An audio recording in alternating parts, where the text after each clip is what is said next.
Hi guys, welcome to this live session on cybersecurity by Intellipaat. Cybersecurity is one of the highest demanding job roles. For those having professional recognition of their skills, there are currently a very large number of vacancies which are available all across the globe. In fact, it is one of the professions with wide demand. The workforce is expected to rise by around 6.5 million by the end of next year. Experts say by 2022, there will be more than 5 billion people across the internet, and to cater the needs for them, there will be a need for more and more cybersecurity professionals. Forbes magazine recently stated that there will be more than 2 million jobs lying vacant in this domain in different parts of the world. One of the well-known organizations like Dell, Accenture, etc. have many cybersecurity professionals working for them at many top positions. Experts also have the option to work with governmental agencies, defense agencies, banks, hospitality industry, and in other sectors after providing his or her skills. On an average basis, an expert earns around $42,000 to $78,000 after getting the required skills. That means from 10 lakh rupees to 25 lakh rupees in India.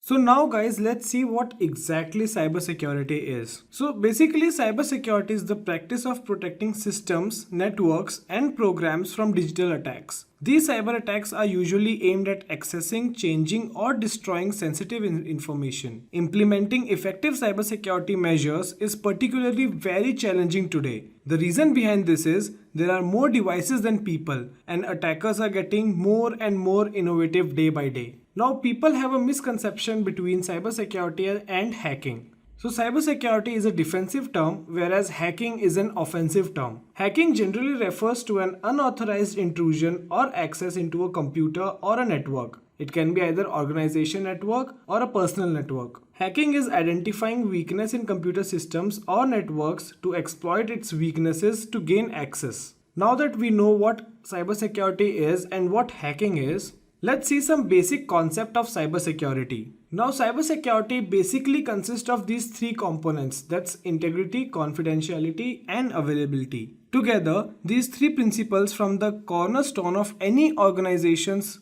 security infrastructure. In fact, they function as a goal and objectives for every security program. Now first let's see what is confidentiality. It refers to an organization's efforts to keep their data private or secret. In practice, it's about controlling access to data to prevent unauthorized disclosure.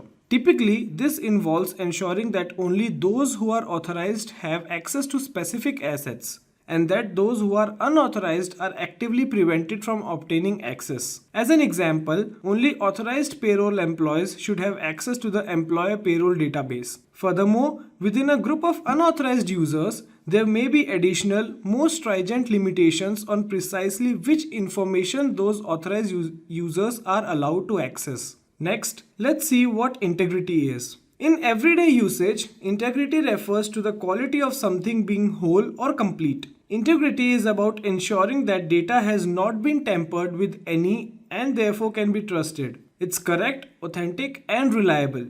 E-commerce customers, for example, expect product and pricing information to be accurate, and that quality, pricing and availability and other information will not be altered after they place an order. As in the case with confidentiality, integrity can be compromised directly via an attack vector such as tampering of detecting systems, modifying configuration files, etc. Now let's see a third aspect, that's availability. Systems, applications and data are of little value to an organization and customers if they are not accessible when authorized users need them. Quite simply, availability means that network, system and applications are up and running. It ensures that authorized users have timely, reliable access to resources when they are needed. Countermeasures to help ensure availability include redundancy, hardware fault tolerance, regular software patching and system upgrades, backups, comprehensive disaster recovery plans, etc. Now, depending on an organization's security goals, the industry, the nature of the business, and any applicable regulatory requirements, one of these three principles might take precedence over another. For example, confidentiality is vital within a certain government agencies, integrity takes priority in financial sector, and availability takes place in customer care services. Now let's see why cybersecurity is important to learn. The first reason we have is cybersecurity is very high in demand. For those having professional recognition of their skills, there are currently a very large number of vacancies which are available across the globe. The workforce is expected to rise by around 6.5 million to the end of next year. The next reason we have is it's very highly paid. There's nothing wrong to say that with the increasing challenges in the cybersecurity domain, the overall number of professionals needed have fallen short. Now, due to this reason, the experts in this field have seen significant growth in their salaries since recent years. The next reason we have is cybersecurity is future-proof. After getting the required training, the professionals are free to work in any organizations, and this is because almost all of them, whether small or large scale, need security experts in this arena. Since the demand is more and supply is less, the salary of cybersecurity professionals is expected to grow at a rapid pace. And the fourth and final reason we have is it increases your value as a cybersecurity professional. One of the best thing about cybersecurity is there's a huge number of organizations where professionals are required. So when you have some certifications and required skill set for cybersecurity, it increases your value as a professional and you get to work with well-known organizations such as Dell, Accenture, etc. So why cybersecurity is important for a company? The first reason we have is it protects your business. That's obvious. Cybersecurity protects your customer database, it protects your network, it protects your systems and everything. So that's how it protects your business. The second reason we have is it increases your productivity. So as everything is secured, it has an impact of your increased productivity in the business. And when you have increased productivity, you have increased customer confidence. So when customers' data are not leaked and they trust on you, it increases their confidence and they keep on working with you. The next and the last reason we have is it stops your website from crashing. So hackers might try to get into your website and steal information, but when you protect it with cybersecurity, it never crashes. Who is a cybersecurity engineer? Well, cybersecurity engineers are the people who identify threats and vulnerabilities in systems of an organization. They are highly skilled and use those skills to design and develop high-tech solutions to ensure that they are secure if they are attacked by cyber criminals. Now, let's see what work a cybersecurity engineer does in a company. First, implementing, managing, monitoring, and upgrading security measures for the protection of an organization's data, systems and networks. He also responds to all system or network security breaches, ensuring that organizations' data and infrastructure are protected by enabling the appropriate security measures. Apart from these, he also participates in the change management process of a company. He also have daily administrative tasks like reporting and communication with the relevant departments in the organization. After doing all these work, he also tests and identifies network and system vulnerabilities. Well, that's a lot of work, right? So now let's move on to why we need cybersecurity. Remember we talked about how many things a cybersecurity engineer does in a company in last part? Well, that's the reason this role is very high in demand and paid very well. Companies are getting cyber attacked daily multiple times. So in order to protect their data, companies are hiring cybersecurity engineers. Well, that's why your future is secured, right? If you are certified in cybersecurity courses, your market value is raised by a lot of time as an individual professional. So let's jump into knowing what are the cybersecurity job roles present in any company. So these are the roles that are there in cybersecurity: security architect, consultant, penetration tester, chief information security officer, cryptographer, security analyst, and security engineer. So if any job role looks interesting to you, please let us know in the comment section. Now let's move on to requirements that you should have before starting your career in cybersecurity.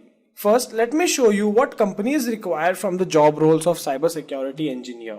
IBM is hiring for cybersecurity analyst. The candidate should have the knowledge of firewalls, IDS, IPS, security incident and event management. And even the languages that you require are also mentioned over there. The certifications that you have to do, CISSP, OSCP or any other technical certifications are also a requirement for cybersecurity analyst. You should also know the different models that companies run against cyber attacks. Now let's see one more company, Deloitte. Deloitte has a requirement for an experienced professional with 3 to 4 years of experience. We even see ERP security as well. The candidate must have the knowledge of models and tools that are shown.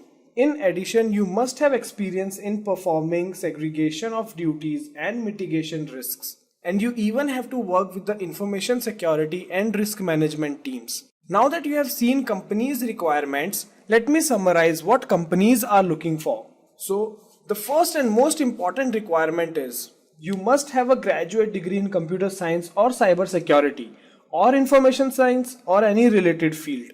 Apart from these, you should understand the architecture, administration and management of operating systems like Linux, Windows, Mac, etc. You should be very good at vulnerability testing. It is a process that detects and classifies security loopholes in the infrastructure.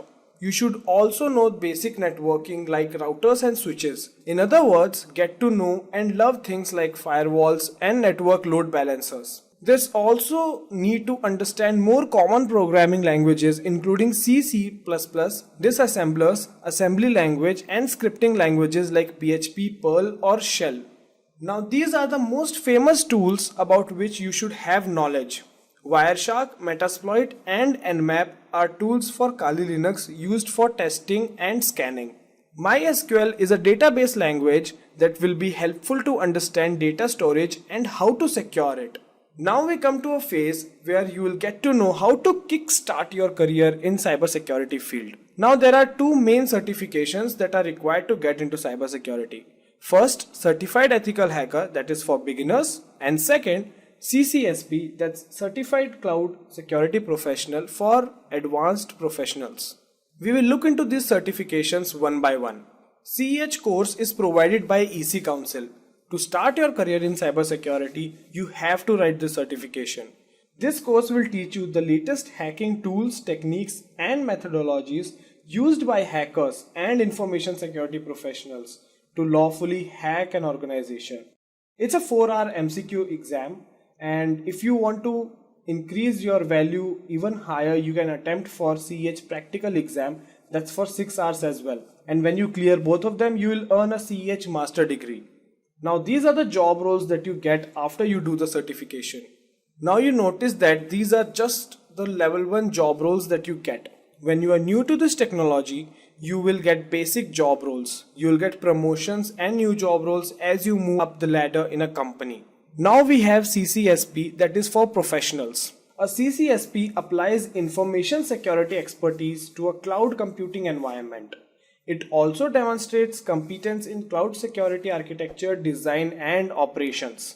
Now for this, candidates must have experience of 5 years into information technology or any other related field.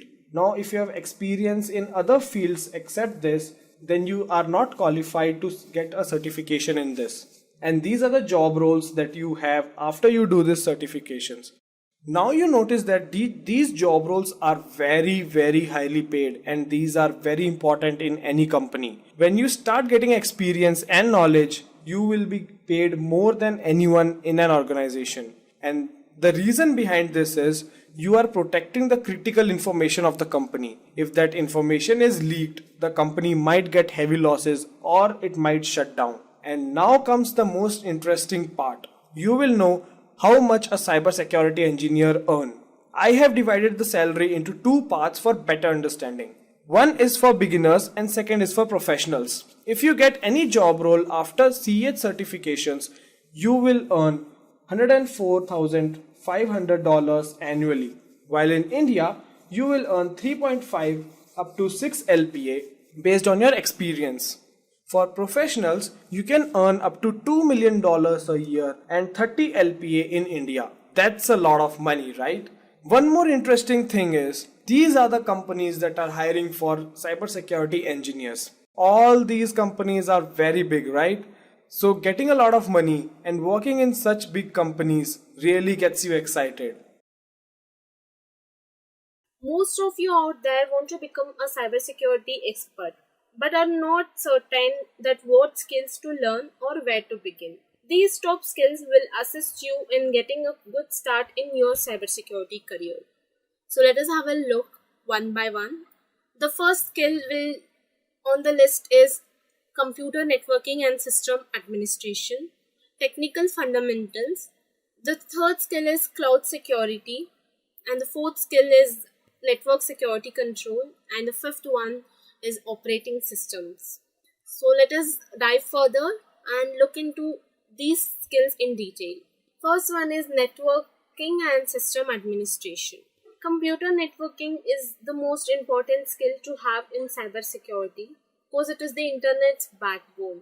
To begin a career in cybersecurity, one needs to gain extensive expertise in computer networking. Let us know what is a network. A network is a group of connected devices. It is an approach done that understands how data between these devices is transmitted, transferred, and received. You need to understand and know various routing protocols and models such as TCP/IP and OSI. Learning networking helps you to understand the technical aspects of data transmission that instead help you secure your information and personal data. For a strong networking basis, security certifications such as Security Plus and Cisco are the skills you can use to master the management of your networking system. The second skill we'll talk about is coding or technical fundamentals. C, C++, Python, SQL and JavaScript are the best programming languages to make your cybersecurity career worthwhile. Coding is one of the technical skills required for cybersecurity. To have a colorful career in cybersecurity, technical expertise is deemed necessary. You may be wondering if coding is vital to become a cybersecurity professional. Most cybersecurity professionals do not have or require code skills, but the knowledge of zero codings can limit your chances in the future.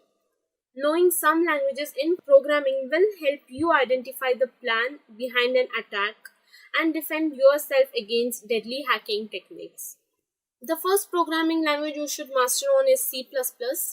C++ plays an important role as this is low-level programming language that have access on hardware and low-level IT infrastructure, which are most often vulnerable to hacking techniques. The second programming language is C. C is also known as the mother of other programming languages, and it is also a low-level fast programming language. It helps in gaining low-level access to memory and system process. Many security experts use C to simulate library hijacking attacks. The third language you should master on is SQL. SQL injection is a code injection technique used to attack data-driven applications. By knowing SQL, one can defend and overcome SQL injection attack.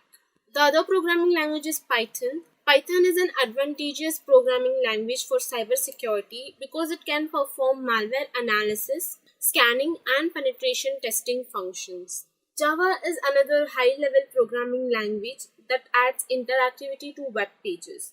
A good advantage of knowing Java is that you can prevent cross-site scripting attacks from occurring. You can't lock yourself into one programming language in cybersecurity, and it is advisable to master a couple of programming languages. So the third skill on our list is cloud security.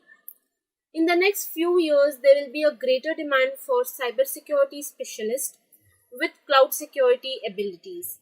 Companies are on the lookout for security experts who have a basic knowledge of AWS and Azure, since these two are cloud-related techniques. Cloud security is the protection of data stored online via cloud computing platform from theft, leakage, and deletion. Now let us see Amazon Web, how exactly AWS and Azure will help us in cloud security. Cloud security at AWS is the highest priority. Beyond securing its own users' data, Amazon has two primary areas to focus for cybersecurity and data protection. Microsoft Azure. Microsoft Azure provides a secure foundation across physical infrastructure and operational security. People with experience and knowledge in managing these platforms are in high demand. The fourth skill is knowledge of operating systems and virtual machines. The cybersecurity expertise must have a thorough understanding of multiple operating systems.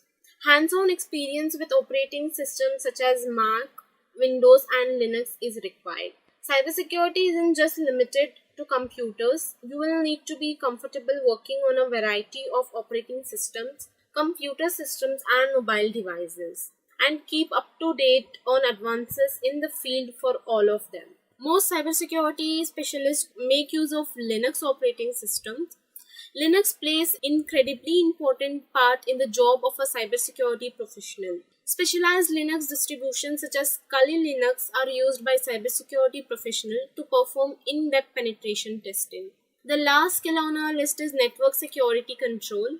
Companies require skilled professionals who can protect their electronic data from unauthorized access. Network security control, it is one of the fundamental abilities that every cybersecurity practitioner should possess. As a cybersecurity specialist, you must be able to run intrusion detection systems and identify suspicious activity on the network and understand the differences between IDS and IPS and how they relate to firewall. Companies require skilled professionals who can protect their electronic data. Here, in demand skills are authentication, authorization, malware analysis, and data recovery. As a cybersecurity expert, you must be prepared to handle any imminent threat of violating an organization's security policy. By following an updated incident response in your team can proactively protect your data and minimize the damages. A security incident can be an active threat or a successful compromise of data or an endured intrusion. It can also be incidents like DOS attacks, phishing apps, ransomware, and many more. Now that we have seen the top 5 cybersecurity skills, here are the additional key skills. The first one is risk identification. Identifying risk even before their arrival is a great skill. Cybersecurity professionals are required to identify, manage, and mitigate risk. Risk management and mitigation is a skill set that is going to be highly in demand in the coming years. Blended with technical expertise and experience in cybersecurity, it helps them identify the most severe threats to their companies, and they can assign fewer resources successfully to provide the highest possible level of security. The second skill you must master on is DevOps. Having an understanding of DevOps helps a lot in cybersecurity. Organizations are seeking to add security considerations into the application design and development phase to ensure more secure apps. That requires security people with development and operation knowledge and experience. You must also have interpersonal skills.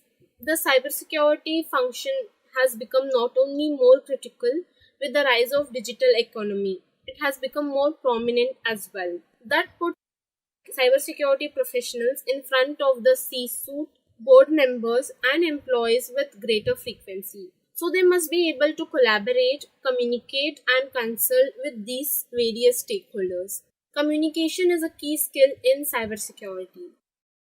Introduction to ethical hacking. Now, before we actually get to all of that, we need to understand what hacking is, right? So, hacking by definition is defined as gaining unauthorized access to a computer system or a network. So, basically, getting into some place where you don't have access by some illegal means or offhand means. And then to understand that diagrammatically, if you're a hacker and there's a target system that you need to hack, there will always be security measures in today's world placed between you and the target system. So you have two choices. The first way would be to bypass those security measures, and the second way would be crack those security measures. So that is how hackers operate all around the world. There are types of hackers, obviously. Not all hacking is illegal and unauthorized. So, firstly, we have the black hat hacker. Now, the black hat hacker is a malicious hacker. This hacker could be after your money, could be after disrupting your day to day operations, or just in general, he means ill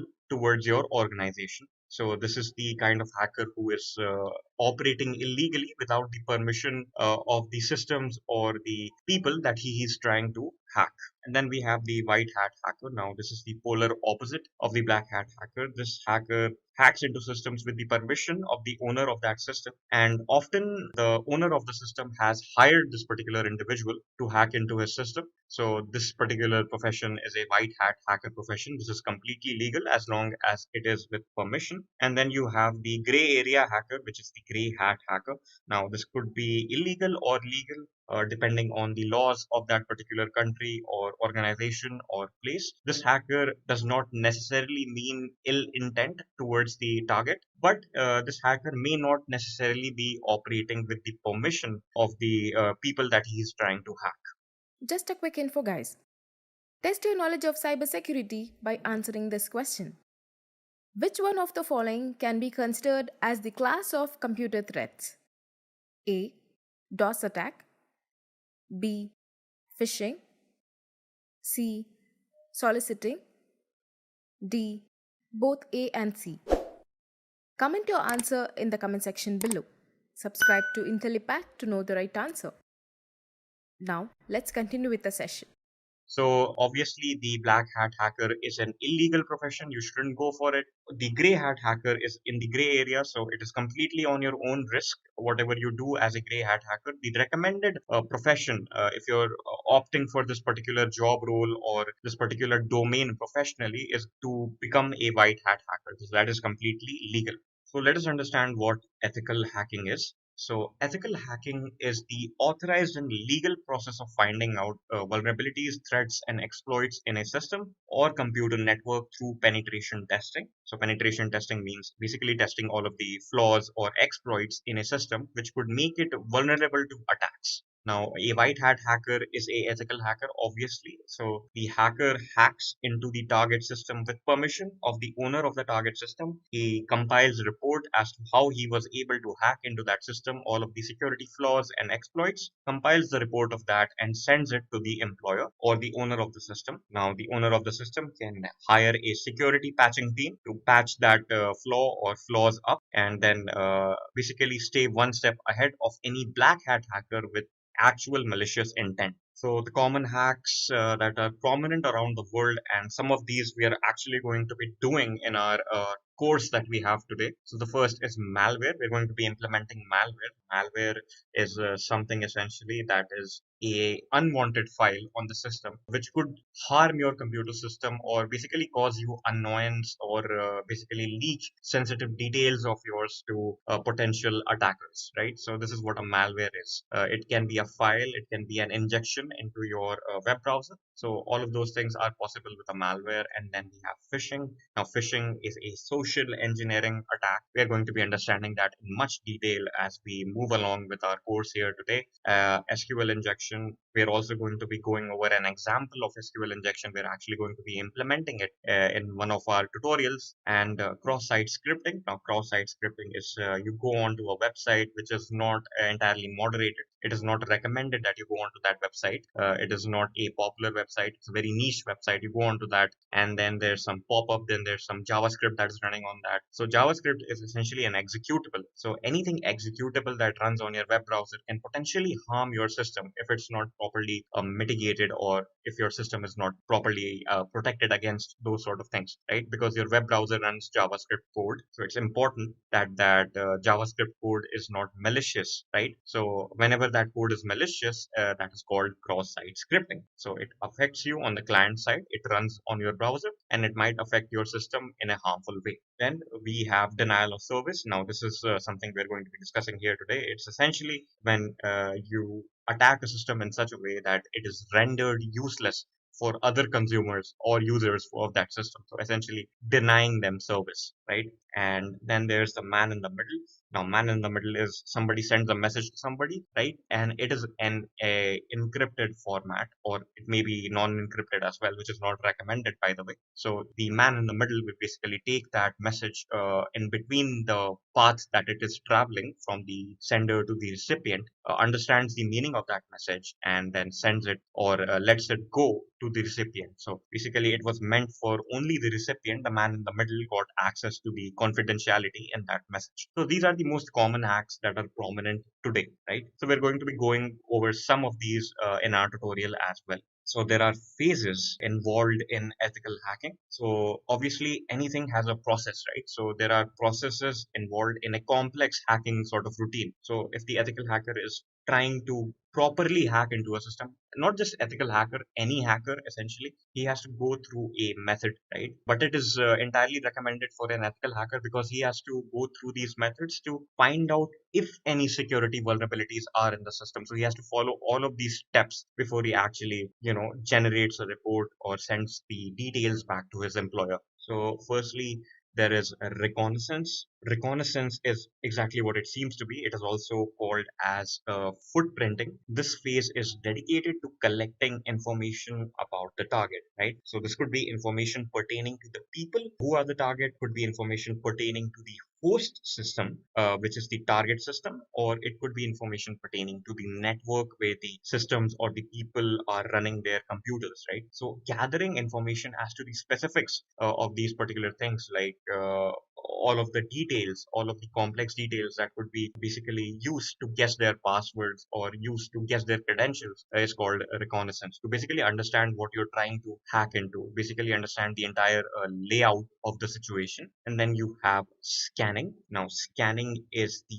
phase where you scan the entry ports, that the vulnerable ports, basically the application ports that you can basically get your hands on and get into the system, get into the target, vulnerabilities of the target, or the topology of the target net. So you also need to understand how the network actually looks like, where the switches are, where the routers are, what kind of subnetting does the network follow. So to understand all of that, to basically understand what you have to hack and what would your route be, you need to perform this scanning phase. And then you have gaining access. So once you've mapped it all out, so once you've understood how reconnaissance works and scanning works, once you've got the entire layout of the situation, you know what is vulnerable, you know the information pertaining to the target, then you can begin with your actual hack. Now this is an active phase of hacking, which is gaining access into the target system or net, right? So this is what it actually is, the actual step of breaking into a system or network. And then once you have basically accessed the system, once you have gained your access, then you have to maintain this access, right? So your hack might be a long hack, right? And if there is a security patch on the end of the target, if the target basically patches his system and then you lose access, there's no point of gaining access in the first place. So the next step that the hacker would do is install a backdoor onto the system, which is basically a point of re-entry. So even if the target system is patched up or updated, you still have the privileges to access that system because you've installed this little backdoor script or backdoor tool onto the target system. So you have permanent access to that system essentially until you get caught or somebody actually sees the backdoor in operation. And then finally, once you have finished your hack, it is essentially important for any hacker to avoid security liabilities. So the last step would be to clear the tracks of how you were able to hack. So it is also the job of a ethical hacker to ensure if he can successfully clear his track, right? So the job of the ethical hacker is also to basically ensure that if he is able to clear his tracks, he should basically write that down in his report that he was able to do it via this means, and then the security team can essentially ensure that an actual attacker cannot get away with that. So that is what clearing tracks, wiping any traces of your intrusion or hack from the target. So these are all of the steps that are involved in hacking and ethical hacks. And these were important to understand because these are the 5 phases of ethical hacking that you're going to be going through a lot if you actually try to opt for this particular domain. So, a quick introduction to CEH, which is the Certified Ethical Hacker Examination and Certification. So, this is one of the most widely accepted certifications for ethical hacking. It is accepted by national security agencies in the United States and a lot of multi-billion-dollar organizations around the world. Right. So, all of these organizations need their security, right? They need their data security and network security. So, all of these organizations prefer people who have this particular certification. Now, who is a certified ethical hacker? A certified ethical hacker who has been officially certified as an ethical hacker after passing the CEH certification exam by the EC Council. Now, the EC Council is a widely renowned council for their certifications. So, if you're able to basically qualify for this particular exam, you have a high weightage in job interviews for this particular job role. So, the International Council of Electronic Commerce Consultants is the full form of the EC Council. It is a professional organization that certifies individuals in various e-business and information security skills. And that is exactly what we are talking about today, information security. So, with regards to that, the position is of a ethical hacker, but the minimum qualifications that you would need in order to attempt this exam, so the option one to attempt the CEH exam would be with training. So, with training would basically mean that you have to go through an accredited training center by the EC Council to basically prepare for this training. So, once you have prepared for that training, you can essentially attempt the official CEH exam. Now, Intellipaat is a partner with the EC Council. We are going to be going over more of that when we go to the tutorial section, but that is your first option. You actually go through one training of some place which is EC Council certified to basically attempt your CEH examination. The second option is without training. Now, without training would mean that you would need to have a minimum of 2 years of work experience in the information security domain, and this particular experience should be certifiable. So, you should have a proof that you have actually worked 2 years in the information security domain. That also makes you eligible for the CEH exam, right? So these are the two ways you can go about that. So what are the job roles that you can get after you've successfully completed your examination? You've passed it. So the first is the most basic one, the most common one actually, which is the cybersecurity analyst. This is also called the information security analyst. The job of this particular person is to basically list down all of the security flaws and basically have an entire view of the security architecture of an organization, particularly the organization that he is working for. That is the job of the cybersecurity analyst to analyze all of those things. The second is more of a developmental sort of role. Now, what that means is essentially a security engineer's part in an application development life cycle is to ensure that the application is following some secure security protocols, basically in the development phase itself. So once the application is deployed, there is no privacy breach. There is nobody who's able to hack into the server or hack into the data, basically all of that. So, for instance, the job of the security engineer would be to ensure that the application is not susceptible to SQL injection attacks. So that is one of the things. And then finally, there is the penetration tester. Now, this is the exact job of an ethical hacker. Now, the only job that this particular person has is to hack into his own employer's system and generate a report for that. He doesn't have to concern himself with any of the security attributes. The only job that this particular person has is to hack into the system and find out all of the security exploits and flaws. So that is the job of the penetration tester.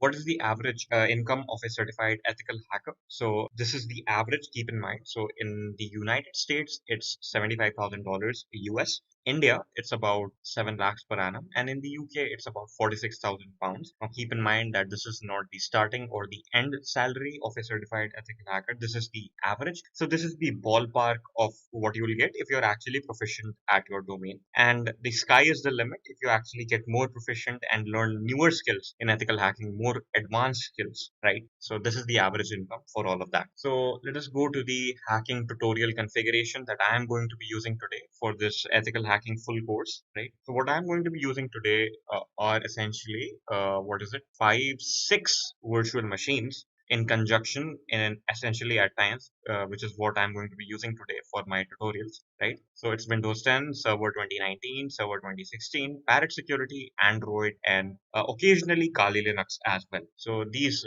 upcoming tutorials have been executed on virtual machines. Now keep in mind, Parrot Security and Kali Linux are essentially the same thing, right?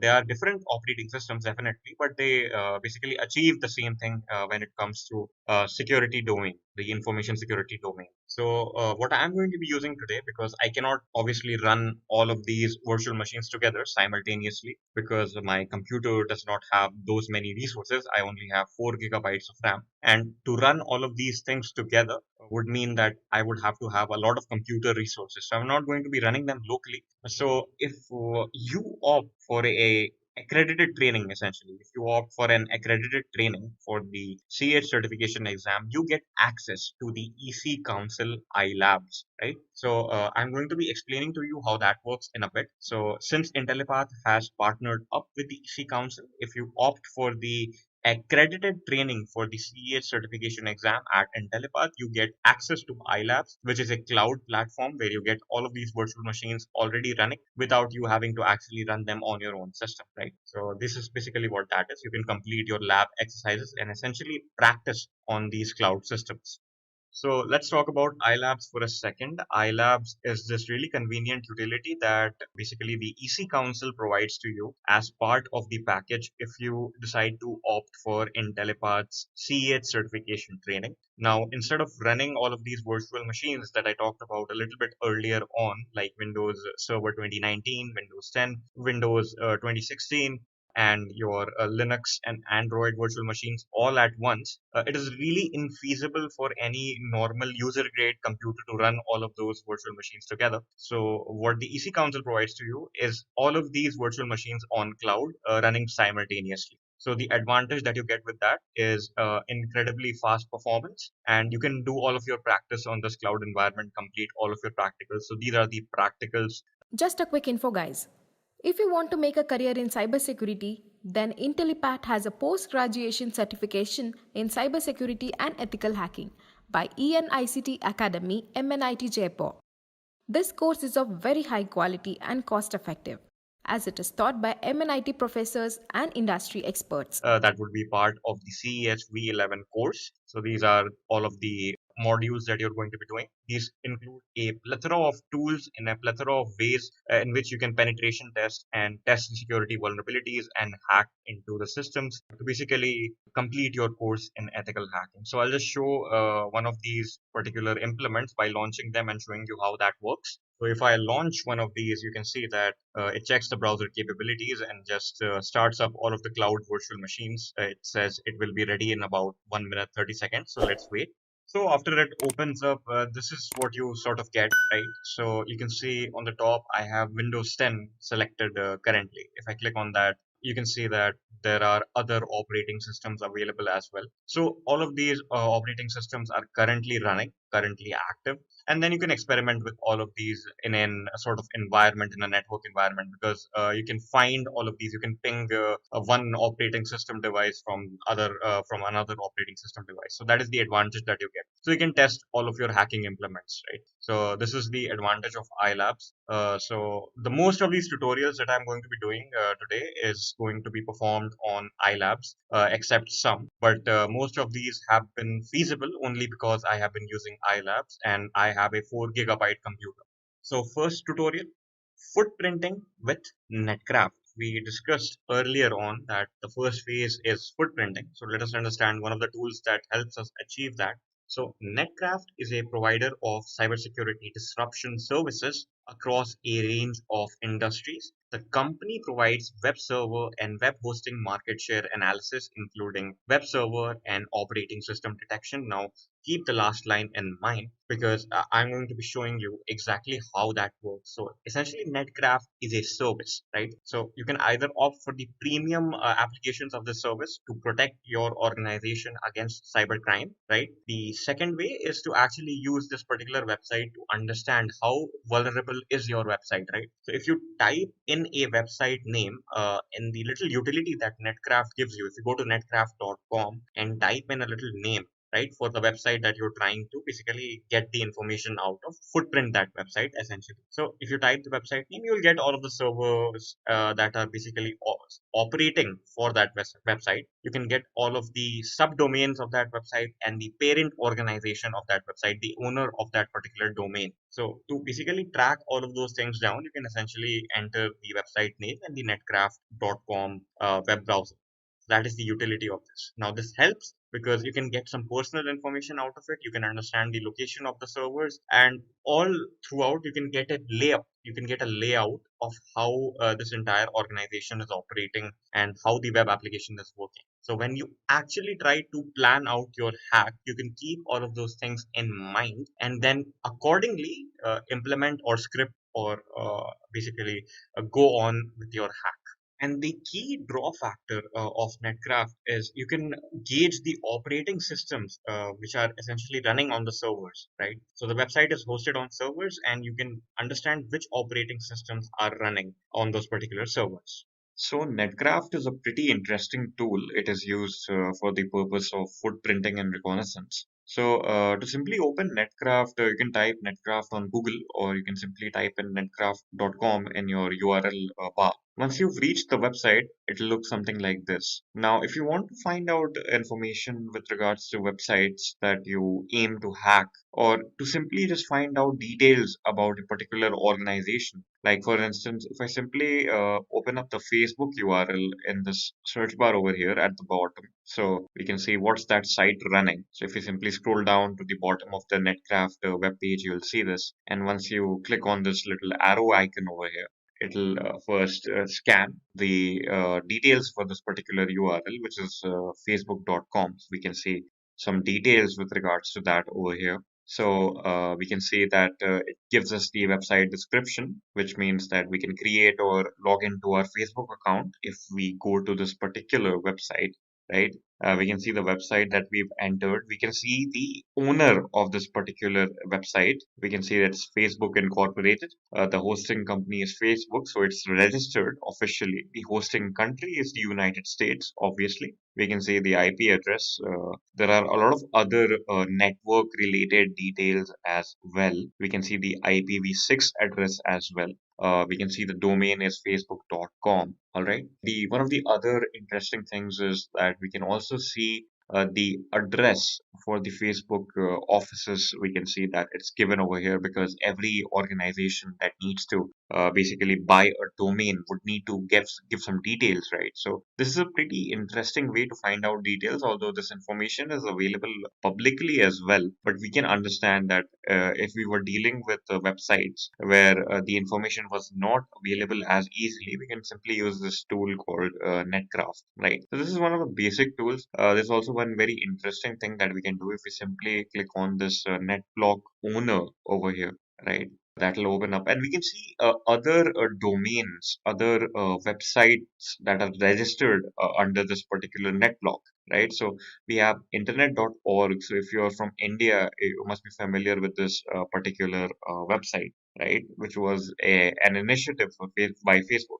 We can see that if we simply type fb.com on Facebook, it'll redirect us to the Facebook login page. That is also registered under Facebook. Oculus is a virtual reality technology that is also owned by Facebook. So a lot of these websites are owned by Facebook. Basically, we can see WhatsApp, and if I simply go to the next page, we can also see that there's Instagram as well. So these companies are owned by Facebook today. So we can see all of it is there, free basics as well, right? And we can also see that the operating system on which these websites are hosted is Linux based. So that is also a very handy detail, right? We can also see the website report. If I simply open that up, we can see the site ranking. We can see a lot of other details as well with regards to that particular domain. We can also see web server related information of this particular website. So we can see that the backend is on PHP, XML, and we can see the encryption tool is the SSL. We can also see that over here, the cryptographic protocol providing communication security over the internet. And we can also see some popular websites other than Facebook that are using this technology. That means PHP. We can see what is being used on the client side. So in the case of Facebook, on the client side, JavaScript obviously is used. So we can see all of that information as well. So let us get to the hacking tutorial of Nmap and understand what Nmap is in the first place. So this is a topic that comes under the reconnaissance phase of hacking, where you're essentially trying to find out the flaws or entry points that you have in your particular target system. So what is Nmap in the first place? Nmap is an open source and free utility for discovering network elements and security auditing, compatible with all of the major operating systems. So this is not limited to Linux. You can also install Nmap on Windows and Mac OS. I'm going to be using Kali Linux, where Nmap is already installed, and I would advise you to do the same. So it'll scan all of these things. It is used as a security auditing tool as well, not just for hacking into a system. So what is Nmap used for? Nmap has many uses. It is used by network and system administrators and network security professionals for various purposes. So it's used for network inventory to understand what elements are there in your particular network, to understand the topology of the network. It is used for that, and to understand if any unknown devices are present within your network as well. So that comes under intrusion detection. So when you're doing the network inventory, if you see something that is unknown, so that is definitely an intruder. Or you can or do host monitoring with it. You can see what all services are running on the host system or the systems that are available on the network. You have service upgrade scheduling. So you can also see the versions of the services that are running on these host systems. So you can upgrade your services according to that and schedule them. And you have your service uptime. Now this alludes to how long have the services been running. You can also keep track of that as well. So what is the workflow of Nmap? So Nmap works in the simple request response basis. So Nmap sends out raw IP packets across a network to perform host discovery and get host related information like the services that the host is offering, the host's operating system, and a dozen more characteristics. So IP packets are sent out to all of the hosts that are available in the IP range in your network. And then after the IP packets are received by these hosts, they will send responses back, and that in turn will tell you all of the services that are available on these host systems. And you can then plan your hack or your security analysis accordingly. So let us now get to the hands-on section. So what we have here are two Linux-based operating systems running within a virtual network that I have created. So currently I have a Windows system, and on top of the Windows system, I'm using virtual machine or VMwares to basically create these two Linux instances. So as we can see, the first instance is a Kali instance. So this is Kali Linux, and Nmap is pre-installed on Kali Linux, so we don't have to worry about installing it or anything. And on the second Linux instance, we can see that we have our Metasploitable 2 Linux. So this is the system that we are going to be hacking, right? So firstly, let us get some background information first before we actually start using Nmap. So let us see the IP of the Metasploitable Linux. So I'll simply type in ifconfig and press enter.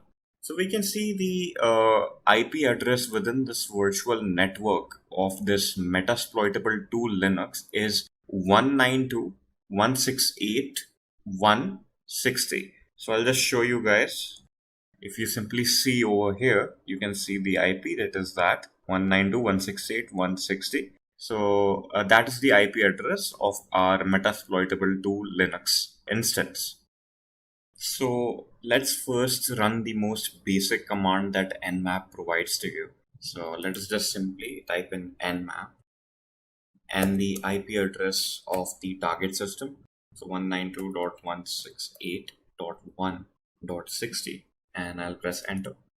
So it'll start a scan, and it'll basically tell me whatever TCP ports are open on my target system and what services are those particular ports corresponding to. So as we can see, we have our scan report for our IP address, which is 192.168.160, which is of the target system. And we can see all of the ports that are open with all of the services that the ports are corresponding to. See now, if you want a really verbose output, as in output in much detail, as opposed to the one that we just got, you can simply add in a switch in your command. So if I simply type in clear the screen now, bring up the previous statement again, and just simply add a -v over here. It will give us the output in much detail, and I press enter. Then we can see that there are much more details associated to our output. So we're getting essentially the same thing with all of the ports which are open being informed to us. It also mentions the IP address where the ports are available, right? And on the bottom, we can see there are some other details available as well, which was the previous form of output that we got. So we can see how convenient it can get when we are using nmap to basically map out the entire configuration and all of the services that are open on the target system. So let us do something new now. Alongside finding all of the open ports in our target system, let us also find the operating system of our target system. So for that, simply type in nmap, give in the O switch. So I'll type in sudo before that, give in the O switch. And after you've given in the O switch, give the V switch again to get our normal information.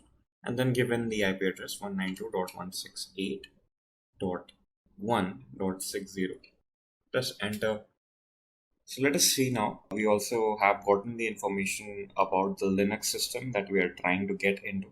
So if I simply scroll up, we'll look from the above. So firstly, we have all of the open ports that are available on the target system, right? We have our SIM scan for that.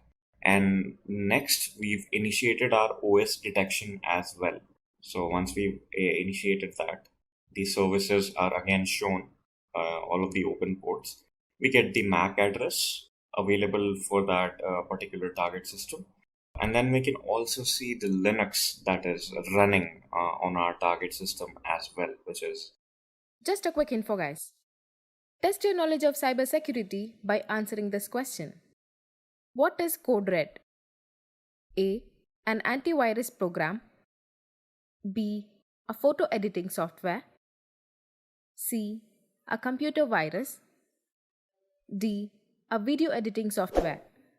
Comment your answer in the comment section below. Subscribe to Intellipaat to know the right answer. Now, let's continue with the session.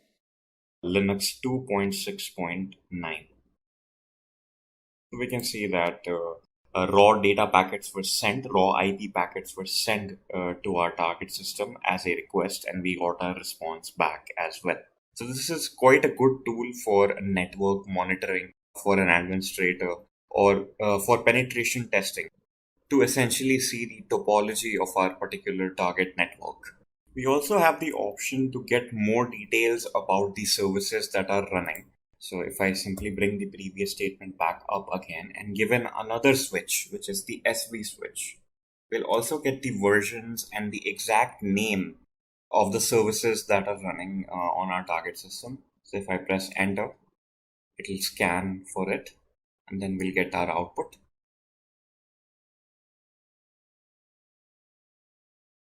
Now we can see all of the exact services running on our Metasploitable Linux. So we can see that the services which are corresponding to FTP, SSH have their versions and names. So this could be useful when you're penetration testing and you're actually trying to find out which particular versions of these softwares or services are running on your target system essentially. So you can manipulate your hack according to that.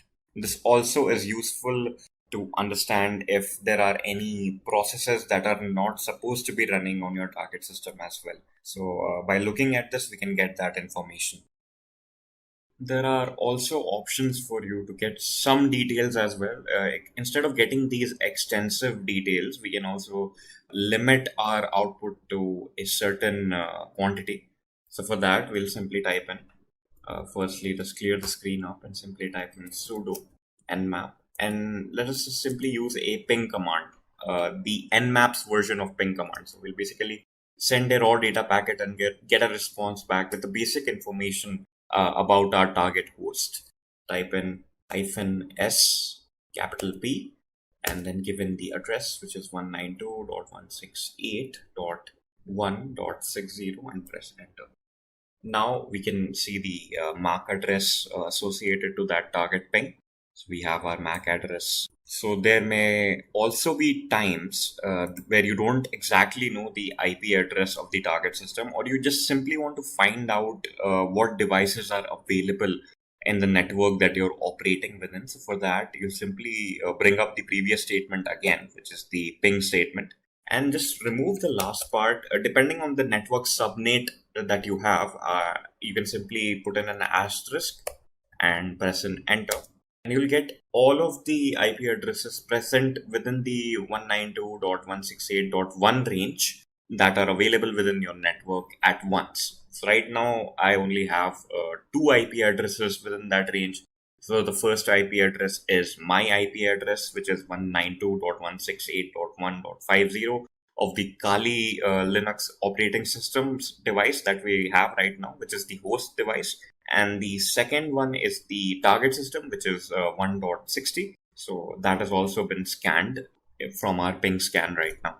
So, what if there's a case where you want to find out what services are running on port 80 in all of the systems that are present within your network range? So, for that, you can simply type in sudo nmap, given the option of -p80. So, this will only scan the 80 port in all of the target systems. And then you can simply give in your IP range, which is 192.168.1. And when I press enter, it will give me what is available on port 80 on all of the systems in your network within this particular IP range. So as we can see for the IP address 192.168.160, we can see the HTTP service is open on port 80 on our target system. And for us as well on the host system, we also have the service of HTTP that is open. So port 80 is generally assigned to HTTP. So that is not a surprise. So we can understand from that that this is working the way it is supposed to work. So let us look at another case where you have multiple ports that you want to scan. So for that, simply put in a comma after 80. So say if you want to scan the port 24, if you want to scan the port 28, 80, 80, 12, and simply press an enter after that. So this will basically scan all of the ports that I just mentioned. So we can see that the 24th port is closed, and it is basically reserved for private mail. And we can see that the 8080 is for the HTTP proxy, and our 80 again is for the HTTP. So you can use all of these tools to understand the complexities of the target network that you're dealing with, or the target host that you're dealing with. And it can essentially tell you the vulnerabilities as well of the target system when you're running these commands. It is also a great tool for network administration because you can understand if any unknown device has entered your network. You can also understand what kind of services are running on that unknown device. So you can see that it is a very handy tool when we're dealing with hackers and attackers as such. Network enumeration with NetBIOS. Now, enumeration means counting or listing out. So, one of the utilities that you can use to enumerate all of the hosts that are present on a particular network is NetBIOS, and it is an acronym for Network Basic Input Output System. It provides services related to the session layer of the OSI model, allowing applications on separate computers to communicate over a local area network. So, what the NetBIOS essentially does is you can type in a IP address in your particular network of a host, and it will give you information pertaining to that IP address, maybe the MAC address, right? And if you scan within a range, right, you can get all of the hosts that are present within that IP range in your net, right? So NetBIOS enumerator is a UI tool that you can use for that. You can enter the from IP address and the to IP address, and within that particular range, it will give you all of the IP addresses that are allocated to hosts. Right. So the NetBIOS enumerator is a tool used to list all of the hosts present on a particular network within a specified IP range, also giving certain information pertaining to the host's configuration, which include the username of that host. Say you log into your Windows computer, you enter a username. There's a username, and you enter the password for that. So it will give that information. The domain that your particular computer is registered to, the MAC and the latency. So the MAC address and the latency, which means how long it takes for the target system to respond once the attacker system sends in the request, the ping essentially, for the latency. So let us understand how this works. So let us now understand how we can use the tool NetBIOS to perform network enumeration. So say you have multiple devices present on your network. How would you find out the information with regards to them? So simply open up your command prompt with administrative privileges if you're dealing with Windows computers, and then simply go to the terminal and type in nbt stat and given a hyphen a. This is the option which I'll explain later. And then type in the IP address of the target system that you're trying to hack, which is 10.10.10.12. This might be different in your case. And when you press enter, it'll basically enumerate certain information about the target system. And as we can see, the particular option A, when we put it in with the IP address of the target system, it gives us the name of the target system, which in our case is server 2012, and it gives us the MAC address of the target system. Now, assuming the target system is not MAC spoofing, which means it's not giving us a fake MAC address, this is the actual MAC address of the target system. So this could help us further identify the technology that is being used in the target system itself. Now, the other thing that you can do with it, in the case that you do not know the IP address of the target system, you can simply scope your network out by typing nbtstat-c and you press enter, and it will give you all of the hosts that are present on your target network. And in this case, we can see that the server 2012 is available on our target network, and we can see the IP address that it has, right? So we can also scope out the IP address of the target system. Now, the second step that we can do afterward is simply type in nbt stat and hyphen a, and given the IP address itself, and you press enter, then you can get further details about that particular host. There's another tool called the NetBIOS enumerator. In this, you can specify an IP range. For instance, if I specify something like 10.10.10.11 to 10.10.10.16, it will give me all the possible hosts that are available on this particular IP range if I simply go ahead and click on scan. So as we can see, one result has come up, which is the server 2012, which we saw earlier on in our command as well. So if I simply expand this, I can see a certain amount of detail available for this particular IP, right? So this IP has been found between this particular IP range, right, on this network. Then we can see certain information with regards to that. The username, which is no one is logged onto the system currently, the domain on which that particular system is, which is the CEH domain. And as the name suggests, this is useful in enumerating the network, finding out all of the hosts that are present on the target network. Vulnerability analysis with Nessus. Now, Nessus is a tool. You can opt for the premium Nessus services, which is Nessus Professional, or you can go for the free version.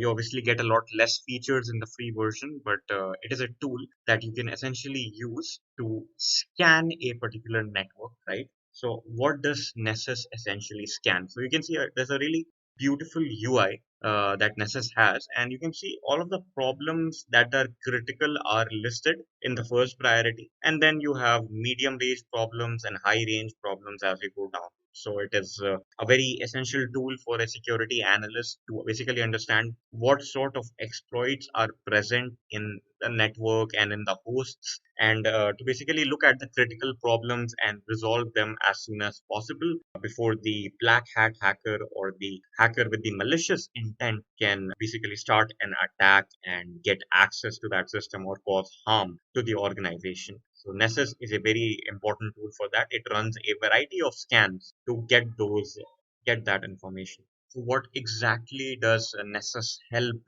patch and secure? So first thing that it does is it tells you the vulnerabilities that allow unauthorized control access over sensitive data. So any threat any exploit that can be used to get access to sensitive data, misconfigurations that leave systems exposed. So sometimes some particular individuals in departments could misconfigure their softwares or utilities that could leave an opening for an attacker to get into the system, right? So it is the job of Nessus to detect those things, and the job of the security professional to patch those things up. And second, finally, to detect default passwords. So oftentimes a lot of people, what they do, if they are operating within a domain, a network, they don't configure tough passwords. They let the default passwords be. So the default password could be something like password itself. So those are not essentially good practices. So if there is a loophole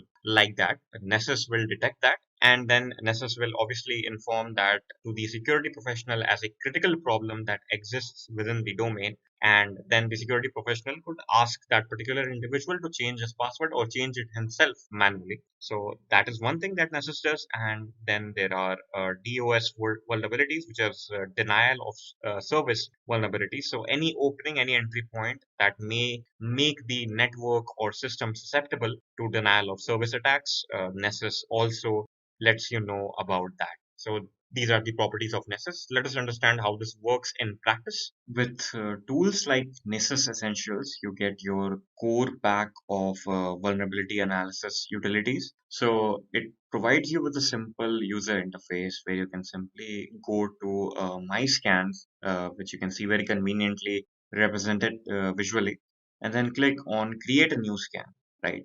Now this gives you a plethora of new options, right? So you can select from any of these. So firstly, if we want to simply calculate all of the vulnerabilities in the system, we can specifically provide an IP range. If we do a basic network scan, we can simply name this scan 1. We can call this a vulnerability scan, and we need to provide the target IPs, right? So in our case, let us provide 10.10.2, 10.10.10.16, right?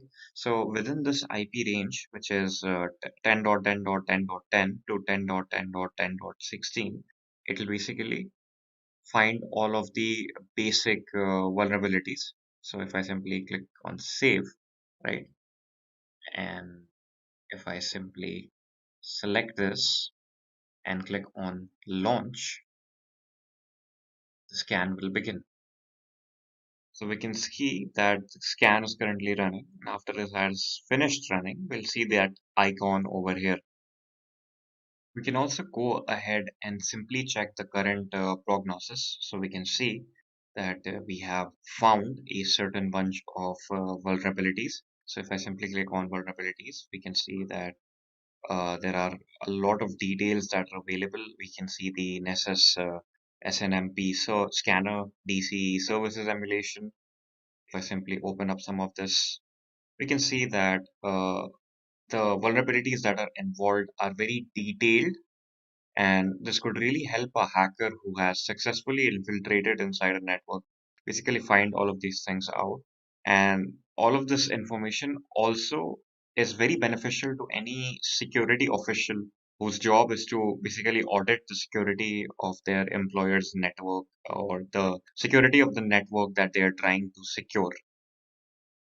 We can also see a very critical analysis of the entire exploits and vulnerabilities present inside the system, because it also provides us with pie charts of the sort where we can see that there are about 81% non-threatening vulnerabilities. There's about 4% high vulnerabilities and 15% medium. And based off of all of these details, the hacker can simply plot a very well detailed hacking plan as to how he would go about infiltrating the system. System hacking with Loftcrack. Now, as the name suggests, we are going to be cracking something with this, right? So, passwords. There are passwords associated to all of the hosts that are present on a particular network. So in order to get into those operating system accounts, you need to have passwords, and Loftcrack is one such tool that does exactly that. Loftcrack is a password auditing and recovery application originally produced by Mudge from Loft Heavy Industries. So that is the organization. It is used to test password strength and sometimes to recover lost Microsoft Windows passwords by using dictionary, brute force, hybrid, and rainbow tables. Right. So these are the various methodologies by which password cracking can happen. It is originally meant for good because it is used as a tool by the security expert to understand how strong passwords are in the domain. So if somebody writes something like password as his password, this will immediately detect that, and this will inform, and then you can essentially let the person know to change the password. But yeah, it also helps with recovering lost passwords because this is the tool for that. It uses a lot of methods to understand that. So dictionary method is one where there's a word list essentially, and the brute force attack will go through that word list and try various combinations of those words to guess the password. Then there's brute force, which means the system or the tool will essentially try combinations of all characters specified for that particular brute force attacks. So it's basically a permutation and combination attack where all of the possible combinations of those characters will be tried. So that is brute force. Then there's hybrid attacks, which is the combination of dictionary and brute force, where a lot of dictionary words can be jumbled up together to try those particular attacks. And then there's rainbow tables. So what does it do? Loftcrack retrieves the hash of a particular system logon. So there's hash files that are generated. What are hash files? Whenever you enter a password, the password is not entered into systems as plain text. So they are not entered into systems as what they are. They are first converted into hashes, and then the hashes are matched with the databases present on the target system. When they are matched, when there's a successful match, then only you get your login. So this is a method to basically ensure that no particular system has the actual passwords stored. So even if somebody hacks into the database of that system, the hacker cannot simply enter the password out of that database and get access. He has to enter the correct password, which will then be algorithmically encrypted into the hash, and then it will be matched with the one present in the database, and then you'll get your login. So that is what hashing is. So it retrieves the actual hashed password. Then, based on the hash password, it converts a combination of plain texts and encrypts them into that hash, matches it with that, and then you finally get your right password when the combination actually matches. So let us understand how this works as a tool.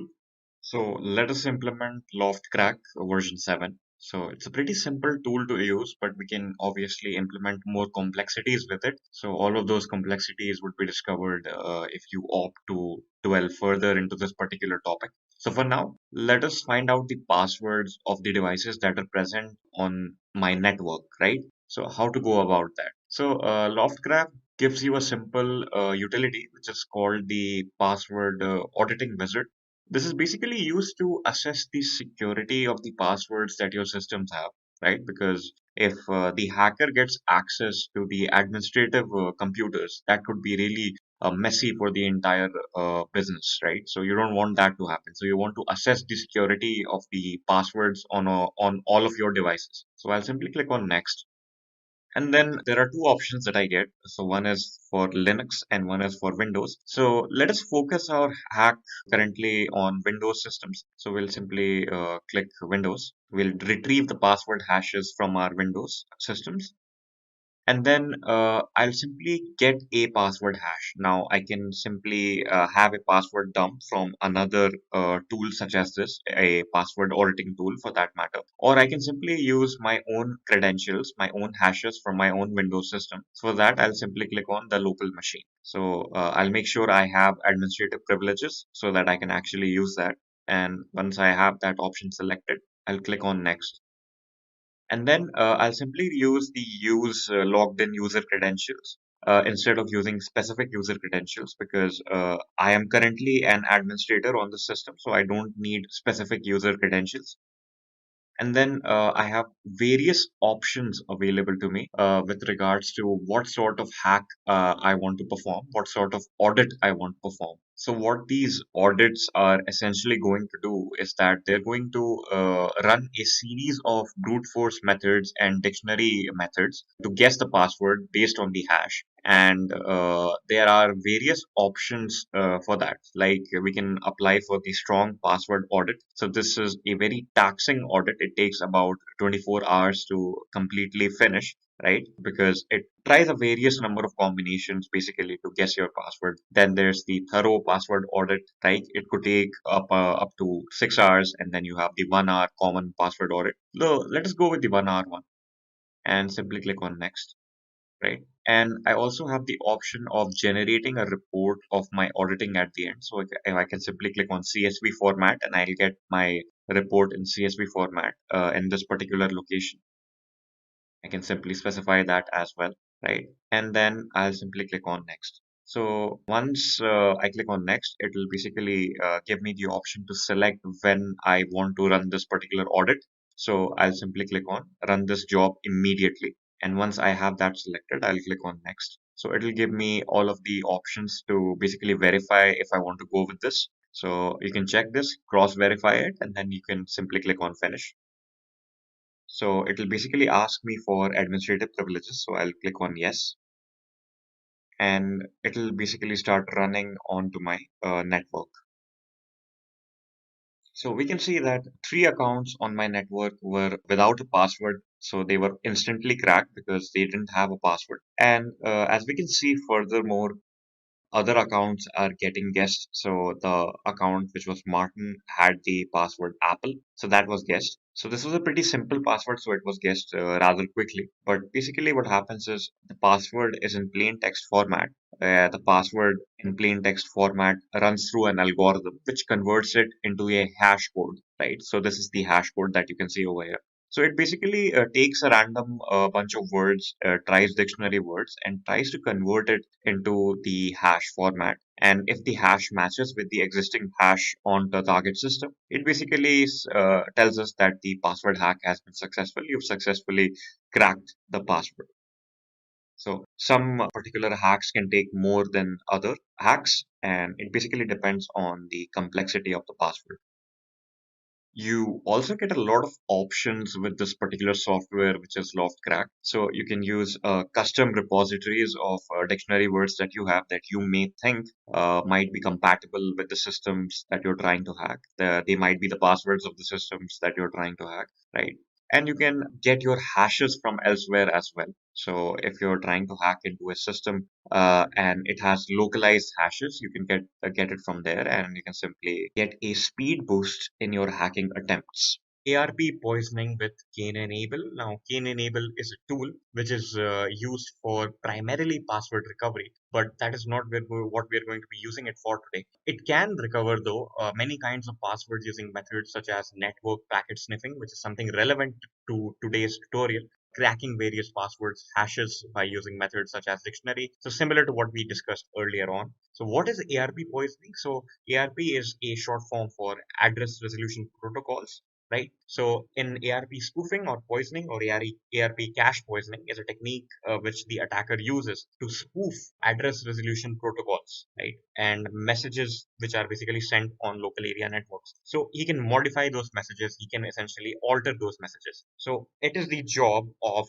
Wireshark, which we can use optionally to detect these sort of things. So in a particular network, if you have an administrative PC for that particular network, you can detect all of the network activity happening with Wireshark. So Wireshark is a free and open source packet analyzer. It is used for network development, troubleshooting, analysis, and software and communications protocol development and education. So Wireshark is also used to basically understand how all of these hacks work, because you can see network activity that is happening. So for ARP spoofing attempts or ARP poisoning attempts, you can see those things exactly as they happen when they are happening in this particular log that is appearing on your Wireshark terminal. So Wireshark helps detect packets with suspicious origins or intent. So any packets which are suspicious, which means the corrupted or poisoned ARP packets, you can detect that with your Wireshark. So we'll see how that happens in a bit.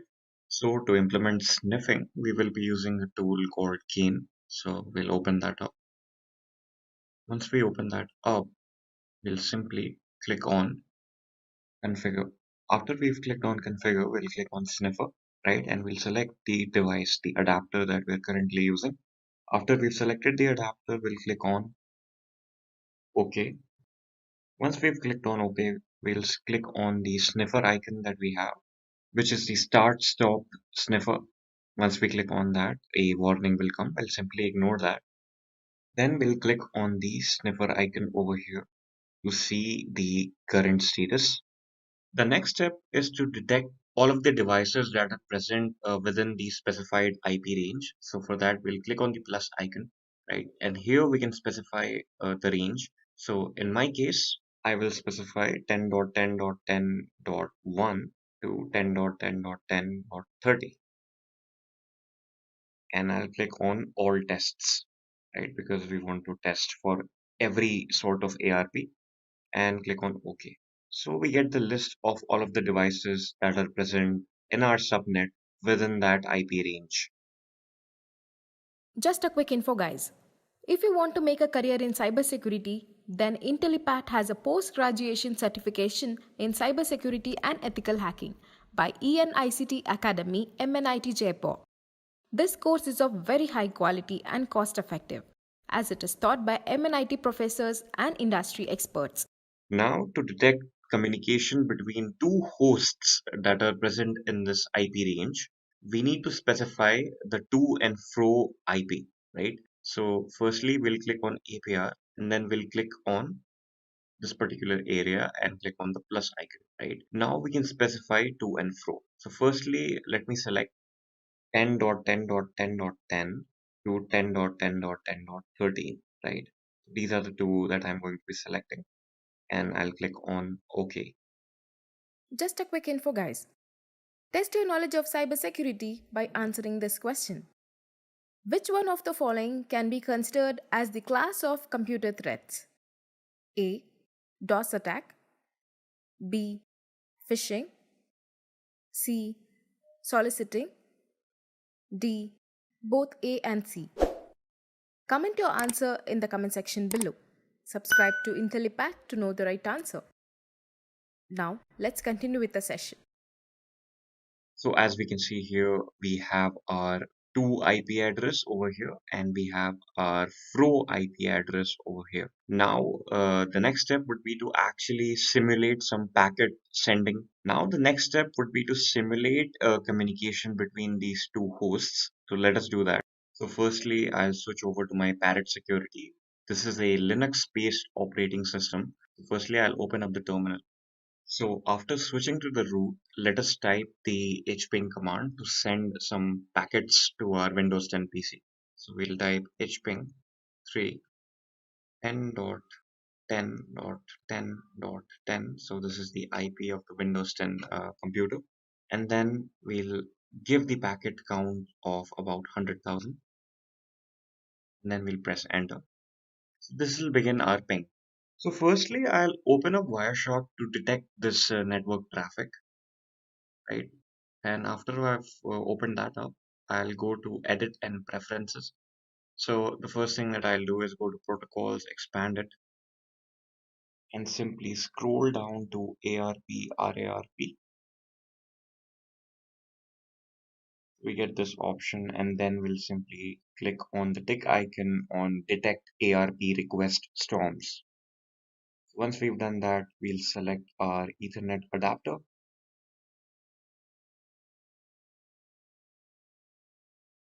Now we will start poisoning our packets. So we'll click on start stop APR.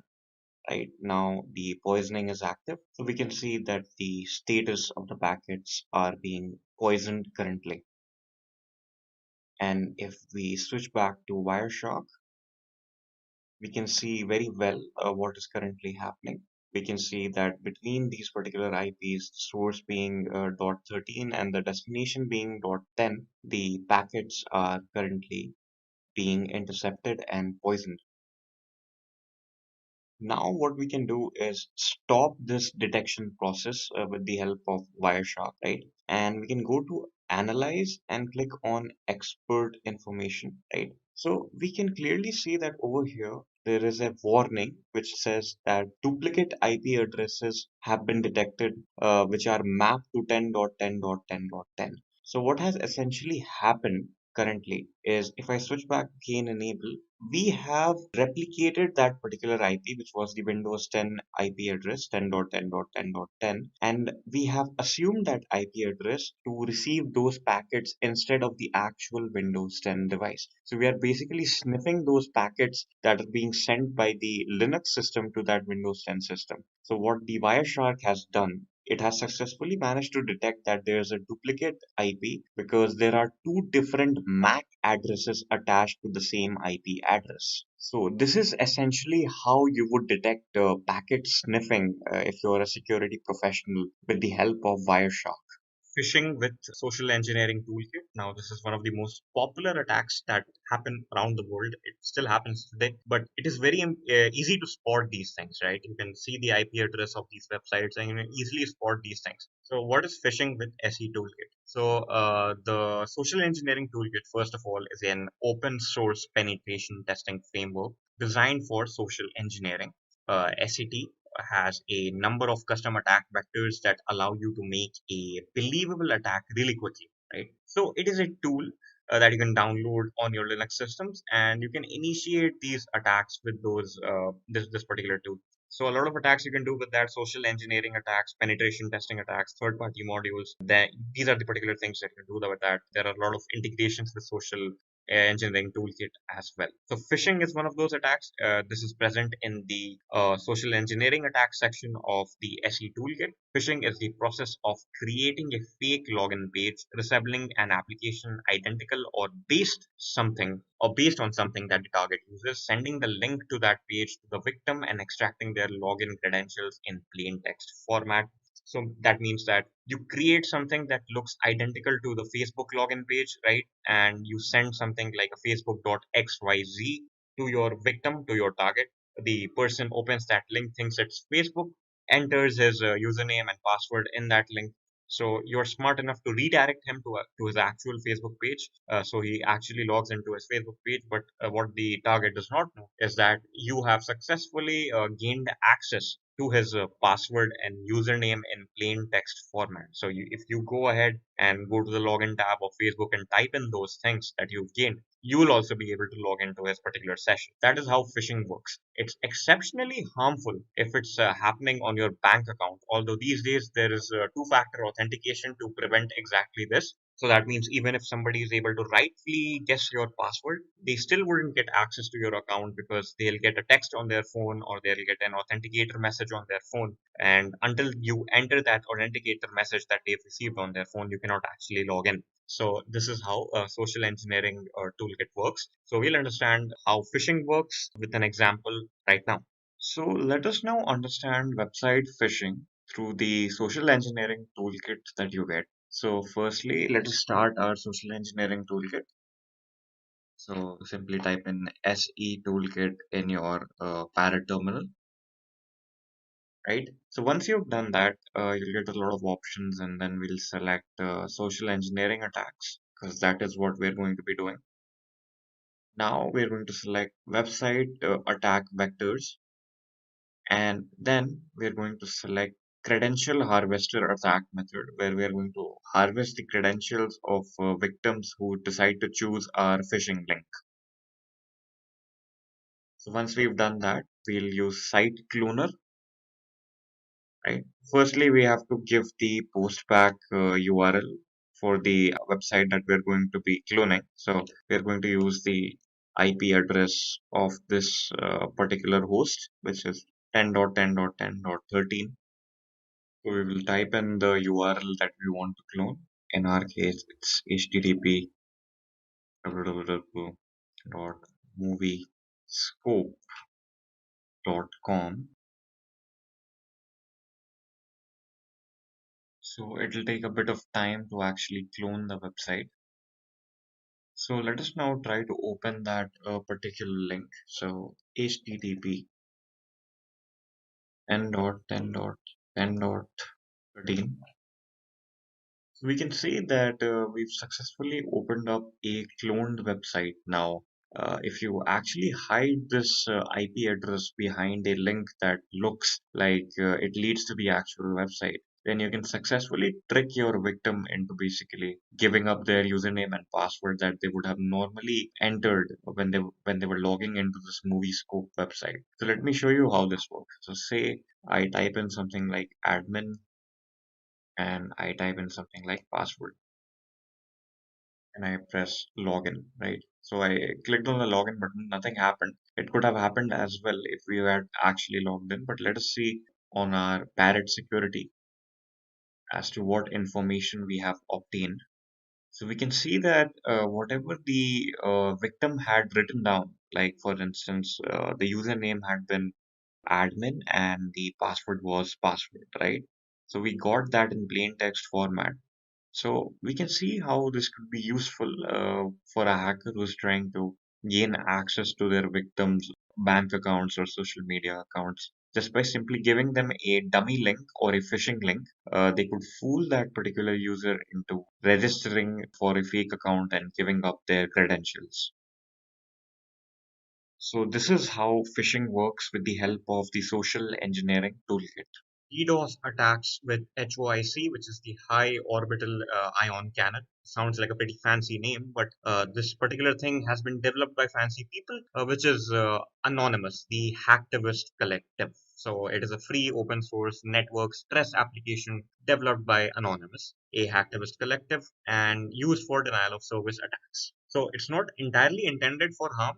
It's basically used to test the proficiency of a network in handling high traffic. So, what is a denial of service attack? It is essentially an attack where a particular host or a particular server is flooded with requests. So, these particular web applications these days they work on a request response basis. So, the client sends a request to the server sends a response back. It goes on and on. That is how a website works. So in this particular case, what will happen is a lot of like thousands or to millions of requests would be sent to the web server at once. And then obviously the web server will slow down and it will crash at some instances, or it will slow down to the extent that none of the other users are able to use it, right? So that is essentially denying them the service. So that is why it's called denial of service, right? So DDoS, it is exactly that, but at a much higher extent, where you're using these botnets, you're using these bots that are present all around the world. So it is harder to detect a DDoS attack, because in a DDoS attack, what will happen is all of these attacks, all of these requests will be coming from different hosts, right? So it's not entirely easy to identify if they are malicious in intent or not, right? That is what a DDoS attack imitation is, what a high orbital ionic cannon will do. You can simply click on the fire the laser button and it will send a plethora of requests to a particular server at once. And then you can see how well the server deals with that, right? Or if the server is able to sort of subvert that attack. So that is what a denial of service attack is. So let us understand how this works in the tutorial. But before we actually do that, we also need to understand about anti-DDoS Guardian, which is a tool to prevent exactly this. So there are DDoS attacks. So there are tools to prevent those DDoS attacks. So anti-DDoS Guardian is a high-performance DDoS protection software for Windows servers, specifically the Windows servers that we are going to be using today, the Windows 2019 and 2016 server. It stops most DDoS or DOS attacks, including SYN attacks, IP flood, TCP flood, UDP flood, ICMP flood, slow HTTP DDoS attacks, layer 7 attacks, application attacks, Windows remote desktop brute force password guessing attacks. So a long list of things, but the DDoS Guardian is prepared for this, especially if you subscribe to their premium services as well. But even in non-premium mode, it works exceptionally fine. So anti-DDoS Guardian monitors the server and keeps a lookout for suspiciously large number of incoming requests and prevents a server overload by mitigating those requests. So say the anti what this particular tool will do is it'll establish a baseline of activity for a particular web application. So if the baseline of activity is altered, if somehow there are a lot of requests suddenly, right? So obviously something is wrong. That should not be happening, because that is not on the baseline of activity, right? So once that happens, this particular tool will automatically detect that and subvert that attack. So we'll see this in action as well in this particular tutorial. So this is going to be a demonstration with regards to how to initiate and detect a DDoS attack. So in this particular case, what is going to happen is my Windows 10 virtual machine has this tool installed called the Anti-DDoS Guardian 5.0. Right now, this tool is supposed to detect DDoS attacks. So any attack which has a lot of packets coming from one IP in general, this particular Guardian will stop that. So I have it installed and ready to be deployed. So let me switch to the attacker computer. So my attacker computer in this case is going to be a Windows Server 2019, and I already have a high orbit ion cannon in place. Now the name might sound fancy, it's just a replacement name for a DDoS attacker. This particular application will send a lot of packets to the target computer, in this case my Windows 10 virtual machine, at the same time, and effectively dismantle the services of that particular Windows 10 computer. So the first thing that I would do is select that particular IP. So I'll click on the plus icon and put in the IP address of the Windows 10 virtual machine. So I've put that in, and then I am going to increase the power of this particular orbital cannon attack to high. So this means instead of a low number of packets, a high number of packets will be sent, which means a higher load. And then I'll select the generic boost HOIC attack, right? And I'll click on add. Just a moment, my IP was a little bit wrong. I'll edit that. So I'll also make sure that I put in the IP in the form of a URL. So HTTP. And after I've done that, put it to high and select the generic boost. Click on add. Now, as we can see, the status of this cannon is ready. I just have to simply click on this red button over here, which is fire the laser. So once I click on that, this particular DDoS attack will start. So let me begin. Right, so the status is engaging. Let me switch back to my Windows 10 PC and look at what is going on in the DDoS Guardian. So if I scroll down, I can see, like, right over here, I can see that there's a lot of activity in outgoing and incoming IP packets, right? So this is obviously an attempt to DDoS this computer, or it might just be suspicious. So we'll check it out. Right. So once we double click on that, we can see that a lot of IP packets are coming in. It's just swarming this computer with IP packets, right? So one simple thing I can do now that as a security specialist, I have detected that a computer or a IP is trying to hack into the system by causing a DDoS attack, I'll simply block this IP. So once I block this IP, we can see that it goes red, and it doesn't matter how many packets are being sent by that particular PC or virtual machine. It does not matter to us because we are simply hard blocking that particular IP. So we can see how with the tools such as anti-DDoS Guardian or any other anti-DDoS tool, we can prevent such attacks. And it is important as well because if we are operating in organizations like Amazon or Facebook, it is very damaging for any of those organizations to have these attacks put on them because it could temporarily suspend their services. Session hijacking with BetterCap. Now, BetterCap is a tool that is used for this particular task, which is called session hijacking. So, essentially, when you log into your social media accounts or your bank accounts, what happens is these particular websites are generating a session key for you. Now, this session key is valid only and only for you because they need to provide you with the privacy because these particular accounts are very sensitive. So BetterCap is a tool. If your session is unprotected, BetterCap is a tool that can detect all of these things and essentially get access to your session, right? That is called session hijacking. So if your session is unprotected, BetterCap can give the attacker access to your username and password. So it is also used as a tool for a lot of engineers, red team users, and researchers. To it is an essentially easy to use all-in-one solution with all of the features that they might possibly need to perform reconnaissance and understanding how susceptible systems are to Wi-Fi network attacks, or how their Bluetooth low energy devices are susceptible, or wireless HID devices and devices all spread all across the Ethernet networks, right? So if your session is unprotected, BetterCap can very easily capture credentials and sensitive information or confidential information from unprotected sessions on a particular network. So if you log into a particular website, BetterCap has got it. It'll basically get your user ID and login credentials, and then the attacker has access to that as well. So it is used as an application to test whether these sessions are protected or unprotected. So let us understand how this works in action. So in this particular tutorial, we're going to be doing two things. The first thing that I'm going to do is turn on my Wireshark, wait for that to open up, and then I'll select my Ethernet device. So I'll skip this particular thing, remind me later, and then I'll select Ethernet 2, right? So I have begun monitoring Ethernet 2, right? So all of the packets that are being transmitted from one particular device to another in this particular network, I can monitor from this Wireshark outlet. Now, to demonstrate network sniffing and network sniffing in action, we're going to switch back Parrot Security. So I'll just log into this. So once I have logged into that, the next thing that I'm going to do is open up the terminal in Parrot Security. And we're going to be using BetterCap, obviously, to initiate this network sniffing attack.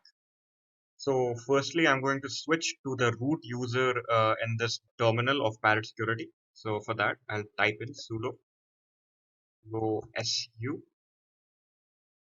and then I'll type in the password, and then I'll go back to the root directory. So now I am in the root directory. Now I can run BetterCap. But before we do that, actually, we need to find out the name of the Ethernet device, similar to how we found that out when we were using Wireshark in Windows 10. So I'll type in ifconfig. Right. So in ifconfig, we can see that this particular IP address is our IP address, and this particular Ethernet device name is ETH0 is the name of the Ethernet device that we're going to be using in Parrot Security. So let us begin with that. I'm going to clear this up. So now that I know the name, I'm going to type bettercap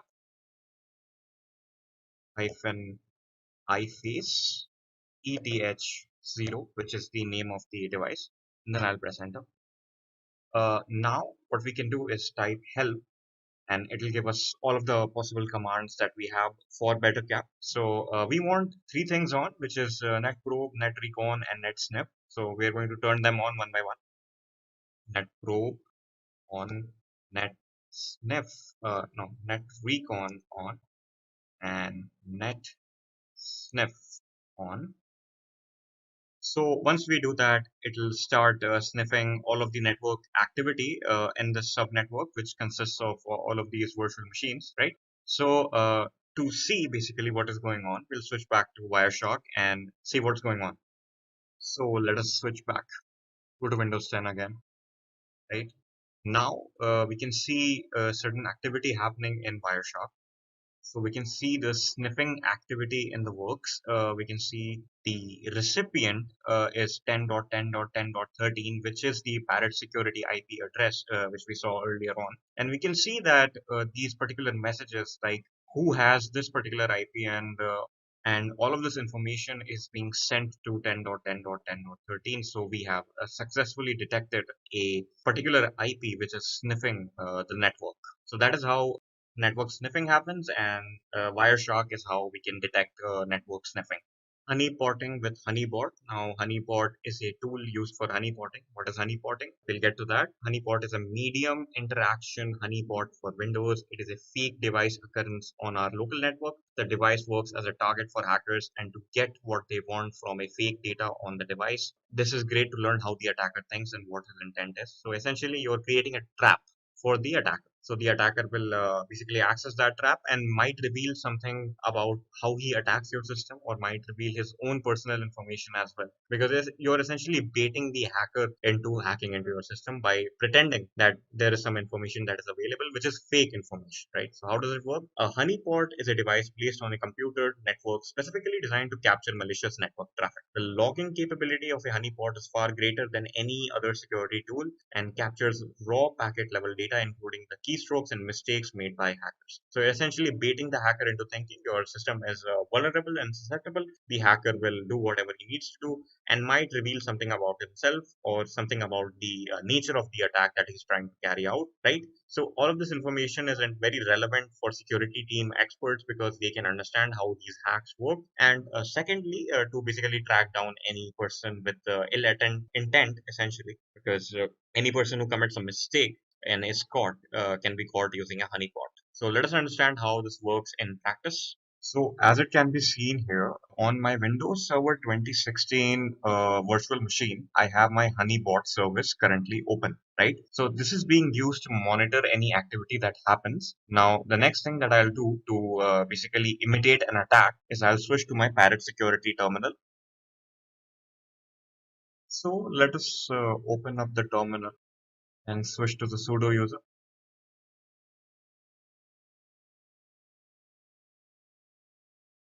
So once I have done that, I'll simply put in an FTP request to 10.10.10.16, which is my Windows Server 2016 virtual machine's IP. When I press enter, it says connected to 10.10.10.16. So if I go back and switch back to my Windows Server 2016 and check back in my honeypot, simply by firstly I'll log into that. So we can see that there's some information available over here. So if I expand ports, right, so I can see this. So the thing that I can do is view details. So when I view details, I can get the details about the attacker that may be trying to get into my system, specifically the file system of my system, because the attacker has initiated a file transfer protocol, the FTP. So we can see those details over here. We can see the packet information over here when I open up the view details section, right? So if I close this up and I expand remotes, we can also see the attacker IP, which is 10.10.10.13, which is the IP of my Parrot Security virtual machine, right? So in this way, you can essentially determine which particular system within your own network may be trying to get into your system or your file system. So this is how certain people would evade firewalls and other security measures. And this being a honeypot basically is a trap for those potential attackers to identify themselves. Web server reconnaissance with HTTP recon. Now, HTTP recon or HTTP fingerprinting is a tool developed by Computec and modified by W3DD. These are the authors to help return highly accurate identification of given HTTP implementation. So essentially, you enter the URL of a particular website and the server of that website. This particular tool will return the information of that server. So this is very important within professional vulnerability analysis because you need to ensure that your server's information is not accessible to any outside person. So if you run the HTTP recon tool for your particular web application and some sensitive information with regards to how your server is operating is revealed to the attacker, that is a very risky thing, and you should ensure that whatever means you're implementing in your particular website is subverting those particular risks, right? So that is the entire role of HTTP recon in the professional security community. It is used by hackers to essentially gain information with regards to how your server is operating. It is used by security professionals to patch those things up, to not basically allow that information to be revealed to the hacker. Let us understand how this works for websites. From footprinting of a particular website, we can also use HTTP recon. So let us open that. You can open that up without any administrative privileges, but that might cause some issues. So I'll open that up with administrative privileges. So once you've opened that up, I'll expand this a little bit. So in here, you can write the website name that you want to footprint. So in our case, let us type in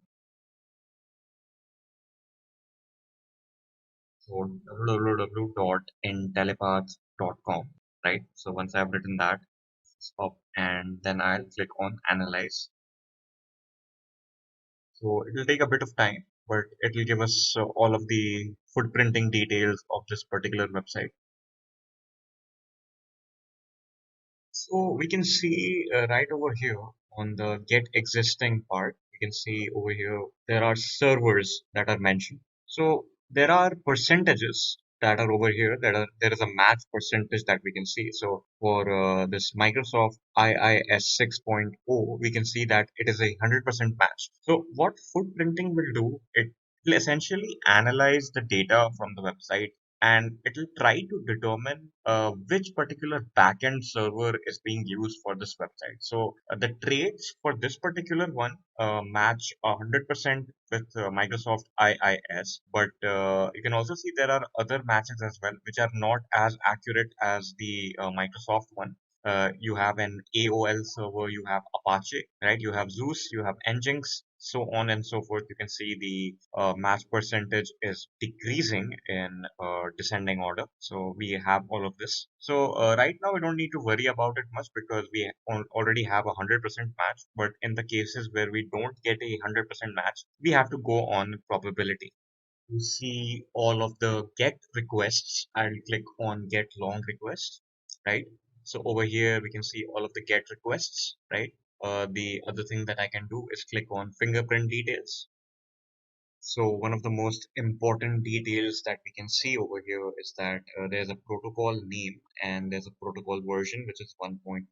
So hackers can essentially use these details in order to basically maneuver their hacks in accordance with the exploitations that are available for these particular protocol versions. So you can see if you are a hacker with a certain level of knowledge, you can manipulate all of this information to basically help you out in whatever hack you're planning to do. So this is a software utility in order to basically recon a particular website to perform footprinting and reconnaissance. Web application footprinting with what web. Now, this is very similar to what we just discussed, except this also gives information with regards to the application itself, not just the server. So, what happens is what web recognizes web technologies, including content management systems, blogging platforms, statistical analytics packages, JavaScript libraries, web servers, and embedded services. What happens is, what web will scan a website to detail out the category of a web application, the author, and the technologies that are being implemented in that web application. So a website is authored by someone, that will be revealed. What is the password field? What is the login ID field? That will be revealed. So everything on the client side that is visible is revealed. So the HTTP server information, what server it might be using, all of that information, the IP address, the author. So these particular details are there. So even something like what particular organization is powering this particular website, that is also revealed. So that is how what web essentially works. So let us see what web in action as well. Keep in mind that this is exclusively for web applications. For web servers, it is entirely recommended to go with HTTP recon. For web applications, the client side of things, you can go for what web. So one of the tools that we use when we are trying to actually hack into a web application is what web. So let us see the sample website first. The sample website is moviescope.com. Just a quick info, guys. Test your knowledge of cybersecurity by answering this question. What is code red?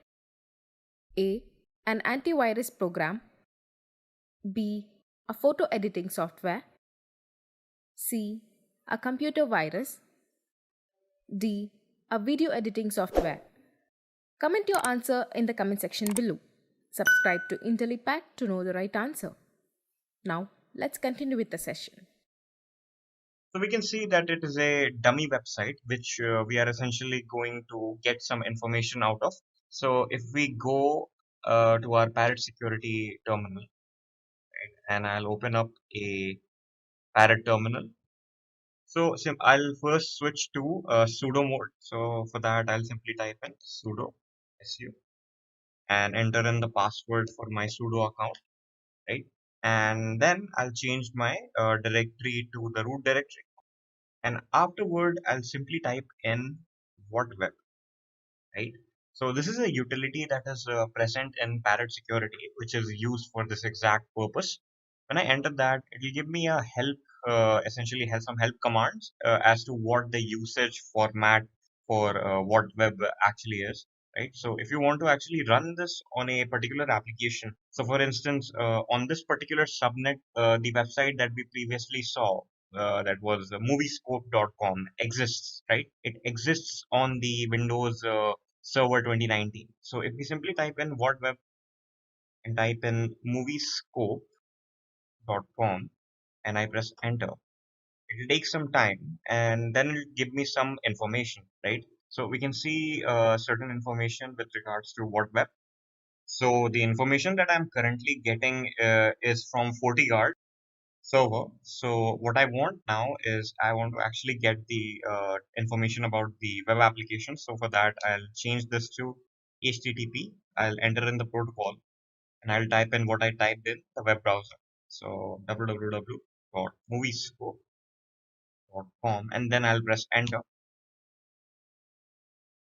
So we can now see that it is actually not forbidden anymore. It is actually getting us the right information, right? So this is a bit jumbled up. Let us get this in detail.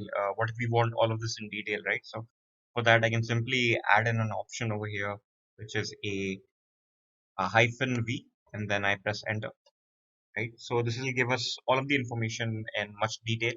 So if I scroll up, I can see that the main page that I logged into with the help of this particular URL is the login page for Moviescope. We can also see the IP. So this is the IP that is resolved when I type in moviescope.com. So this is the IP that we are actually connecting to, right?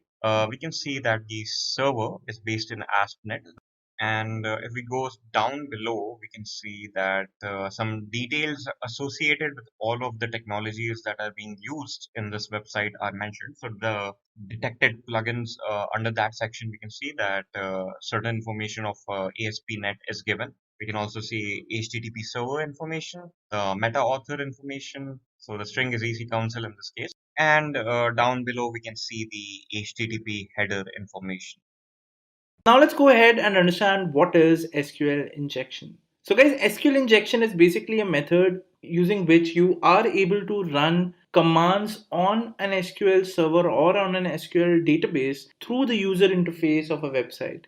And then you are able to do malicious tasks such as logging into the website without even knowing the username, password of an account, or getting or retrieving the details of a particular account or all the accounts which are there on a website by running some SQL commands from the user interface, right? For example, in this session today, what we're going to do is we are going to have a look at a website like this, which is basically going to have the username and password fields. And we are basically going to check when we basically enter the username, we basically enter the password, then we are able to log in to the website.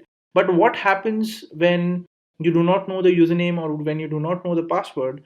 How can you inject an SQL query from this user interface and log into the website without even knowing any username and password, right? So that is something that we are going to understand. And the method of passing SQL queries from a website into the database directly is basically called SQL injection. Okay, so now you might be wondering, how does it basically work?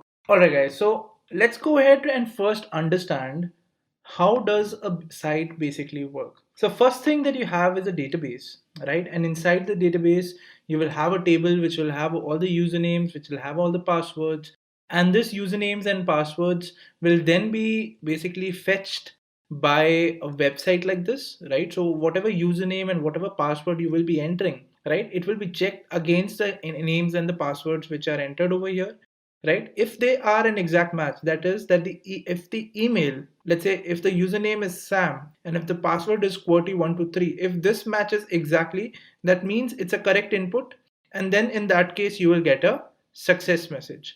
In case the username is Sam but the password is something else, let's say the password is not matching what is there in the database, in that case the output or the input will be wrong, and with that even the output will be failed, right? So first of all, we will need an application which is going to work like this.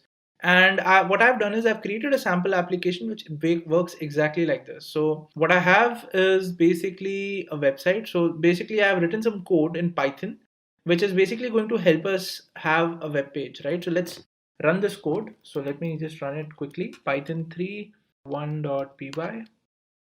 And with this, my code is now running. So if I go to my browser and if I go to localhost 5000, this is the website which I created. Now in this website, what I can do is I can enter some username, I can enter some password, and then I can sign in. I can check whether that username and password is correct or not. Okay, so what is the username and what is the password? It will be basically be picked up from MySQL. So this is the username, this is the password which I have in the database as of now. So if I enter a username which is Intellipaat and if its password is Intel123, in that case, I will get a success message over here. So let us try that. Let us enter Intellipaat and let us enter the password as Intel123. Let me click on sign in and you can see the messages login is successful. Similarly, if let's say I enter the username as Intellipaat and now let's say I enter a wrong password. Let's say I enter Intellipaat123, let's say 4. So if I click on sign in that case, it is going to tell me login failed. Why? Because in my database for the username Intellipaat, the password is Intel123. So I can add more usernames over here. So let's say if I add a username, let's say insert into user, let me enter a username. Let's say the username is sample and the password for the same is going to be sample123. Let's say this is a query that I pass and I missed out on values over here, so let me enter that. Okay, so now if I check my database, so these are the 3 records that I have. So my username is sample and my password is sample123. So now if I go ahead and if I try this out, so if I enter the login name as sample and if the password is sample123, if I click on sign in, you can see the password is login is success, or the output is login is success. If I let's say enter some wrong password and if I click on sign in, it will say login as failed. So guys, with this you now get to know that the website is working, right? And this is the prerequisite that you need in order to understand how SQL injection will work. Now what we're going to do is we're going to spoof this website into believing that I am a correct username, or the username that I am entering and the password that I'm entering is correct. Let's see how we can go ahead and understand that, or how to do that. Let's go ahead and understand. But before doing that, you will have to know some basics about SQL injection. So let's understand those basics. So guys, these are some commands or these are some syntax that you need to know in order to perform this attack, right? So first of all, what you need to understand is what is the meaning of hyphen hyphen. So whenever you enter hyphen hyphen in an SQL query, that basically means it's a start of a comment. What is a comment? A comment basically means that let's say in this code, in this Python code, if I want to make this line a comment, which when basically a comment is made, then basically that line is not processed or that code is ignored, right? So if I wanted to make this line a comment, what I can simply do is I can add a hash in front of it, and now you can see this code has now become gray, which basically means when I will be running this code now, this line will be ignored. So in SQL, if you want to add a comment, the line or the command for that is hyphen hyphen. So wherever you will write hyphen hyphen, all the commands after hyphen hyphen will be ignored. All right. Then you have something called as OR. Now what is the OR operator? OR operator basically means either of the input should be true. So if I'm using this website, either the username or the password should be correct. All right. To simulate this, let me just go to my database. So let's say I enter something like this. So if I enter select star from user where username is equal to Hemant, right? This is correct. The username is there, or password is equal to, let's enter something random. Then it should tell us whether this username is correct or not. This is a query. Let's hit enter.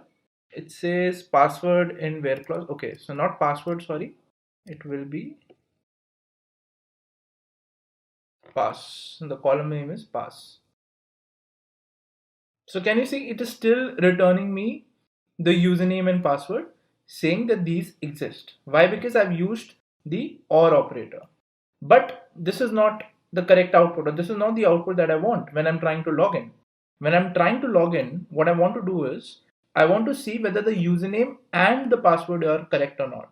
right? So taking the same statement again, if I change this or to be and, then it will not give me any output, which means empty set, which basically means that there is no username with the name Hemant and the password this, and hence it will give me a wrong, or it will give me a empty set, which basically means that the user does not exist, and hence I will get a login failed on my website, right? So this is the difference between or and. So in or, either of the input should be there in the database, and in and, both the input should be present correctly in the database. Only then it will give us a successful message. What is 1 is equal to 1? 1 is equal to 1 is a statement which is always true, right? And what does that mean? Whenever I will write, let's say if I write when username is equal to Hemant and 1 equal to 1, which basically means that this statement is always going to be true in case the username is Hemant, because the second condition is always going to be true, which is 1 equal to 1, right? So this syntax basically means that the statement or the condition is true, and you can use it anywhere. You can use it while you are working with an SQL query, or when you basically want to go ahead and execute a statement. So now let's go ahead and try these out and understand how will this work when you're working with an SQL query using these syntaxes. Okay, so let's go ahead and write an SQL query and let's see what the output would be according to what we have just learned. Okay, so coming back to my MySQL shell. So let's say I go ahead and first show you all the records again, which I have in the table. So these are all the records that I have in the table, right? Now what I'll be doing is, let's say I type in select star from user where Hemant, username is equal to Hemant and 1 is equal to 1. Now what do you think will be the output of this? So let's try and analyze. So what did we learn in this slide? We learned that when we use and, then both of the input should be true. So do we have username equal to Hemant in the user table? Yes, we do. And this is the condition which we are using. So this is true. Now let's see if this is true or not. And according to what we have learned, this condition is always true, right? Now if you try and execute this, you will get the username Hemant and the password Hemant123. And then if we type in, let's say I type in a query like select star from user where username. Just a quick info, guys. If you want to make a career in cybersecurity, then Intellipaat has a post-graduation certification in cybersecurity and ethical hacking by ENICT Academy, MNIT Jaipur. This course is of very high quality and cost-effective, as it is taught by MNIT professors and industry experts. Equal to Hemant and password is equal to, let's say, a wrong password. Let's say it's 12345, right? So in this case, it will not return anything. Now let's try to edit this query and let's try to apply the syntax that we have just learned, right? So what we'll do is, first let's comment out the part which we don't need. So we don't need the the part over here.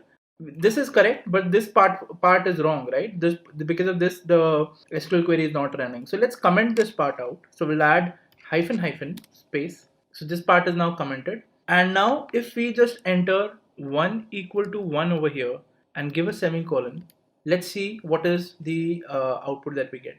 And now, as you can see, you were able to bypass what you just wrote, right? So you commented out whatever was there later and you added 1 equal to 1 before that comment, and because of this, this query is just executing up till here, and whatever was there after and, you have commented it by adding hyphen, right? So this is the basics of an SQL injection. If you understand this, now it will be very easy for you to gauge what I'll be telling you later, right? So now let's go ahead, guys, and now let's try and understand how we can do SQL injection using a website like this. Alright guys, so what we know of this website right now is that if I enter the username and let's say this is the correct username as I know, let me enter a wrong password over here. So what happens, let's see. So if I enter the wrong password and if I click on sign in, I get login failed. So I want to change this, or I want to achieve that I should get login success over here. So let's see how we can bypass this feature. So as we know right now that the syntax that the current website is running in the background is select star from user, where username is this and password is this. So this is how most of the login websites basically work. Now, in order to achieve an SQL injection query or an SQL injection use case, what I will have to do is I will have to change the SQL query, or I will have to try to change the SQL query from this user interface so that I can basically bypass into the system. So how can we do that? So that can be achieved by using the syntax that we learned earlier. And let me first show you how we can do it, and then I'll explain you what would have happened. So before, whatever string that I'm entering over here, that will have a that will have a apostrophe starting before it, or that will have an inverted comma starting before it. So let me close the inverted commas first, and then what I'll type in is I will type in or, and then I will type in the query which is also always going to be true, which is 1 equal to 1, right? And then I will going to close this statement. And after this, whatever is there, I'm going to comment it out by typing in hyphen hyphen and then space. Okay, so this is the argument that I'm going to pass over here. And now let's click on sign in. So it says this field is required. No issues, you can fill this field. And now let's click on sign in. So now, as you can see, it says login success. Now, how do you think this would have happened? Let me go ahead and show you. So the query that we have in the code is select star from user, where username is equal to Hemant and pass is equal to some password. Okay, this is the query which is executing in the background. Now what I've done is I've replaced Hemant with a string which goes something like this. So I first entered inverted comma, then I entered a space, and then I said or 1 is equal to 1 semicolon space comment sign and then space. Now see what has happened. This query has now changed to this query, and I've commented the rest of the part out. Now if you execute this query, what will you get? You will get all the usernames and you will get all the password. Let me hit enter. Can you see? I've got all the usernames and I've got all the password. And because this is something which is not an empty set, the website is now telling me that the login is successful. So guys, this is a very simple and this is a very dangerous SQL injection that we have just done, because not only you have got access to the website, not only you have spoofed the website, but in case you are able to get this result set out through some method, you will be able to get all the usernames and all the passwords that are there on the database of this website, right? So guys, this is how you do SQL injection. Now that we know how SQL injection is done, let's go ahead and understand, is it really important to prevent SQL injection? So you might be wondering now, whatever I've told you, not a lot of people will be knowing about it, right? And that is actually true. Not a lot of people know about how to hack websites, or what would be the purpose of someone hacking your website. So probably it just happens to big companies like Sony, like LinkedIn, like Twitter, right? So why should you be worried about it? So that's a valid point. But imagine right now if you're doing a startup, right? Probably right now the need is not there. But if something like this happens to your website, because as we are growing towards a more technological world, a world which is more online, more and more people are getting the skill sets to work online or use the internet. And with that, if let's say somehow somebody targets your website, it is going to be a huge loss to your business, because the users which were using your website will not trust your website anymore. So to sum up, what is it important to prevent SQL injections? The point is that yes, the prevalence is going to be very less. The attack might be happening to your website or it might not be. The chances of it happening is very less because there are very less individuals in the world out there who can do SQL injections, right? And who would want to target a very small company that you have just started? But does this mean that you should ignore it? Well, No, because the ease of exploitation for this particular subject that we just discussed is very easy, right?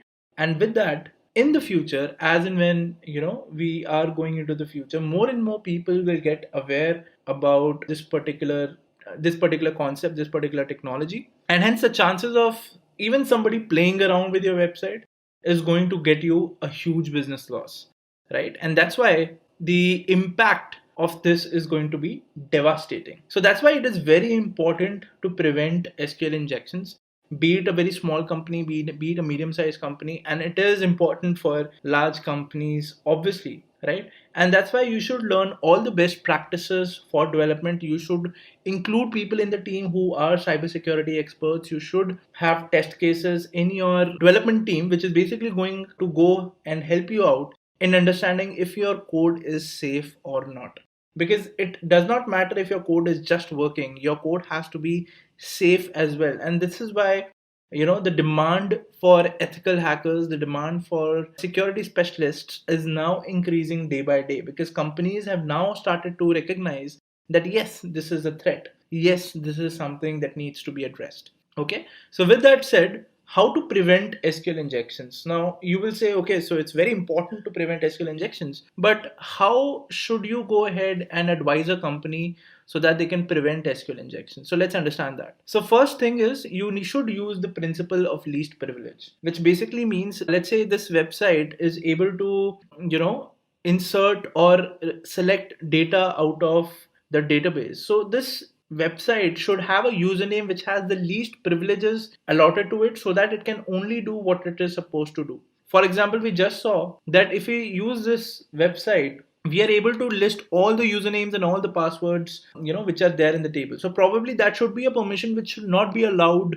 to the user who's going to be assigned inside your code. For example, if you have a look at the code, the username that we have given over here is root and that is absolutely wrong. You should never use root, or you should never use an admin user in your code. So it's very important to have a username which is going to have the least privileges, the privileges which will only help you to get the work done, and that should be assigned to your code. So that's point number one. Second point is that all the passwords, all the usernames, if they can be hashed in some way, then also this attack can be basically avoided. How? Because right now we relied on the fact that whatever I'm entering, it is not being encrypted somehow, and then it is plainly being passed to SQL. But what if we put in a system in between which can basically encrypt all the data or all the user inputs that you're giving, and that encryption is basically tested out in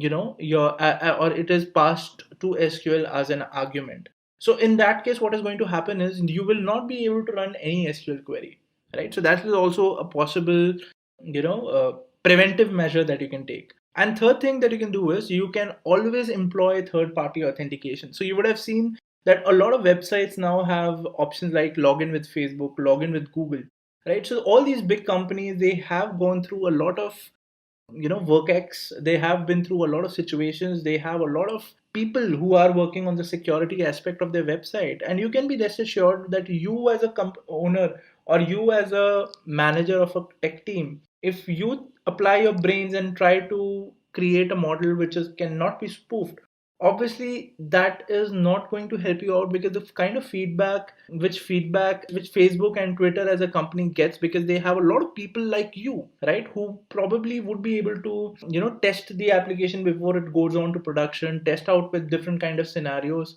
right? And with that fact, their application obviously is more mature, right? So it's always a good idea, if let's say you do not want to go ahead and just make your application secure, because otherwise your thought would be just in making your application secure, whereas your stakeholders would want more features in your application, right? So if you have to balance both of them, why not use things which are already available? And with that fact, why not use the third party authentication tools which are already available out there, right? So this would be some of the methods that you can use to prevent SQL injections. And obviously there are more ways as well. So you can go ahead and practice the best practices of coding. For example, instead of concatenating the arguments that, like we just did in the code, you can also pass them as arguments, and that is a topic for a separate discussion altogether. But majorly, if you follow all these 3 points, they should be enough to prevent a SQL injection.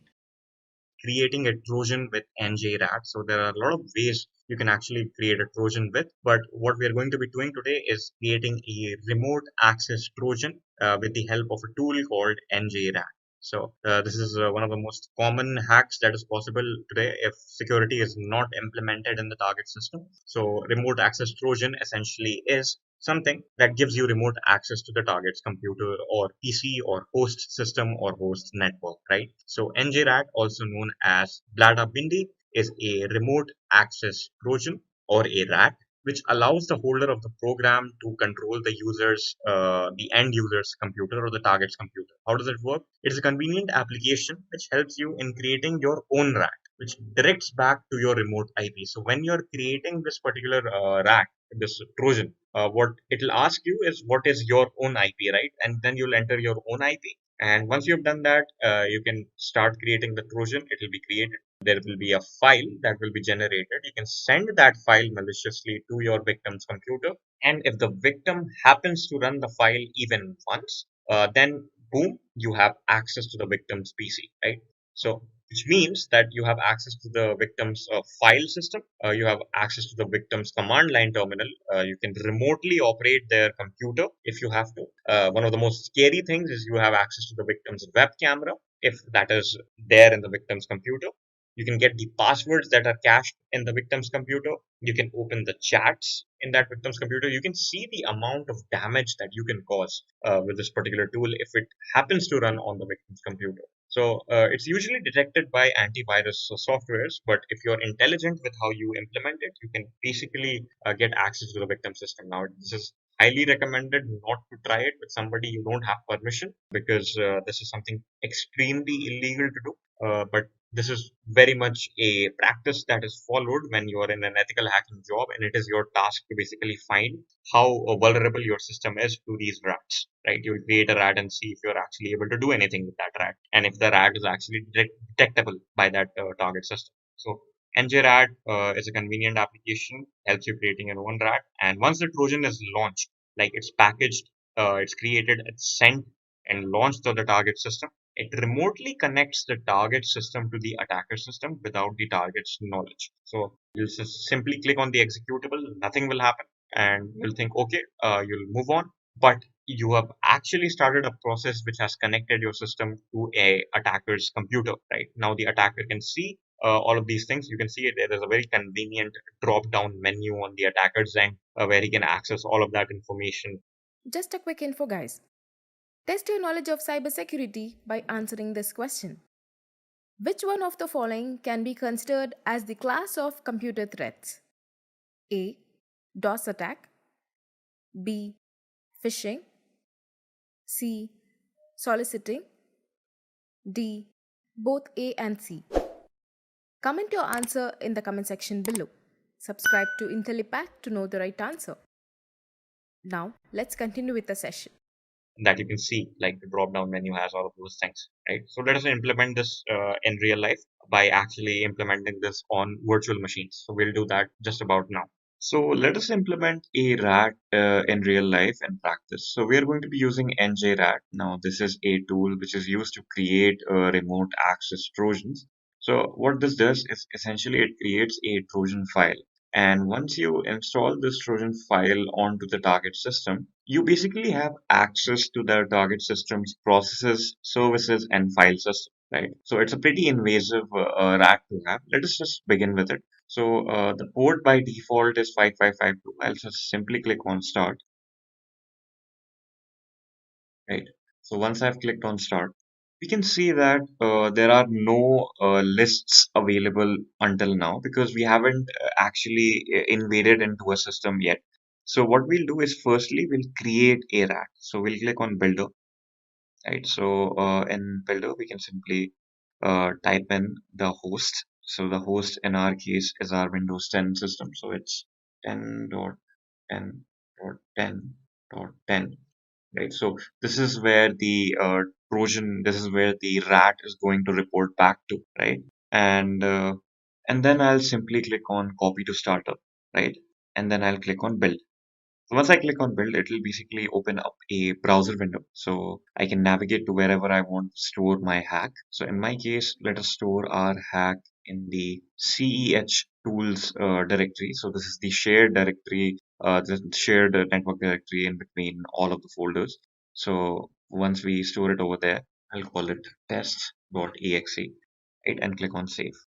So our Trojan has successfully been created. This is our rat. Now all we have to do is run this rat on the target system, right? So let us get along with that. So currently I am on my Windows Server 2016 and we can see that we have that file available to us, right? So if I simply open up this file, we can see that absolutely nothing happens. Now, this is where the hacker gets you, right? So, according to you, the file did not work, right? But if we switch back to our Windows 10 machine, we can clearly go back and check our status. And we can see that we've hacked the Windows Server 2016 computer, right? So, I can expand this and elaborate on this. If I simply open that up, by right clicking on it, we can get a whole bunch of options, right? So the first thing that we get is the file manager. So if I open that, takes some time, but we can browse through all of the files that are present on the target system, right? We can go to the process manager, right? So this will tell us all of the processes that are running on the target system. It takes a bit of time to load. And as we can clearly see, we can see all of the processes that are running on the server 2016 computer, right? We can see the connections. So depending on the network speed that you have, it may take a little bit of time. So we can see all of the port and IP details. We can look at the registry of the target system, which is very important if you're hacking a system. And you can also access the remote shell of the target system, right? There are other options, very invasive options available to you. So you can also run a file. So this could be from your own disk. This could be a script, yeah, or you could simply access the computer's remote desktop. You can access the webcam of that computer. You can get the passwords. You can even enable and access the keylogger, which will basically tell you whatever the target user is typing onto his keyboard. You can open up a chat to basically send messages to the target system. So as you can see, there are a lot of other options as well that you can implement with this invasive remote access Trojan. We'll start from CISSP. So let's get started with this domain. So what is? So is security an overhead? It used to be an overhead, I would say. Let's go 10 or 20 years behind and look at their companies were just wanted to do their business. They don't want to, just wanted to have unrestricted access to the internet because they don't want, any kind of, they don't want any kind of, let's say, a hindrance to their business basically. So everyone has unrestricted access. They could browse any website, be it legal, illegal, or let's say pirated one. So they were used to access the internet. Many companies also say that I have not seen any kind of attack in my organization or in past. So why should I go out for security? Why invest millions of dollars on the firewall proxies, antiviruses, web application firewalls? No, I don't require it. This is an overhead for me. I have never seen kind of attack. Okay, but things are changing nowadays. Okay, each and every business wants to protect themselves, wants to have more protection so that they could do business with ease. Now attackers are evolving day by day. We can see tens and millions of malwares coming into website, and any company on a given bad day can be targeted with that particular thing. So it needs to, I mean, the mindset needs to be changed from there. Okay, we need to think that no, security is not an overhead. It should be aligned to business. And how much security is enough? Okay, so 100% security is always a myth. No one could say that I could not be attacked, or let's say I have best of firewall in class, so I won't be attacked. I have best proxies, best antiviruses, so I couldn't be attacked. No, 100% security is a myth. Security is just good as the weakest link in the chain. Okay, and how much security is enough? The answer is just enough. Okay, just enough security is that you require. Now, going ahead in the certification, we'll try to find out what is dusting of security is. Okay. Now, learning the three pillars of basically the security is CIA, that is confidentiality, integrity, and availability. So what is confidentiality? So confidentiality is one of the pillars of, let's say, security, which ensures that information is only available to authorized individuals. Okay? In other words, unauthorized disclosure is prohibited when it comes to confidentiality. Let's say if you have maintained any kind of confidential thing, a confidential file, or confidential secret in your file. So confidentiality will ensure to whom you are sharing that particular information, he or she should be only able to access that. Okay? No one other. Now, what is integrity? So integrity is something that is related to accuracy. That means the information that is sent from one end, it is reaching other end as it is. It is not altered in the path. Okay? So integrity is something that is related to accuracy of the data. That means the email that I have sent to you is reaching as the same at your end. It is not modified. The software that you are downloading from the website, it is as it is. It is not altered when it lands down to your system. Okay, this is integrity pillar. Availability pillar ensures that the connection is reliable. Basically, data is available as and when you need it. Okay, like let's say if you are accessing a server, now the server is somewhere hosted in the data center. So availability will ensure that a user who is accessing the website that is hosted on a server is available to the user. Okay. Now, how availability can be ensured? That once we read the BCPDR, we'll see how availability is there. So availability is the information is available to the authorized individual. Okay. So this is what availability ensures. So what in terms of CIA is the priority? So someone will say confidentiality, someone will say integrity, someone will say availability. Right? Says the answer depends.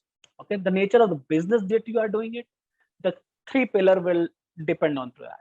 For example, for military, confidentiality would be utmost priority, because the moment the military secret's gonna leak in the market, it's gonna be chaotic for that particular country. So confidentiality would be utmost priority for them.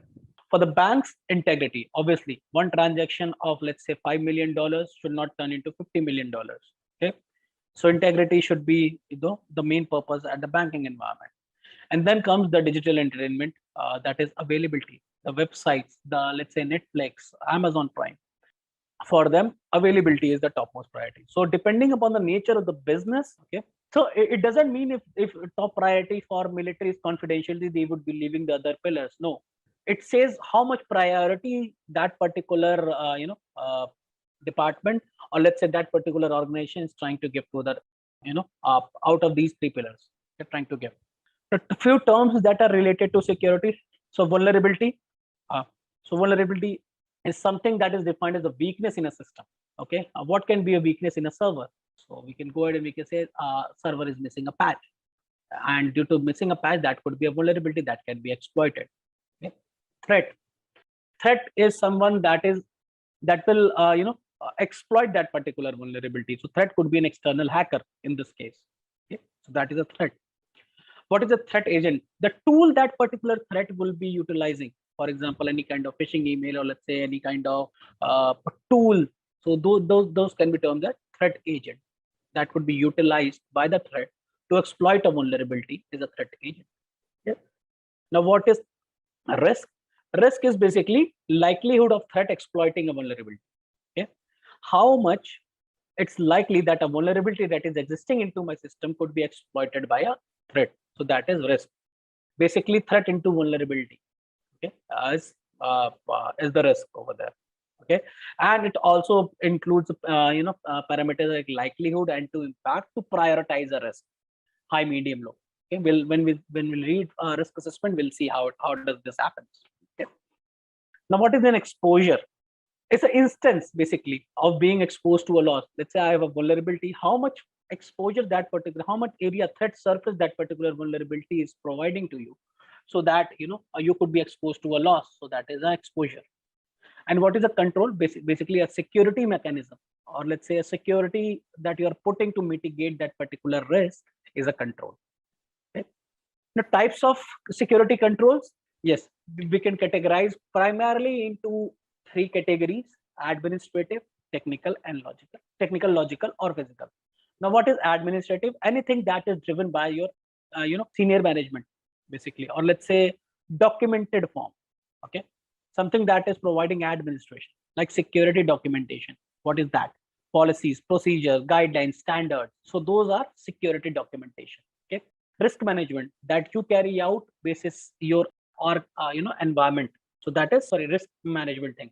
Personnel security, basically in terms of policies and procedures, that how you would be securing personnel. Training, culture, these are all example of administrative controls. Okay, theory driven basically. Then comes the logical one or the technical one, wherein you are employing a firewall, internal, external, IDS, IPS, encryption. Okay, any of the technical controls that you are putting to secure your CIAs. Okay, those will be terms of will be termed as technical or logical controls. Then comes the physical security, physically securing the arena, security guards, locks, fencing, biometric, okay, lighting, CCTVs. Okay, so these are example of physical security controls. Now we read about types of security controls. Now it's terms to classify them. Okay, into function wise, then we can go ahead and say that we have 6 functions here, over which the controls could be divided into. Now depending upon types, okay, let's study about preventative controls. So preventative controls are, let's say, the controls that prevent an attack to happen. For example, security guard. So if anyone physically, if he sees anyone coming with guns, or let's say a mob attacking our organization, so he can take some kind of action so that that particular attack should not happen. Okay, so security guard, from previous slide we can see, is into physical, okay, control, and it's into preventative. So we can say it's physically preventative control, a security guard. Now comes the security policy. So let's say if you have information security policy that is given to your employees, okay, and it states what actions to do, what actions not to do. So probably employees will not do those particular actions that are prohibited as per that policy. Okay. Now, if you look at here, the security policy will come into administrative documentation. So this is administrative preventive control. Similar way, we can go ahead administrative detective. So detective are the controls that is able to detect the motion or detect the attack. Okay. Corrective is something that things have already happened, okay, and you are correcting that particular thing. The attack has already happened. Now you are putting controls to correct that. Deterrent controls are there to deter an attacker, make attacker threaten to commit a crime, commit attack. So those are deterrent controls. Okay. What can come into deterrent? Fences, like if you see high fences with let's say barbed wires. So with those wire, attacker would be who is trying to enter your organization, may be afraid and he may not commit the crime. Okay. If we have lighting over there, so he may have something at back of the mind that if I let's say move into into arena, I may be caught with lighting. Okay, I may be visible. Then we have dogs. Obviously, when dog sees someone, he starts to bark. Okay, so that could be a deterrent control as well. CCTV. So if attacker sees a CCTV outside, he may have a thing at the back of the mind that if I go ahead inside, probably I could be caught. Okay, so that is a deterrent. He would try to avoid himself from the. Now you see CCTV is into detective as well, and CCTV is into deterrent as well. So depending upon the nature of let's say thing that depending upon the nature of let's say implementation of the control, or let's say depending upon the area that particular control is trying to target, okay, is basically will define the characteristic. For example, into detective one, when you see any intruder who has already in and CCTV has caught that, then that particular control will be termed as detective control. So let's try to go ahead and see these controls one at a time. Okay, so we have security guard into preventive, we have security policies into preventive, encryption, obviously it's a preventive control. Why? Because even if let's say I have encrypted the data and someone tries to access that particular data, he would not be able to read it. What is that? So encryption is a technique which change the plain text into unreadable format. Basically, that is called as ciphertext. Okay, so that is okay. ACL, that is access control list, basically employed on the firewall. So if the rules are not matching, probably that particular traffic will be dropped. So that is the preventative control. We have antivirus for sure. If signature matches, the traffic will not be allowed. Others can be IPS as well, intrusion prevention system. So that will be a preventative control. Now, what comes into detective monitoring? Log monitoring, CCTV monitoring. Okay, so that is detective control. Job rotations. So what is job rotation?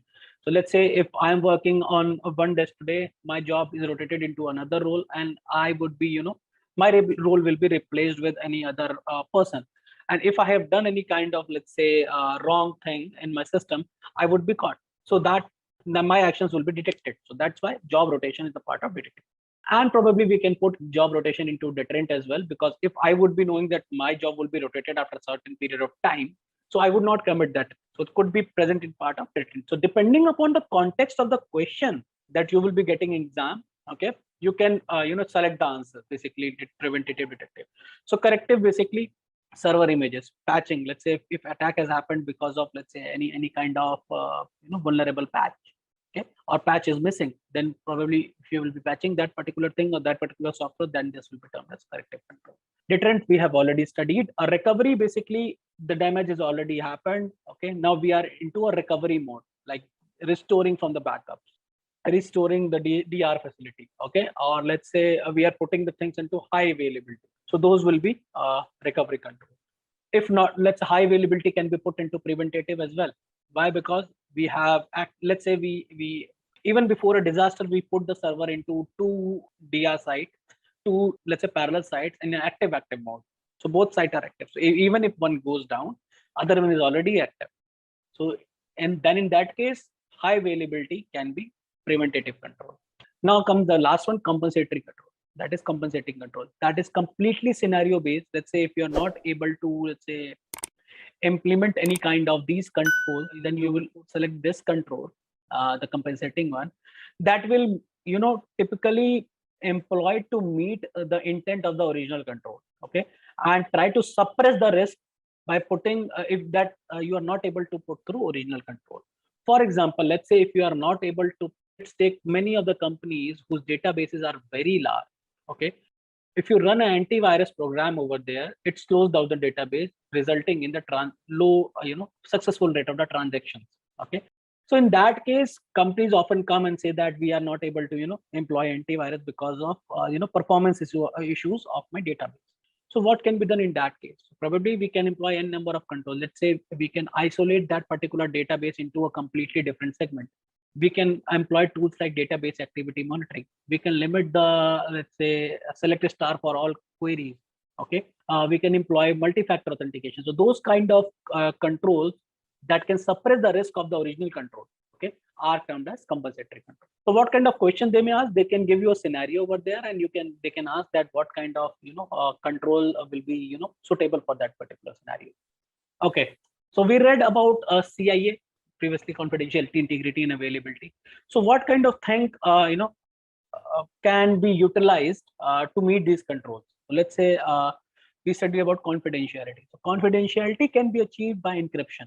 Okay, so encryption either, so at rest we can employ encryption. When in transit we can employ encryption. We can put access control over there. Okay, multi-factor authentication or proper access control we can put over there. So in transit, let's say, so at rest we can always go ahead and we can employ, let's say, symmetric or asymmetric encryption over there. In transit we can utilize TLS, SSL, okay, VPNs. So data in transit will also be secure. Okay, now comes the integrity part. So how will you ensure that the things that you have downloaded from a website, things that you are sending it somewhere, is arriving same as you have sent or as you have downloaded? So that particular thing is hashing. Hashing is something you take let's say a file or let's say fixed length of a string, put through an algorithm. We will see algorithms into, let's say, domain 3 when we'll read domain 3.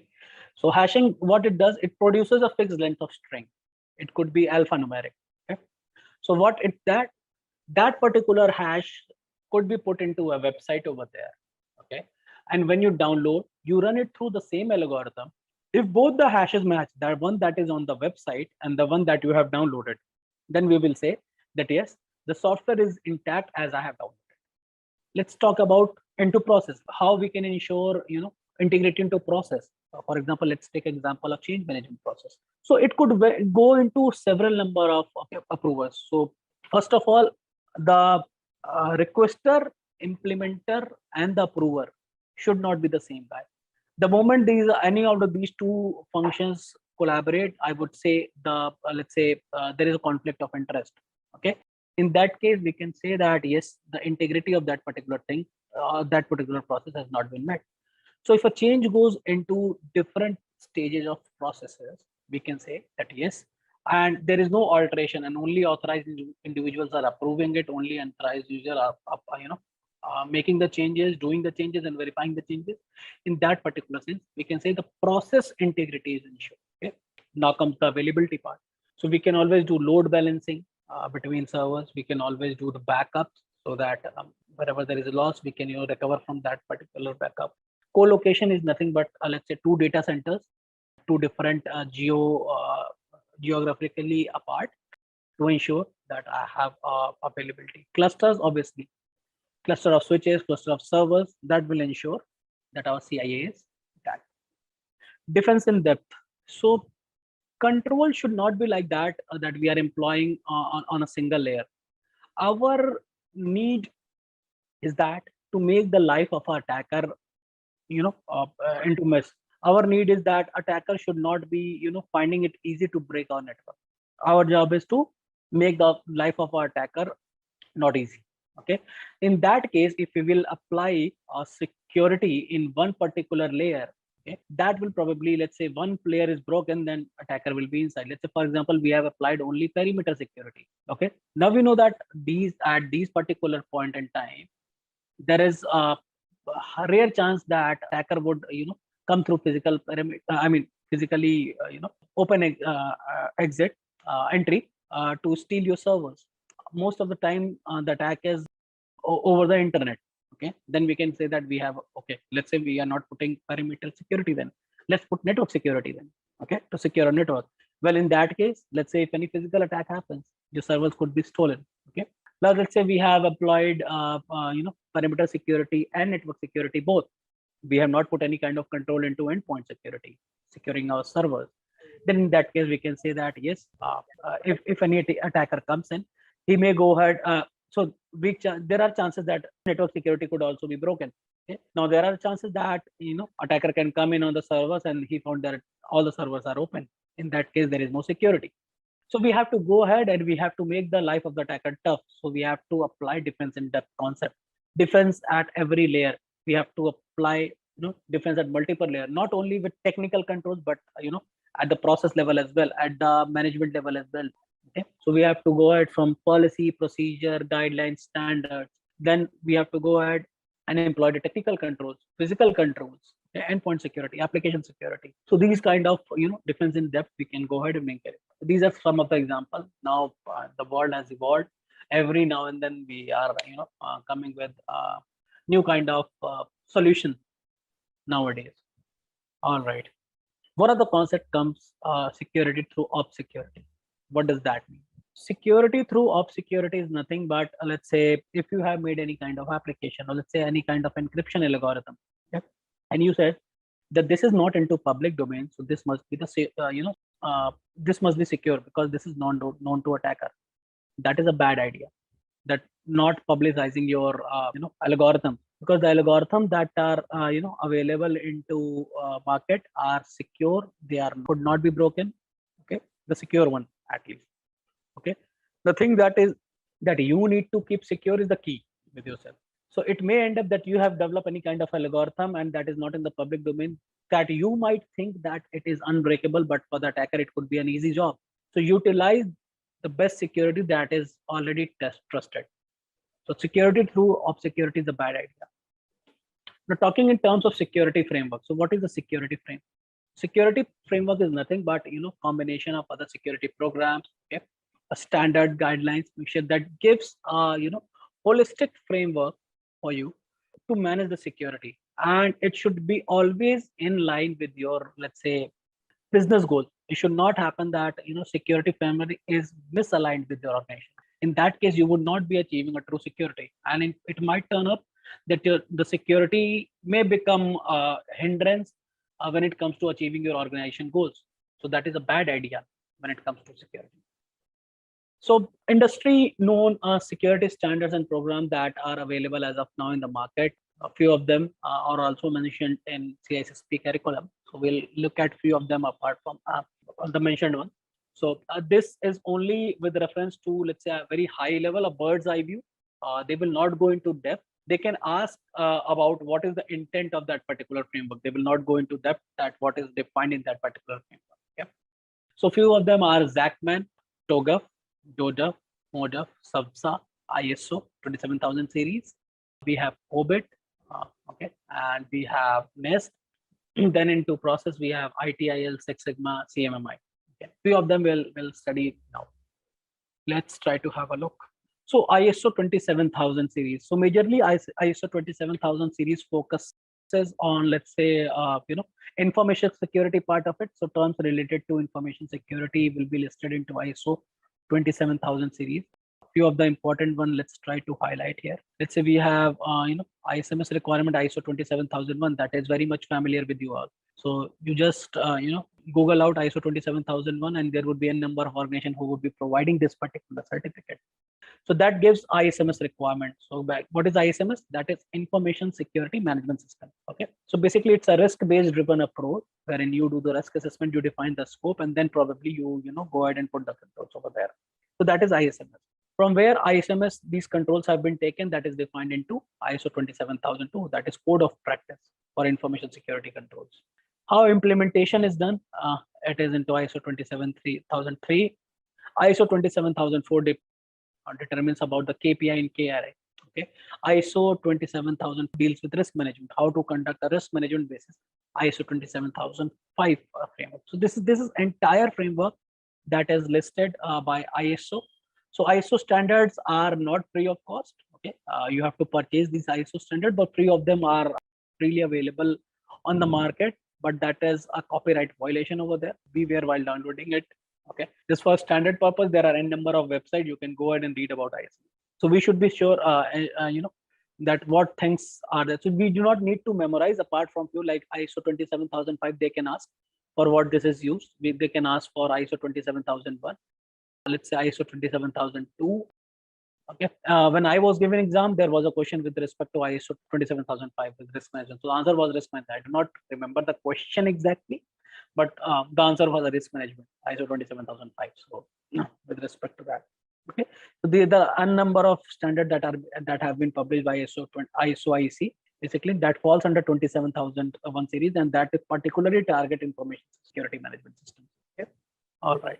So one of the framework is ZACMAN framework. So what is ZACMAN? Okay.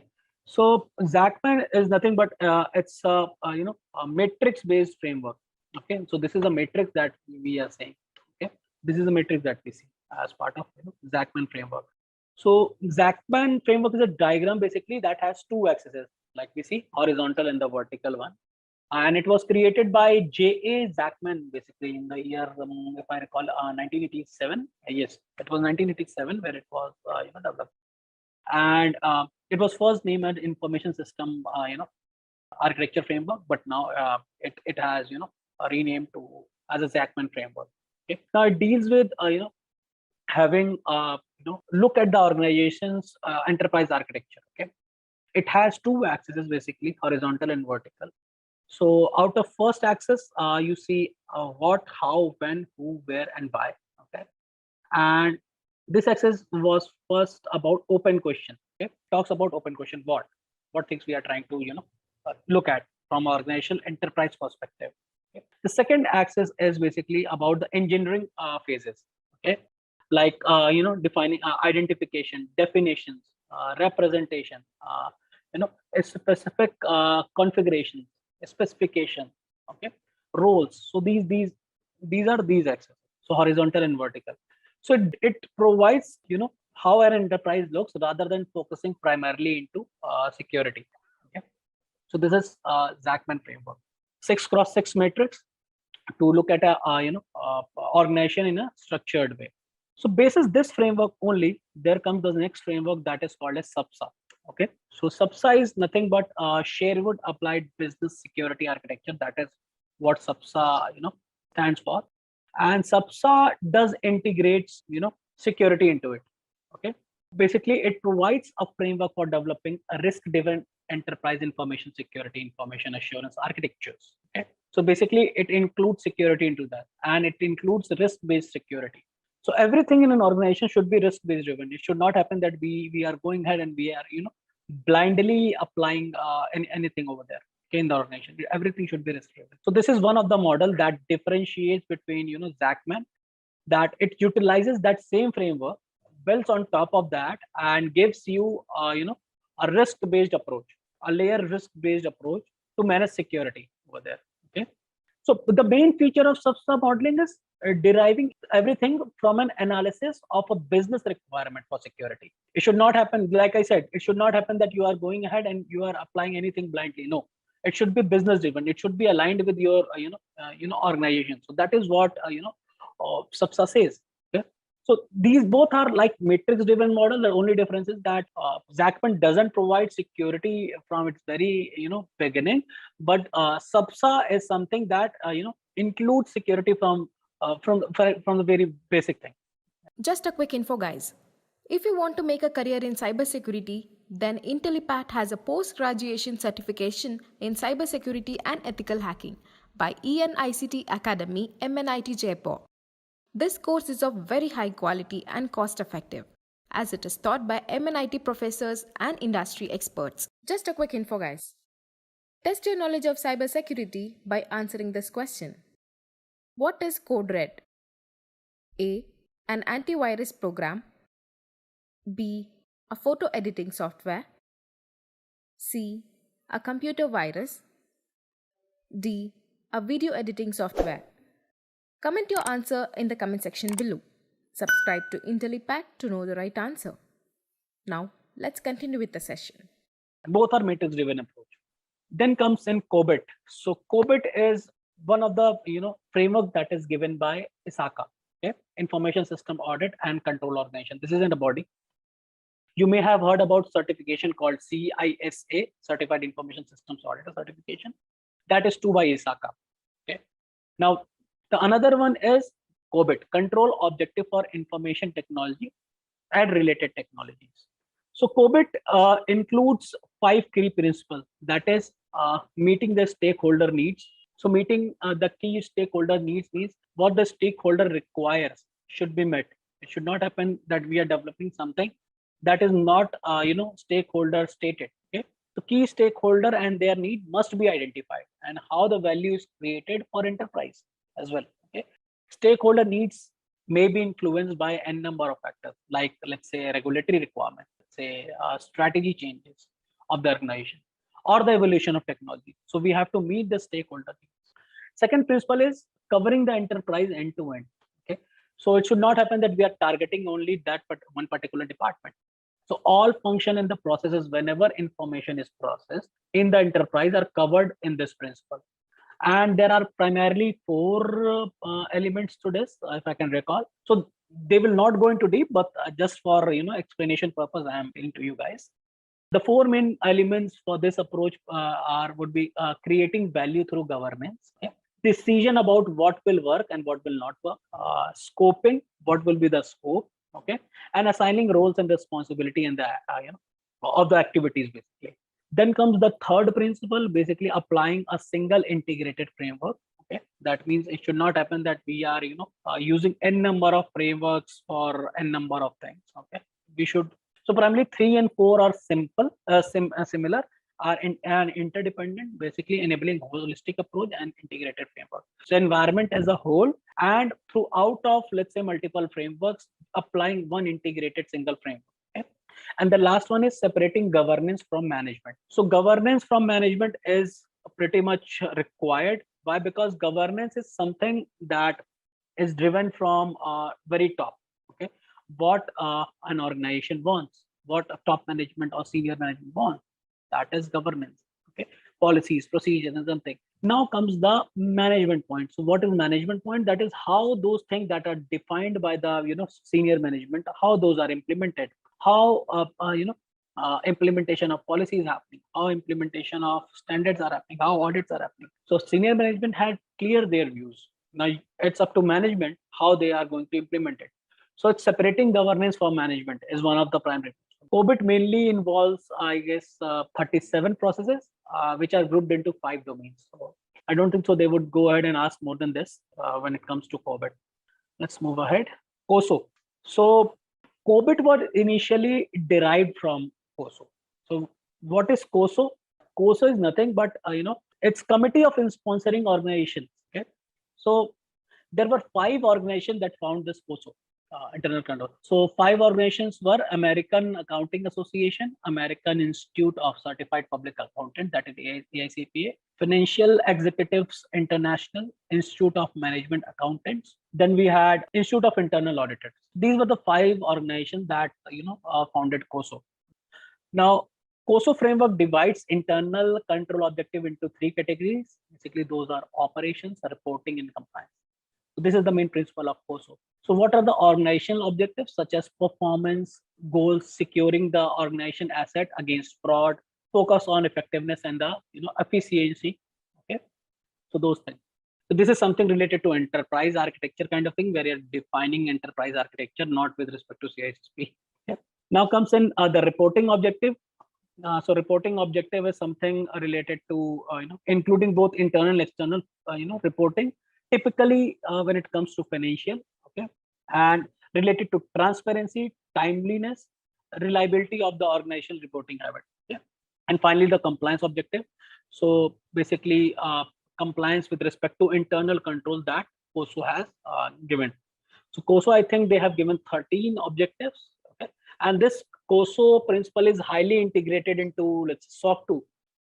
You would heard about SOC 2 as well. So AICP utilizes this COSO framework only to build SOC 2 SSA 18 framework as well, standard as well. Okay. Now comes in ITIL. So ITIL is not a standard, let's say not a framework. Industry, let's say, formulated one, but this has become de facto one.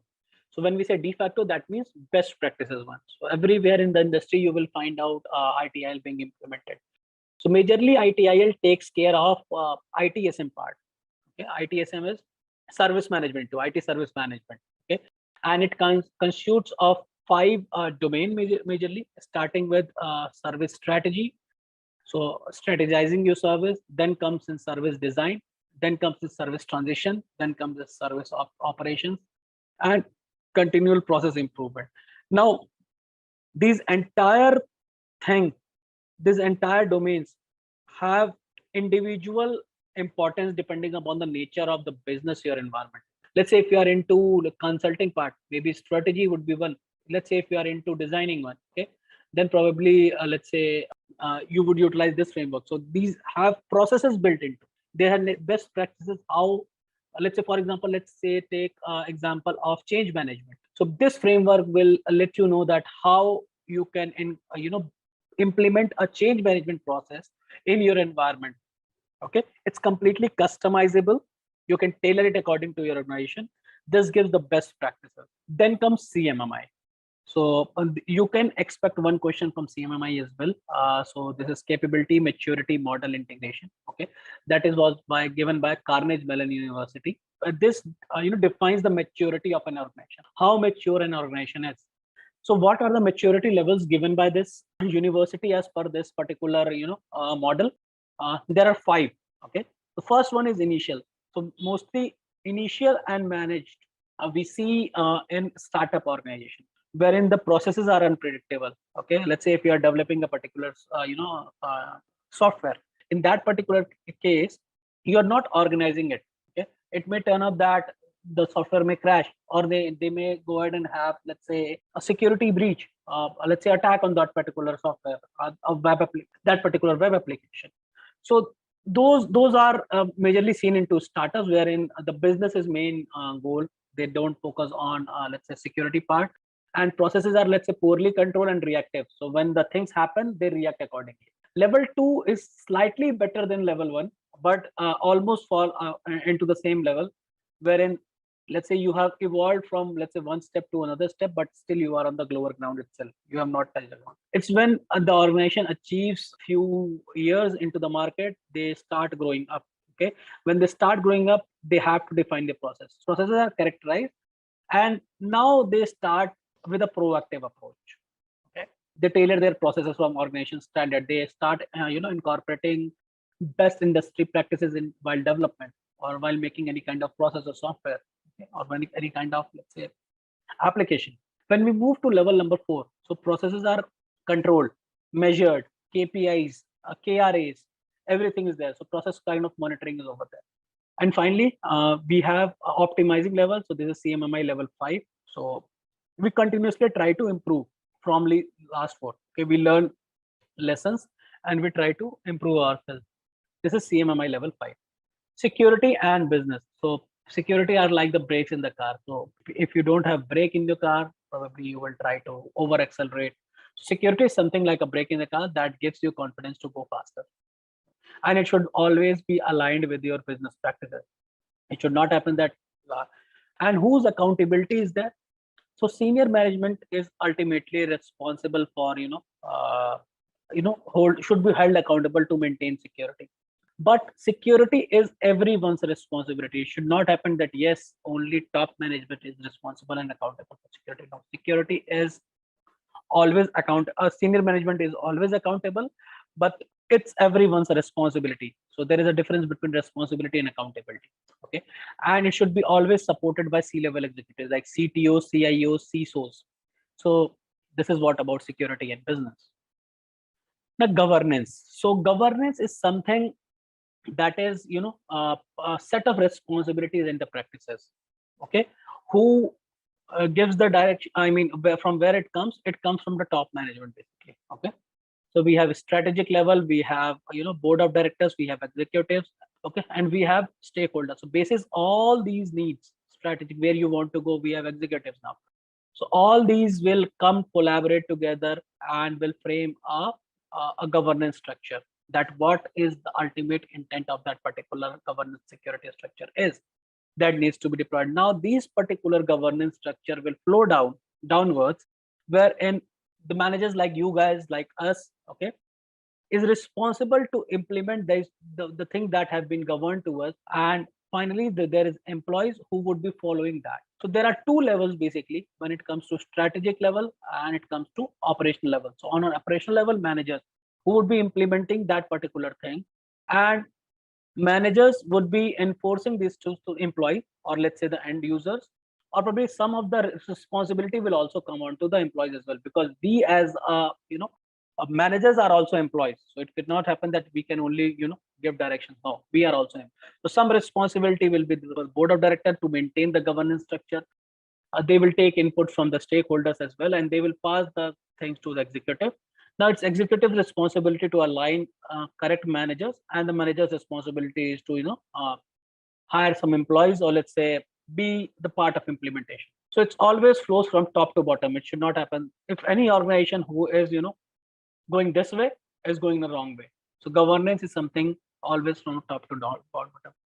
Third party governance is basically oversighting. Let's say if you have outsourced a particular thing to a third party, okay? If let's say if you have gone ahead and you have outsourced a few things to a third party as a contracting organization. Now third party security governance is nothing that, let's say, if you have outsourced your services to a third party, so they should be also maintaining the security to the level that you are maintaining. Okay, either it could be driven by law, so that is one thing, regulations, industry interaction, licensing, kind of there are a number of governance requirements. So okay, so how to manage this third party governance? Either you go ahead on site and you do the auditing. Probably you can hire someone, okay, an auditor, and you can go ahead and ask them that you do the audit on your, I mean, they should go and audit the relevant third parties on your behalf. Or probably you can ask them for some certain number of, let's say, compliance report. Let's say if it is into PCI, you may ask their AOCs. Let's say SOC 2, you can ask their SOC 2 report. Okay. Ideally, it should happen in 2 phase. Okay. You go ahead over there, or probably you can ask for some documentation. Uh, if you are planning to go ahead and do the documentation, you can tell them what is the scope you are going to audit. Okay. You can ask for some documentation, and until and unless the documentation is not complete, you can ask the parties to complete that particular documentation, submit it for your review. Once the review has been done and you are satisfied, then only go ahead and do that particular audit of the third party. So documentation review, like I said, it can happen into 2 parts: on-site review, and if the documentation is incomplete or inaccurate or insufficient, on-site review should be postponed until the documentation can be updated and corrected, right? So like I stated before, ask for a documentation. If it is not complete, ask them to complete it, then send it, and then go for on-site review. Now comes security management and planning. This is nothing but how your organization sees its future for next, let's say, 5 or 10 years. With the context of CISSP, we will stick to 5 years plan. Okay. So how your organization sees itself 5 years down the line, that will be drafted into a strategic plan. That plan is known as strategic plan. Now that particular plan is broken into 2 parts. Okay. That is tactical plan and operational plan. So tactical plan usually lasts for 0 to 1 year. Okay. And then that particular tactical plan can be broken into operational plan, that how to achieve those tactical plans. How many, let's for example, how many resources to hire. Let's say if you're planning one function, say security function in your department, okay, then a particular thing can be, how you can divide that particular tactical plan into, let's say, small operational plan, like, hiring team, training that team. So these will be the operational plans, operational goals. So collectively, when you achieve operational goals, you would be able to achieve your tactical plan for year number 1. Okay. Then combining all these operations over a period of 5 years, your strategic plan should be there. Your vision and mission should be in line with this. Or probably in other words, we can say the organization mission and vision should be aligned with the strategic plan they are making. And strategic plan should be broken ideally phase by phase into smaller chunks to form a tactical plan. And tactical plan accordingly will be broken into different operational plans depending upon what they are intended to be achieved. Now comes in security policy. So what is a policy first of all? Policy is something that a management tries to convey to you at a very high level. When it comes to high level, it should not be into detail that how things will be achieved. It will be only written what the senior management wants to achieve from that particular thing. Okay. The feature of a security policy, it could be generic in nature, non-technical, so that it could be understood by each and every department in a layman language, basically reviewed periodically. Typically, I have seen into organization, they review the policy after any major change or annually, okay, and aligns with business. Everything should be aligned with business. Without business, there is no security. Now, dividing the policy into, security policies into other things, it could be by scope or let's say by enforcement. So by scope, let's say type of organization, it could be a security organization, it could be, let's say, manufacturing organization, it could be a banking organization. So policies may get modified with respect to organization. Policy can go system specific as well. System specific as in like Windows may have different security policy, network may have also different security policy. So different systems. Okay. Now you can go ahead and you are free to draft policies depending upon the issues as well. Let's say you are having a kind of attack again and again. So that is a particular issue. You can go ahead and draft policy. Let's say you have drafted acceptable usage policy, but no one is following that. That is an issue in your organization. Now you can go ahead and you can issue another policy that if that particular policy is being violated, what kind of things can be can go wrong to a particular individual who is violating that particular policy. So that is issue specific. Now enforcement is specific, something that is coming to, these are unavoidable. So something that is coming from a regulatory body. Regulatory body, you cannot go ahead and say that no, I'm not going to follow. They may say your operations could be stopped at that point in time. So those kind of things can be enforced from the regulatory. Advisory one. So advisory, probably government also issues, your organization can also. So those are advisory policies. And the informative one, these are the best practices. So if you follow them, that is well and good. If you don't follow, you may see some actions depending upon the nature of the content of that particular policy, or probably you can ignore that as well depending upon the context. Now, what kind of security policies does exist? Okay, so security policies can be anything with respect to that talks about security. For example, information security policy, a data security policy, hardening policies, access management policies, physical security policies. So these are just a few examples. And to download, let's say this is very well thing. If you say if you Google out SANS information security policies, so there are hell lot of policies mentioned over the SANS website. You can go ahead, you can download into, let's say, PDF format or doc format, and you can customize it as per your organization. So this is the URL for that. Even if you go ahead and type on Google SANS information security, the first URL will route you to the SANS website. These, although SANS is not free of cost, but these policies are free of cost. You can download it over there. These are the templates. Now comes in standards, guideline, procedures. So standards are compulsory thing. You have to have over there.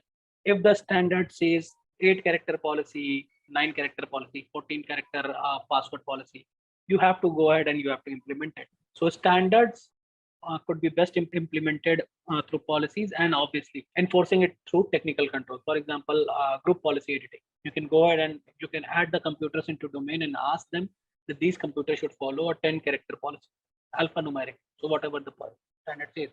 Standards are the minimum thing. So standards are compulsory thing. Now what is baseline? So minimum level of security is the baseline. For example, let's take example of password policy itself. So standard says that, let's say, for example, let's say PCI standard says a password policy of 7 alphanumeric characters. So 7 alphanumeric character becomes standard for you. Now, when you go ahead and as per your organization, you feel that 7-character policy is a lesser thing. Okay, it's not meeting the minimum security. So you can go ahead, tailor that particular thing, and you can implement a 14-character policy, 24-character password policy over there. So that becomes baseline for you. So minimum becomes the baseline. You can always go ahead over and above that, but not below that. Okay. Now comes in the guidelines. So these are the recommendations. These can be incorporated into standard, tailoring according to your policy, baseline. But these are best practices to have. These are not mandatory to have, but yes, you can go ahead and you can have guidelines and the procedures. So procedures are nothing but step by step thing. How to implement a particular control, how to implement a particular policy, how to implement a particular standard. So basically, there is a standard SOPs. We have all heard about these terms. For every process, every team, every technology, we should go ahead and we should document procedures. All right. So go ahead. Threat modeling. Cool. So threat modeling is nothing but an approach. Okay, it's an approach, and it is given by n number of organizations. A few of threat modeling approach we will go ahead and we'll study as well. So threat modeling is nothing wherein what we are doing is we are analyzing threats. Okay? We are doing modeling. We are doing characterizing the threat.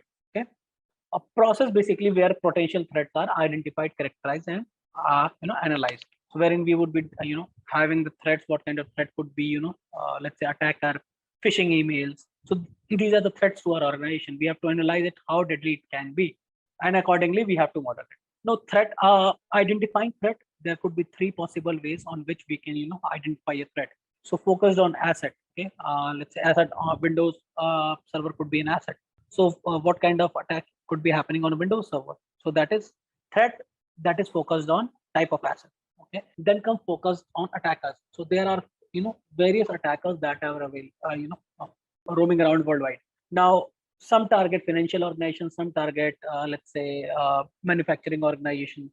Okay, so depending upon attackers, we can go ahead and we can classify threat, what kind of threat those particular attackers possess to our assets, and focus on the software. If an organization is a software developer, what can potential threat to be there on particular those software. So these are the 3 threat modeling things that we can utilize to do threat modeling. So there are typical frameworks that are used for for threat modeling. So before that, we need to get to know what is DFD and what is reduction analysis. So DFD is nothing but the data flow diagram. So data flow diagram should highlight from where the data is coming, from where the data is going, what are the channel, input channel, process channel, output channel. Okay, and this should be available for each and every department if we want to achieve a good security. Okay, and only on that basis we would be able to identify the attack. Okay? If we don't know what are the channels, That will be a difficult task for us to identify the attack. So some of the key elements that are that could be required for the threat modeling would be trust boundaries. Internal could be a trusted zone, external could be a non-trusted. But nowadays the technologies have so much evolved that everything starts with zero trust. You are not trusting anyone, even the user that belongs to your organization, bringing your own organization's laptop. You need to have put, let's say, controls like network access control that will verify first that if the user is, having all the necessary controls, only then that particular user will be allowed to, connect to your network. The kind of zero security trust models are there. Input points, privileged operations. So these are the key elements that we need to have while doing the threat modeling. Now, what is reduction analysis? So both, when we know each and every input point channels, that means we have broken our application into chunks wherein we know the what would be exposed to external elements, what are our internal elements, what are the process elements, where are my boundaries. So through reduction analysis, we would be knowing the boundaries. Now, when we have reduced our, let's say, reduction analysis is nothing. We are not asking you to physically break the application or hardware, just logically break, so that you should be knowing that where to put the controls. So this is what the purpose of this, reduction analysis is. So basically, breaking down a system into constituent parts, so that you could identify it.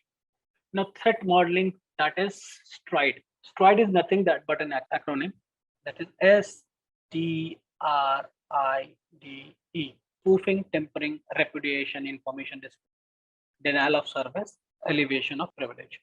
So this STRIDE was developed by Microsoft, and it gives threats like spoofing. So what is spoofing? That is, let's say if you have an IP address in your system and someone else utilizes that and says that this is my IP address. So typically your IP address has been spoofed when launching an attack. So that is spoofing.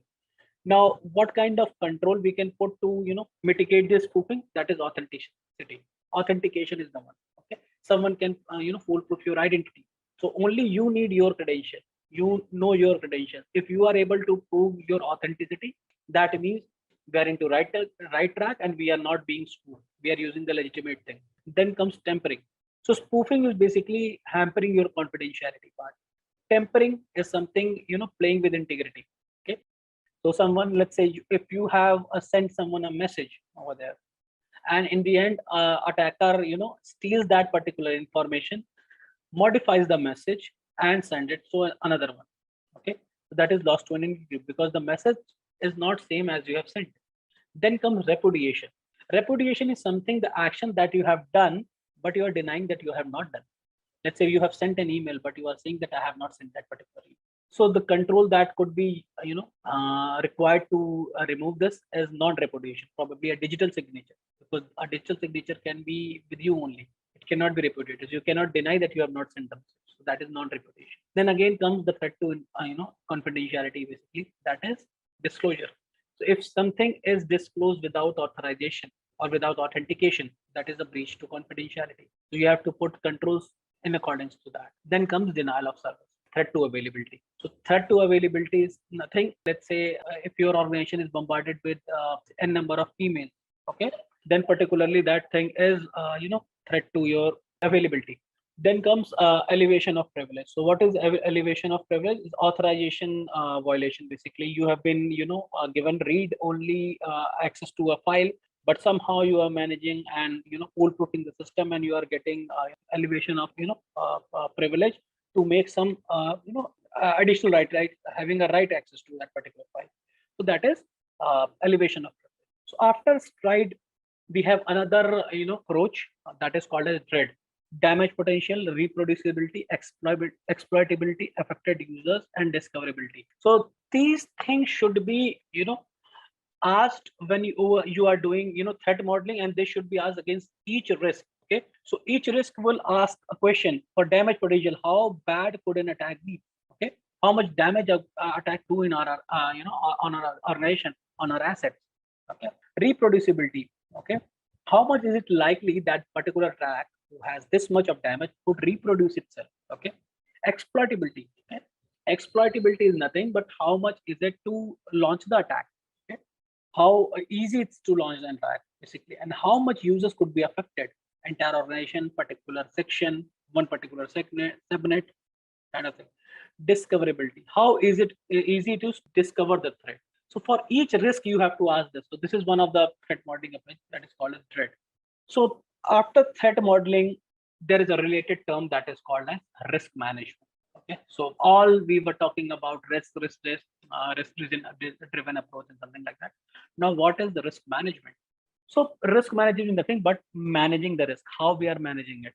Okay, like risk management process will have framing the risk, assessing the risk, responding to risk, and monitoring the risk. Now, as a policy, a risk management policy could contain objectives, obviously, for what you are doing the risk management, level of risk that is acceptable to you, identification procedure, how you will be identifying the risk, okay, responsibility of team, okay, and then we have a mapping of risks to internal controls, key indicators to monitor the. So these are the bare minimum things.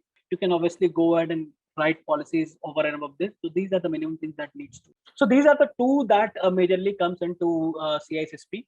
They go ahead and ask questions from Dread and let's say Stride, and these are the most common ones as well, probably because most of the organization uses this as well. If you will do asset based risk assessment or risk management kind of thing, probably either of these two you will be using into your risk management framework as well. So these are the most common ones. All right, so a risk, so part of risk management comes risk assessment and analysis. So assessment and analysis, these are two words that are used in conjunction. Assessment is something identification of the, let's say, vulnerability and the threat. Analysis is something that is into detailed examination, that what kind of thing that particular risk and vulnerability could cause. So assessment is just identifying it. Analysis is something, doing the study about that.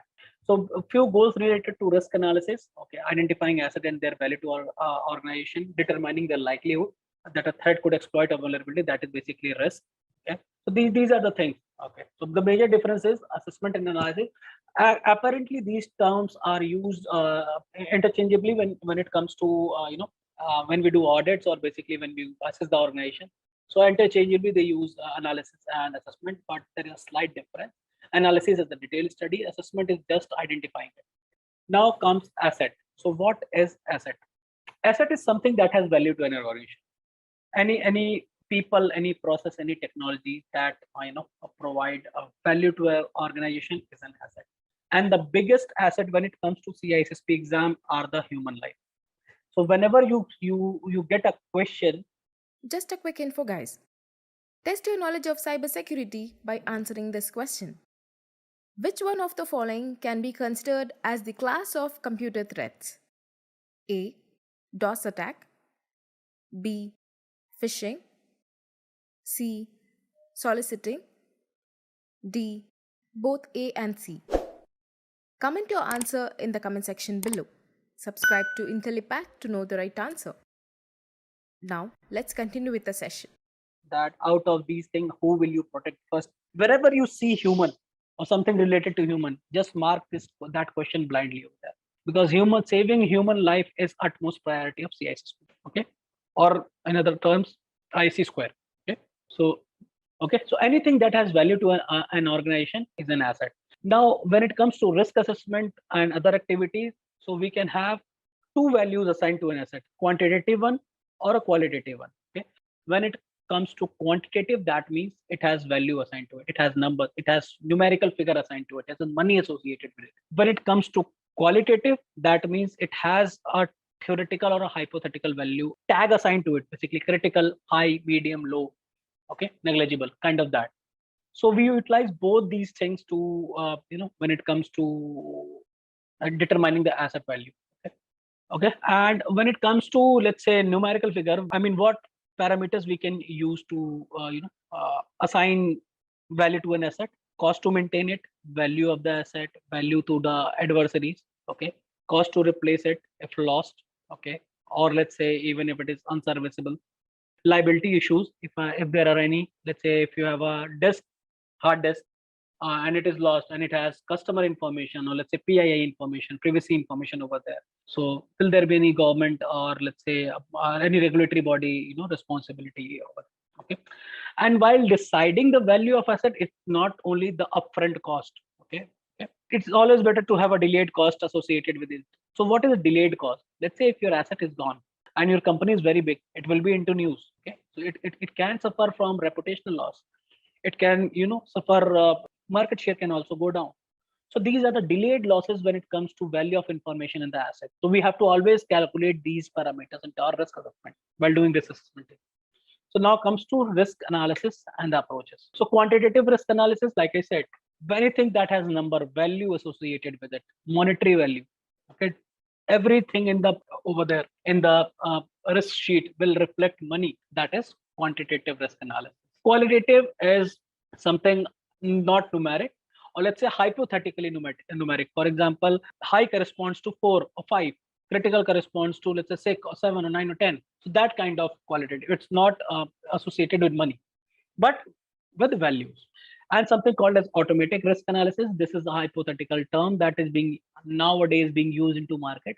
That is nothing but, let's say, there are a number of that are present to market and developed by industry experts. They utilize n number of sources and they take the risk scenarios into their databases, and depending upon the, let's say, nature of the environment, they automatically produce risk what could be there into your environment. Okay, so that is something called as automated risk analysis. Organization nowadays are sticking to this only, because quantitative risk analysis nowadays is very tough task. Why? Because the damage the company can go ahead with reputation, okay, cannot be quantified. It could go completely bankrupt. It could go 50% loss, kind of that thing. But exact figure could not, anyone could not tell. Now, how to calculate a quantitative risk? Okay, so few terms that are related to that. Okay, we will go ahead and we'll study those. So what are those terms? Number one, asset value. So what is asset value? Anything that has value, okay, is an asset. Now, asset value will include, like we studied here, the type. I mean, it could be that has numbers associated with it. So you would have asset value with a number, how much money that that particular asset has. Okay. Other thing is exposure factor. Let's say if any adversary or any incident hits, how much percentage of loss that particular asset could bear. For example, let's say you have a server and earthquake comes. What percentage of that particular server will be damaged? So that is the exposure factor. It is always into percentage. Then comes single loss. Single loss expectancy is the asset value that you have multiplied by exposure factor. Okay. So let's say if an incident happens single time, okay, if an incident happens single time, realizing a risk, how much damage that particular asset will have is single loss expectancy. Basically, an asset value multiplied by exposure factor. So this is single loss expectancy. Now comes annual rate of occurrence. Now we have single loss expectancy, we know, but how much chances are there that particular threat or particular risk that is in our environment will be realized in a period of a year? Okay, so it can start from 0.01. Okay, so this is a probability. Basically, it cannot be zero because risk cannot be zero, right? So it can go from, I mean, let's say in a period of 10 years it could happen one time, so it could be 0.1 at that point in time. Okay, it could be once in a year, it could be twice in a year. So that is annual rate of occurrence, how frequently that particular risk is annually occurring in our. For example, if a threat or a risk that is realized is once in a 10 years, then in that case annual rate of occurrence is equal to 1 divided by 10, that is 0.1, that in a year.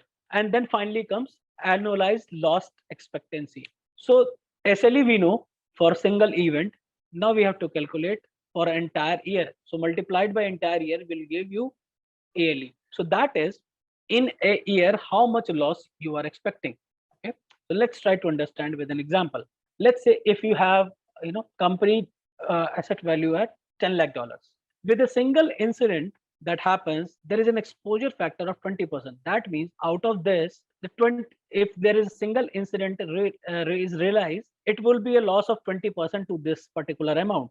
So what is, and one more condition, the annual rate of occurrence is once in a 10 years. So a risk is supposed to be utilized or realized one time in 10 years.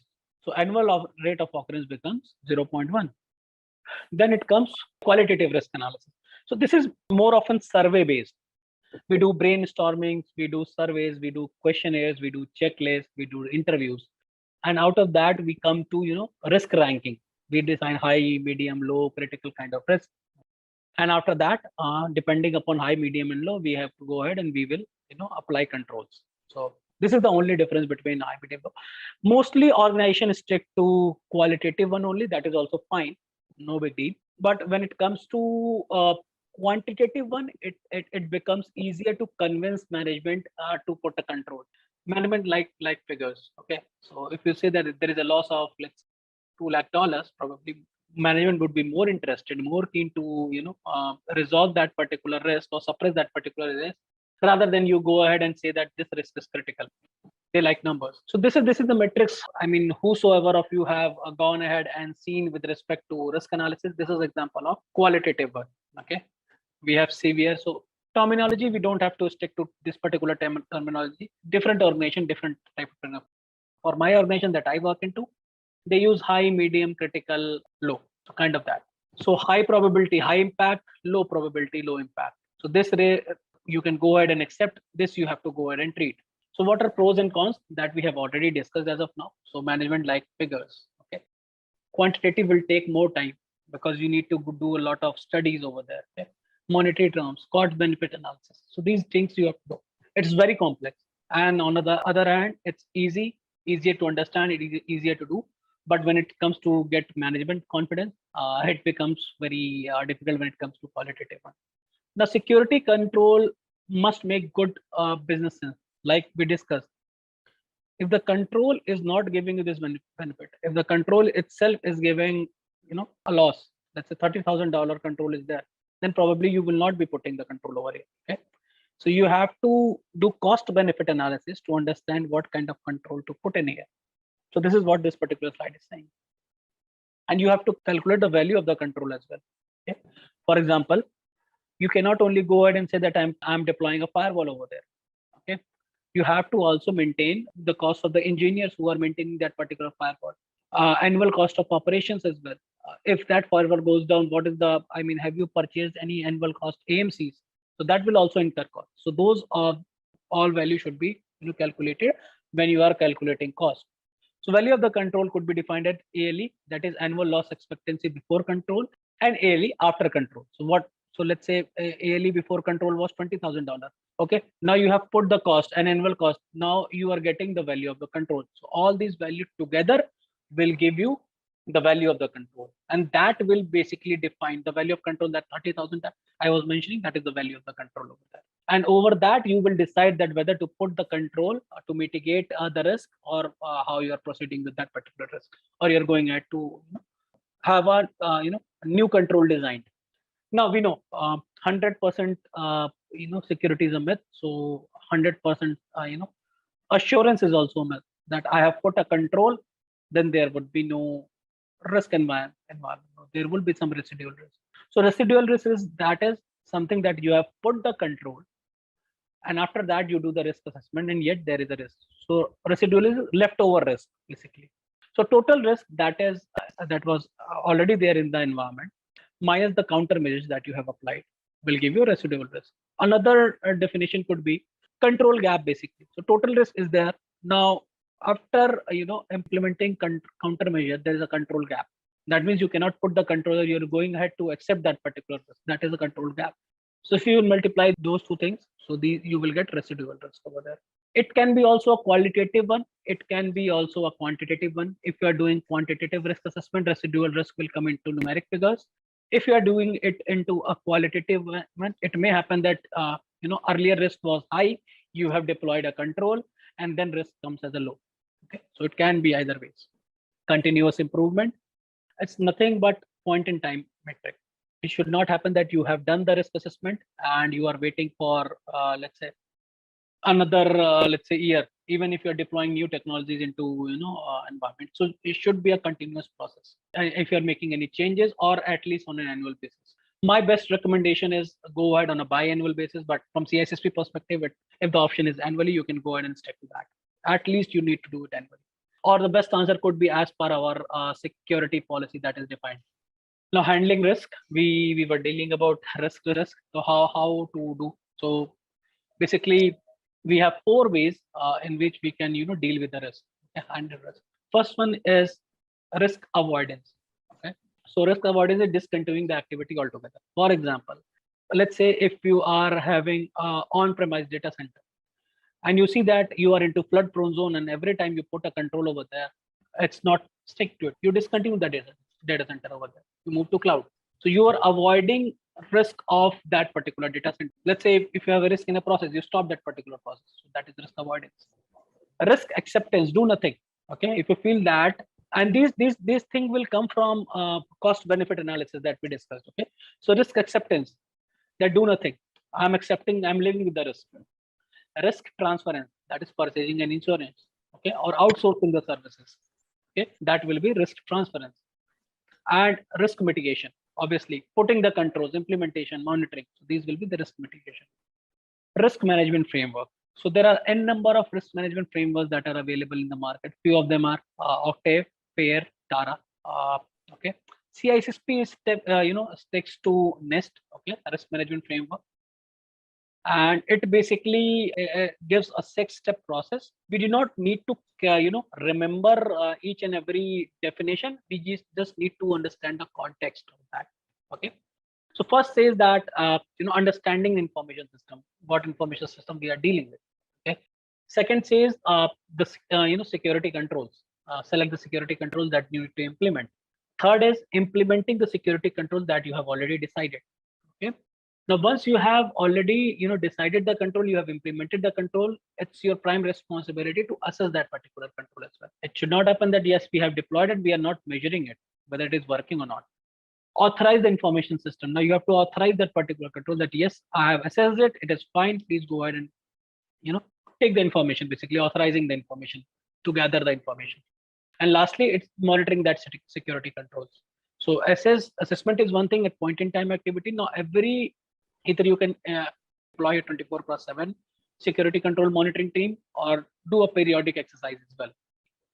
So this is what risk management framework talks about. You can always go ahead and you can deploy your own risk management framework. Nobody is stopping you. And these are other best practices available in the market, okay, wherein you can adopt and tailor made as per your organization.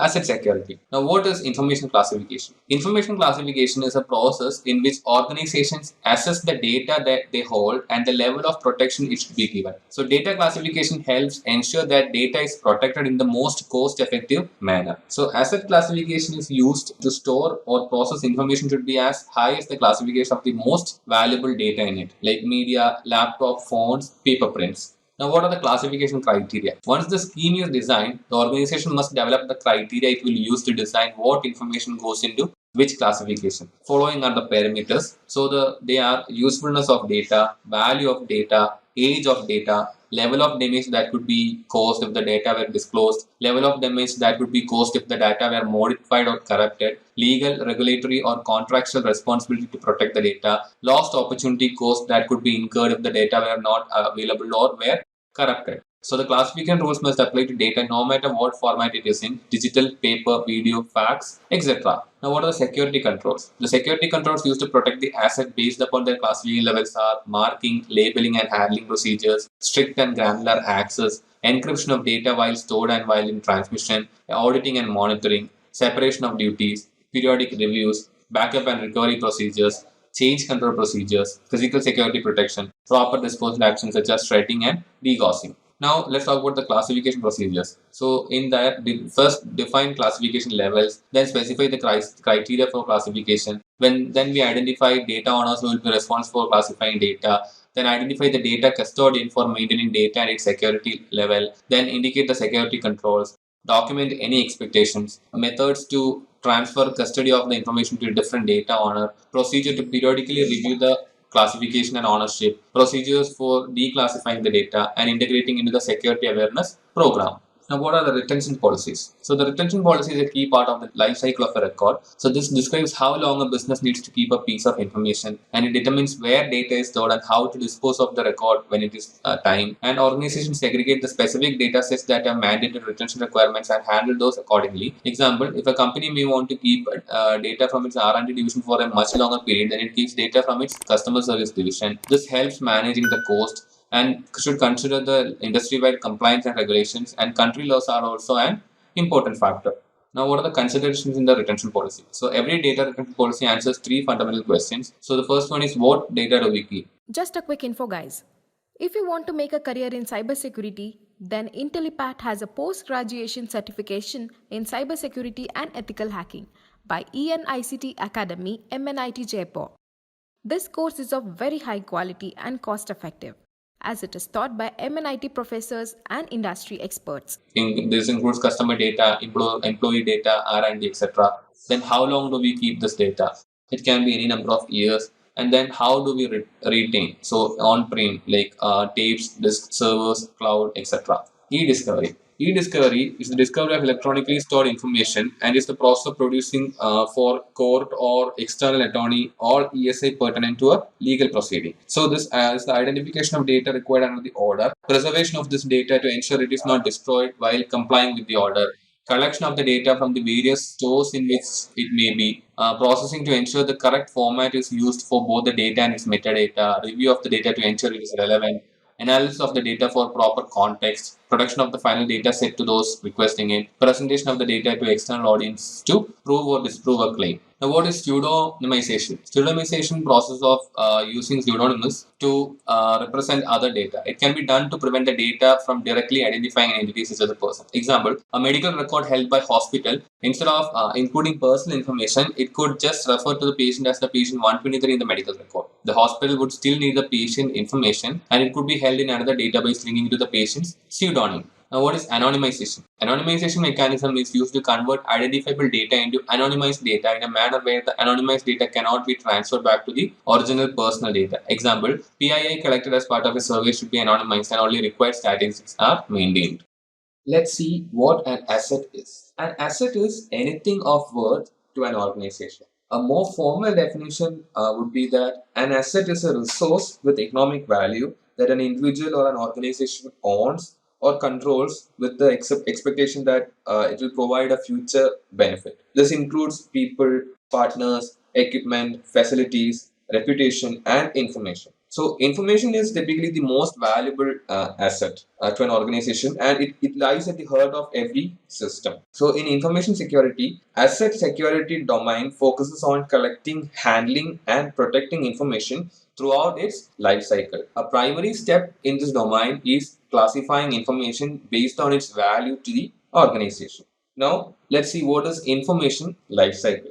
Information lifecycle refers to the different stages through which information passes in its whole lifetime. So, the different stages are: the first one is acquisition. So, this is how the information is acquired. Information is acquired in two ways. That is, they are either copied from elsewhere or created from scratch. After the information is acquired, we attach the details about this information to it. That is, we attach the system and business metadata. Then the next stage is use. So in this stage, information will be read and modified by a variety of users. From a security perspective, this stage is the most challenging it is at this stage that the information is coming in contact with a large number of people. The next stage is archival. The information is stopped being used regularly at some point. The information will not be at use at every point in time. So when this happens, but before we get rid of it, it is retained for a variety of reasons like regulation, compliance, etc.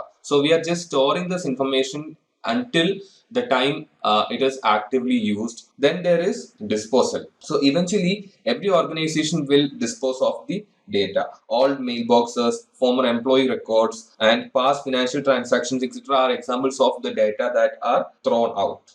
Now let's see what are the differences between sensitivity and criticality. So information can be classified by sensitivity or criticality. So sensitive data refers to information that should be protected from unauthorized access or disclosure due to its secretive nature.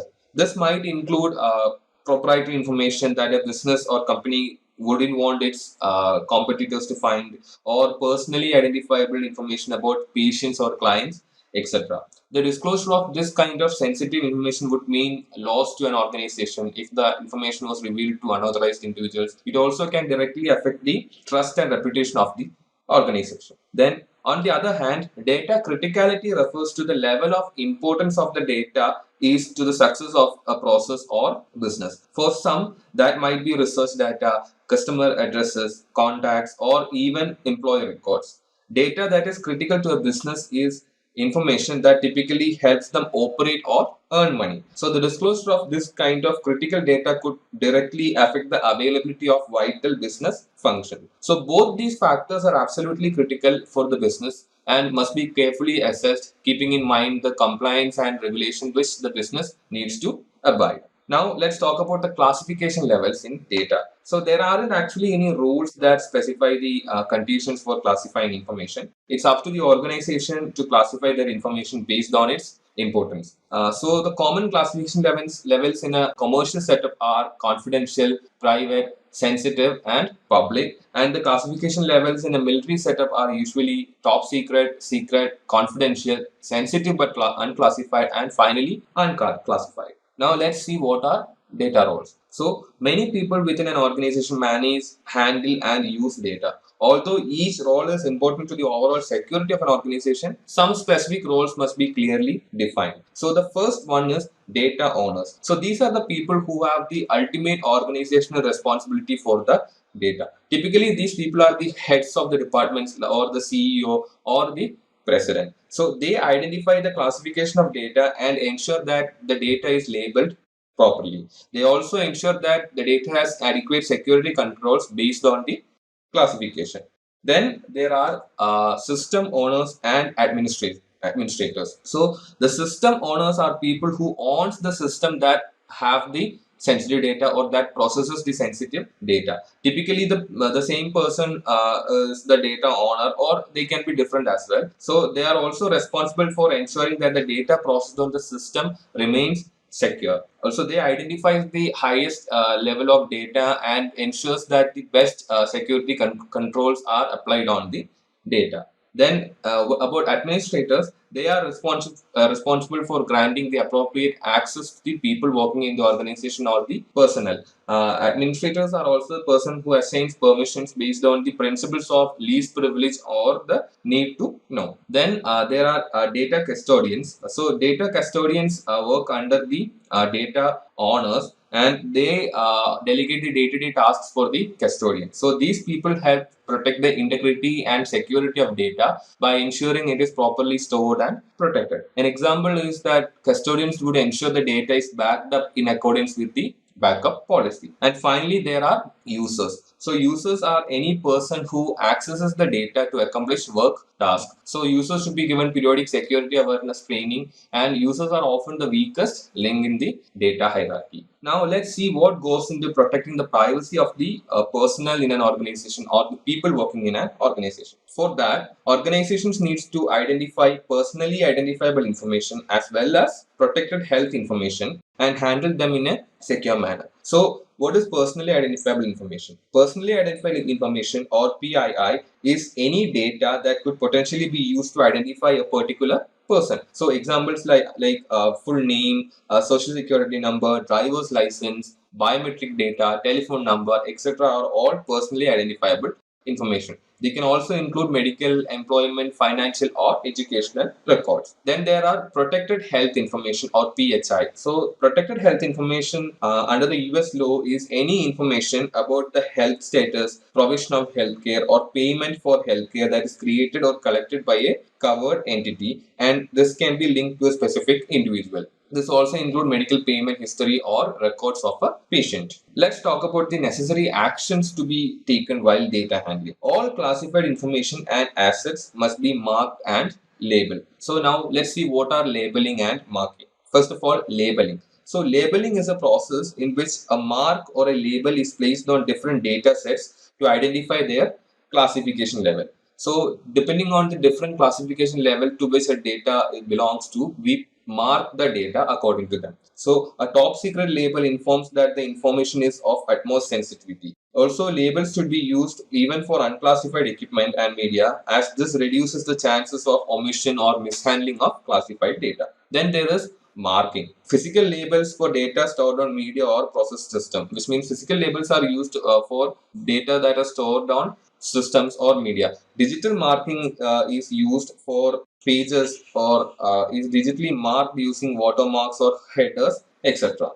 Now let's see what is data disposal. So data disposal is the last and often the most ignored phase of the information lifecycle. So most of the time everyone is concerned about acquiring the data, using it and processing it, but no one really cares about data disposal. So what happens is when data is not properly disposed of, some data can remain in the system, and this is known as data remnants. So data remnants refers to data that remains on a media as residual magnetic flux. Using system tools to delete data generally leaves much of the data remaining in the media. This information can be retrieved using many tools. So, data policy should be able to define acceptable methods of destroying data based on the data's classification, because conventional deletion methods can leave remaining data on the disk. Now, let's see what are the methods of data disposal.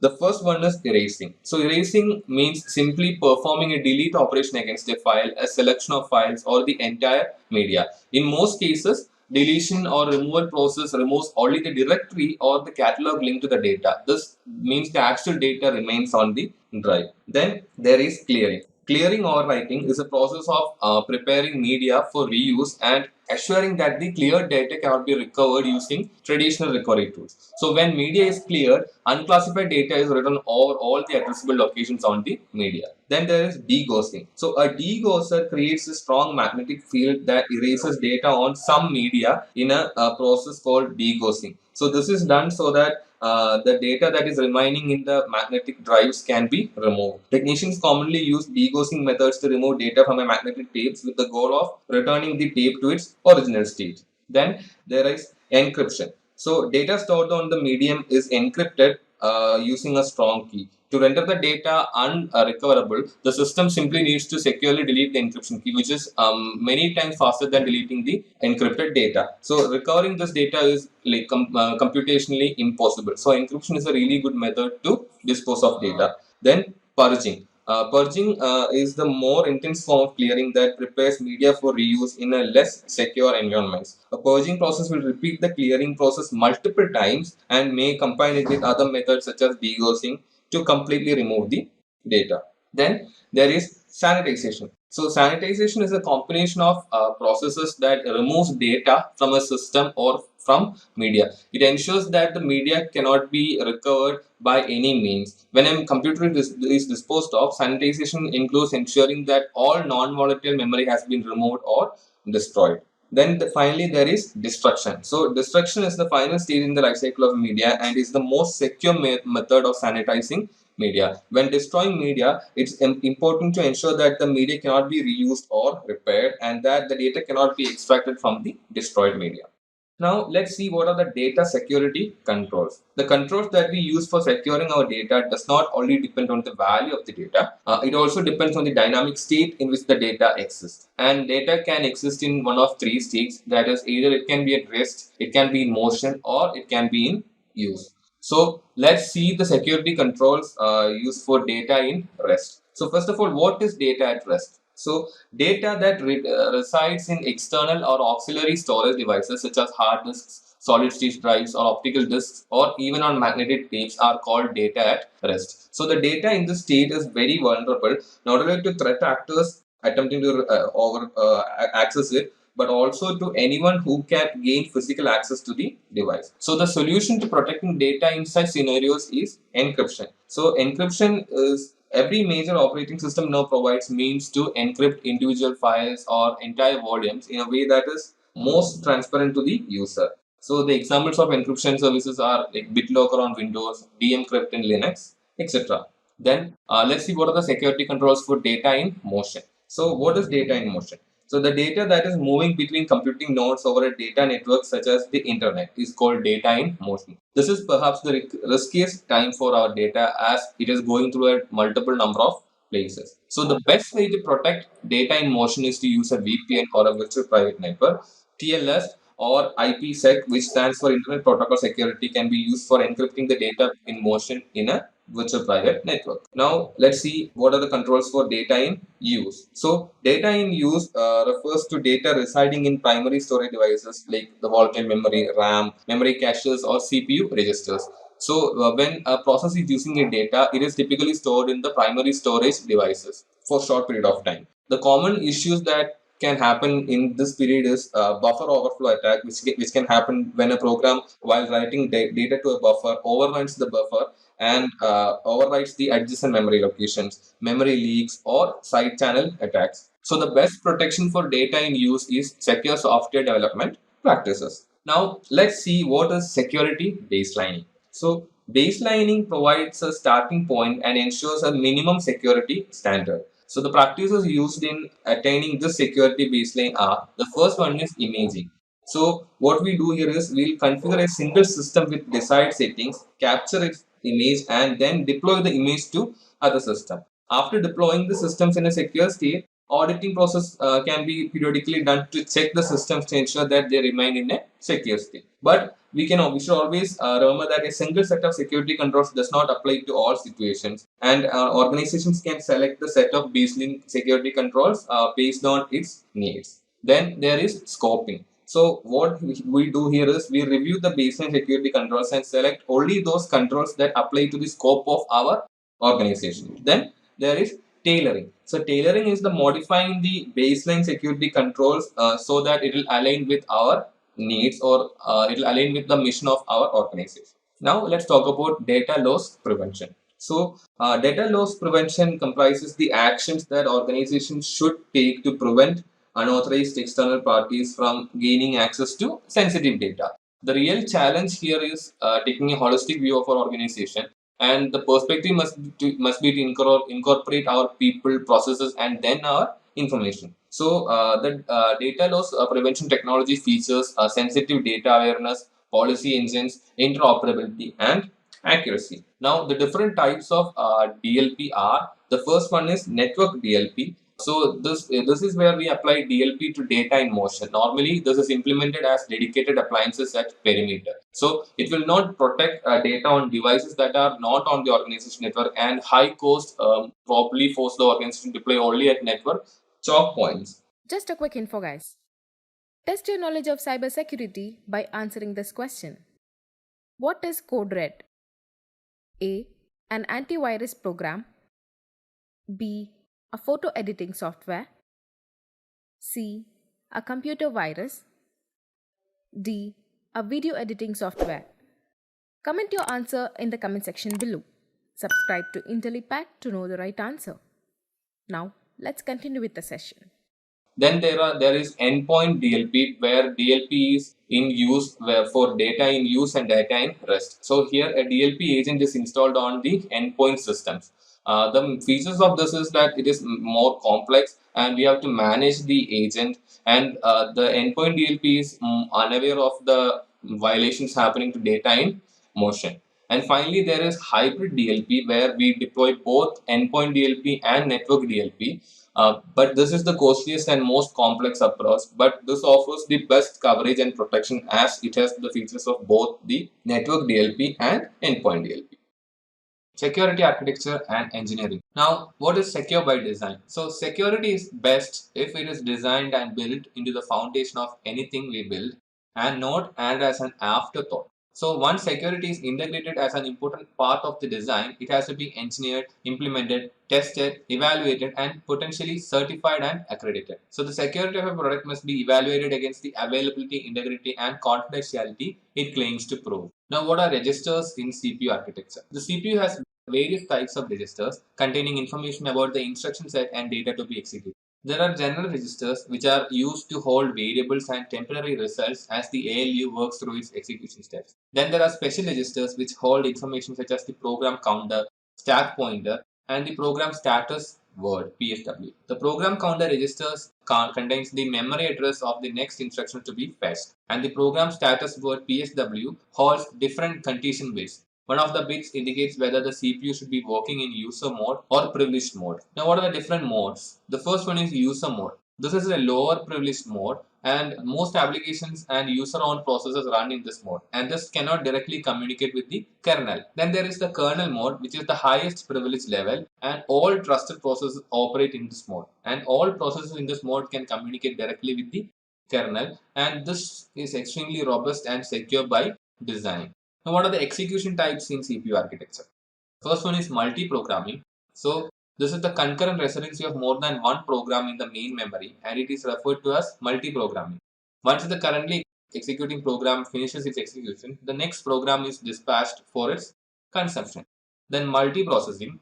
When one system is connected to more than one processor which collectively work for the completion of the task, it is called multi-processing.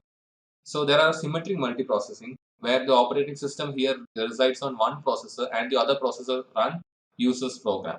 Then asymmetric multiprocessing, the OS runs on any available processors. All the processors simultaneously run the user programs. Then there is multi-threading. So multi-threading is a programming paradigm where a process is divided into several sub-processes called threads. Each thread is independent and has its own path of execution with enabled inter-thread communication. So thread is a lightweight process and each thread has its own program counter, stack and register. Then there is multitasking. So this is the capability of OS to accept more than one task per user, and this is termed as multitasking. So multiple jobs are executed by the CPU simultaneously by switching between them. What is a memory? So the memory refers to different types of data storage technologies that a computer uses, like RAM, ROM, and flash memories. So the memories can be mainly divided into primary memories and secondary memories. And then in primary memories there are memory caches, RAMs. In secondary memories there are main memories, and then what we call as our magnetic tapes, magnetic disks, flash memories, etc. And these memories are also classified as volatile and non-volatile. Volatile memories are memories which cannot hold on to information longer. So when it is switched off, the information is gone.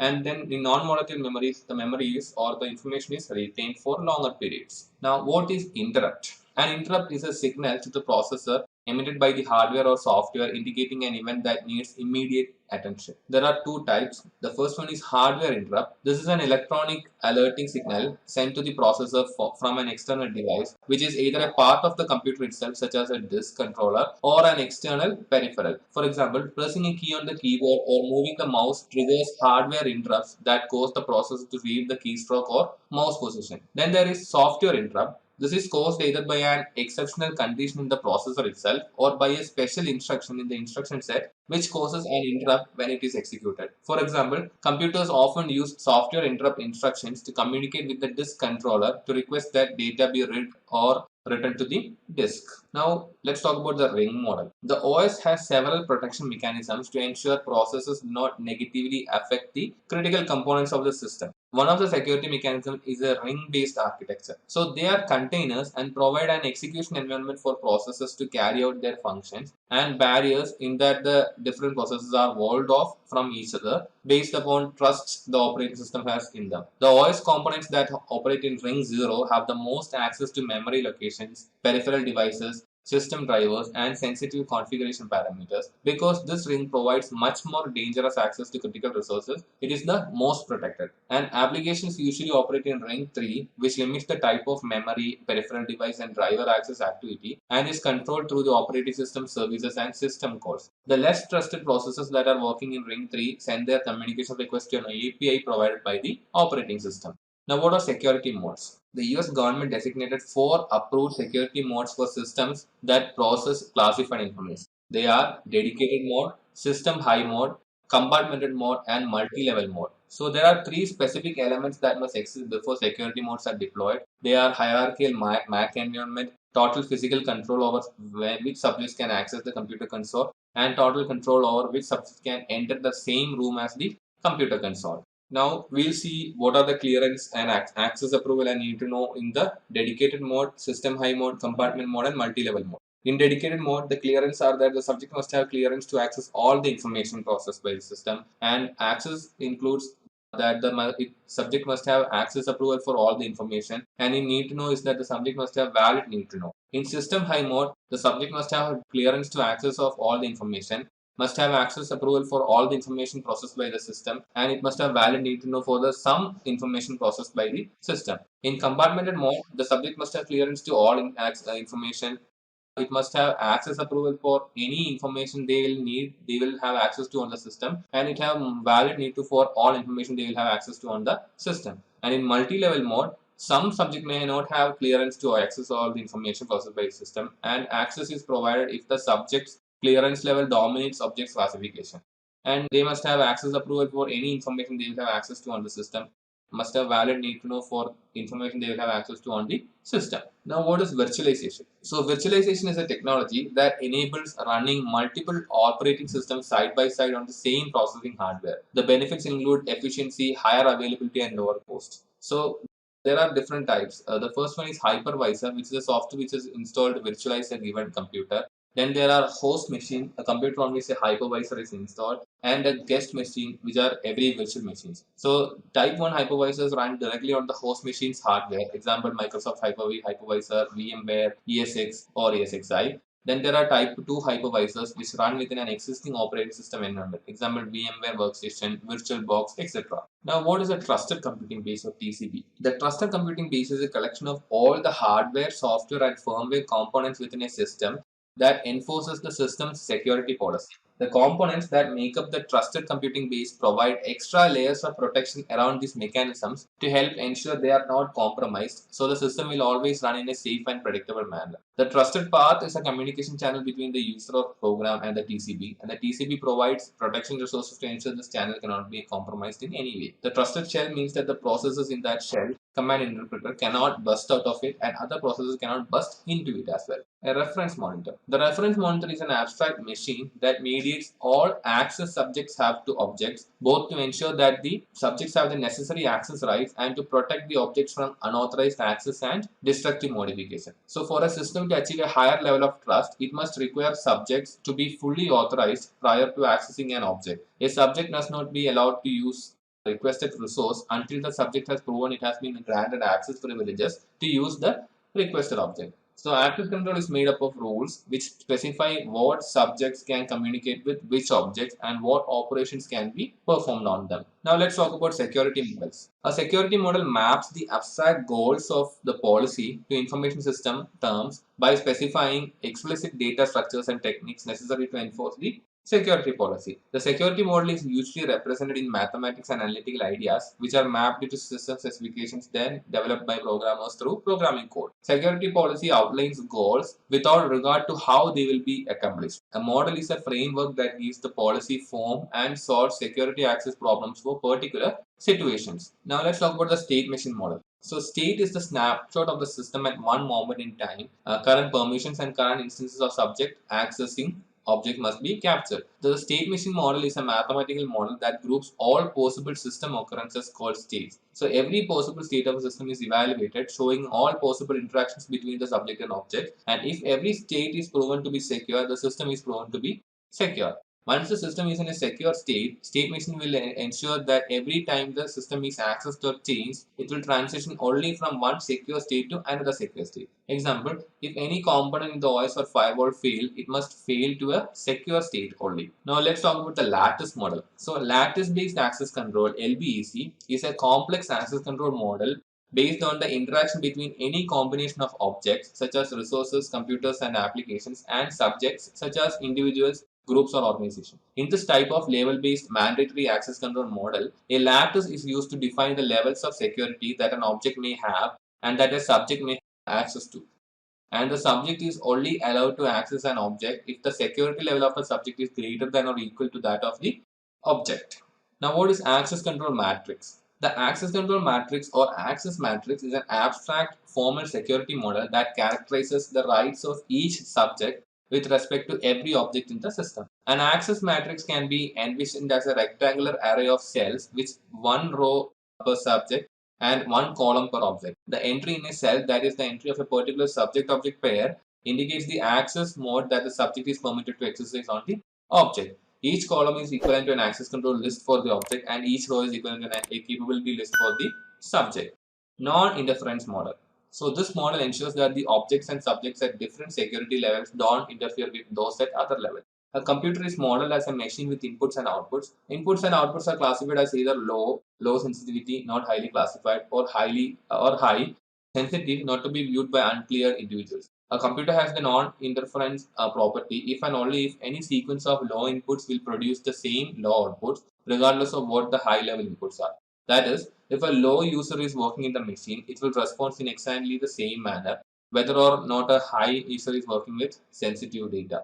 The low user will not be able to acquire any information about the activities of the high user. The real intent of non-interference model is to address covered channels. A covered channel is a way of an entity to receive information in an unauthorized manner. Now, what is information flow model? The information flow model is based on a state machine model and consists of object, state transitions, and lattice states. So information flow models are constructed to block unauthorized, insecure, or restricted information flow either between subjects and objects at the same classification level or between subjects and objects at different classification levels. It permits authorized information flows within the same classification level or between different classification levels while preventing all unauthorized information flows between or among the classification levels. Example, Bell, LaPadula, and BIBA. Bell-LaPadula model. So this model enforces the confidentiality aspects of access control. A system that employs this model is called a multi-level security system because users with different clearances use the system and the system processes data at different classification levels. So the rules and properties are the simple security rule is where a subject cannot read data at higher security level. Then the star property rule, subject cannot write data to an object at a lower security level. Then the strong star property rule, a subject can perform read and write functions only to objects at same security level. The drawbacks here are that it does not address integrity or availability and it does not address covered channels. Then there is the BIBA model. This model addresses the integrity of data within a system. It is not concerned with the security levels and confidentiality. The BIBA model uses integrity levels to prevent data at any integrity level from flowing to a higher integrity level. So the rules and properties are the star integrity axiom. This is where a subject cannot write data to an object at a higher integrity level. And symbol integrity axiom. This is where a subject cannot read data from a lower integrity level. And invocation property, where a subject cannot request service at a higher integrity. The drawbacks are that it does not address integrity or availability and it does not address covered channels. Then there is the Clark-Wilson model. So this is a commercially used model which preserves integrity. It focuses on well-formed transactions and separation of duties. It addresses all the goals of the integrity model, like prevents unauthorized users from making modifications, prevents unauthorized users from making improper modifications, and maintains internal and external consistency. This model uses the following elements: users that are active agents, transformation procedures, which are programmed abstract of operations such as read, write, and modify, constrained data items that can be manipulated only by TPs, unconstrained data items that can be manipulated by users via primitive read and write operations, and integrity verification procedures which check the consistency of the CDIs with external reality. Now let's talk about the Brewer and Nash model, also known as the Chinese wall. The Brewer and Nash model, also called the Chinese wall model, states that subject can write to an object if and only if the subject cannot read another object that is in a different data set. So it was created to provide access control that can change dynamically depending upon a user's previous action. The main goal of the model is to protect against conflicts of interest by users' access attempts. Now, what is the Graham-Denning model? So, this model defines basic rights in terms of commands that a subject can execute over an object. It has 8 protection rights that detail how these functionalities should take place securely. So, how to securely create an object, how to securely create a subject, how to securely delete an object, how to securely delete a subject, how to securely provide the read access right, how to securely provide the grant access right, how to securely provide the delete access right, how to securely provide the transfer access right. So the model is based on access control matrix model. Now let's talk about the Sutherland model.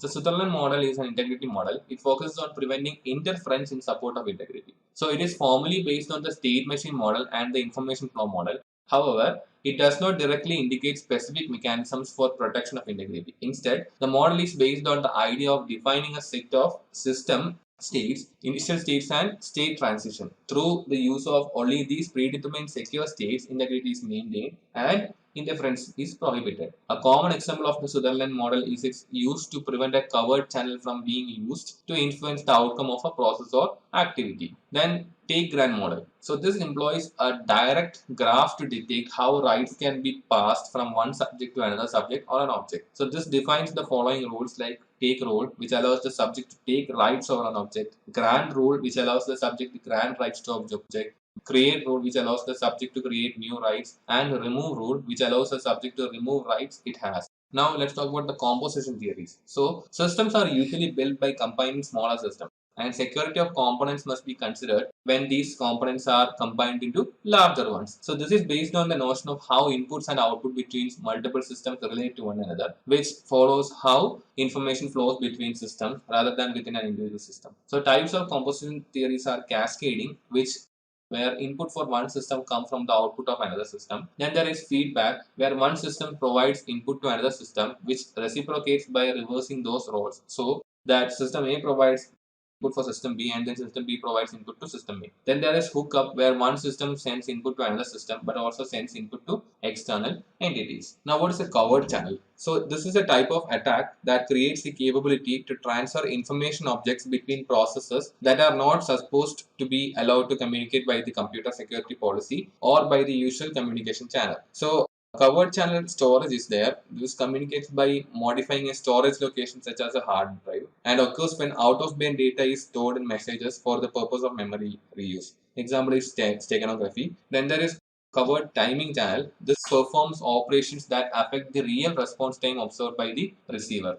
The methods are knowing when data is transferred between parties and monitoring the timing of operations. Security evaluation. Security evaluation examines the security relevant parts of a system, that is the TCP, access control mechanism, reference monitor, kernel, and the protection mechanism. The relationship and interaction between these components are also evaluated in order to determine the level of protection required and provided by the system. The purpose of security evaluation is to measure the security of protected systems, provide a common mechanism to evaluate vendor products, publish the findings of the product, and give level of security assurance to the product, and assure or allow customers to select products based on the evaluation results. The techniques used are TS-SEC, ITSEC, and common criteria.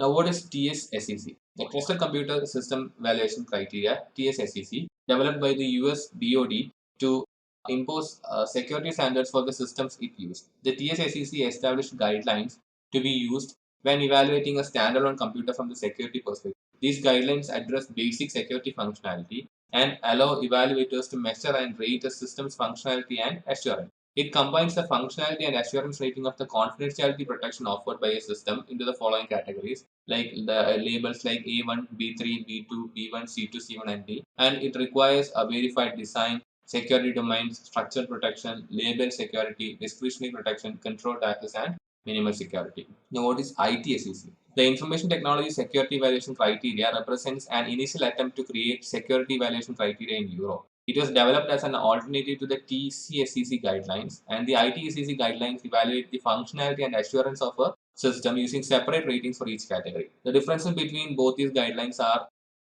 TCSCC concentrates exclusively on confidentiality, while ITSCC addresses some concerns about the loss of integrity and availability also. The ITSCC does not rely on the notion of a TCP, and it doesn't require a system security components to be isolated within a TCP.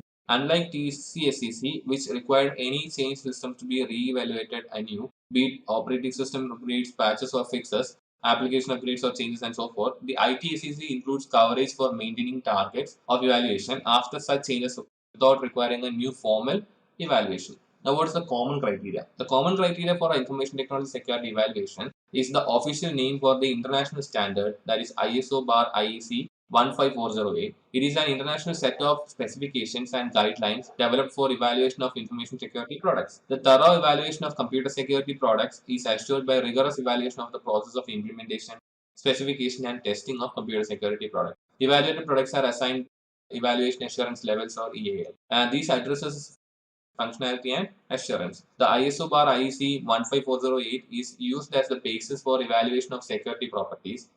The 15408 1 is introduction and general evaluation model. 2 is the security functional components, and 3 security assurance components. Now, what is the process involved in the common criteria? So, the common criteria uses the following specific terms. The first one is protection profile. So, for a particular category of systems or products such as firewalls or IDS, protection profile is an independent set of security requirements and objectives. Then target of evaluation. This is the target product or system whose evaluation has to be done. Security target, the document that describes the target of evaluation, which includes security requirements and operational environment. And evaluation assurance level, which is the degree or score of evaluation of the tested system or product.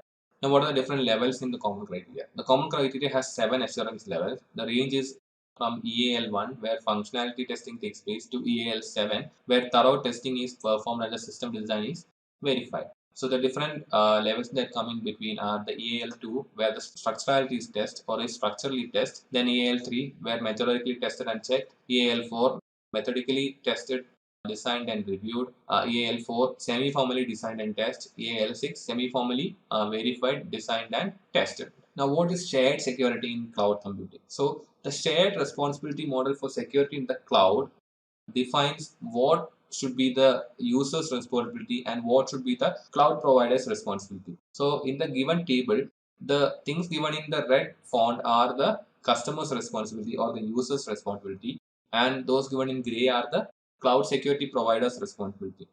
So, if you see in the case of on-premises system, for reference, everything is the users or the customer's responsibility, like user access, data, applications, operating system, network traffic, hypervisor, infrastructure, physical, all comes under the customer's responsibility. But in cloud, for IaaS, that is infrastructure as a service, platform as a service, and software as a service, different things comes under customer's responsibility and provider's responsibility. Infrastructure as a service, user access, data, applications and operating system, network traffic comes under customer responsibility, where hypervisor, infrastructure, physical comes under cloud provider's responsibility. In platform as a service, user access, data and applications comes under customer responsibilities, while operating system, network traffic, hypervisor, infrastructure and physical comes under cloud provider's responsibility. In software as a service, user access and data comes under customer responsibility, whereas applications, operating system, network traffic, hypervisor, infrastructure, and physical comes under cloud provider's responsibility. Now, let's talk about Industrial Control Systems, ICS. So the first one is Programmable Logic Controller, PLC. These are small industrial computers originally designed for factory automation and industrial process control. These can be programmed as per the process that needs to be controlled, and they are used as the primary controllers in smaller systems configuration, and they are extensively used in almost all industrial processes. Then there are distributed control systems, or DCS. These monitor and control distributed equipments in process plants and industrial processes. Unlike the PLC, which is standalone,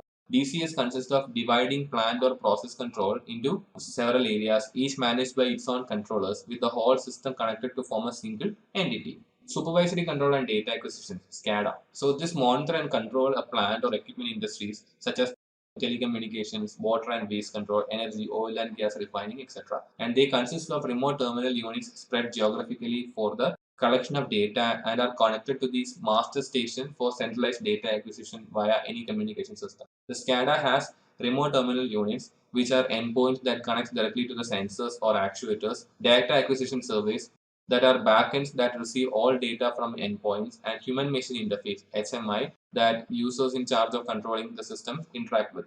Now, what is the Kirchhoff's principle? So, August Kirchhoff published a paper in 1883 stating that only secrets involved with the cryptography system should be the key. He claimed that the algorithm should be publicly known. He asserted that if security were based on too many secrets, there would be more vulnerabilities to possibly exploit. Making an algorithm publicly available means that many more people can view the source code, test it, and uncover any type of flaws or weaknesses. But everyone does not agree with it. Governments around the world create their own algorithms that are not released to the public. Their stance is that if a smaller number of people know how the algorithm works, then a smaller number of people will know how to possibly break it. So it is basically the same as the open source versus compiled software debate. Now, what is the strength of a crypto system? The strength of a crypto system depends on its algorithm, the secrecy of the key, the length of the key, and the initialization vector. The term that is used here is work factor, which is used to define the cryptographic strength, which is an estimate of the effort and resources it would take an attacker to penetrate a crypto system.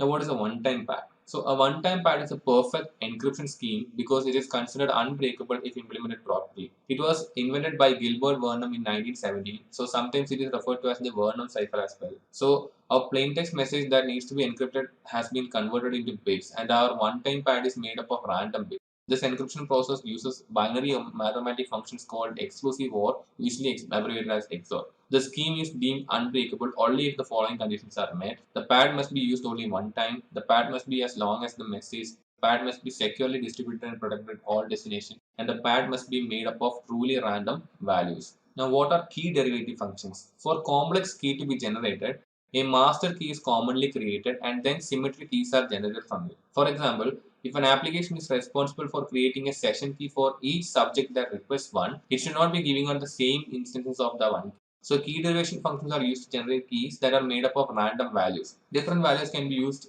independently or together as random key mix.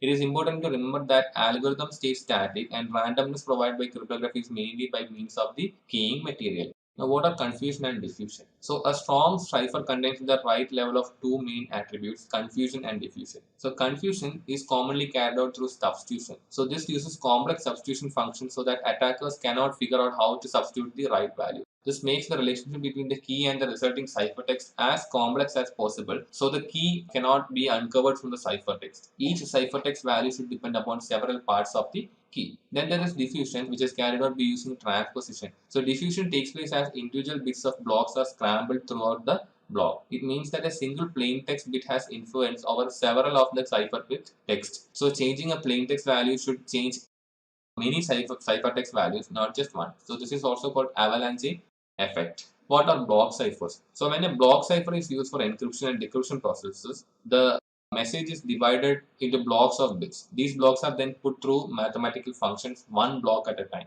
So to encrypt a message using a block cipher that uses 64 bits. So the message of 640 bits is chopped up into 10 individual blocks of 64 bits, and each block is put through a succession of mathematical formulas, and what you end up with is a 10 blocks of encrypted text. They generally use symmetric keys and are widely used in commercial encryption algorithms. Examples are DES, 3DES, and AES. Stream ciphers. So a stream cipher does not divide a message into blocks. Instead, a stream cipher treats the message as a stream of bits and performs mathematical functions on each bit individually. A plain text will be transformed into a different ciphertext with each time it is encrypted. Stream ciphers use key stream generators which produce a stream of bits that is XORed with the plain text bits to produce ciphertext. This process is very similar to the one-time pad. Stream ciphers require a lot of randomness and encrypt individual bits at a time. This requires more processing power than the block ciphers require, which is why stream ciphers are better suited to implemented at the hardware level. Just a quick info, guys. If you want to make a career in cybersecurity, then Intellipaat has a post-graduation certification in cybersecurity and ethical hacking by ENICT Academy, MNIT Jaipur. This course is of very high quality and cost-effective, as it is taught by MNIT professors and industry experts. Because block ciphers do not require as much processing power, they can be easily implemented at the software level. Stream ciphers are considered less secure than block ciphers and are used less frequently. One difficulty in proper stream cipher implementation is generating a truly random and unbiased key stream. Now, what is an initialization vector? Initialization vector or starting variable is a fixed size input to a cryptographic primitive that is typically required to be random or pseudo-random. This number is sometimes referred to as a nonce or number occurring once, as an encryption program uses it only once per section. If IVs are not used, then two identical plaintext values that are encrypted with the same key will create the same ciphertext. The characteristics are they are easy to implement in hardware. The long periods of no repeating patterns within key stream, a key stream not linearly related to the key, and statistically unbiased key stream. Now, what is a hybrid encryption? A hybrid system is one that uses symmetric and asymmetric encryption methods together. Public key cryptographers. Just a quick info, guys. Test your knowledge of cybersecurity by answering this question. Which one of the following can be considered as the class of computer threats? A. DOS attack. B. Phishing. C. Soliciting. D. Both A and C. Comment your answer in the comment section below. Subscribe to Intellipaat to know the right answer. Now, let's continue with the session.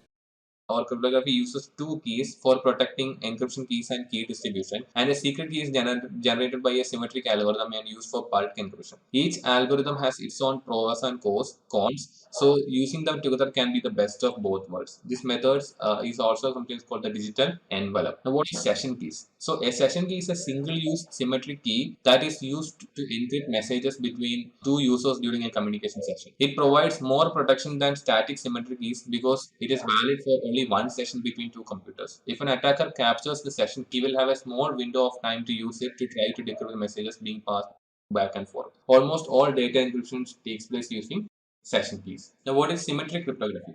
So, several types of symmetric algorithms are in use today, and they have different methods of providing encryption and decryption functionality. The one thing that they all have in common is that they are symmetric algorithms, meaning the sender and receiver are using two instances of the same key. So, some the algorithms are data encryption standard, triple DES, Blowfish, international data encryption algorithm, RC4, RC5, and RC6, advanced encryption standard, etc. Now, what are DES modes? Electronic code book ECB. This is the simplest and the weakest form of DES. So, the plain text is broken into independent 64-bit blocks which are encrypted. Each block is encoded independently of the other blocks, and operations can be run in parallel, helping to increase speed. Errors are contained and non-cascaded, and these are mostly used only for shorter messages like pins and passwords. This will produce identical ciphertext for identical plaintext and keys, and susceptible to non-plain text attacks as there is not enough randomness while encrypting independent blocks. Then there is cipher block chaining. So it is stronger than ECB and uses an IV to add randomness to encryption. The previous ciphertext becomes IV for the next block using a chaining function. Uses 64-bit plaintext blocks which are XORed with 64-bit IV. Same plaintext block results in differ ciphertext block. Each previous cipher block should be chained to be input with the current plaintext block. The encryption of a block depends on current and all blocks before it, and repeated plaintext is encrypted differently. Errors gets cascaded and it is used for bulk encryption. Then there is cipher feedback. So this is used when it is required to encrypt stream of data. The plaintext is divided into 1, 8, 64 or 128 bit segments, and a ciphertext segment depends on the current and all preceding plaintext segments. A corrupted ciphertext segment during transmission will affect the current and next several plaintext segments. So size of the ciphertext must be same as that of the block of plaintext, and the users are streaming data encryption and authentication. Then there is output feedback. So this mode uses or is used when the error propagation is not accepted. So encrypted key stream of previous block is fed to the next block to create the next portion of the key stream. So the block cipher is used as a stream cipher, and key stream needs to be of the same size as the block of plain text. The IV should be generated randomly each time and sent with the ciphertext. The uses are stream encryption over noisy channels, digital video and audio signals. Then there is counter. So this uses 64-bit random data blocks counter as the first IV and uses an IV counter that increments for each plaintext block that needs to be encrypted. So like stream cipher, the encrypted counter values generate a key stream which is then XORed with the message stream. This can be any function which produces a sequence which is guaranteed not to repeat for a long time. There is no chaining involved, and uses are high-speed network encryptions, encrypting ATM cells, IPsec, and wireless 802.11i. The strengths of this counter are random access to encrypted data blocks. Blocks can be processed in parallel, and simple and fast encryption or decryption. Then there is triple DES, also known as 3DES. It uses 48 rounds of transposition and substitution. It uses 356-bit keys instead of one, and compared to DES, it is approximately 56 times stronger. It is used in secure electronic transmission of data. The 3DES modes are DES 333 that uses three different keys for encryption, and the data is encrypted, encrypted, and encrypted. Then there is DES EDE3. It uses three different keys for encryption. The data is encrypted, decrypted, and encrypted. Then there is DES 222. This uses only two keys, and first and third encryption processes use the same key. Then there is DES EDE2, uses only two keys, and the first and third encryption processes use the same key. This is a table of the summary of all the symmetric algorithms. Now, what is asymmetric cryptography? So, asymmetric cryptography, also known as public key cryptography, is a process that uses a pair of related keys, one public key and one private key, to encrypt and decrypt a message and protect it from unauthorized access or use. Examples are the Rivers-Shamir-Edelman, elliptic curve cryptostem, Diffie-Hellman, El-Gamal, digital signature algorithm. Diffie-Hellman algorithm. So the Diffie-Hellman algorithm enables two systems to generate a symmetric key securely without requiring a previous relationship or prior arrangement. This allows two users to exchange a secret key, requires no prior secrets, does not provide for encryption or digital signature functions. The algorithm is based on the difficulty of calculating discrete logarithms in a finite field and is currently used in many protocols, namely SSL, TLS, SSH, IPsec, and public key infrastructure. This is vulnerability to man-in-the-middle attack. Now, what is the RSA algorithm? The RSA, named after its investors Ron Rivest, Adi Shamir, and Leonard Adelman, is a public key algorithm that is the most popular when it comes to asymmetric algorithm. RSA is worldwide de facto standard and can be used for digital signatures, key exchange, and encryption. The security of this algorithm comes from the difficulty of factoring large numbers into their original prime numbers. It can be used for encryption and digital signatures. It can be used as a key exchange protocol, meaning it is used to encrypt the symmetric key to get it securely to its destination. Elliptic curve crypto system. The elliptic curve crypto system is when instead of generating keys as the product of very large prime numbers, ECC generates keys through the properties of the elliptic curve equation. An ECC key of 160-bit provides the same protection as a 1024-bit RSA key. ECC is more efficient than RSA, provides encryption, digital signature, and key exchange, and is used in devices with limited processing, storage, and bandwidth capacity. Example are wireless and mobile phones. Then there is the LGML algorithm, which is a public key algorithm that can be used for digital signatures, encryption, and key exchange. It is based on calculating discrete logarithms in a finite field. A discrete logarithm is the power to which we raise a given integer in order to get another given integer. In other words, if b and g are integers, then k is the logarithm in the equation. Pk equals L. Gamal provides the same type of functionality as some of other asymmetric algorithms. Its main drawback is performance. When compared to other algorithms, this algorithm is usually the slowest. LGML is an extension of the Diffie-Hellman algorithm. Now, what are one-way functions? A one-way function is a mathematical function that is easier to compute in one direction than in the opposite direction. RSA algorithm and all other asymmetric functions are based upon this concept. The easy direction of computation in the one-way function that is used in RSA algorithm is the process of multiplying two large prime numbers. Multiplying two numbers to get the resulting product is much easier than factoring the product and recovering the two initial large prime numbers used to calculate the obtained product, which is the difficult direction. So the work factor is the amount of time and resources it would take for someone to break an encryption method. In asymmetric algorithms, the work factor relates to the difference in time and effort that carrying out a one-way function in the easy direction takes compared to carrying out a one-way function that in the hard direction. In most cases, the larger the key size, the longer it would take carrying out the one-way function in the hard direction. Zero knowledge proof. Zero knowledge proof is a method by which one party can prove to another party that they know a value x without conveying any information apart from the fact that they know the value x. Zero knowledge proof is used in cryptography. For example, if user encrypts something with his private key, you can verify his private key was used by decrypting the data with her public key. By encrypting something with a private key, user is proving to you that she has her private key, but she does not give or show you her private. Now, what is message integrity? Message integrity means that the message has not been tampered with or altered. Parity bits and cyclic redundancy check functions have been used in protocols to detect modifications in streams of bits, but they can usually detect only unintentional modifications. Parity bits cannot identify whether a message was captured by an intruder, altered, and then sent on to the internet destination. For this type of protection, hash algorithms are required to successfully detect unintentional or intentional unauthorized modifications to data. Now, what is hashing or one-way hash? A one-way hash is a function that takes a variable length string and produces a fixed length value called a hash value. So, the hashing algorithm is not a secret, it is publicly known. The secret of the one-way hashing function is its one-wayness. The function is run in only one direction and not the other direction.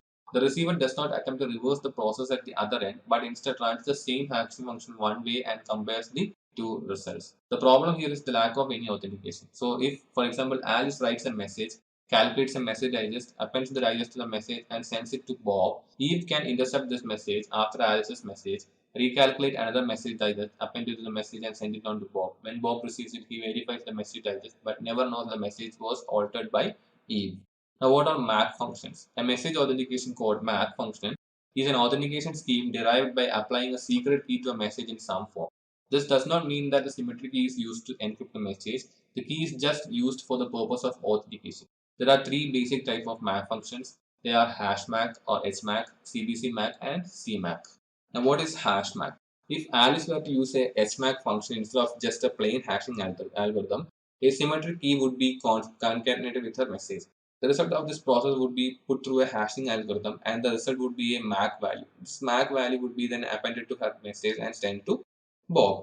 So if he were to intercept the message and modify it, he would not have the necessary symmetric key to create the MAC value that Bob will attempt to generate. Then what is CBC MAC? In cipher block chaining message authentication code, the message is encrypted with a symmetric block cipher in CBC mode, and the output of the final block of ciphertext is used as the MAC.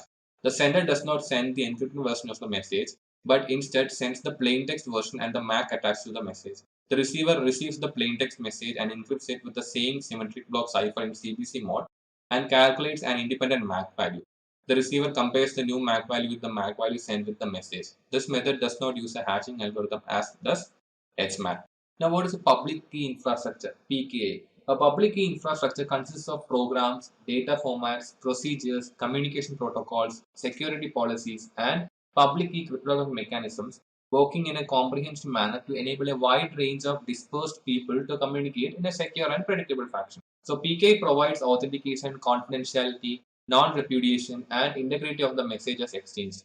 PKI is an ISO authentication framework that uses public key cryptography and the X.509. It is a hybrid system of symmetric and asymmetric key algorithms.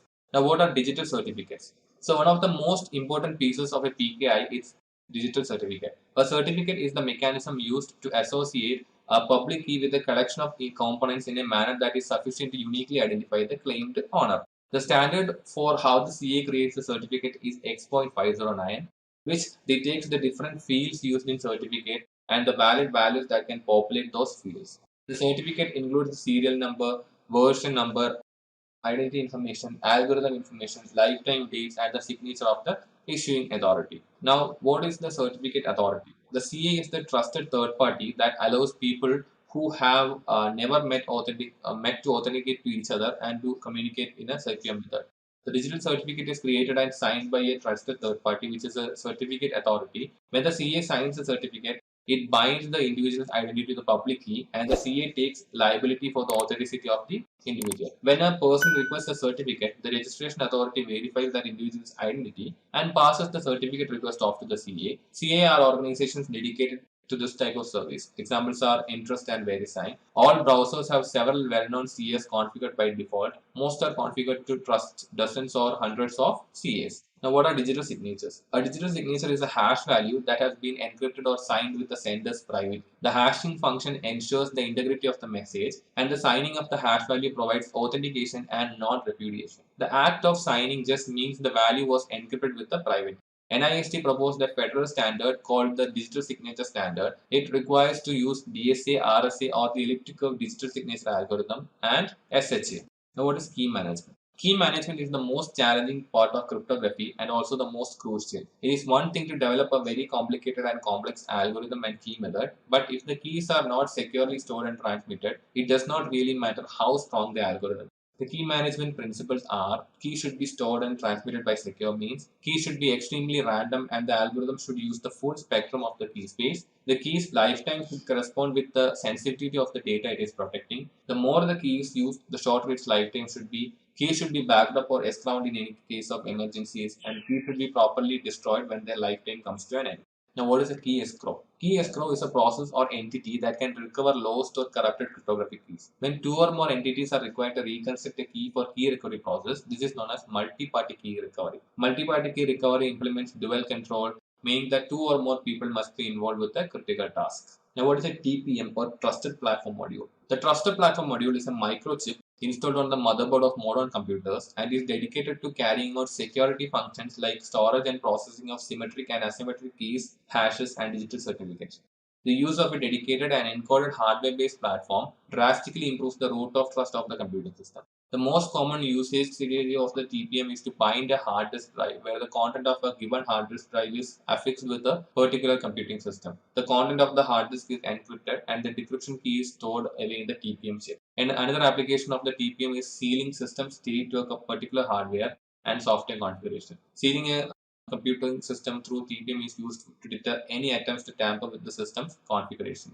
Digital rights management. This refers to a set of methods that is applied to control access to copyrighted data. DRM mostly makes use of cryptographic technologies. DRM technologies are also used to protect documents. Adobe, Amazon, and Apple all have their own approaches to limiting the number of copies of an ebook that you can download. And another approach to DRM is the use of digital watermarks, which are stenographically embedded into the file and can document details such as the owner of the file, the license, and the date of purchase. An approach to DRM board that does not require internet connectivity is the use of product keys. When you install your application, the key you entered is checked against the proprietary algorithm, and if it matches, the installation is activated. Site and facility design. Without control over the physical environment, no collection of administrative, technical, or logical access controls can provide adequate security. Physical controls are your first line of defense.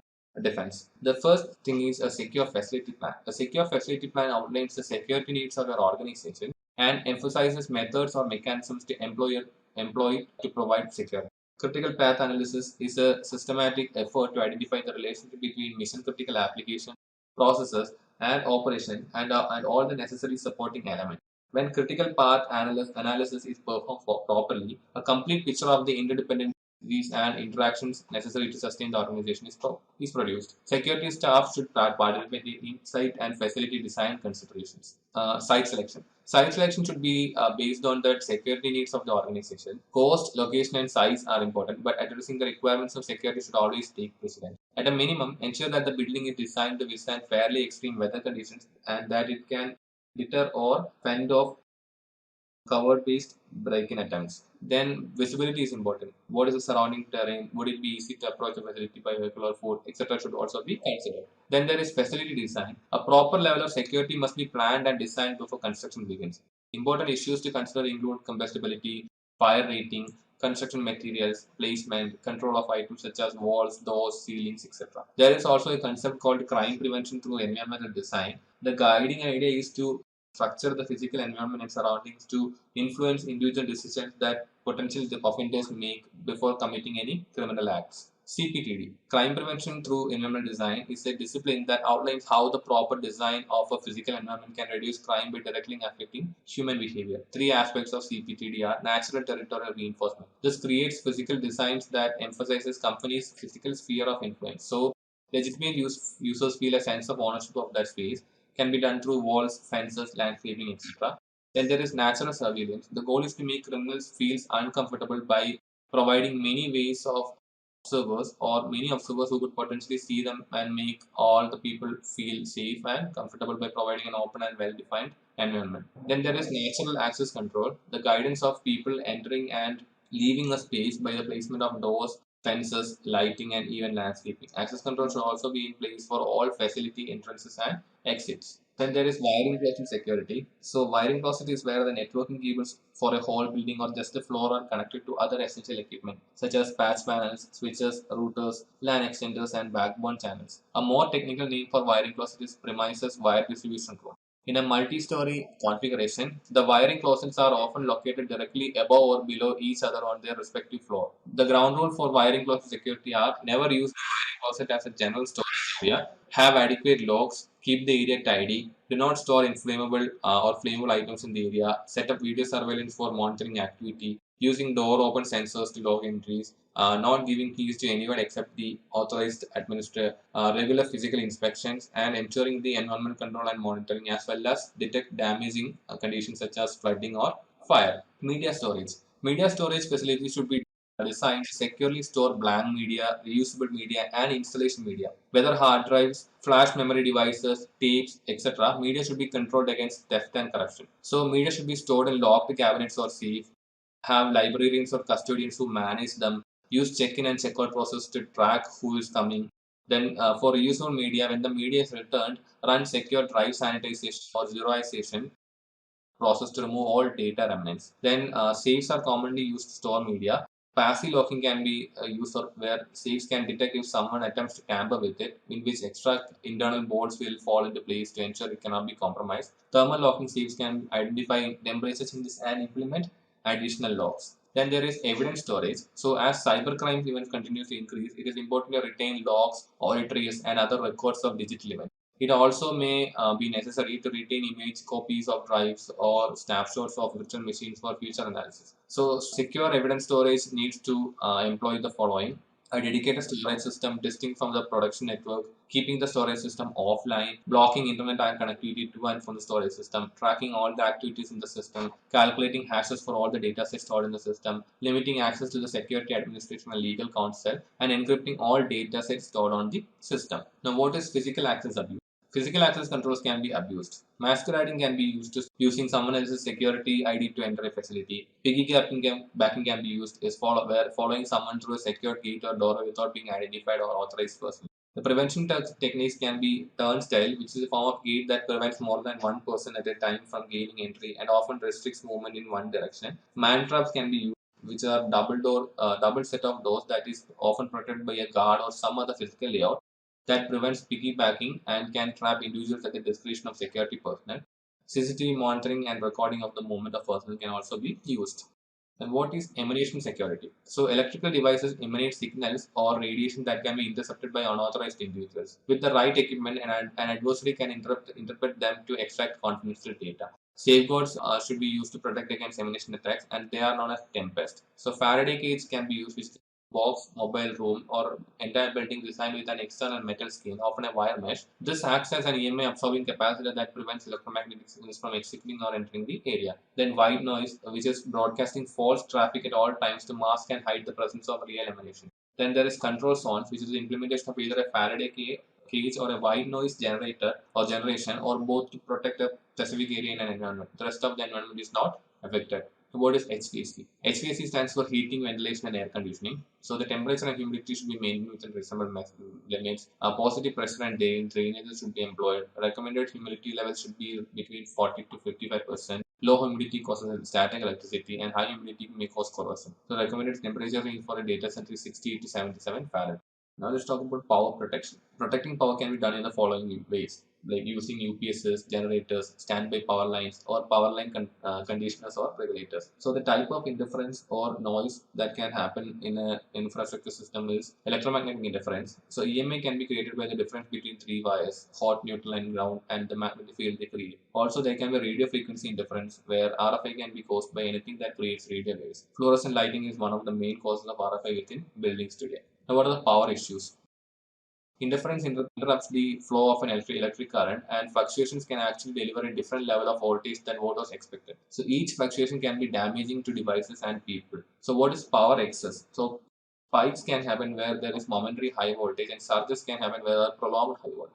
Then power loss can happen where faults where momentary power outage can happen, and blackouts where prolonged complete loss of electric power can happen. Then there is power degradation, sag or dip, which is a momentary low voltage condition from one cycle to a few seconds. Brownouts, which are prolonged power supply that is below normal voltage, and inrush current, which is initial surge of current required to start a load.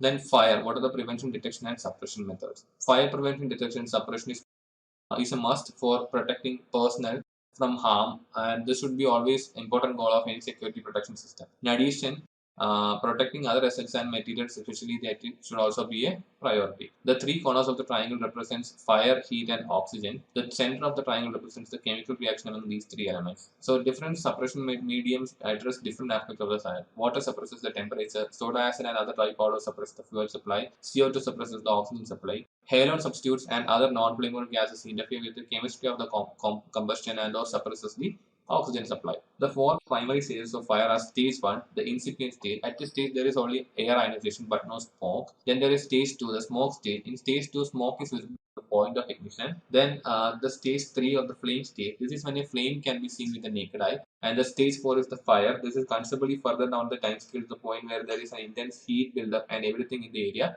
burns. Now let's talk about fire extinguishers. There are several types of fire extinguishers. Understanding what type to use on various forms of fire is essential to effective fire suppression. So the classes are A, B, C, D, and the types are common combustibles, liquids, electrical, and metal. So in common combustibles, the suppression methods are water, water or soda acid. In liquids, CO2, halon, soda acid can be used. For electrical, we can use CO2 or halon, and in metal, we use dry powder.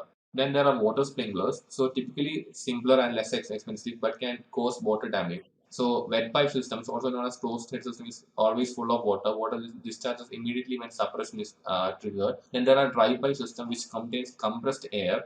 Once suppression is triggered, the air escapes, opening a water valve that in turn causes the pipes to fill and discharge water into the environment. Then there are deluge systems, which is another form of dry pipe system that uses larger pipes and therefore delivers a significantly larger volume of water. Deluge systems are inappropriate for environments that contain electronics and computers. Then there are pre-action systems, which is a combination of dry pipe or wet pipe systems. The system exists as a dry pipe until the initial stages of a fire are detected, and then the pipes are filled with water. The water is released only after the sprinkler head activation triggers are melted by sufficient heat. Then there are gas discharge system, usually more effective than water discharge system. However, gas discharge systems should not be used in environments with which people are located. Halon is an effective fire suppression compound, but it degrades into toxic gases at high temperatures and hence was banned. Owing to issues with halon, it is often replaced by more ecologically friendly and less toxic mediums like FM200, CEF410 or CA3H8, NAF-S3, Fe13, argon or argonite, and inergen. Let's see what is system architecture. So, a system architecture refers to the fundamental organization of a system. It is the model that defines the structure and behavior of the system. So, system architecture describes the major components of the system and how they interact with each other, with the users, and with other systems. So, system architecture comes at the highest level in system development. System development refers to the entire life cycle of a system, including the planning, analysis, design, building, testing, deployment, retirement phases, etc. The system architecture description in ISO 42010 defined the following. The first one is architecture. Architecture is the fundamental organization of a system, its components, their relationships to each other and to the environment, and also the principles guiding its design and evolution. Then there is architecture description or AE, which is a collection of document types to convey an architecture in a format. Then it describes what a stakeholder is, which is an individual, team, or organization or classes thereof with interest in or concerns relative to a system. Then it describes what a view is. View is a representation of a whole system based on a set of concern. And finally, a viewpoint, which is a specification of the conventions for constructing and using a view. Now, what is computer architecture? Computer architecture is a set of rules and methods that describes the functionality, organization, and implementation of computer system. It encompasses all the parts of the computer system that are necessary for it to function, like the CPU, memory chips, logic circuits, storage devices, input and output devices, security components, etc. The relationship between these components can be complex, and it is necessary they all function together to get a secure computer system. Now, let's see what is CPU architecture. A CPU is the electronic circuitry within a computer, carries out the instructions of a computer program by performing the basic arithmetic, logical, control, and input-output operations specified through instructions. So the central processing unit is the brain of the computer, and in the most general description possible, it fetches instructions from the memory and executes them. Just a quick info, guys. Test your knowledge of cybersecurity by answering this question. What is code red? A. An antivirus program. B. A photo editing software. C. A computer virus. D. A video editing software. Comment your answer in the comment section below. Subscribe to Intellipaat to know the right answer. Now, let's continue with the session. So the CPU contains registers that point to memory locations that contain the next instructions to be executed. The arithmetic logic unit or ALU in the CPU performs the mathematical functions and logical operations on data. The ALU can be thought of as the brain of the CPU, and the CPU is the brain of the computer. Then the control unit manages and synchronizes the system while different applications, code, and operating system instructions are being executed. So the ALU and the control unit forms the CPU. Let's see what are process states. At any point in time, there will be many number of processes happening in a system, and they can be in the following states. So the processors can be either in the ready state where the process is waiting to send instructions to the CPU. It can be in the running state where the CPU is executing the instructions that the process or the program has given it. It can also be in the blocked or waiting state where the process is waiting for some data to be input. It can be in the supervisory state where the process must perform some actions that requires the privileges that are not in its current set of privileges. Then it can be finally in the stopped state where the process has completely given all the instructions to the CPU and the CPU has completed all the instructions and the process is finished or terminated. Now we have seen that the processes can be in the different states and multiple processes can run at the same time. So process isolation is something that needs to be discussed here. Process isolation is the fundamental function of most operating systems where it isolates or protects the system integrity by preventing one process from interacting or interfering with another, so that the processes do not interfere with each other or the system's code or data, and prevents untrusted code from accessing protected resources. So process isolation is necessary to ensure that processes do not communicate in an insecure manner or negatively affect each other's productivity. The different practices in process isolation are encapsulation of objects. So encapsulation of objects is when a process is encapsulated, no other process understands or interacts with its internal programming code. For example, when process A needs to communicate with process B, process A only needs to know how to communicate with the interface of process B. Process A does not need to know how process B is working. Then there is time multiplexing. We have already said that many processes run at the same time and multiple processes use the same resources. So as said, the CPU must be shared among many processes. Although it seems as though applications are running simultaneously, the operating system is actually splitting up the time shares between each process, and this is called time multiplexing. Then there is naming distinctions where identifiable unique names are given for distinct processes so they can be identified. Processes are usually assigned process identification or PID values, which the operating system and other processors use to call upon them. And finally, there is virtual memory mapping, where virtual address mapping allows the different processors to have their own memory space. So the operating system ensures no process improperly interact with another processor's memory. This provides integrity and confidentiality for the individual processors and their data, and overall a stable processing environment for the operating system. Let's see what are the different kinds of memory. The first one is random access memory. Random access memory is the hardware storage in a computing device where the operating system, application programs, and the data in current use are kept so that they can be quickly reached by the device's processor. So the random access memory is actually a temporary storage facility where it only stores the applications or the programs or data that is currently in use. So it is used for read or write activities of the OS and applications, and it directly affects the speed of the computer as the processor is directly reading from the RAM. RAM is made up of transistors and capacitors. Then there is read-only memory, where it is a type of non-volatile memory used in computers and other electronic devices. So the data stored in ROM cannot be electronically modified after the manufacture of the memory device. So the data can be written to it, but it cannot be modified. If the data is once written, it can only be read. It cannot be modified. So software that is stored in the ROM is often called firmware, and it is used in the startup of devices. Then there is cache memory. Cache memory is a type of fast, relatively small memory that is stored on computer hardware,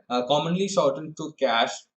It is classified as random access memory, which computer microprocessors can access more quickly than the regular RAM. So it is actually kind of a RAM only, but it is most commonly stored in the same chip as the processor, so that the processor can much faster access to the cache memory than the RAM. It improves the overall speed of the computer. Then there is virtual memory. So virtual memory is a feature in operating systems where it enables a computer to be able to compensate for shortages in the physical memory by transferring data from the random access memory to the disk storage. So Windows thing where we can actually use our secondary storage to extend the capabilities of our RAM. So that is a virtual memory. So we also call it as swap space, which is the reserved hard drive space used to extend the RAM capabilities. So when a program requests access to data in swap space, It is brought from the hard drive back into memory in specific units called pages. Now, what is a memory manager? A memory manager is a software utility that operates in conjunction with the operating system. It helps manage memory more efficiently than and provides additional features such as flushing out unused segments of memory and giving memory allocation to the required processes and all. All modern operating systems provide memory management. So following are the responsibilities of memory manager. So the first one is relocation, where it maintains the ability to swap memory contents from memory to secondary storage as needed. Then there is protection, where it provides a control to memory segments and restricts what processes can write to memory. Then there is sharing, where the manager allows the sharing of information based on the user's level of access. Then there is logical organization, where it provides for the sharing and support of dynamic link libraries. And finally, physical organization, which provides for the physical organization of memory. Now, memory protection. So, memory protection is a way to control memory access rights on a computer, and it is a part of the most modern instruction set architectures and operating systems. The main purpose of memory protection is to prevent a process from accessing memory that has not been allocated yet. The different practices followed to achieve this memory protection are segmentation, which refers to the dividing of a computer's memory into segments. A reference to memory location includes a value that identifies a segment and an offset within that segment. Then there is paging, where memory address space of segment is divided into equal size blocks called pages. It is possible for an unprivileged application to access a page that has not been explicitly allocated to it, because every memory address either points to a page allocated to that application or generates an interrupt called a page fault. Then there is address space layout randomization, or ASLR, where it randomly arranges the address space positions of key data areas of a process, including the base of the executable and the positions of the stack, heap, and library. This makes it difficult for an attacker to predict target addresses. Then there is executable space protection, which marks memory regions as non-executable, such that an attempt to execute machine code in these regions will cause an exception. So this helps to prevent certain buffer overflow exploits from succeeding. These attacks rely on some part of memory, usually the stack, being both writable and executable. If it is not, the attack fails. Now, what is system security architecture? So system security architecture is an approach to system architecture from the point of view of security. So security starts at the policy level, and it is called security policy. So with high level directives that provide the foundational goals for a system overall, and the components that make it up from a security perspective, is called a security policy. A security policy is a strategic tool that dictates how sensitive information and resources are to be managed and protected.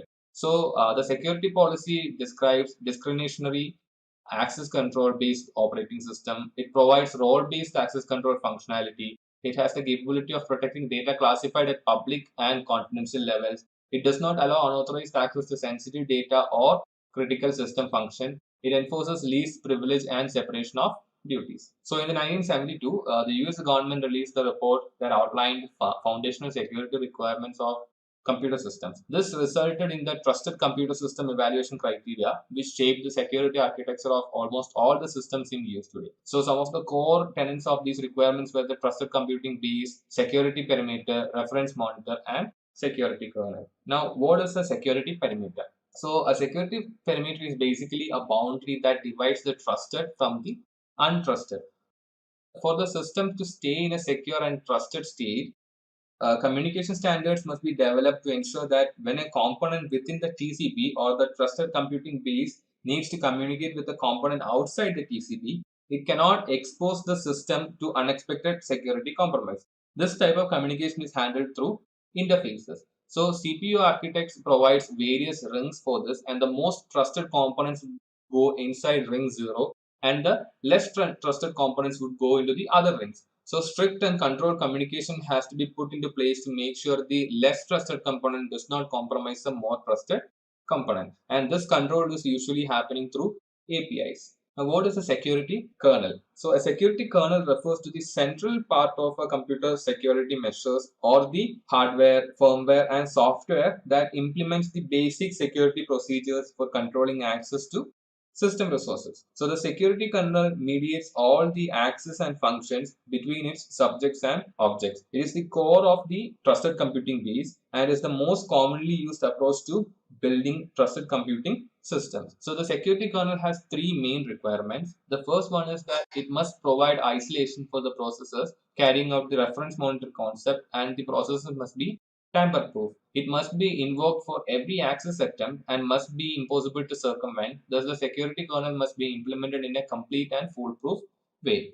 Then it must be small enough to be tested and verified in a complete and comprehensive manner. Now, what is trust and assurance? So, trust is like a belief that a computer entity or system will do what it should do to protect resources and be safe from attack. So, a system is set as trustworthy if there is sufficient credible evidence saying that the system will meet a set of given requirements. So this is more intended to define the functionality of the system.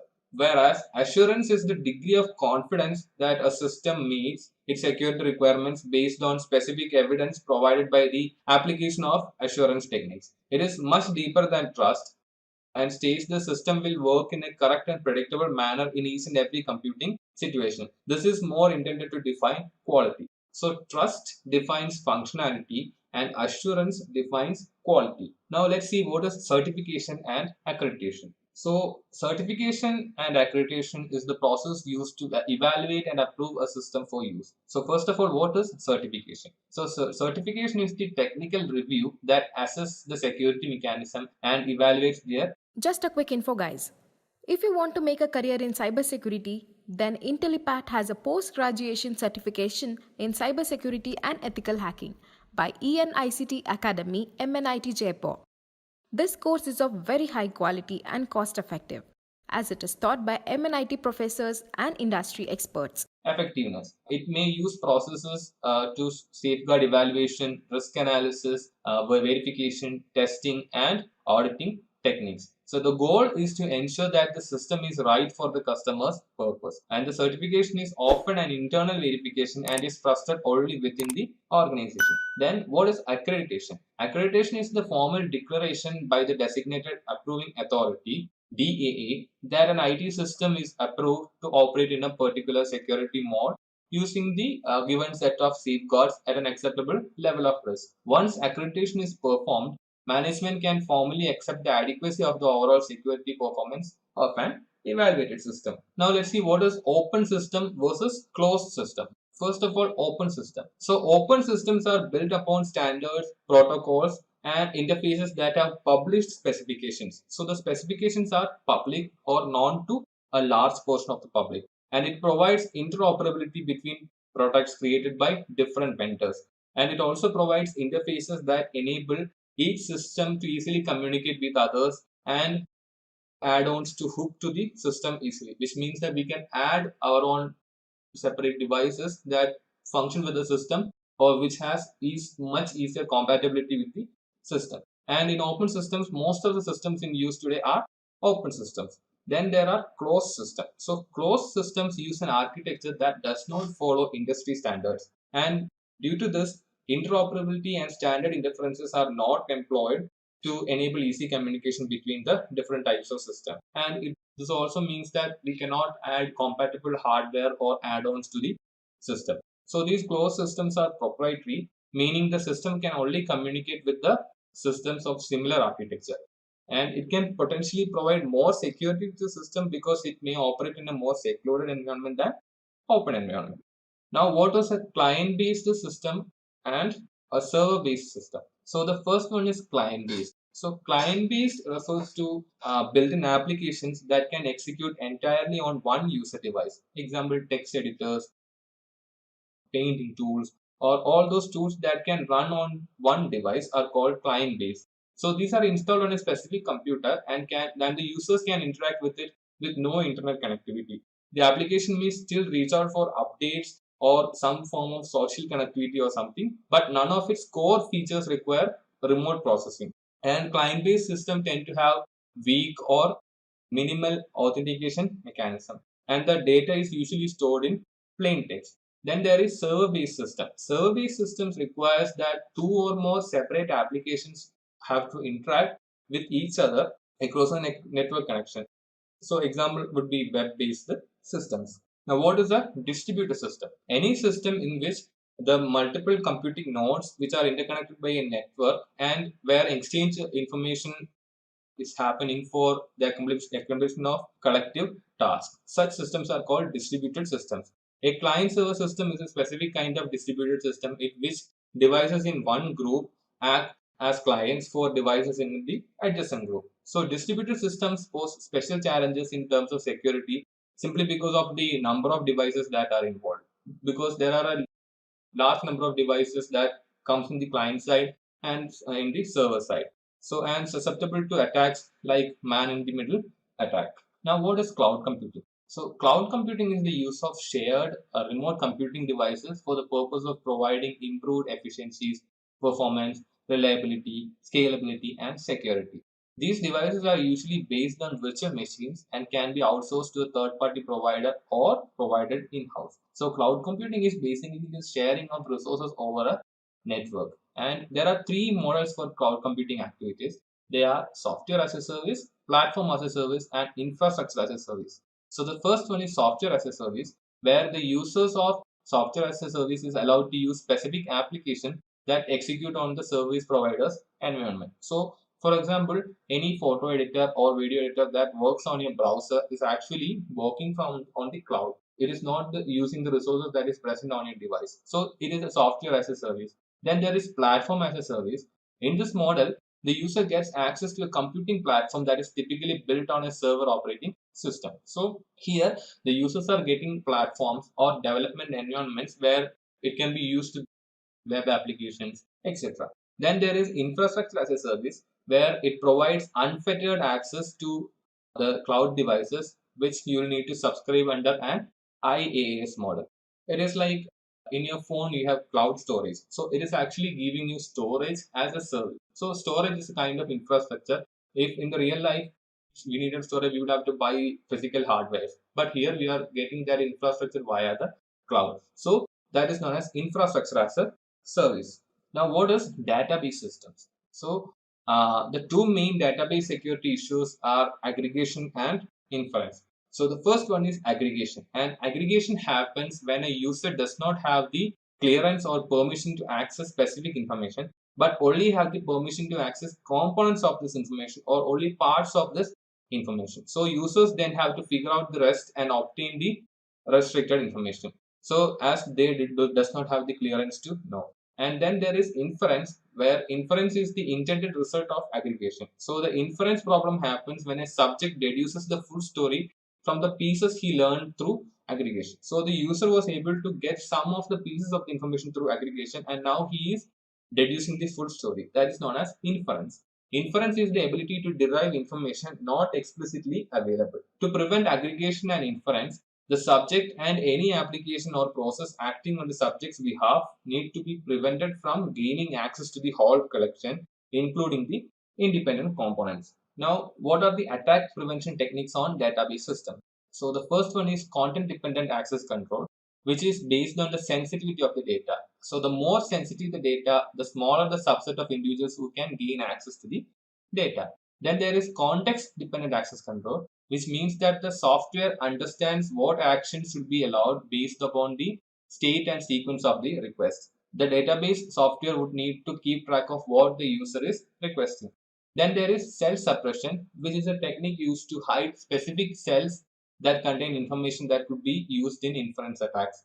Then there is partitioning a database, which involves dividing the database into different parts, which makes it much harder for an unauthorized individual to find connecting pieces of data that can be brought together and other information that can be deduced or uncovered. Then there is noise and perturbation, which is a technique of inserting bogus information in the hopes of misdirecting an attacker or confusing the matter enough that the actual attack will not be fruitful. Now, what are web-based systems? So, considering their exposed nature, websites are primary targets during an attack. It is essential for web developers that they provide maximum deterrence to attackers. So, web-based systems are all these systems that are available online. So websites can be thought of an example of web-based system. So websites are the primary targets during an attack because they are exposed to the public. So some important principles have to be followed while developing these. The first one is simplicity. So a clearer and simpler website architecture is the easier to analyze, and since it is easier to analyze, its security aspects can be very well implemented. Then there is input validation, where user-generated input fed into the website needs to be critically scrutinized. Then there is encryption, where it helps to secure the input or output operations of a web application. Fail securely, which is in the event of an error, website should behave in a predictable and non-compromising manner. Then finally, there is WAF or web application firewalls, which are systems that inspect the traffic going to or coming from a web application in order to filter out potentially malicious content. Now, mobile systems. Since mobile devices are basically small computers, most of the same security vulnerabilities, threats, and risks apply to them also. So they can be compromised by malware, sensitive data which can be stolen from them, denial of service attacks can take place, etc. So mobile devices may provide a jumping point to malware from the mobile device to computer system that may be directly connected to the corporate network. So if the mobile device is connected to a network in which your computer is also connected, the malware can jump from the mobile network. So enterprise mobile device security principles need to be implemented, and these include only devices that can be centrally managed should be allowed access to corporate resources. Remote policies should be pushed to each device, and user profiles should be encrypted with no local options for modification. Data encryption, idle timeout locks, screensaver lockouts, authentication, and remote wipe should be enabled. Bluetooth capabilities should be locked down. Only allowed applications should be installed. Camera policies should be enforced, and restrictions for social media sites should be implemented. Then endpoint security should be expanded to mobile endpoints, and 802.1x should be implemented on wireless voice over Internet protocol clients on mobile devices. Now, what is embedded systems? Embedded systems are usually built around microcontrollers, which are specialized devices that consist of a CPU, memory, and peripheral control interfaces. So microcontrollers have a very basic operating system, and the computing device most probably are embedded to a mechanical or electrical device or system. Examples are digital thermometers, washing machines, traffic lights, etc. The main challenge in securing these systems is that ensuring the security of the software that drives them. Many vendors build their embedded systems around commercially available microprocessors but use their own proprietary code that is difficult, if not possible, for a customer to audit. Now let's talk about Internet of Things or IoT. The Internet of Things is the global network of connected embedded systems which has a large number of devices ranging from smart bulbs to even vehicles. In IoT, each node is connected to the internet and is uniquely addressable. Most visible aspect of this explosion is in the area of smart homes, in which lights, furnaces, and even refrigerators collaborate to create the best environment for the residents. So, since all these things are connected to a network, there are a lot of security issues also which can come with them. The security issues are authentication. Most IoT devices are very poor authentication. Then there is encryption. So cryptography is typically expensive in terms of processing power and memory, both of which are very limited in IoT devices. So the fallout of this is that data at rest and data in motion can be vulnerable in many parts of the IoT. And finally, updates. Many IoT vendors does not provide functionality to automatically update their software and firmware when patches are available. Let us see what are industrial control systems or ICS. Industrial control systems consist of information technology that is specifically designed to control the physical devices in an industrial process. So these ICS exist on every factory floor to control conveyor belts, industrial robots, etc. They also exist in the power and water infrastructures to control the flow of these utilities. But unlike other information technology systems, these systems can directly cause physical harm to humans, and because of this, external attacks on these systems should be prevented.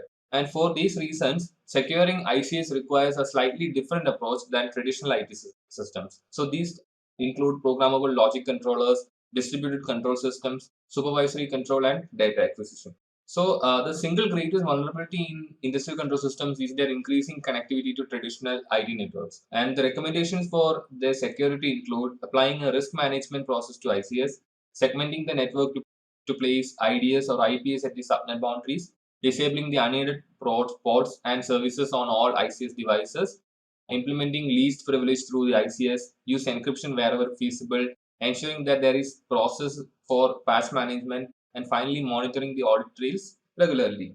Now let's see what are the common threats. So the first one is maintenance hooks. Maintenance hooks are a type of backdoor. So these are basically instructions which gives the developers easy access to code. But during the development phases, this can be very helpful. However, if they are not removed before the software goes into production or deployment, they can cause major security issues. So the preventive measures that can be taken are using an IDS or intrusion detection system to watch for any attackers using these backdoors. Then using a file system encryption to protect sensitive information, and also implementing auditing to detect any type of backdoor use. Then there are incremental attacks, which are attacks which happens in small increments. So the first one is data diddling, which occurs when an attacker gains access to a system and makes small random or incremental changes to data during storage, processing, or other transactions, rather than obviously altering the file contents or damaging or deleting the entire files. Then there is salami attack, which is a systematic whittling at assets in accounts or other records with financial value, where every small amount is deducted from balances regularly and routinely. Then there is time of check or time of use attacks, TOC or TOU. This takes advantage of the dependency on the timing of events that takes place in a multitasking operating system. For example, if process 1 validates the authorization of a user to open a non-critical text file and process 2 carries out the open command, if the attacker can change out this non-critical text file with a password file while process 1 is carrying out its task, he or she has just obtained access to this critical file. Then there is race condition. When two different processes need to carry out their tasks on one resource, the processes usually need to follow the correct sequence. So if a system splits up the authentication and authorization steps, an attacker could be authorized before he or she is even authenticated. So the countermeasures for these include the first one, to protect against race condition attacks. It is best not to split up critical tasks that can have their sequence altered. This means the system should use atomic operations for access control function. To avoid the TOC or TOU attacks, the OS can apply software locks to the items it will use when it is carrying out its checking task. So if the user requests access to a file, while the system is validating the user's authorization, it should put a software lock on the file being requested. Then there is buffer overflow. So this occurs when programmers fail to validate the input data sufficiently, particularly when they do not impose a limit on the amount of data their software will accept as input. When the normal maximum size of the buffer is exceeded, the extra data collector is called overflow. Thus, this type of attack that results when the someone attempts to supply malicious instruction or code as part of a program input is called buffer overflow attack.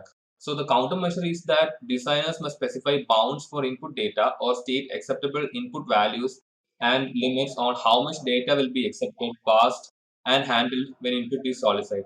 Developers must also follow such limitations when building code that solicits, accepts, and handles input. Now let's see what is cryptography. So cryptography is a method of storing and transmitting data in a form that only those it is intended for can read and process. Cryptography is an effective way of protecting sensitive information as it is stored on media or transmitted through untrusted networks. So the goal of cryptography is to make obtaining the information too work intensive or time consuming to be worthwhile to the attacker. So what are the cryptographic services? The first one is confidentiality. So this renders the information unintelligible except by the authorized entity. Then there is integrity, where data has not been altered in any unauthorized manner since it was created, transmitted, or stored. Then there is authentication. This verifies the identity of the user or the system that created the information. Then non-repudiation, which ensures that the sender cannot deny sending the message. Now let's see some cryptographic definitions. The first one is plain text. It is a form of data that can be understood either by a person or a document or by a computer executable code. Then there is ciphertext, which is encrypted form of data. Neither human nor machine can process this until it is properly decrypted. Then there is a crypto system, which is a system or product that provides encryption and decryption, and this can be created through hardware components or program code in an application. Then there is an algorithm, which is a set of rules, also known as the cipher, which dictates how enciphering and deciphering takes place. Then there is a key, which is a secret value, usually a long string of bits, which works with the algorithm to encrypt and decrypt the text. And finally, there is key space, which are range of values that can be used to construct a key. So the flow would be like it first to plain text, it will be encrypted, then it goes to ciphertext, and it should be decrypted to read the plain text back again. Now, what is steganography? Steganography is a method of hiding data in other media types so that the very existence of the data is concealed. Only the sender and the receiver will be able to see the message because it is secretly hidden. Encrypted messages can draw attention because it tells the bad guy this is something sensitive. So, because it is encrypted, it gives out the idea that it is sensitive. But a hidden message would not attract this type of attention. Even though the same secret message can be embedded into this image. So, steganography is a type of security through obscurity. The components involved in steganography are a carrier signal, data stream, or file that has hidden information inside it. Stegomedium, which is the medium in which the information is hidden. Then the payload, which is the information that is to be concealed and transmitted. Null or concealment cipher. A null cipher, also known as a concealment cipher, is an ancient form of encryption where the plain text is mixed with a large amount of non-cipher material. Just a quick info, guys. Test your knowledge of cybersecurity by answering this question. Which one of the following can be considered as the class of computer threats? A. DOS attack. B. Phishing. C. Soliciting. D.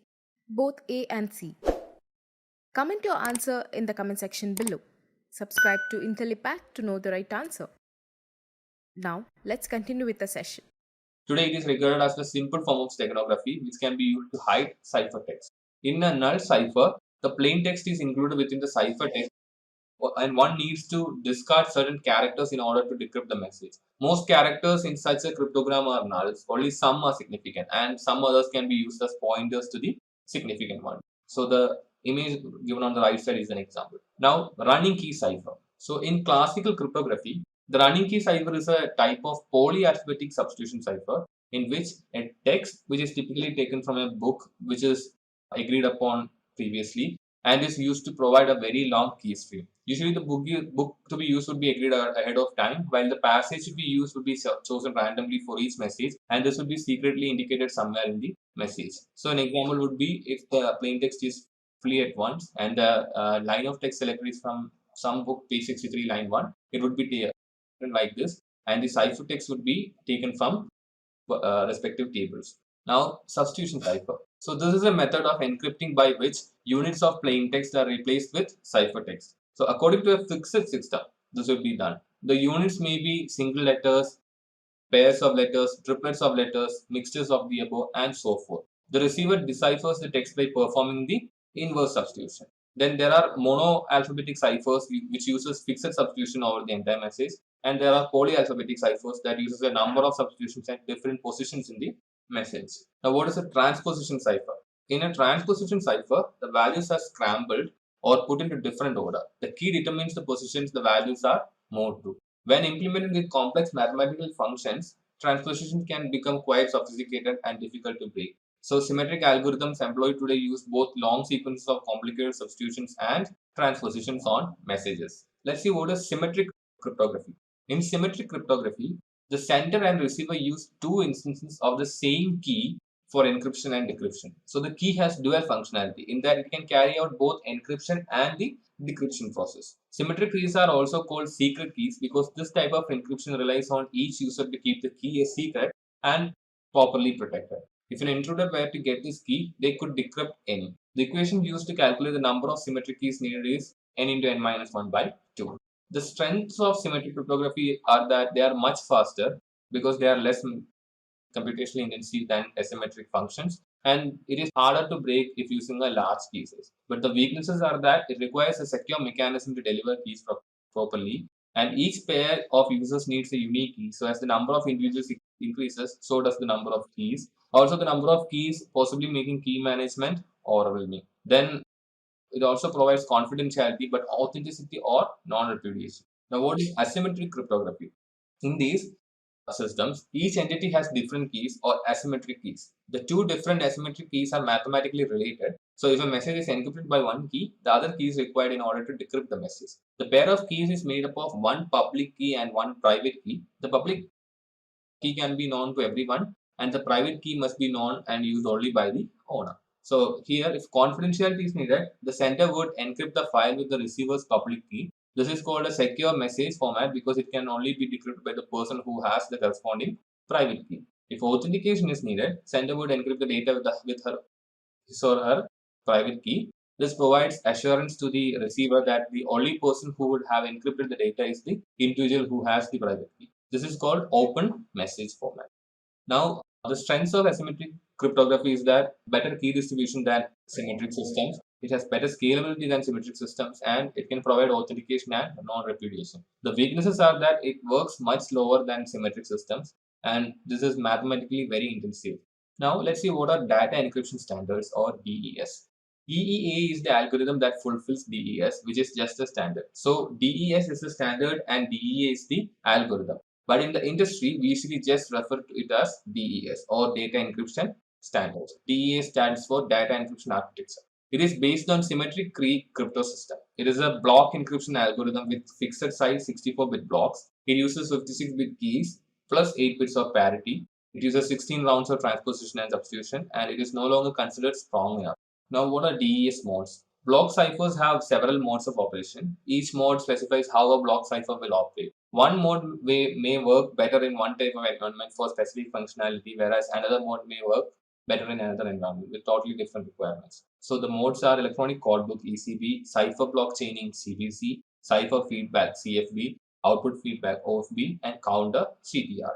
Now let's see what are advanced encryption standards, or AES. After the DES was used as an encryption standard for over 20 years, it was cracked in a relatively short time. So NIST came with a new standard called the Advanced Encryption Standard, or AES. So here the block sizes that AES supports are 128, 192, and 256 bits. The number of rounds depends upon the size of the block and the key length. Both the key and the block sizes are 128 bits. There are 10 rounds. If both the key and the block sizes are 192 bits, there are 12 rounds. If both the key and the block size are 256 bits, there are 14 rounds. So this architecture works well when implemented in software and hardware in a wide range of products and environment. It has low memory requirements and has been constructed to easily defend against timing attacks. Now let's see what are the other symmetric algorithms. The first one is IDEA, International Data Encryption Algorithm. Stands for the algorithm which uses 64-bit blocks, 128-bit key, and 8 rounds of computation.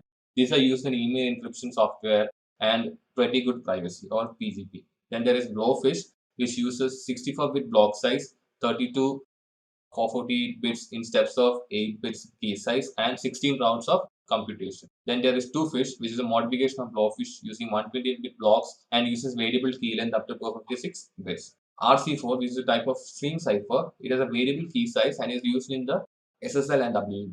RC5, which uses block sizes of 32, 64, or 128 bits with key length up to 2040 bits, and this is created as a candidate algorithm for AES. RC6, which uses key size of 128, 192, and 256 bits and has a block size of 128 bits, and this is based on RC5 and was also a candidate for AES. Now let's see what are hashing algorithm. So first of all, what is hashing? So hashing is actually matching data to a long string of numbers. So the goal of using a one-way hash function is to provide a fingerprint for the data or message. So strong cryptographic hash algorithm features are: hashing algorithm should be collision free. It does not create the same hash value for two or more messages. The hash should be completed or over the entire message. The hash should be a one-way function, so messages are not disclosed by their values. And given a message and its hash value, computing another message with the same hash value should be impossible. The function should be resistant to birthday attacks.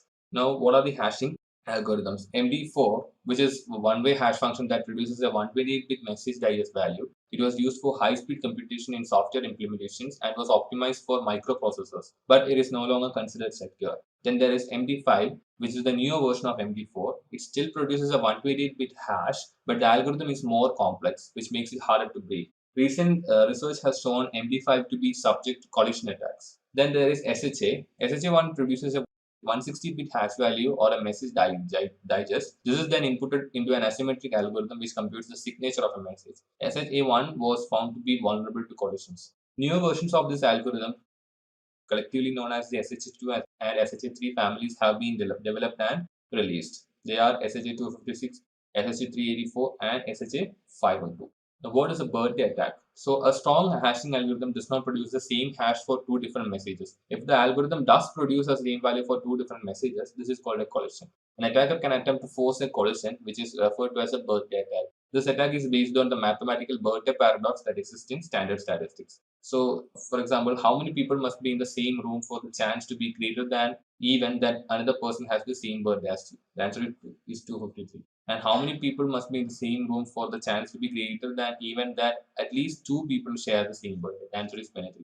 So there is a high probability of finding two people who share a birthday than of finding another person who shares your birthday. Or stated another way, it is easier to find two matching values in a sea of values than to find a match for just one specific value. Now let's see what are the attacks on cryptography. Ciphertext only attacks. So here the attacker has the ciphertext of several messages. So each of these messages have been encrypted using the same encryption algorithm. The attacker's goal here is to discover the key used in the encryption process. This is the most common type of attack because it is very easy to get ciphertext by sniffing someone's traffic. And the hardest attack to be successful because the attacker has little to no information about the encryption process. Then there are non-plain text attacks. Here the attacker has the plain text and the corresponding ciphertext for one or more messages. The goal here is to discover the key that is used to encrypt the messages so other messages can be deciphered and read. Messages usually start with same type of beginnings and close with the same type of ending. The attackers has some of the plain text and capture an encrypted message. The rest is accomplished by reverse engineering, frequency analysis, and brute force attempts. Then there are chosen plaintext attacks. Here the attacker has the plaintext and the ciphertext, but can also choose the plaintext that gets encrypted to see the corresponding ciphertext. So how is this carried out is that the attacker can email a message to you that you think not only will believe but will also panic about, encrypt and send to someone else. Meanwhile, attacker is sniffing your traffic and now has a copy of the plaintext of the message because he wrote it and a copy of the ciphertext. Then there is chosen ciphertext attacks. Here the attackers can choose the ciphertext to be decrypted and has access to the resulting decrypted plaintext. This is a harder attack to carry out compared to the previously mentioned attacks, and the attacker may need to have control of the system that contains the crypto system. Then there is differential cryptanalysis. This is an attack that looks at ciphertext pairs generated by encryption of plaintext pairs with specific differences and analyzes the effect and result of those differences. Turned out to be an effective and successful attack against DES and other block algorithms. Since the attacker chooses the different plaintext messages for this attack, it is considered a type of chosen plaintext attack. Then there is linear cryptanalysis. The attacker here evaluates the input and output values for each S box. He evaluates the probability of input values ending up in a specific combination. He also identifies the specific output combinations. This allows him to assign probability values to different keys until one shows a continual pattern of having the highest probability. Then there are side channel attacks. In cryptography, we can review facts and infer the value of an encryption. So here an attacker could measure power consumption, radiation emissions, and the time it takes for certain types of data processing. With this information, he can work backward by reverse engineering the process to uncover an encryption key or sensitive data. The idea is that instead of attacking a device head on, just watch how it performs to figure out how it works. And finally, there is meet in the middle attacks. This term refers to mathematical analysis used to try and break a math problem from both ends. It is a technique that works on the forward mapping of function and the inverse of the second function at the same time. So the attacker works by encrypting from one end and decrypting from the other end, thus meeting in the middle. Let's see what is physical security. The purpose of physical security is to protect against physical threats. So the following physical threats are among the most common. They can be either natural or man-made. The first one is natural, and the threats include fire and smoke, flood, earthquake, storms, etc. Then there are man-made threats like vandalism, explosion or destruction, utility loss, personal loss, etc. What is server room security? Server rooms or data centers are restricted and protected rooms where your mission-critical servers and network devices are housed. So centralized server rooms need not be human compatible. Server rooms should be designed to support optimal operation of the infrastructure and to block unauthorized human access or intervention. Server rooms should also be located at the core of the building. Server rooms should be located away from water, gas, and sewage lines. And the walls of your server rooms should also have 1 4 minimum fire rating. Now let's see what is work area security. The design and configuration of internal security, including work areas and visitor areas, should be considered carefully. So areas that contain assets of higher value or importance should have more restricted access. For example, anyone who enters the facility should be able to access the restrooms without going into sensitive areas. But only network administrators and security staff should have access to the server room. Valuable and confidential assets should be located in the heart or the center of protection provided by a facility. Walls or partitions can be used to separate similar but distinct work areas. Such divisions deter casual shoulder surfing or eavesdrop. Floor to ceiling walls should be used to separate areas with different levels of sensitivity and confidentiality. Now, what is physical access control? So, a variety of technical controls are used as access control mechanisms to manage physical access. The first one is smart cards. So, these are credit card size IDs with an embedded magnetic strip or integrated circuit chip. They contain information about the authorized bearer that can be used for identification or authentication purposes. Some smart cards can even process information or store reasonable amounts of data in a memory chip. Then there are memory cards, which are machine readable ID cards with a magnetic strip. Like a credit card, debit card, or ATM card, memory cards can retain a small amount of data but are unable to process data. Memory cards often function as a two-factor authentication control. Then there are proximity readers, which is a passive device, field powered device, or a transponder. The proximity device is worn or held by the authorized bearer. When it passes a proximity reader, the reader can determine who the bearer is and whether they have authorized access. Now let's discuss communication and network security. First of all, what is a network architecture? So a network architecture is the design of a computer network, or it is a framework for specifying how a network's physical components and their functional organization and configuration should be. It also defines how the operational principles and procedures are, and as well as the communication protocols that should be used. A sound architecture can be reused time and again. And since we intend our architectures to be reusable, it is imperative that we apply secure design principles when we implement them. Now, let's see an architecture called the Open Systems Interconnection Model. So, the Open Systems Interconnection or OSI model is a conceptual model created by the International Organization for Standardization ISO, which enables diverse communication systems to communicate using standard protocol. So simply, the OSI provides a standard for different computer systems to be able to communicate with each other. And the OSI model is a concept where all the working of the internal components are divided in abstract layers, and this abstraction layers subdivide the communication systems further into smaller manageable parts. So the OSI model's goal is to help others develop products that will work within an open network architecture, and this reference model was described by the ISO standard 7490. So these are actually protocols that work in every layer, and a protocol is a standard or set of rules that determines how systems will communicate across the networks. So the first layer is the application layer. So this is the layer that works closest to the user and provides file transmission, message exchanges, terminal sessions, etc. And this layer does not include the actual applications, but rather the protocols that support the applications. So this layer processes and properly formats the data and passes it down to the next layer within the OSI model. Some examples for the protocols working at this layer are the simple mail transfer protocol, hypertext transfer protocol, domain name system, internet relay chat protocol, and the line printer daemon protocol. Now the next layer is the presentation layer. So this layer is responsible for defining how information is presented to the user in the interface they are using. So this provides a common mean for representing the data. This layer is concerned with the meaning of the data, but with the syntax and is not concerned with the meaning of the data, but with the syntax and format of the data. So the common functions used here are protocol conversion, data translation, compression, encryption, character set conversion, etc. Usually, no protocols work at this layer. Example are ASCII, BMP, GIF, JPG, WAV, AVI, and MPEG formats. Now, session layer. So this layer is responsible for establishing a connection between the two applications, maintaining it during the data transfer, and controlling the release of this connection. So there are three different modes or three different types of connections. The first one is a simplex connection, where the communication only takes place in one direction, though in practice this is very seldom, which happens very rarely. Then there are half duplex connection, where communication takes place in both directions, but only one application can send information at a time. Here, so communication is taking place in both the direction, but information will be going in one direction at a time. Then there are full duplex, where communication takes place in both directions and both applications can send information at the same time. And some protocols that work at this layer are the password authentication protocol, point-to-point tunneling protocol, network basic input-output system, and remote procedure called. Now, transport layer. So, this layer is responsible for providing host-to-host communication services. And this layer establishes a logical connection between the sending host and the destination host on a network. And this ensures that the data units are delivered free of errors.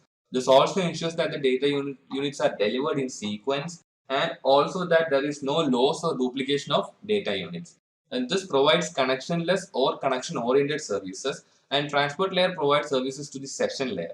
For example, transmission control protocol and user datagram protocol. Now the network layer. So this layer inserts information into the packet's header so that it can be properly addressed and routed to the actual destination.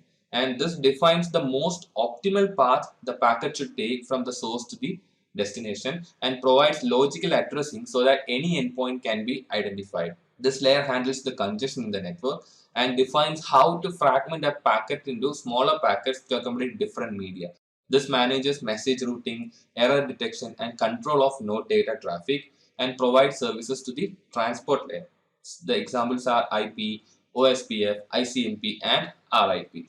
Now the data link layer. So this layer establishes the communications link between individual devices or a physical link or a channel.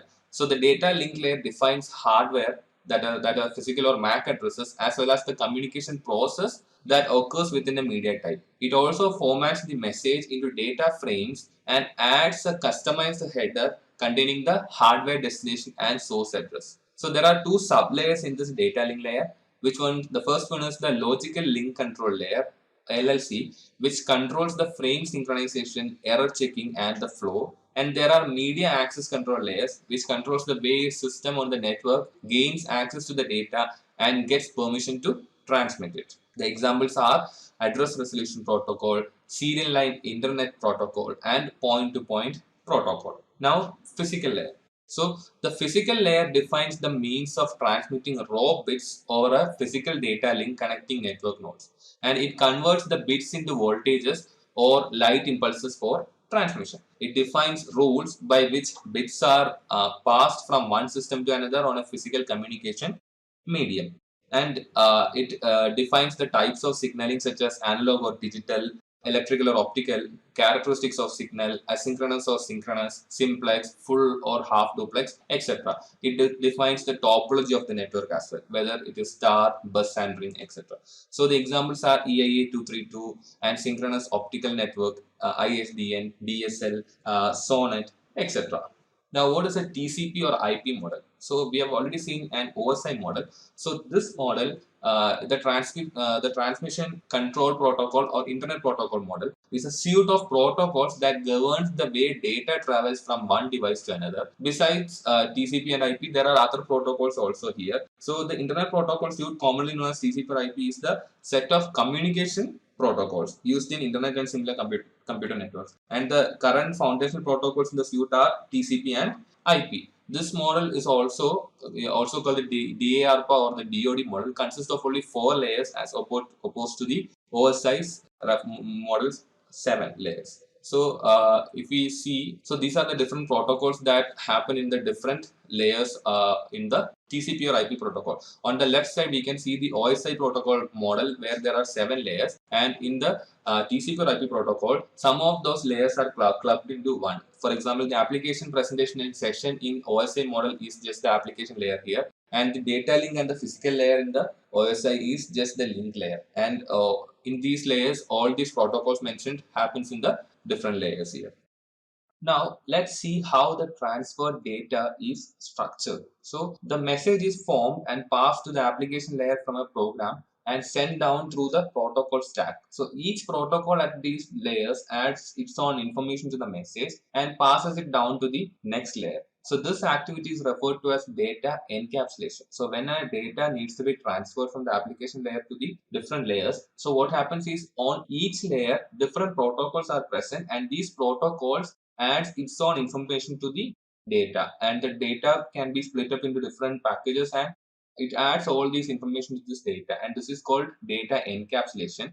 So encapsulation data is decapsulized in the way that is mentioned in the right side of the slide. So first of all, there will be different data frames, and then it will be packets, and then segments, and finally we can get the data.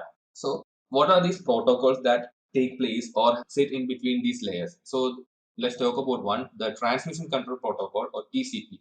So the TCP is referred to as a connection oriented protocol because before any user data is actually sent, handshaking takes place between the two systems that want to communicate. So it's like when you're meeting a new person, we just shake hands with them. So before a proper transfer of data is happening, there is a TCP handshake that happens between the systems that are going to communicate or transfer data. So once the handshaking completes successfully, a virtual connection is set up between the two systems. So what happens at the TCP handshake? So here the TCP must set up a virtual connection between the two hosts before any data is sent. This means the two hosts must agree on certain parameters, data flow, windowing, error detection, and option. So this is what happens at the handshake, where the systems agrees on how the data should be sent, what are the parameters, what are the error detection processes, and other options. So the TCP application has HTTP or HTTPS, FTP, SSH, and SMTP. Now, the next protocol that we talk about is User Datagram Protocol, or UDP. So UDP is also a transport layer protocol considered connectionless because it does not go through any handshake. So like the TCP, there is no handshake happening here. So what happens is UDP sends out messages without first contacting the destination computer and does not know if the packets were received properly or not.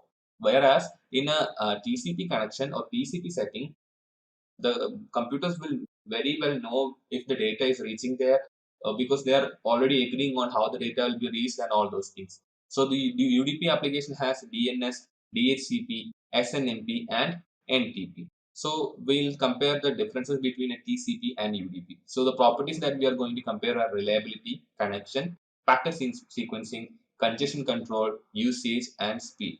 So talking about reliability, in TCP, it uses ACKs to ensure all packets have reached. But in UDP, lost packets cannot be recovered and it does not have any ACKs. In connection, TCP is connection oriented, but UDP is not connection oriented. In packet sequencing, TCP uses sequence numbers to ensure that the packets are ordered, but in UDP there is no sequencing done and it does not ensure any proper ordering. And in congestion control, it uses Windows system to control congestion, but in UDP there is no congestion control. And in usage, it can use when reliable delivery is must. But UDP, we cannot use when reliable delivery is a must, but it can be used when high amount of data is sent and speed is more important than reliability. And comparing about speed, the TCP has comparatively slow speed, while the UDP has a relatively much faster and is very lightweight also. Now let's talk about ports. At the software level within an operating system,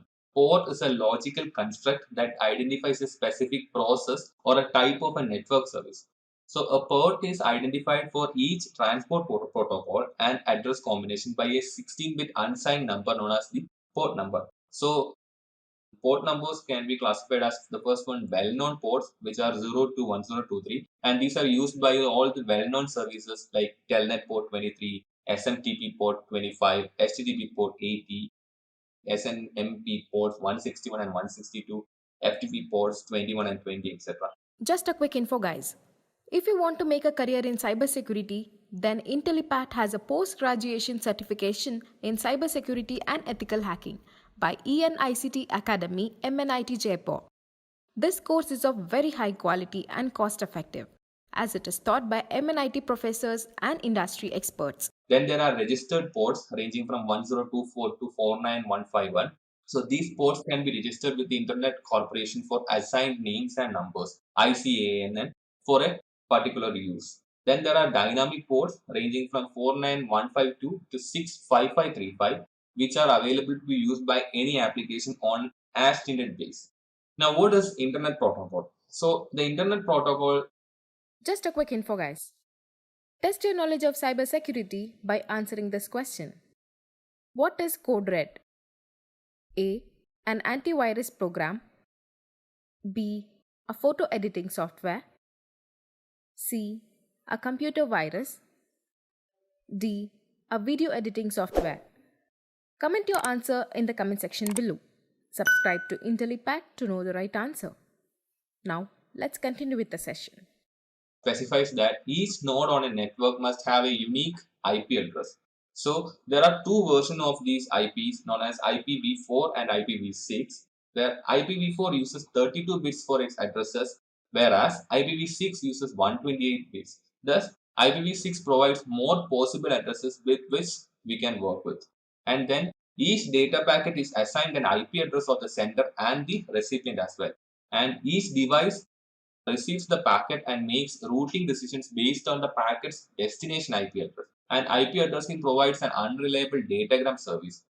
And IP addresses also includes network and the host as well. Now let's talk in detail about IPv4. So IPv4 network addresses are in 32 bits length and are expressed as dot decimal. For example, 198.168.0.100. Usually, if we have a modem and we need to configure the modem, we'll be typing an IP address similar to this. So there are two types here. First one is classful addressing, in which the address space is divided into 5 classes: A, B, C, D, and E.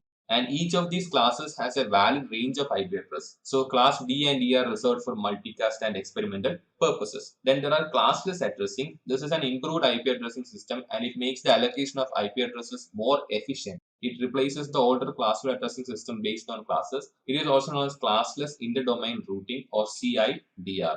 Now, what are private networks and loopback? So, private networks, organizations are encouraged to assign private network IP addresses to nodes in its internal network. So, they are not routable over the internet. The address blocks reserved for private networks are 10.0.0.02, 10.255.255.255, and the remaining ones. And a loopback address is a special address used to signify a node's own address. So, loopback addresses 127.0.0.1 point back to the issuing computer. Now we'll talk in detail about IPv6. So IPv6 uses 128 bit space compared to the 32 bit space that IPv4 uses. And this increases the address space much more than what IPv4 allows. And this allows scoped addresses, end-to-end secure transmission and authentication. And this has more flexibility and routing capabilities and allows for QoS. An anyCAD address can be used to send a packet to any one node in a group of nodes. And the new address space provides the potential for a maximum of 3.4003 in 10 raised to 38 addresses. And IPv6 addresses are represented as 8 groups of 4 hexadecimal digits separated by colons. Example is given below. Now, what is the IPv6's address structure?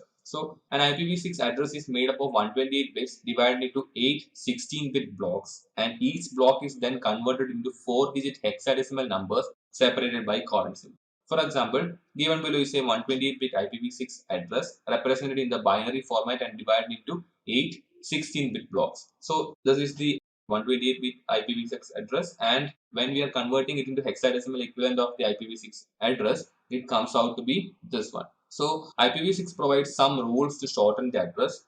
The rule 1 is discard leading zeros. So in block 5, if we see there is 0063. So here the leading 2 zeros can be omitted and it can be just written as 63. Rule 2, if 2 or more blocks contain consecutive zeros, omit them all and replace with double colon sign as shown. So if there are consecutive zeros, then they can be omitted and they can be replaced with a double colon sign. So if you see here, you can see that after the 0060, there are consecutive zeros coming, so they are replaced with double colons. And in rule 3, if there are still blocks of zeros in the address, they can be shrunk down to a single zero. So if there are groups of further zeros remaining, they can be shrunk down to a single zero. So this second block will be shrunk down to a single zero. Now, what are the different IPv6 address types? So, following are the major categories of IPv6 address. The first one is global unicast address. So, here a unique IPv6 address is assigned to a host interface, and these addresses have a global scope and essentially the same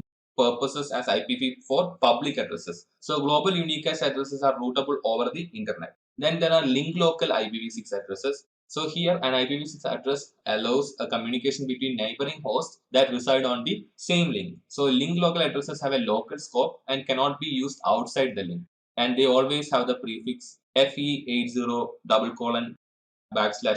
And then there are loopback IPv6 addresses. So here an IPv6 address used on a loopback interface is called the loopback IPv6 address, and the IPv6 loopback address is 0:0:0:0:0:0:1, which can be noted as :1/128. And then there are unspecified addresses, which are IPv6 unspecified address, which are denoted with a couple of zeros, and it can be noted as :128. Now we'll discuss about the coexistence of IPv6 and IPv4. So the transition from IPv4 to IPv6 will not be something that is done overnight. So it will take some time, and a number of mechanisms have been developed to make the transition easy. So dual stack, where each device on the network is configured with both an IPv4 and an IPv6 address, is called dual stack. And the idea is that once all the devices have implemented IPv6, the IPv4 part of the network will be depreciated. Then there is 64 tunneling. So here it assigns a block of IPv6 address spaces to any host or network that has a global IPv4 address and encapsulates the IPv6 packets inside IPv4 packets for transmission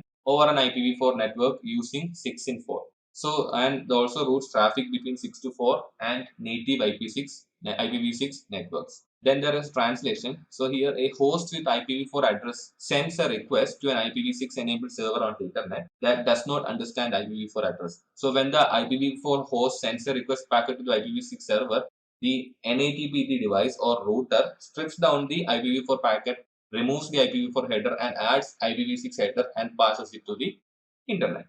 Now, what are multi-layer protocols? So, not all protocols fit nearly within the layers of the OSI model. So, this is particularly evident among devices and networks that were never intended to interoperate with the internet. The lack of these robust security features to protect the availability, integrity, and confidence of data is visualized here. So, the distributed network protocol or the DNP3 is where communication protocols designed for SCADA systems, particularly those within the power systems, and these are not general purpose protocols like IP, nor does it incorporate routing functionality. Instead of using the OSI model, it uses a simple 3-layer model called the enhanced performance architecture that roughly corresponds to layers 2, 4 and 7 of the OSI model. Then there are controller area network bus or CAN bus, and this allows microcontrollers and other embedded devices to communicate with each other on a shared bus and used in different automobiles. So these devices can control functions including steering, braking and throttling. So a CAN bus was never meant to communicate with anything outside the vehicle except for a mechanic's maintenance computer. So there never appeared to be a need for security features. Now what are converged protocols? So converged protocols are those that started off independent and distinct from one another, but over time converged to become one. So the first one is fiber channel over Ethernet, FCOE. So here, and this is an encapsulation method that allows fiber channel frames to ride over Ethernet networks. And nowadays, FCOE is used in some storage area network. Then there are multi-protocol labeling switches, MPLs. MPLs are used to create VPNs over a variety of layer 2 protocols and is referred to as a layer 2.5 protocol. And this is considered as a converged protocol because it can encapsulate any higher layer protocol and tunnel to over a variety of links. Then Internet Small Computer System Interface. So this ISCSI is a technology that allows peripherals to be connected to computers. So the problem with this was that it has limited range. And the solution was to let this ride on TCP segments so a peripheral device could be literally anywhere in the world and still appear as local to a computer. Then there is Voice over Internet Protocol. So this is a tunneling mechanism used to transport voice and or data over a TCP IP network. So VoIP has the potential to replace or supplant the PSTN as is often less expensive and offers a wide variety of options and features. Let's talk about transmission media. So a transmission medium is a physical aspect in a network connection through which the data is moved. So broadly speaking, we use 3 different types of transmission media. The first one are electric wires that encode information as changes in the voltage level of an electric current. Typically, we use cables which are 2 or more wires encased within a sheath. Then there are optical fibers that transmit data that is encoded in the wavelength, phase, or polarization of the light. The light is generated by either an LED or a laser diode. And as with electrical wires, we usually bundle multiple fibers in the cables for longer distances. And finally, free space is the medium that we use for wireless communication. Any electromagnetic signal can travel through it even outside our atmosphere. And we tend to use mostly radio signals in free space. But every now and then, you may find a system that uses lights such as infrared laser beam. So an example would be a TV remote that uses infrared beams to control the channel. We are actually transferring data through free space. Now, what are the transmission types? So a signal is an electromagnetic or electrical current that is used for carrying data from one system to another or through a network to another. So the signal is a function that conveys information about a phenomenon. So there are two types of signals. The first one is analog signal. These are continuous signal for which the time varying feature of the signal is a representation of some other time varying quantity. Example, analogous to another time varying signal. Then there are digital signals that are used to represent data as a sequence of separate values at any point in time. It can only take up one of a fixed number of values, and this type of signal represents a real number within a constant range of values. So analog signals can be to be kind of continuous, and digital signals can be thought of as discrete in a way. Now, what are the transmission types? So asynchronous and synchronous network technologies are the different types we use, and they provide synchronization rules to govern how systems communicate to each other. So asynchronous system, there is no timing component, and it surrounds each byte with processing bits, and the parity bit is used for error control. And each byte here requires 3 bits of instruction like start, stop, and parity. And in a synchronous type, here timing component for data transmission is very important, and it is used for data synchronization or transmission synchronization. Then there are robust error checking through cyclic redundancy checking, and these are used for high speed, high volume transmissions. And there is minimal overhead compared to asynchronous communication. Now let's compare the differences between a broadband and a baseband. So first one is a baseband. So these are typically used for digitally signaling over a single wire, and the digital signal used in a baseband transmission occupies the entire bandwidth of the network media to transmit a single data signal, and it is bidirectional. However, the sending and receiving function cannot occur at the same wire at the same time. And Ethernet networks use baseband transmission. For example, are 10 base T or 10 base FL. And using baseband, it is possible to transmit multiple signals on a single cable by using multiplexing. And broadband uses time division multiplexing, which divides a single channel into time slots. And then there is broadband. And broadband uses analog signals in the form of optical or electromagnetic waves over multiple transmission frequencies. And for signals to be both sent and received, the transmission media is split into two channels. Alternatively, two tables can be used also, one to send and one to receive transmissions. And multiple channels are created in a broadband system by using a multiplexing technique known as frequency division multiplexing, FDM. And FDM allows broadband media to accommodate traffic going in different directions on a single media at the same time. Now we'll see the different types of cabling that is used. So the first one is twisted pair. Here it consists of two insulated wires that are arranged in a regular spiral pattern. So here the wires can be shielded or unshielded, and it can span up to 100 meters, and then we need amplifying devices that are used to amplify the signals. So Cat5, Cat6 and Cat7 are the commonly used wires in these days. Then there are coaxial cables. So this consists of a hollow outer cylindrical conductor, and these are expensive and resistant to electromagnetic interference EMI. So there are thin net cables that span distances of 185 meters and throughput of about 110 Mbps. And then there are thick net, also known as 10 base 5, where the span is 500 meters and the throughput is of 10 Mbps. Now finally, fiber optic cables. These carry data over glass as light waves. So this uses our principle of total internal reflection to carry light from one end to another. So the glass core is surrounded by a protective casing which is enclosed in an inside and outer jacket. The higher transmission speed allows signals to travel over long distances. So since we are transferring data plus light, it can travel at the speed of light, which is very high. And it is much more secure than the UTP or coaxial cable. So there are two modes. The first one is single mode, where a small glass core is used to transfer data over a long distance. This is less susceptible to attenuation. And then there are multiple modes, where a large glass core can transfer more data, but only up to a shorter distance, where because attenuation can happen here. Now, what are the problems we will face during cabling or when we use different types of cabling? So the first one is noise. So this is caused by surrounding devices or faults in the cable. Examples are motors, computers, fluorescent light, microwave ovens, etc. So the noise can come as electromagnetic interference, or when it's a optical fiber, it can be light sources also. Then there is attenuation. So attenuation is the loss of signal strength as the signal travels along a long wire.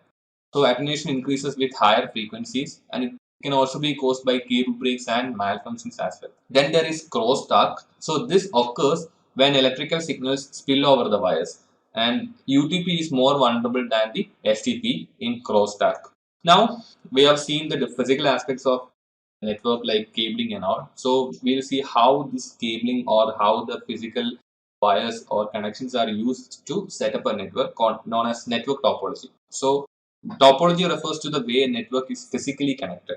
And a difference actually exists between physical network topology and logical topology. A network can be configured as a physical star, but work logically as a ring, as in a token ring technology. So the first one is ring topology. Here, a series of devices are connected by unidirectional transmission links. And these links form a closed loop and do not connect to a central system. And each node is dependent upon the preceding nodes, and if one system fails, all other systems should negatively be affected because of this interdependence. Then there is bus topology. Here, a single cable runs the entire length of the network, and nodes are attached through drop points on the cable. So there is linear bus topology where a single cable is there and nodes are attached, and there are tree topology which has branches from the single cable as well. So the main cable itself becomes potential single point of failure, because since everything is connected to the main cable, and if somewhere a failure happens, everything can be affected. Then there is star topology. Here all nodes are connected to a central device such as a switch, and each node has a dedicated link to the central device as well. So the central device is a potential single point of failure, and if one workstation fails, it does not affect other systems because there are dedicated connections between each device to the central device, and it is the most common topology in use today with Ethernet systems. Then there are mesh topologies. So here all systems and resources are connected to each other. So usually a network of interconnected routers and switches are used that provide multiple paths. And then there are full mesh connections where every node is directly connected to every other node.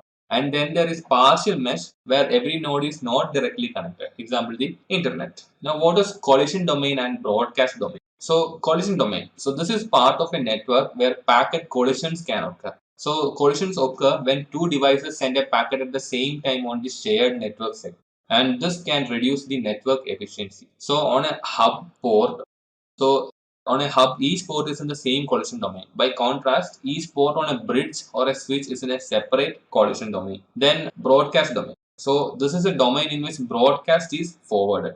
And broadcast domain contains all devices that can reach other data that we reach each other at the data link layer by using broadcast. And all ports on a hub or a switch are in the same broadcast domain, whereas all ports on a router are in different broadcast domains. Now we'll talk about media access technologies. Media access technologies set up the rules of how computers will communicate on a network and how errors are handled. These technologies reside at the data link layer of the OSI model. When the data or message reaches the data link layer, the protocol at this layer adds the necessary headers and trailers that will allow the message to traverse a specific type of network: Ethernet, token ring, FDDI, etc. So what is token passing? So a token is a 24-bit control frame used to control which computers communicate at what intervals. The token is passed from one computer to another, and only the computer that has the token can put frames onto the wire. The token contains the data to be transmitted and the source and destination information as well.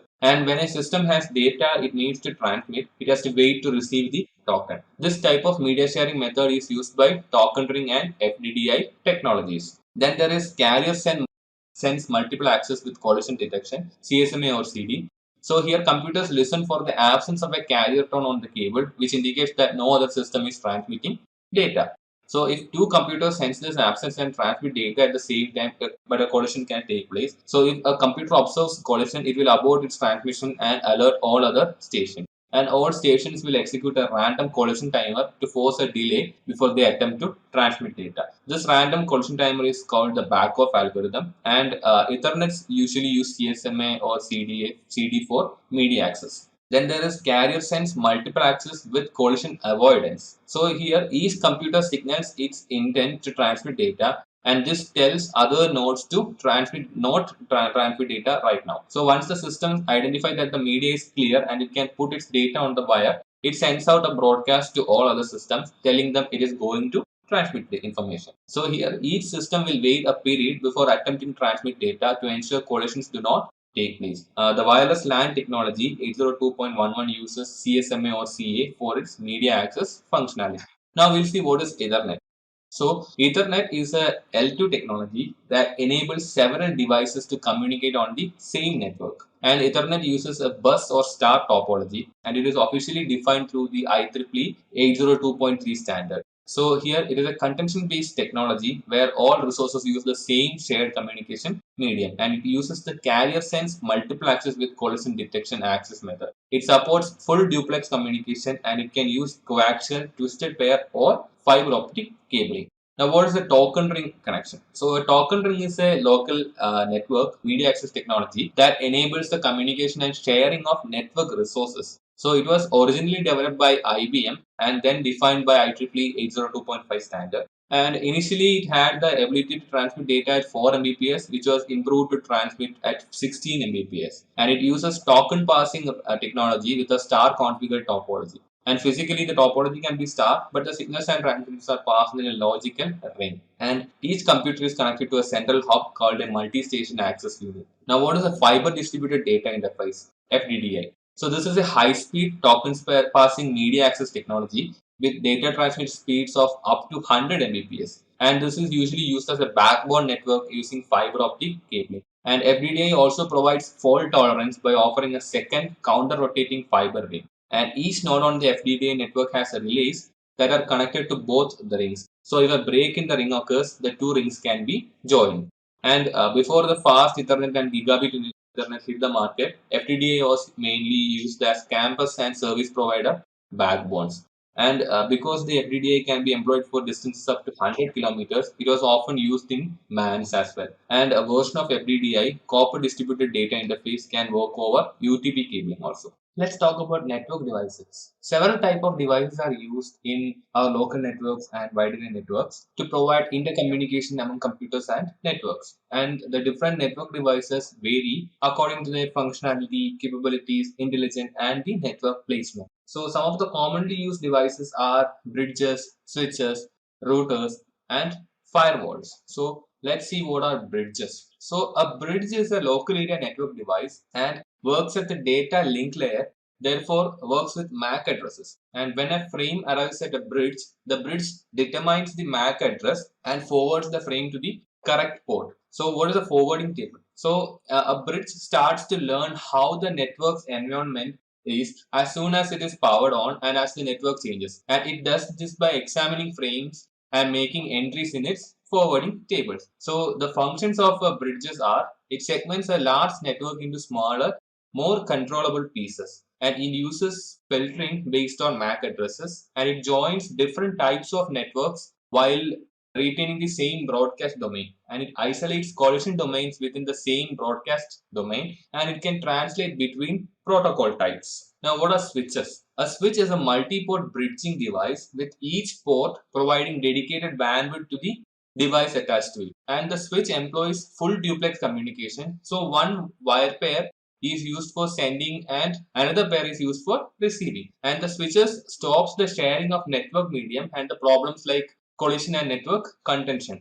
Today's L3 and L4 switches have more enhanced functionality than L2, like routing functionality, packet inspection, traffic prioritization, and QoS functionality. And these are also called multi-layered switches. Now, what are VLANs? Switches provide a security service called virtual LANs. So virtual LANs enables administrators to separate and group computers logically based on resource requirements, security, or business needs instead of the standard physical location. Now, what is VLAN hopping? So this is a type of attack where the attacker can send traffic from one VLAN into another. So switch spoofing is one type of attack where the attacker can have a system act as though it is a switch. The system understands the tagging values being used in the network and the trunking protocols and can insert itself between other VLAN devices and gain access to the traffic going back and forth between them. Then there is double tagging, where an attacker can also insert VLAN tags to manipulate the control of traffic at the data link layer. Now, what are routers? Routers are L3 or the network layer devices that are used to connect similar or different networks. For example, they can connect two Ethernet LANs or an Ethernet LAN to a token ring LAN. It has two or more interfaces and a routing table, and so it knows how to get packets to their destinations. And because routers have more network level knowledge, they can perform functions such as calculating the shortest and most economical path between the sending and receiving hosts. So the primary functions of routers are they create new headers for each packet, and they build routing tables. They can filter traffic based on ACLs, and they does not forward broadcast packets. Now let's talk about firewalls. So firewalls are used to restrict access to one network from another network or from the internet itself. A firewall device supports and enforces the company's network security policy, and a firewall may be a server running a firewall software product or a specialized hardware appliance. So, what is a DMZ? Demilitarized zone is a network segment located between the protected and unprotected networks, and these DMZ usually contains web, mail, and DNS servers, which must be hardened systems because they would be the first in the line of attacks. And what are the different types of firewalls? So there are packet filtering firewalls, stateful firewalls, proxy, and next generation firewalls. So we'll see what are the different types of firewalls in detail now. The first one is packet filtering firewall. So these are the first generation of firewalls that makes access decisions based upon network level protocol header values. And the device is configured with ACLs, which detect the type of traffic that is allowed into and out of specific networks. And the filtering here is done based on the source and destination IP address, and the source and destination port numbers, protocol types, inbound and outbound traffic direction, etc.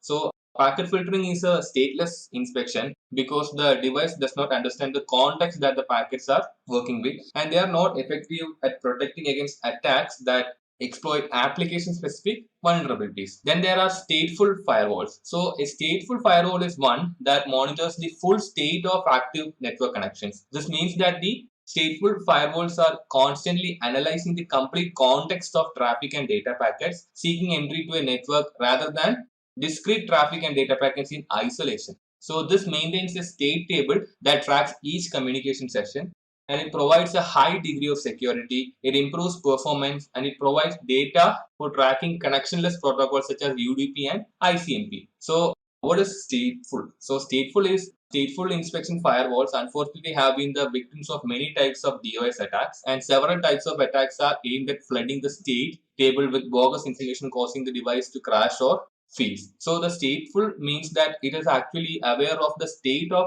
whatever is happening in the network, or it is able to constantly analyze the complete context of the traffic and data. Now, what is a proxy firewall? So a proxy firewall stands between a trusted and untrusted network and makes the connection on behalf of the hosts. And so proxy firewalls breaks the communication channel, and there is no direct connection between the two communicating devices. So there are circuit level proxies and application level proxies. So in a circuit level proxy firewall, it creates a connection between the two communicating systems, and it works at the session layer of the OSI model and monitors traffic from a network based view. So this type of proxy cannot look into the contents of a packet, thus it does not carry out deep packet inspection. SOX is an example of a circuit level proxy. And about application level proxy, it inspects the packet up through the application layer. It understands the packet as a whole and can make access decisions based on the content of the packet. Now, next generation firewalls. So these provide capabilities beyond a traditional stateful firewall. And while a traditional firewall typically provides stateful inspection of incoming and outgoing network traffic, a next generation firewall includes the additional features like application awareness and control, integrated intrusion prevention, and cloud delivered threat intelligence. So there are standard firewall capabilities like stateful inspection and integrated intruder prevention, application awareness and control to seek and block risky apps. There is threat intelligence sources. There are upgrade paths to include future information feeds, and also techniques to address evolving security threats. Now, what are the firewall deployment methods? So firewalls can be placed in several areas on a network, and they can protect an internal network from an external network and act as a choke point for all traffic. A firewall can also be used to segment and partition network sections and enforce access controls between them. Then firewalls can also be used to provide a DMZ architecture. So now we'll see what's the bastion host. So this is a special purpose computer on a network specifically designed and configured to withstand attacks. The computer generally hosts a single application, for example, a proxy server, and all other services are removed or limited to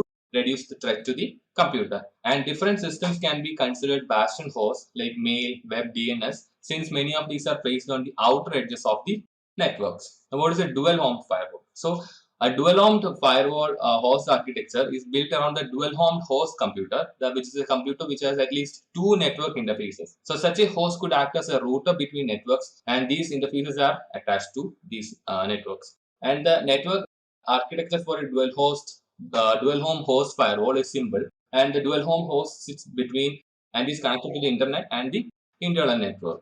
Now, what is a screened host? So this is a firewall that communicates directly with a perimeter or router and the internal network. So the traffic received from the internet is first filtered by an edge router, and the traffic that makes it past this phase is sent to the screened host firewall, which applies more rules. The screened host firewall is the only device that receives traffic directly from the router. Now, what is a screened subnet?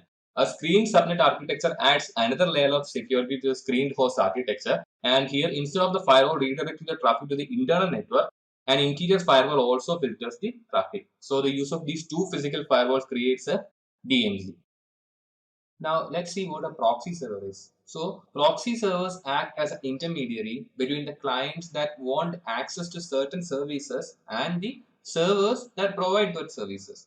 So it can validate the request is safe and then send an independent request to the server on behalf of the user. So it may cache the response it receives from the server as well. So there are two types of proxies. Just a quick info, guys. Test your knowledge of cybersecurity by answering this question. Which one of the following can be considered as the class of computer threats? A. DOS attack. B. Phishing. C. Soliciting. D. Both A and C. Comment your answer in the comment section below. Subscribe to Intellipaat to know the right answer. Now, let's continue with the session. The first one is forward proxy, which is the one that allows the client to specify the server it wants to communicate with. And then there is reverse proxy, which appears to the clients as the original server. So the client sends a request to what it thinks is the original server, but in reality, this reverse proxy makes a request to the actual server and provides the client with the response. Now, what is a unified threat management or UTM? So the UTM appliance provides all the functionalities in a single network appliance like firewalls, anti-malware, anti-spam, intrusion detection system or intrusion prevention system, content filtering, data leak prevention, and VPN capabilities. So the goals of UTM are simplicity, streamlined installation and maintenance, centralized control, and the ability to understand the network's security from a holistic point of view. Now, what is a content distribution network or CDN? So, a content distribution network CDN consists of multiple servers distributed across a large region, each of which provides content that is optimized for users closest to it. So, the different features of this content distribution network are performance. So, the shorter distance to users will not only reduce latency but also minimize the packet loss, resulting in a much better performance. Then there is availability. So here the requests are always routed to the nearest available location. So if one server is not available, requests are automatically sent to the next available server. Then there is security. So most CDNs should protect content providers and users by mitigating against a wide array of attacks, including DDoS attacks. And then there is intelligence. CDN can also offer valuable analytical information to discover trends about end user connectivity, device types, and browsing experiences across the globe. This data can give critical actionable insights and intelligence into their user base. Now let's talk about endpoint security. So an endpoint is any computing device that communicates through a network and whose principal function is not to mediate communications for other devices. So examples are desktops, laptops, servers, smartphones, tablets, POS terminals, IoT devices, etc. So endpoint security is the concept that each individual device must maintain a local security, whether or not its network or telecommunication channels also provide or offer security. So every system should have an appropriate combination of local host firewall, anti-malware scanners, authentication, authorization, auditing, spam filters, and intrusion detection systems or intrusion prevention systems. Now, what is a honeypot? So a honeypot is a network device intended to be exploited by attackers with the administrator's goal being to gain information on the attack tactics, techniques, and procedures. So these honeypots would be having files which might seem to the attackers are very sensitive information, but would be actually diplomatic information placed by the administrator so that the attackers will be slowed down. And while they are trying to attack this, administration will be able to gain more insight about the attackers. So it usually sits in the DMC and attempts to lure attackers to it instead of to actual production computers. And to make it alluring to attackers, administrators may enable services and ports that are popular to exploit. Now, a honeynet is when two or more honeypot systems are used together, and honeypots needs to properly segmented from any other live systems on the network. Now, what is network access control, NAC? With exponential growth of mobile devices, it is critical to have the tools that provide the visibility, access control, and compliance capabilities. An NAC system can deny network access to non-compliant devices, place them in a quarantined area, or give them only restricted access to computing resources, thus keeping insecure nodes from infecting the network.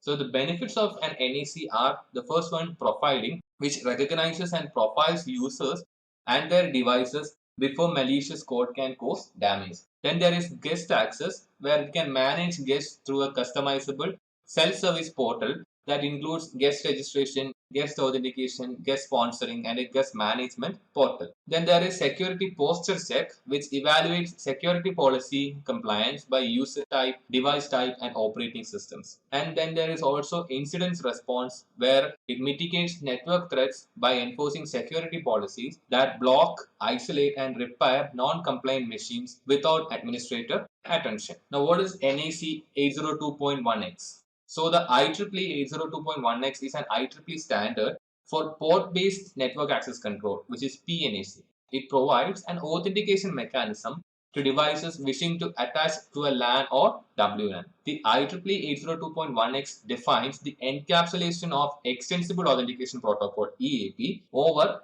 IEEE 802, which is known as the EAP over LAN or EPOL. The EPOL was also modified for use with IEEE 802.1aE and IEEE 802.1ar to support service identification and optional point-to-point encryption over the internal LAN segment. 802.1x authentication involves three parties, which are the supplicant, the authenticator, and the authentication server. Now, let's see what is a software-defined networking is. So, SDN is an architecture designed to make a network more flexible and easier to manage. And SDN centralizes management by abstracting the control plane from the data forwarding function in the discrete networking devices. So there are two parts, which are the controller that enables centralized management, control, automation, and policy enforcement. And then there are APIs or protocols that relay information between the controller and the individual network devices. So the benefits of an SDN are simplifying operations, agile, programmable networks, and intent-based networking. Now, what are network protocols? So a network protocol is a set of rules followed by the network, and network protocols are formal standards and policies made up of rules, procedures, and formats that define communication between two or more devices over a network. Now, let's see what is the address resolution protocol, or ARP. So the ARP is a communication protocol used for discovering the link layer address, such as a MAC address associated with a given internet layer address, typically an IPv4 address. The ARP broadcasts a frame requesting the MAC address that corresponds with the destination IP address. And each computer on the broadcast domain receives this frame and odd, but the computer that has the requested IP address ignores it. So the computer that has the destination IP address responds with its MAC address. Then what is ARP cache poison? So an attacker broadcasts false ARP messages over a LAN in order to link an attacker's MAC address with the IP address of a legitimate computer. Once the link has been established, frames meant for the original destination are sent to the hacker's computer first. Now, what is Dynamic Host Configuration Protocol, or DHCP? DHCP is a network management protocol used on Internet Protocol networks, whereby a DHCP server dynamically assigns an IP address and other network configuration parameters to each device on the network. DHCP is a UDP-based protocol that allows servers to assign IP addresses to network clients in real time. Now we'll see what is DHCP snooping. So DHCP snooping ensures that DHCP servers can assign IP addresses to only selected systems identified by their MAC addresses. Also, advanced network switches have the capability to direct clients towards legitimate DHCP servers to get IP addresses and restrict rogue systems from becoming DHCP servers on the network. Now, what is Internet Control Message Protocol, ICMP? The ICMP is used by network devices, including routers, to send error messages and operational information indicating success or failure when communicating with other IP addresses. So, it differs from transfer protocols such as TCP and UDP in that it is not typically used to exchange data between systems. The most common application of ICMP are ping and traceroute. So the ICMP-based attacks are ICMP flood, which is a common DOS attack in which an attacker attempts to overwhelm a targeted device by ICMP echo requests. Then there is ICMP tunneling, which establishes a covered connection between client and server using ICMP echo requests and reply packets. So Loki is an application developed to perform such attacks. Now, what is a simple network management protocol?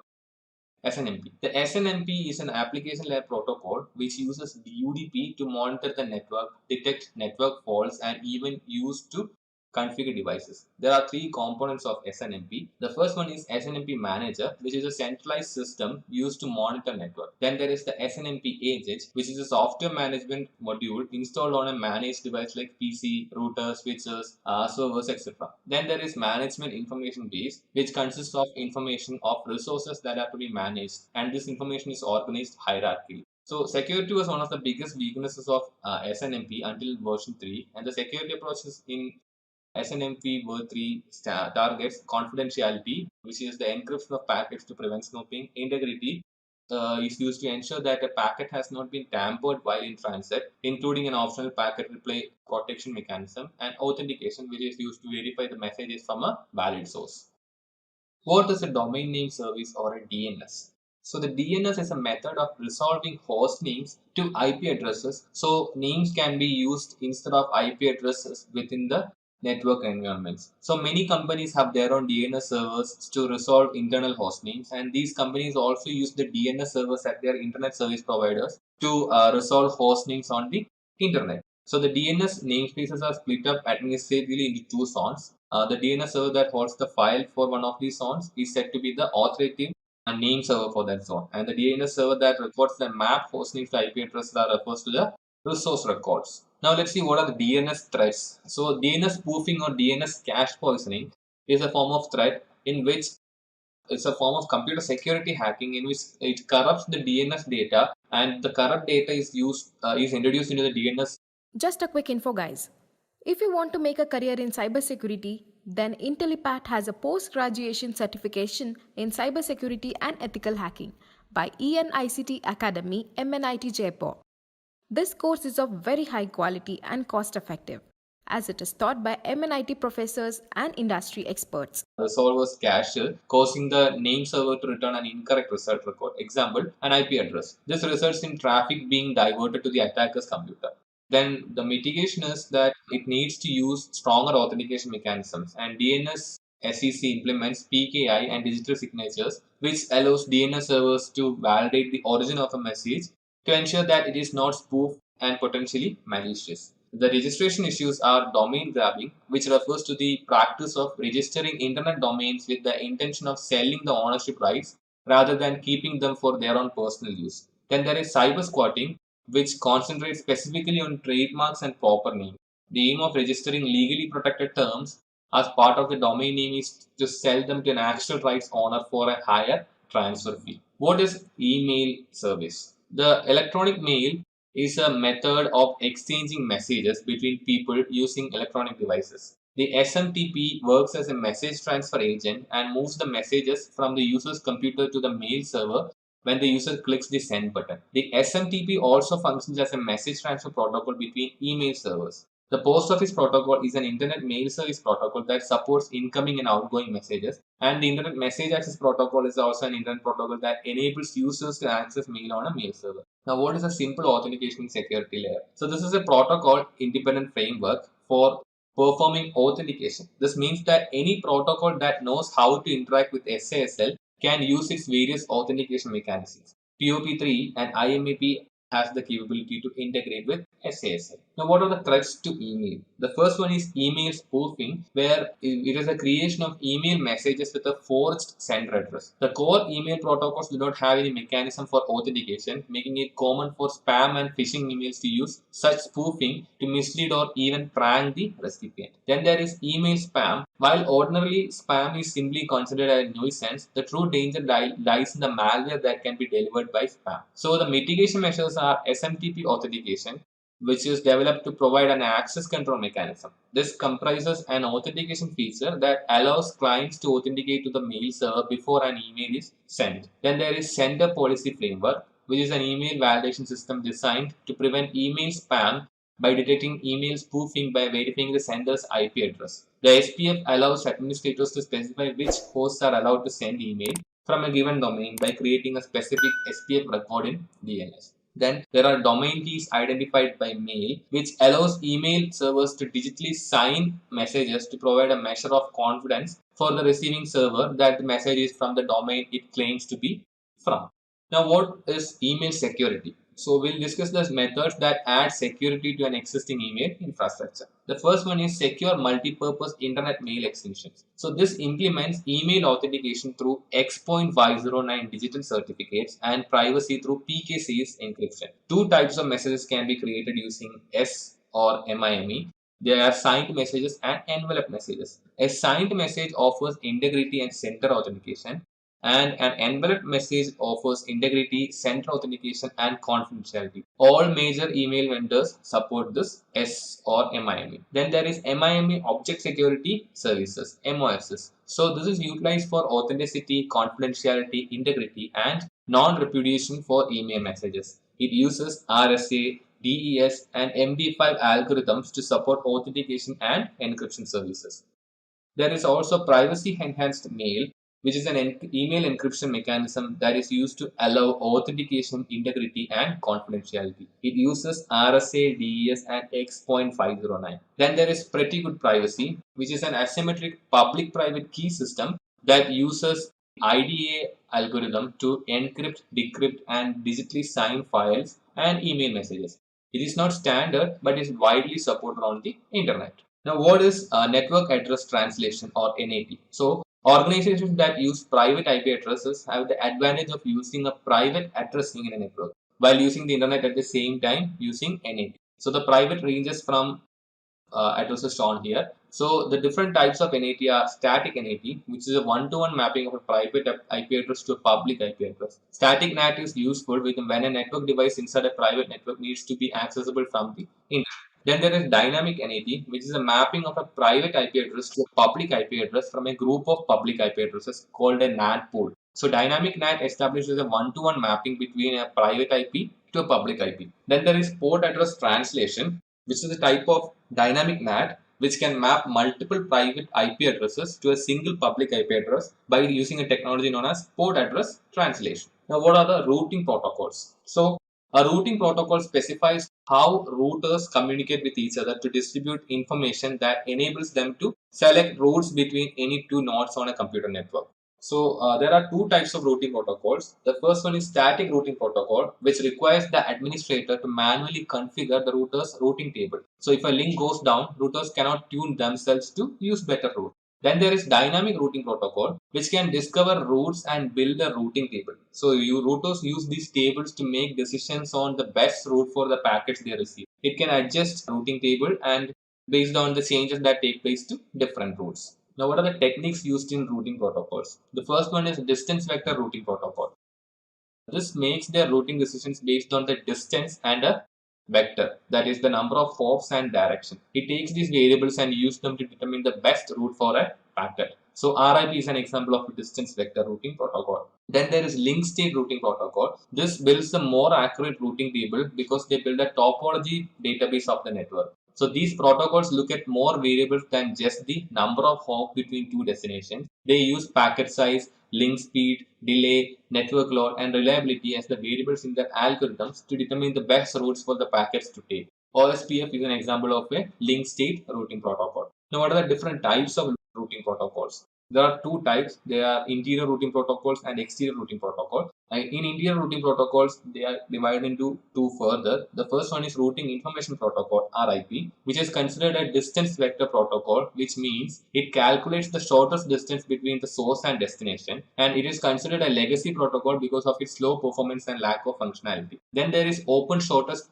path first protocol, which uses link state algorithms to send out routing table information. The use of these algorithms allows for smaller, more frequent routing table updates to take place. Authentication can take place with clear text passwords or hash passwords, or you can choose to configure no authentication on the routers. Then there is exterior routing protocols, which are connecting different AS.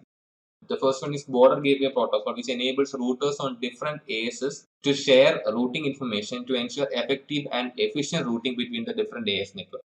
Border gateway protocol is commonly used by internet service providers to route data from one location to the next on the internet. The BGP uses a combination of link state and distance vector routing algorithms. Now, what are intranets and extranets? So, an intranet is a private network that allows employees and staff in an enterprise to securely share knowledge and information easily within the company or organization. So, information, tools, directories, and services available on the company's intranet are typically unavailable on the general public network. Then there is extranet, which is a private network that leverages internet technology and public telecommunication system to share part of a business information to or information operations over a secure system with suppliers, vendors, partners, customers, or other businesses. An extranet is often considered part of a company's intranet that is extended to authorized users outside of the organization. Now, what is a wide area network? A WAN is a network that extends over a large geographical area for the primary purpose of communication. They are often established with leased telecommunication net circuits. So there are different networks based on topologies and technologies. Topologies, there are point-to-point and hub and spoke and mesh. And then there is, based on technologies, there are dedicated lines, frame relay, ADM, SDLC, SDLC, and MPLS. Now, what is channel service unit or data service unit? So, they are required when digital equipment are used to connect a LAN to a WAN. A CSU or DSU is necessary because the signals and frames can vary between the LAN equipment and the WAN equipment used by service providers. The DSU device converts digital signals from routers, switches, and multiplexers into signals that can be transmitted over the service provider's digital lines. The CSU connects the network directly to the service provider's line.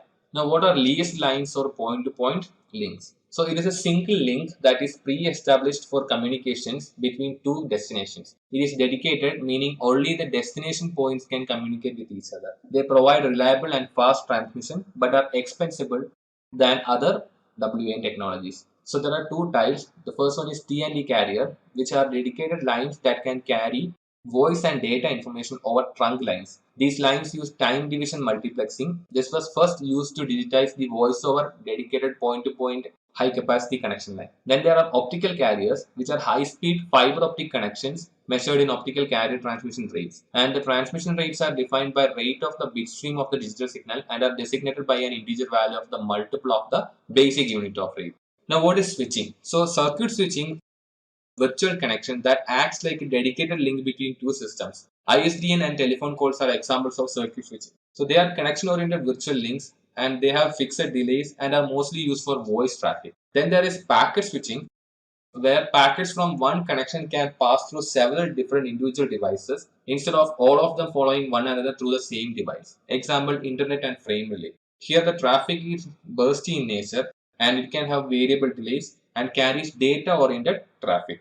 Now, what is frame relay? So, frame relay is a WAN technology that operates at the data link layer. It is a WAN solution that uses packet switching technology to let multiple companies and networks share the same WAN medium, devices, and bandwidth. This is an obsolete technology and is not much in use today. So, there are virtual circuits, and the types are permanent virtual circuit and switched virtual circuit. In permanent virtual circuit, it works like a private line for a customer with an agreed upon bandwidth available. When a customer decides to pay for the CIR, a PVC is programmed for that customer to ensure it will always receive a certain amount of bandwidth. Then in a switched virtual circuit, a circuit must be built dynamically and on demand. Once the connection is no longer needed, the circuit is torn down and the switches forget it ever existed. Now, what is an ATM? ATM stands for asynchronous transfer mode, and it is another switching technology that uses cell switching method. So ATM is a high-speed network technology used for LAN, MAN, WAN, and service provider connection. So ATM is a connection-oriented switching technology and creates and uses a fixed channel. Here, data is segmented into fixed size cells of 53 bytes instead of variable size packets, and this provides for more efficient and faster use of the communication paths. And ATM sets up virtual circuits which act like dedicated paths between the source and the destination. And the ATM technology is used by carriers and service providers and is the core technology of the internet. The ATM was the first protocol to provide true QoS. Now, what is a point-to-point protocol? PPP. So, PPP is a data link protocol that carries out framing and encapsulation for point-to-point connections. PPP carries out several functions, including the encapsulation of multiple protocol packets. So, they include link control protocol that establishes, configures, and maintains the connection, network control protocols that are used for network layer protocol configuration, password authentication protocol, challenge handshake and authentication protocol, extensible authentication protocol, etc. that provides authentication.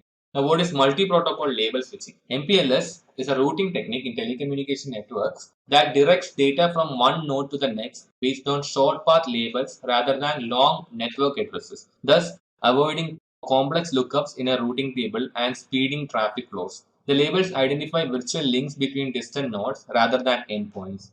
MPLS can encapsulate packets of various network protocols, hence the multi-protocol reference on its name. The MPLS supports a range of access technologies including T1 or E1, ADM, frame relay, and DSL. Now, what is SD1? The traditional wide area network architecture was limited to enterprise, branch, and data centers. With cloud-based application in the form of software as a service, infrastructure as a service, the wide area network architecture experiences an explosion of traffic accessing applications distributed across the globe. So, the wide area network expenses can rise with inefficient use of dedicated and backup circuits. The SD-WAN can deliver routing, threat protection, efficient offloading of expensive circuits, and simplification of the wide area network management. The benefits of it are better performance, improved security, and simplified management. Now let's talk about voice communication. So the different types of voice communication are public switch telephone network. So the regular phone system is based on a circuit switch voice centric network,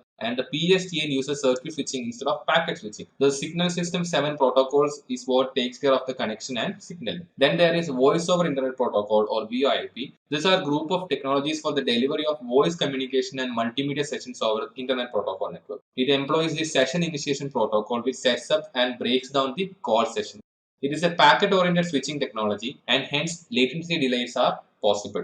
It can support video and data transmissions to allow video conferencing and remote collaboration. And the components are an IP telephony device, call processing manager, a voicemail system, and a voice gateway. Now, what are VoIP attacks and threats? The first one is phishing, which is a fraudulent practice of making phone calls or leaving voice messages purporting to be from reputable companies in order to induce individuals to reveal personal information. Then there is spam over internet telephony, VoIP spam or SPIT, which is an unsolicited automatically dialed telephone call over VoIP. Then there are phreaking attacks. A phreaker is someone who breaks into the telephone network illegally, typically to make free long distance phone calls or to tap phone lines. So the tools used are black boxes, which are used to manipulate line voltages to steal long distance services, and they are often just custom built circuit boards with a battery and wire clips. Then there are red boxes that are used to stimulate tons of coins being deposited into a payphone. These are usually just small tape recorders.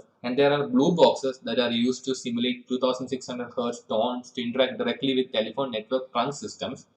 This could be whistle, a tape recorder, or a digital tone generator. And white boxes, which are dual tone multi-frequency generators, and it can be custom built devices or one of the pieces of equipment that most telephone repair personnel use. Now, what is VoIP security? So, VoIP security keep patches updated on each network device involved with VoIP transmission. So, they call the call manager server, the voicemail server, and the gateway server, and identify unidentified or raw telephony devices and implement authentication so only authorized telephony devices are working on the network, and install and maintain stateful firewalls, VPN for sensitive voice data, and intrusion detection system. It disables unnecessary ports and services on routers, switches, PC, and IP telephones. And it employs monitoring that looks for attacks, tunneling, and abusive call patterns through IDS or IPS. Now, what is remote access. Remote access covers several technologies that enable remote and home users to connect to networks that will grant them access to resources needed for them to perform their tasks. For many corporations, remote access is a necessity because it enables users to access centralized network resources. It reduces network cost by using the internet as the access medium instead of expensive dedicated lines. The common remote access technologies are dial-up connections, ISDN, cable modems, DSL, and VPNs. Just a quick info, guys. Test your knowledge of cybersecurity by answering this question. What is code red? A. An antivirus program. B. A photo editing software. C. A computer virus. D. A video editing software. Comment your answer in the comment section below. Subscribe to Intellipaat to know the right answer. Now, let's continue with the session. What is a dial-up connection? The dial-up uses the facilities of the public Swiss telephone network to establish a connection to an internet service provider by dialing a telephone number on a conventional telephone line. A modem is used which modulates an outgoing digital signal into an analog signal and demodulates the incoming analog signal to digital signal. Dial-up connections take place over PPP, which has authentication capabilities. Warp dialing is in scanning a list of telephone numbers, usually dialing every number in a local area code to search for modems, computers, and fax machines. And the security measures are disabling or removing modems if not in use, consolidating all modems into one location and managing them centrally, and implementing the use of two-factor authentications, VPNs, and personal firewalls for remote access connections. Integrated Services Digital Network (ISDN). The ISDN enables data, voice, and other types of traffic to travel over a medium in a digital manner previously used only for analog voice transmission. If a computer using a modem was configured to utilize ISDN, it would not need to convert the data from digital to analog, but would keep it in a digital form. It provides a digital point-to-point circuit switched medium and establishes a circuit between the two communicating devices. There are two kinds: the basic rate interface, which has two B channels for data transfer, and one D channel that provides call setup, connection management, error control, and caller ID. It has a bandwidth of around 144 kilobytes per second. Then there is a primary rate interface (PRI), which has 23 B channels and 1 D channel. Now, what is a digital subscriber line? The DSL is a modem technology that uses existing telephone lines to transport high bandwidth data such as multimedia and video to service subscribers. The DSL provides dedicated point-to-point network access. DSL connection is typically between a service provider central office and the customer side, or on local loops created either within buildings or campuses. The term XDSL covers a number of similar yet competing forms of DSL, including ADSL. The ADSL stands for asymmetric DSL, which allows more bandwidth for downstream than upstream data flow. This asymmetric technology, combined with always-on access, makes asymmetric DSL ideal for users who typically download much more data than they send. Now, what is a virtual private network? So this is an encrypted connection over the internet from a device to a network. The encrypted connection helps ensure that sensitive data is safely transmitted, and it prevents unauthorized people from eavesdropping on the traffic and allows the users to conduct work remotely. So the different types are site to site that connects the corporate office to branch offices over the internet. Site to site VPNs are used when distance makes it impractical to have direct network connections between these offices, and dedicated equipment is used to establish and maintain a connection. Then there is remote access, which securely connects a device outside the corporate office. These devices are known as endpoints and may be laptops, tablets, or smartphones. And advances in VPN technology have allowed security checks to be conducted on endpoints to make sure they meet a certain posture before connecting. Now, what is point-to-point tunneling protocol? The PPTP is an obsolete method for implementing VPNs. The original goal was to provide a way to tunnel connections through an IP network. It uses a TCP control channel and a generic routing encapsulation tunnel to encapsulate PPP packets. The PPTP specification does not describe encryption or authentication features and relies on the PPP protocol being tunneled to implement all security functionalities. Now, what is layer 2 tunneling protocol? L2TP. The L2TP tunnels PPP traffic over various network types, and thus it is not just restricted to IP networks. The L2TP does not actually provide much protection for the PPP traffic it is moving around, but it integrates with protocols that do provide security features. L2TP inherits PPP authentication and integrates with IPSEC to provide confidentiality, integrity, and potentially another layer of authentication. Now, Internet Protocol Security. Internet Protocol Security is a suite of protocols that was developed to specifically protect Internet Protocol traffic. The IPv4 does not have any integrated security. So, IPsec was developed to bolt onto IP and secure the data protocol transmit. So, the Security Association is a unidirectional agreement between the VPN participants regarding the methods and parameters to use in securing a communication channel. Through the Security Association and IP security, tunnel can provide the following security functions like privacy, content integrity, center authentication, and RON repudiation. Now, what are the IP security protocols? The main protocols that make the IPsec suite and their basic functionality are authentication header, which provides data integrity and authentication, encapsulation security payload, which provides confidentiality, Internet Security Association and Key Management Protocol, which provides a framework for security association creation and key exchange, and finally Internet Key Exchange, which provides authenticated keying material for use with the Internet Security Association and Key Management Protocol. Now let's see Internet Protocol security modes. The Internet Protocol security protocols like AH and ESP can be implemented in a host-to-host transport mode as well as in a network tunneling mode. So in a transport mode, only the payload of the IP packet is usually encrypted or authenticated, and the routing is intact since the IP header is neither modified or encrypted. And in tunnel mode, the entire IP packet is encrypted and authenticated, and it is then encapsulated into a new IP packet with a new IP header. And tunnel mode is used to create virtual private networks for network to network communication. Now, what is TLS or Transport Layer Security? TLS is a widely adopted security protocol designed to facilitate privacy and data security for communications over the internet. And it is primarily used to encrypt the communications between web applications and servers, and it can also be used to encrypt other communications such as emails, messaging, and VoIP or voice over internet protocols. And the TLS evolved from a previous encryption protocol called the Secure Socket Layer (SSL), which was developed by Netscape. And HTTPS is an implementation of TLS encryption on top of the HTTP protocol. And the functions of TLS are encryption, which hides the data being transferred from third parties; authentication, which ensures that parties are what they claim to be; and then integrity, which verifies that the data has not been forged or tampered with. Now, what is a TLS handshake? So, for a website or application to use TLS, it must have a TLS certified certificate installed on its origin server. And when a TLS connection is initiated, it uses a sequence known as the TLS handshake, where a user or when a user navigates to a website that uses TLS, the TLS handshake begins between the user's device and the web server.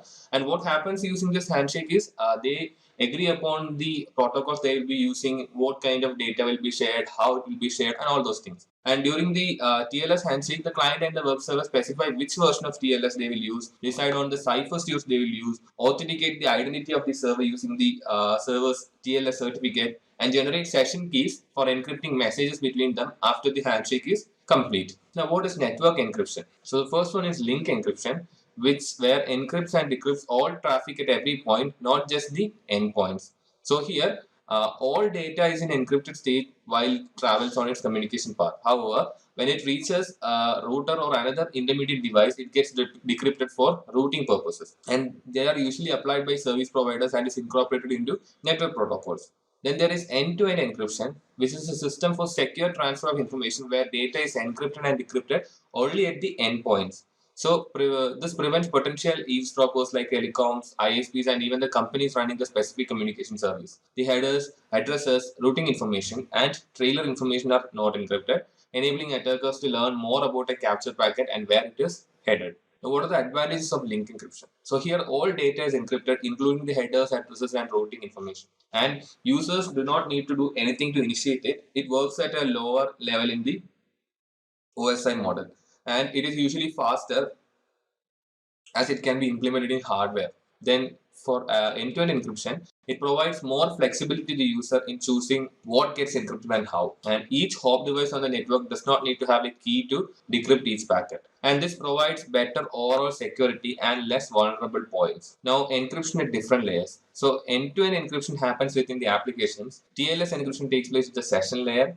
PPTP encryption takes place at the data layer, and link encryption takes place at the data link and physical layers. Now let's talk about authentication protocol. Password authentication protocol or PAP. So PAP is used by remote users to authenticate over PPP connections, and it provides identification and authentication of the user. The password and username credentials are sent over the network to the authentication server, and the authentication server has a database of user credentials. So PAP is one of the least secure authentication methods because the credentials are sent in clear text. Now, Challenge Handshake Authentication Protocol, CHAP. It uses a challenge or response mechanism to authenticate the user instead of passwords. So the client sends the authentication server a logon request, the server sends the client a challenge or nonce. So challenge is encrypted with the use of a predefined encryption key, and the encrypted challenge values returned to the server. The authentication server also uses the predefined encryption key to decrypt the challenge value. If the two results are the same, then the authentication is successful. So CHEP continues this challenge or response activity throughout the connection, and hence are not vulnerable to man-in-the-middle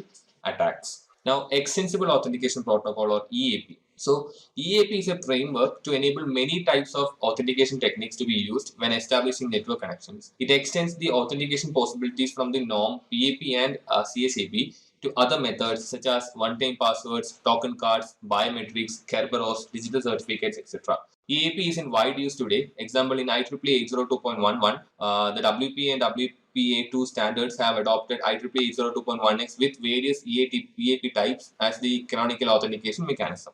Now, what is wireless communication? So, wireless communication involves transmitting information via radio waves through the air and space. So, these signals are normally described in terms of frequency and amplitude. The frequency of a signal dictates the amount of data that can be carried and how far the data can be carried. The higher the frequency, the more data the signals can carry, but this comes only to a shorter distance. And in wireless, each device must instead share the allotted radio frequency spectrum with all other wireless devices, and this spectrum of frequencies is finite in nature. Wireless LAN technology uses CSMA or CSA, which is collision avoidance. Then there is spread spectrum. So these are methods by which an electromagnetic signal generated with a particular bandwidth is deliberately spread in the frequency domain, resulting in a signal with a wider bandwidth. So the purpose is to establish secure connections, increase resistance to natural interference, noises, jamming, etc., and preventing detection. So first one, frequency hopping spread spectrum. So this splits the total amount of bandwidth into smaller subchannels. FHS's algorithm determines the individual frequencies and their order, known as hop sequence. A hopping approach makes it difficult for eavesdroppers to listen, and this is used in first wireless standard, the 802.11, and can provide only 1 to 2 Mbps of throughput. Then there is direct sequence spread spectrum, DSSS. So this applies subbits to a message to generate a different format of data before it is transmitted. The receiving end uses these subbits to reassemble the signal into the original data format. And the subbits are called chips, and the sequence of how subbits are applied is called chipping code. The signal appears as random noise to anyone who does not know the chipping sequence. DSSS sends data across all frequencies at once, and it has a higher data throughput than FHSS, used in 802.11b, and provides a data throughput of up to 11 Mbps. Then there is orthogonal frequency division multiplexing, OFDM. So here it's a digital multi-carrier modulation scheme that modulates signals orthogonally or perpendicularly. OFDM is officially a multiplexing technology and not a spread spectrum technology, but it is used in a similar manner only. Just a quick info, guys. If you want to make a career in cybersecurity, then Intellipaat has a post-graduation certification in cybersecurity and ethical hacking by ENICT Academy, MNIT Jaipur. This course is of very high quality and cost-effective, as it is taught by MNIT professors and industry experts. Then it is used for several wideband digital communication types such as digital television, DSL, 4G mobiles, etc. Now, what are the wireless deployment modes? So the first one, ad hoc or peer mode, which means that only two wireless networking devices, including two wireless network interface cards, can communicate without a centralized control authority. So the infrastructure modes are standalone mode, where a wireless AP connecting wireless clients to each other, but not to any wired resources. AP serves as a wireless hub. Then there is wired extension mode. Here, a wireless AP acts as a connection point to link the wireless clients to the wired network. Then there is enterprise extended mode, where multiple wireless APs are used to connect a large physical area to the same wired network. And bridge mode, which wireless connection is used to link two wired networks. This often uses dedicated wireless bridges and is used when wired bridges are inconvenient, such as when linking networks between floors or buildings. Now, service set identifier SSID. SSID is a sequence of characters that uniquely names a wireless local area network. An SSID is sometimes referred to as a network name. This name allows stations to connect to the desired network when multiple independent networks operate in the same physical area. The types are basic SSID, which is the name of a wireless network when used in an ad hoc or peer-to-peer mode communication, when a base station or WEP is not used, and the value of BSSID is usually same as the MAC address of the AP. Then there is extended SSID, ESSID, which is the name of a wireless network when a wireless base station or WAP is used, which is the infrastructure mode. So how can we secure the SSID? So we can change the default SSID, we can use hidden SSIDs and use reliable authentication mechanisms. Now the WLAN standard IEEE 802.11. So IEEE 802.11, it is the part of IEEE 802, the set of local area networks protocol, and specifies the set of media access controls and physical layer protocols for implementing wireless local area network.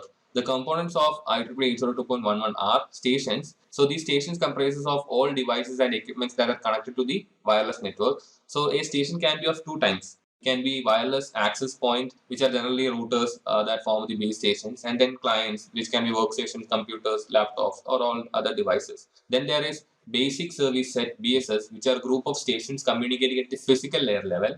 And then there are extended services, which are set of all connected BSS, and the distributed system, which connects access points in the ESS. Now, wired equivalent privacy, WEP. So WEP is a security algorithm for original IEEE 802.11 standard, and its intention was to provide data confidentiality comparable to that of a traditional wired network.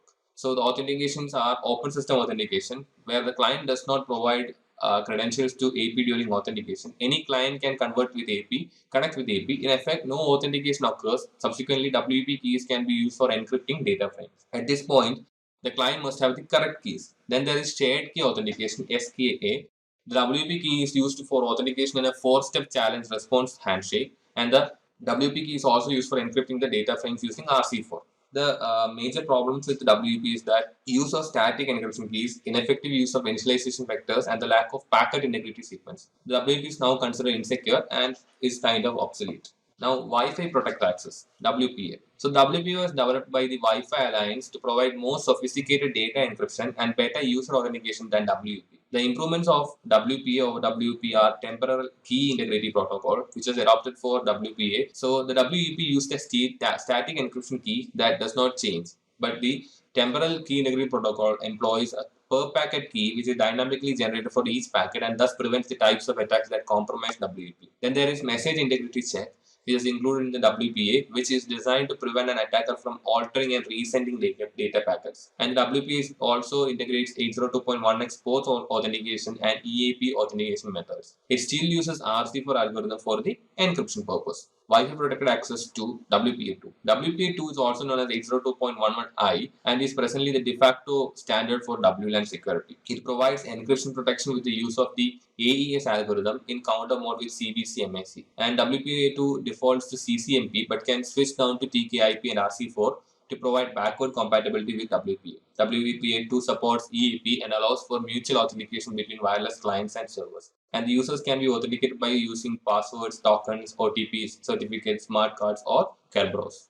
Bluetooth. So Bluetooth is a wireless technology standard used for exchanging data between wireless devices over short distances using radio waves. It works at the frequency of 2.4 GHz and the range is between 10 to 30 meters. So the attacks that can happen in Bluetooth are bluejacking, which allows an attacker to transmit SMS-like messages to your device. Blue bugging, which grants hackers some remote control over the features and functions of a Bluetooth device. And then there is blue snuffing, which allows hackers to connect with your Bluetooth devices without your knowledge and extract information. The countermeasures are to update the default pin that we use, then not leaving our devices in discover mode, and turning off Bluetooth whenever not in use. Now, what are the wireless standards? So, the wireless networking equipment available supports various levels of industry communication standards. So, the standards range from 802.11a to 802.11b, 11G, 11N, and 11AC. And the frequency range are 5 GHz, 2.4 GHz, 2.4 GHz, and 5 GHz, and then 5 GHz. The throughput also ranges from 54 megabytes to 1.3 Gbps. And the range also can change to different standards. Now, what are the WLAN attacks? So first one is packet sniffing. So since wireless traffic is sent over the air, it is very easy to capture. Encrypted data can be captured as well, but it is obviously much harder for an attacker to decipher the encrypted data packets. So this is packet sniffing. Then there is man-in-the-middle attack, where it is possible for hackers to trick communicating devices into sending their transmissions to the attacker system. Then there is rogue access point. When an unauthorized access point appears on a network, it is referred to as a rogue access point. This can facilitate in other attacks like ARP poisoning, packet captures, and denial of service attacks. Then evil twinning. So evil twin is a fraudulent Wi-Fi access point that appears to be legitimate, but is set up to eavesdrop or wireless on wireless communications. Then war driving, which is basically people driving around looking for vulnerable APs to attack. And people may even use drones to try and hack APs on higher floors of a building. Then MAC spoofing, which is spoofing a MAC address and bypassing the filtering control. Then WP or WP attacks, which are older encryption standards, and these are extremely vulnerable. So it is pretty easy to gain access to code in this case. So what are the best practices in WLAN? So change the default SSID, and each AP comes with a pre-configured default SSID value. So this should be changed. Then implementing WPA2 and 802.1x to provide centralized user authentication using separate VLANs for each class of users, just as we would do on a wired LAN. Then deploying a wireless intrusion detection system, physically putting the AP at the center of the building, logically putting the AP in a DMZ with a firewall between the DMZ and the internal network, allowing the firewall to investigate the traffic before it gets to the wired network, configuring the AP to allow only non-MAC addresses into the network, and carrying out penetration tests on the WLAN. Now, what are the network attacks? So the first one is denial of service, which is a cyber attack in which the perpetrator seeks to make a machine or network resource unavailable to its intended users by temporarily or indefinitely disrupting service. So the different types of flooding. So this approach is simply to overwhelm the target computer with packets until it is unable to process legitimate user requests. For example, ping flood, SYN flood, etc. Then there is malformed packets, which are when trigger some abnormalities by sending malformed packets, example ping of death. Then there is distributed denial of service, which is identical to denial of service attack, except the volume is much greater. The attacker chooses the flooding technique they want to employ and then instructs an army of hijacked or zombie computers to attack at a specific time. Then there is ransomware, where the attacker encrypts all the user files in the target. The victim receives a message stating that if they want their files back, they have to pay a certain amount. So when the victim pays, they receive the encryption key together with instructions on how to decrypt their drives. Then there are sniffing or eavesdropping, which corresponds to theft or interception of data by capturing the network traffic using a sniffer. And when data is transmitted across networks, if the data packets are not encrypted, the data within the network packet can be read using a sniffer. Then masquerading, which is the act of pretending to be someone or something you are not to gain unauthorized access to a system. This usually implies that authentication credentials have been stolen or falsified in order to satisfy the authentication mechanisms. Then DNS poisoning or spoofing, when an attacker alters the domain name to IP address mapping in a DNS system to redirect traffic to a ROG system or to simply perform a denial of service attack against the system. Then DNS spoofing occurs when an attacker sends false replies to a requesting system, beating the real reply from the valid DNS server. And replay attacks, which are an offshoot of impersonation attacks and are made possible through capturing network traffic via eavesdropping. So replay attacks attempt to re-establish a communication section by replaying captured traffic against the system. You can prevent them by using one-time authentication mechanisms and sequenced session identification. And now drive-by download. So this occurs when a user visits a website that is hosting malicious code and automatically gets infected. This kind of attack exploits the vulnerabilities in the user's web browser. So the user visits the site and is redirected to wherever the attacker has his malicious code. This code will probe the user's browser for vulnerabilities and craft an exploit and payload for that user. Once infected, the malware goes into work, turning the computer into a zombie, harvesting user information and uploading it to the malicious site, or encrypting the contents of the hard drive in the case of a ransomware attack. So drive-by downloads are one of the most common and dangerous attack vectors because they require no user interaction besides visiting a website. So to protect users from this type of attack, ensure that all plugins are patched and they are disabled by default. Security assessment and testing. So first of all, we'll see what is security assessment program. So security assessment and testing programs perform regular checks to ensure that adequate security controls are in place and that they effectively perform their assigned function. So these are just processes that takes place to make sure that every security control is in place. So the components of a security assessment program are security tests, security audits, and security assessments. Now, what is a security test? So, a security test verifies that a control is functioning properly. So, these tests include automated scans, tool assisted penetration tests, and manual attempts to undermine security. Security testing should take place on a regular schedule. So, the factors that affect security testing are criticality of the systems and applications protected by the tested controls, sensitivity of information contained on tested systems and applications, likelihood of a technical failure of the mechanism implementing the control, likelihood of a misconfiguration of the control that would jeopardize security, risks that the system will come under attack, difficulty and time required to perform a control test, and impact of the test on normal business operations. Now, what is a security assessment? So, a security assessment is a series of planned tests that are somehow related to each other. So, they provide comprehensive reviews of the security of the system, application, or other tested environment, and it can review or it gives the review of the threat environment, current and future risk, and the value of the targeted environment. So, the outcome of a security assessment is the report, an assessment report addressed to the management that contains the results of the assessment in non-technical language and concludes with specific recommendations for improving the security of the tested environment. Finally, what is a security audit?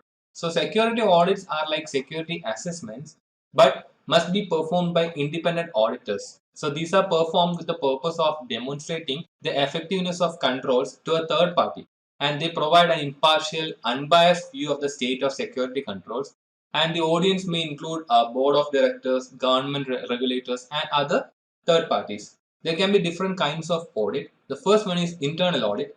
This is performed by an internal audit staff and are intended for internal audiences only. So there is a high possibility of conflict of interest here, and there is no or very low cost involved. Then there are external audits. So these are performed by outside auditing firms, and they are intended for external audiences. Here there is high degree of external validity as auditors have no conflict of interest, and this is usually higher cost or high cost is involved in these kinds of audits. Now let's see the security audit process. Usually the steps followed in a security audit process are: the first one is determining the goals, then we are involving the right business unit leaders, then determining the scope because not everything can be tested, then choosing the audit team which may consist of internal or external personnel, planning the audit to ensure that all goals are met on time and on budget, then conducting the audit as per plan and documenting any deviations, documenting the results, and communicating the results to the right leaders. Now let's see what is Statement on Auditing Standards number 70. SA 70, Statement on Auditing Standards number 70, was developed by the American Institute of Certified Public Accountants, AICPA. So these include guidance to external auditors on generally accepted auditing standards to audit a non-public company entity and issue a report. The SA 70 report retired in 2011 and replaced by the Service Organization Control Report or SOC reports. The assurance needs of the users of outsourced services are more clearly addressed in SOC or the Service Organization Control reports. Now, what is the Service Organization Control? SOC stands for Service Organization Control, and these are for service organization reports which are designed to help service organizations that provide services to other entities build trust and confidence in the service performed and controls related to the service through a report by an independent CPA. Service organizations like data centers, credit processing organizations provide outsourcing services that affect the operation of the enterprise and hence require an extensive audit. Each type of SOC report is designed to help service organizations meet specific user needs. The types of service organization control reports are SOC 1 report, SOC 2 report, and SOC 3 report. Now let's see what is SOC 1 report. This is report on controls at a service organizations relevant to user entities, internal control, or financial report is prepared according to the Statement on Standards for Attestation Engagement number 16 and is an enhancement to the previous standard for reporting on controls, the SASMD. There are two types. The first, type 1, evaluates and reports on the design of controls put into operation on a certain date, and type 2 includes the design and testing of controls to report on their operational effectiveness over a period, usually 6 months. So use of these reports is restricted to the management of the service organization, user entities, and user auditors. Now what is SOC2 report? So this report on controls relevant to security, availability, processing integrity, confidentiality, or privacy. There are two types. The type 1 report on management's description of the service organization system and the suitability of the design of controls, and type 2 report on management's description of a service organization system and the suitability of design and operating effectiveness of controls. The SOC2 is based on trust principles, security, availability, processing integrity, confidentiality, and privacy.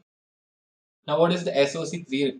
So, these reports are designed to meet the needs of users who need assurance about the controls at a service organization relevant to security, availability, processing integrity, confidentiality, or privacy. They do not have the need for all the knowledge necessary to make effective use of the SOC2 report because they are generally used reports, and SOC3 reports can be freely distributed. Now, what is vulnerability assessment? Vulnerability assessment is a systematic review of security weaknesses in an information system. It evaluates if system is susceptible to any non-vulnerabilities, assigns severity levels to those vulnerabilities, and recommends remediation or mitigation if and whenever needed. The goals of a vulnerability assessment are evaluating true security posture of an environment, identifying and prioritizing vulnerabilities, testing how systems react to certain circumstances and attacks, and identifying the testing ramifications. Vulnerability assessment should not be a one-time project and should run as a continuous program. Following aspects can be tested in a vulnerability assessment. The first one is personnel. So here we can review employees and employee tasks and thus identify vulnerabilities in the standard practices and procedures. So risks that cannot be reduced through physical and logical controls can be assessed through this step. Then administrative control can be put in place also. Then there is physical vulnerability assessment. Here we review the facility and perimeter protection mechanisms. For instance, we check do the doors close automatically, if there are fire suppression system available, etc. Physical controls can be put in place during this or with the help of this assessment. Then there are system and network assessment. Here we identify non-vulnerabilities in the systems, network, and any other technical control in the place. And this is the usually most common form of vulnerability testing, and this is used for putting in place technical controls. Now, what is network scans? Network scans can be different types, like network discovery scan, network vulnerability scans, etc. The first one is network discovery scan. This is searching for systems with open ports which do not probe for vulnerabilities. And the techniques used are TCP, SYN, TCP connect, XMA scan, etc. The tools include Nmap. Then there is network vulnerability scan. Here we probe the network for presence of non-vulnerabilities. So the tools contain databases of non-vulnerabilities and Nessus, OpenVAs, etc. This can run as unauthenticated or authenticated scans. Now, what are web vulnerability scans? This is the process of testing, analyzing, and reporting on the security level and or posture of a web application. It uses special purpose scanners that analyze web applications for non-vulnerability. The use cases are discovering vulnerabilities not visible to network vulnerability scanners but web vulnerability scanners, and then scanning any new application before moving to production, scanning any modified application before it goes into production, and scanning all applications on a scheduled recurring basis. The tools used can be Aconetics, Qualys Guard, Burp Suite, web application scanners, etc. Now, what is penetration testing? So, penetration testing is the process of simulating attacks on a network and its systems at the request of the owner or senior management. The set of procedures and tools designed to test and possibly bypass the security controls of a system are used in penetration testing. And the goal here is to measure the organization's level of resistance to an attack. And the management approvals are very critical during these. And the scope should also be very well defined before testing. And Metasploit is a commonly used tool in penetration testing. Now, what are the different types of penetration tests? The first one is blind test. So here the tester only has publicly available data to work with. Network security team has no prior knowledge, of this test to defend against an attack. Then there are double blind tests. Here blind test to both the tester as well as the security team. We evaluate the security levels and responses of the security team. A realistic demonstration of likely success or failure of an attack can be achieved here. Then there are targeted tests, which involves external and internal parties carrying out a focused test on a system or function. Now, what is the pen and one test approach? The first one is black box or zero knowledge. Here the tester has no prior knowledge of the system, and this best simulates an external attacker, but the drawback here is that it may not detect all vulnerabilities. Then there is a white box or full knowledge attack. Here the tester has complete knowledge of the system, and the tester can target specific controls and features. This provides a more complete results, but this may not represent it or give an idea of an external hacker. Then there is gray box or partial knowledge. Here the tester has some information about the systems, and this is used to guide tactic towards areas that need to be thoroughly tested, and this provides best of the both worlds kind of testing.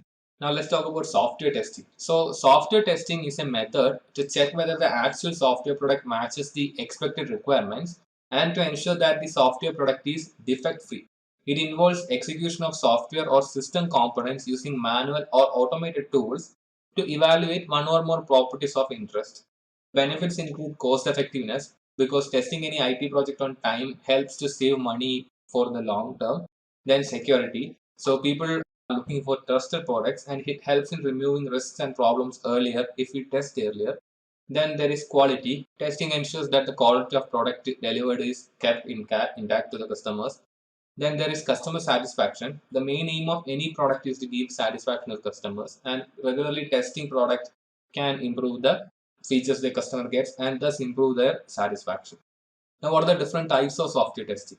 The first one is functional testing, which includes unit testing, integration testing, user acceptance testing, and interoperability. Then there are non-functional testing, which includes the performance, reliability, load, etc. And then there is maintenance, which includes regression and maintenance testing. Now let's see what is code review.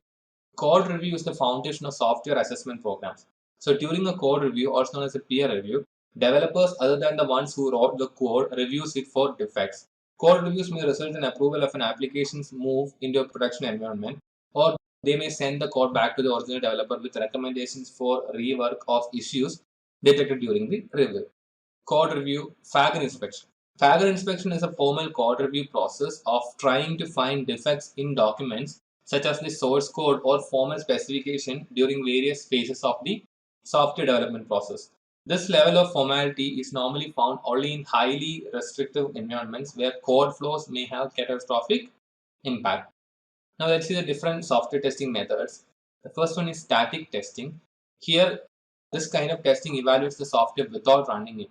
So this usually makes use of automated tools designed to detect common software flaws, and developers have access to static analysis tools to use them throughout the design, build, and testing processes. And static analysis does not reveal logical errors and design flaws. Then there is dynamic testing. This evaluates the software in a runtime environment. The only option flowing application developed by someone else is dynamic testing, and testers may not have access to the source code. And dynamic testing can involve the use of synthetic testing also. This is effective for compatibility testing, detecting memory leakages, identifying dependencies, etc. Now, what is fuzz testing? Fuzz testing is a dynamic testing technique, and this applies invalid input, either random or specifically crafted to trigger non-software vulnerabilities, and then monitors the performance of the applications for software crashes, buffer overflows, etc. ZERF is one of the commonly used tools. Then there is mutation fuzzing, which takes the previous input values from actual operational software and manipulates it to create fuzzed input. Then there is generational fuzzing or intelligent fuzzing. So this develops data models and creates new fuzzed input based on an understanding of the types of data used by the program. Now let's see interface testing. Interface testing is performed to evaluate whether systems or components pass data and control correctly to one another. It is to verify if all the interactions between these modules are working properly and errors are handled properly. So the interface types can be application programming interfaces or APIs, which offer a standardized way for core modules to interact with each other. Then user interfaces, which include the graphic user interface and command line interfaces. Then physical interfaces, which exist in some applications that manipulates machinery, logic controllers, or other objects in the physical world. Now, regression testing. Regression testing confirms that a recent program or code change has not adversely affected the existing features. Regression testing is nothing but a full or partial selection of already executed test cases, which are re-executed to ensure existing functionalities work fine. The techniques used are retest all, regression test selection, and test case prioritization. Use case testing. So use case testing is a software testing technique that helps to identify test cases that cover entire systems on a transaction by transaction basis from start to end. Use case testing helps to identify gaps in software application that might not be found by testing individual software components. And use cases are related to one another in a variety of ways called associations and are represented using the Unified Modeling Language or UML. Misuse case or abuse testing.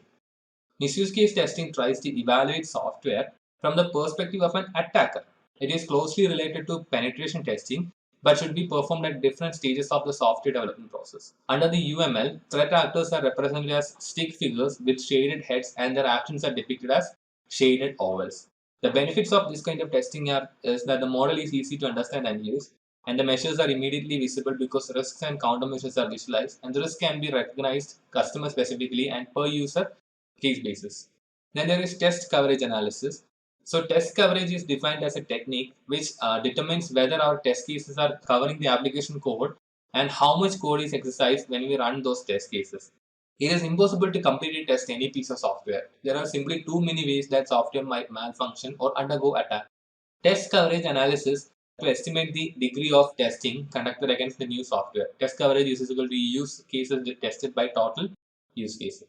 The benefits is that it can identify gaps in requirements, test cases, and defects at an early level and code level.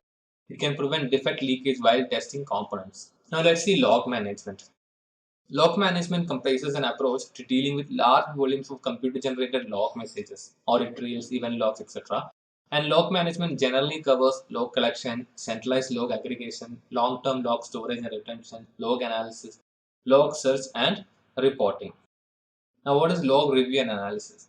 So, log analysis is the process of reviewing and understanding computer-generated records called logs. It helps to gain insight into the inner workings of the system.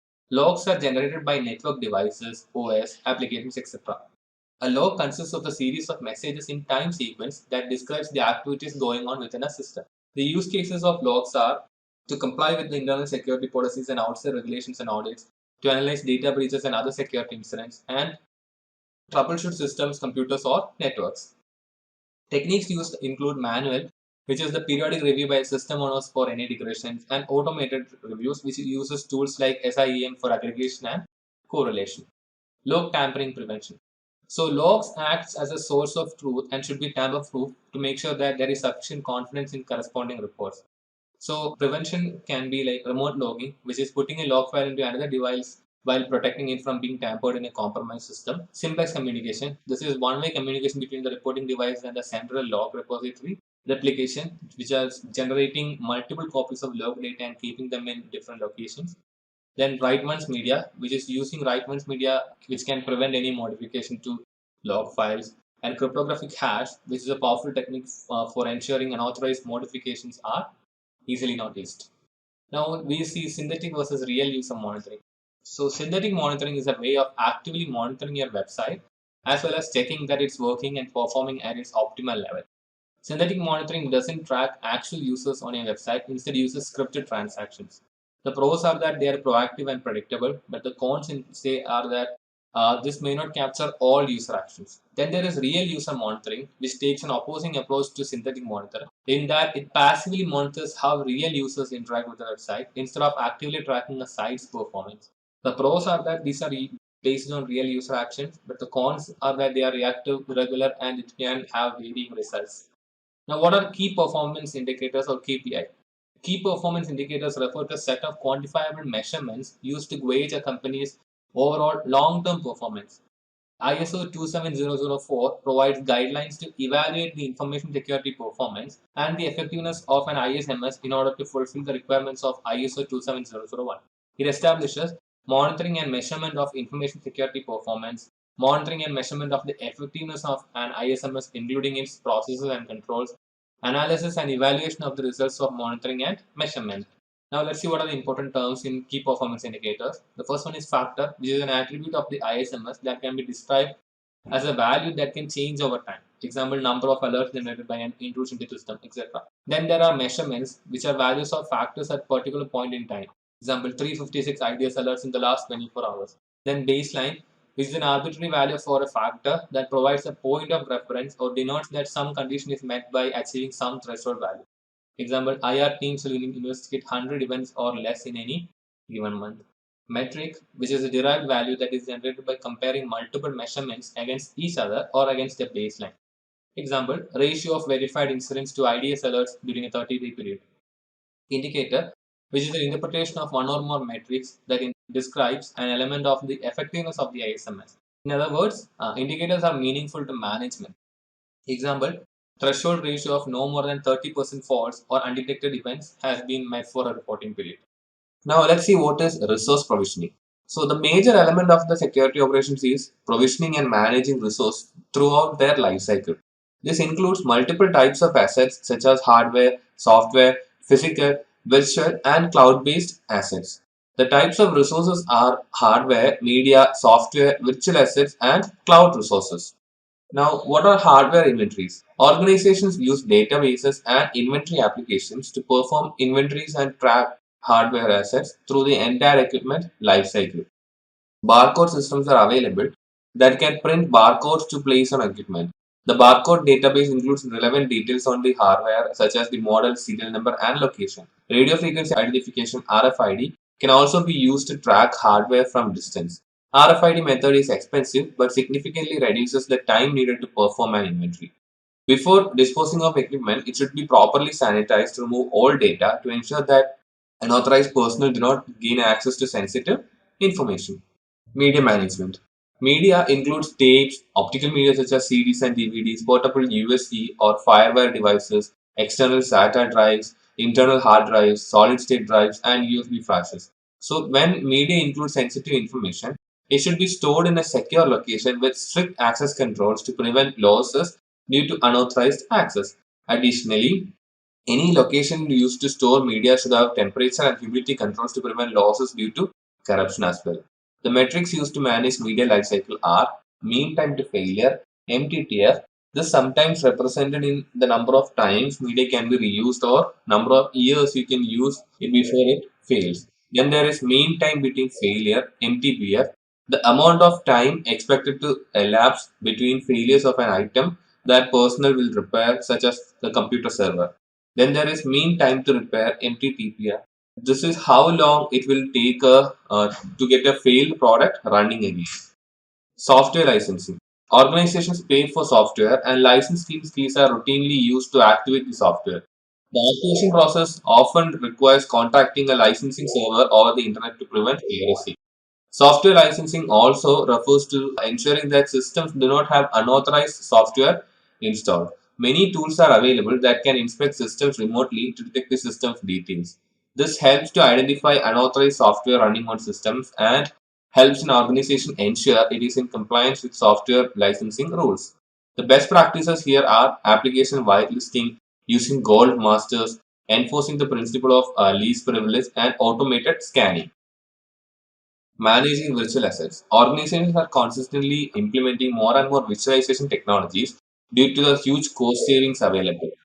They are virtual machines and software defined networks, and although virtualization can simplify many IT concepts, it is important to remember many of the same basic security requirements like patching and backups still apply. Managing cloud based assets. Cloud based assets include resources that an organization accesses using cloud computing.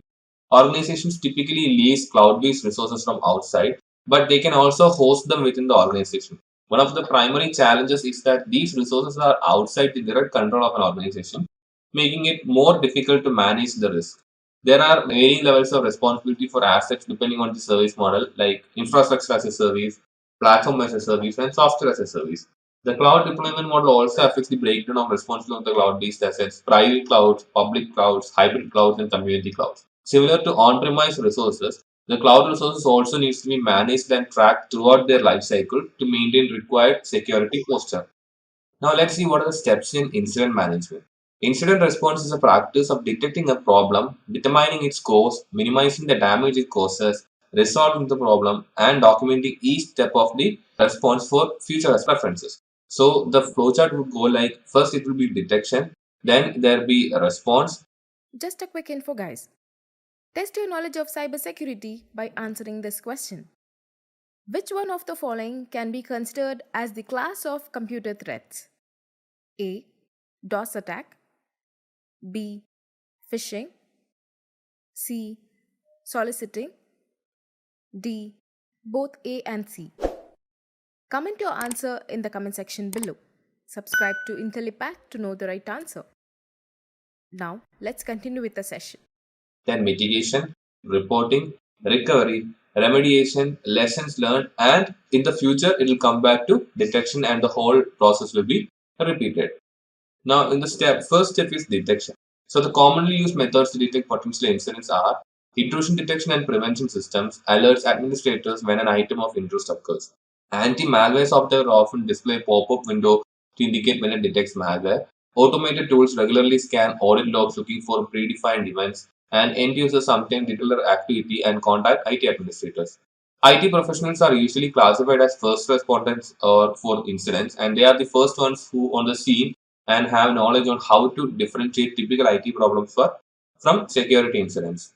Now, the second step is response. After detecting and verifying an incident, the next step is to respond. Organizations have a designated incident response team, sometimes called a computer security incident response team, CSIRT. The organization activates the team during a security incident. Triage process will ensure that only valid alerts are promoted to investigation or incident status.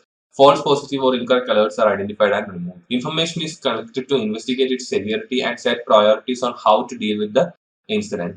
Incidents are categorized according to their severity level of potential risk, the source, whether it is internal or external, its rate of growth, and the ability to contain the damage.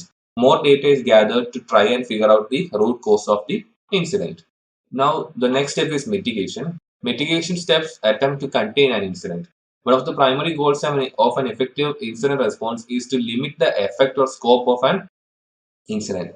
So we try to minimize any further loss or damage from this incident so that you can begin to recover and remediate. We'll prioritize the mitigation of the most critical assets, followed by the mitigation of less important assets. We'll do isolation and containment, which can limit the exposure of your organization and prevent further damage. And the response team needs to take its last forensic samples prior to commencing mitigation activities. Reporting. This refers to reporting an incident within as well as individuals outside the organization. The level or scope of reporting will depending upon the impact of incident. Organizations often have a legal requirement report to report some incidents outside of the organization as well. If a data breach exposes PII, the organization must report it. Reports generally include summary of the incident, indicators, related incidents, actions taken, chain of custody for all evidence, impact assessment, identity and comments of incident handlers, and the next steps to be taken. The recovery stage, this is the process of restoring a pre-incident condition.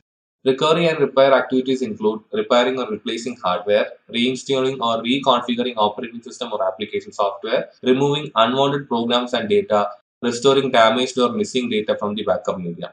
So the main thing to be concerned here is that an attack or defense system should never be trusted because you do not necessarily know all changes that have taken place and the true extent of the damage. So some malicious code could still be hiding somewhere, and systems should be rebuilt to ensure that all of the potential bad stuff has been erased. In the remediation step, personnel look at the incident and attempt to identify what allowed it to occur and then implements methods to prevent it from happening again. This includes performing a root cause analysis. At the conclusion of the remediation phase, you have a high degree of confidence that this particular attack will never be again successful against your organization. Ideally, you should share your lessons learned in the form of IOAs and IOCs with the community so that no other organization can be exploited in this manner. And finally, in lessons learned, this is the final and is often skipped as the business moves back in a normal operation. But it's critical to look back and heed the lessons learned. A lessons learned meeting with all the involved parties after a major incident, optionally periodically after lesser incidents as resources permit, provides a chance to achieve closure with the respect to an incident by reviewing what occurred, what was done to intervene, and how well intervention worked. A follow-up report for each incident provides a reference that can be used to assist in handling similar incidents in future. Logging.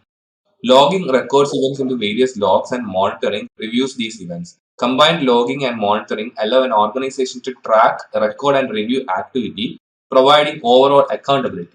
The logs will commonly record details such as what happened, when it happened, where it happened, who did it, and sometimes how it happened. When you need to find information about an incident that occurred in the recent past, logs are a good place to start.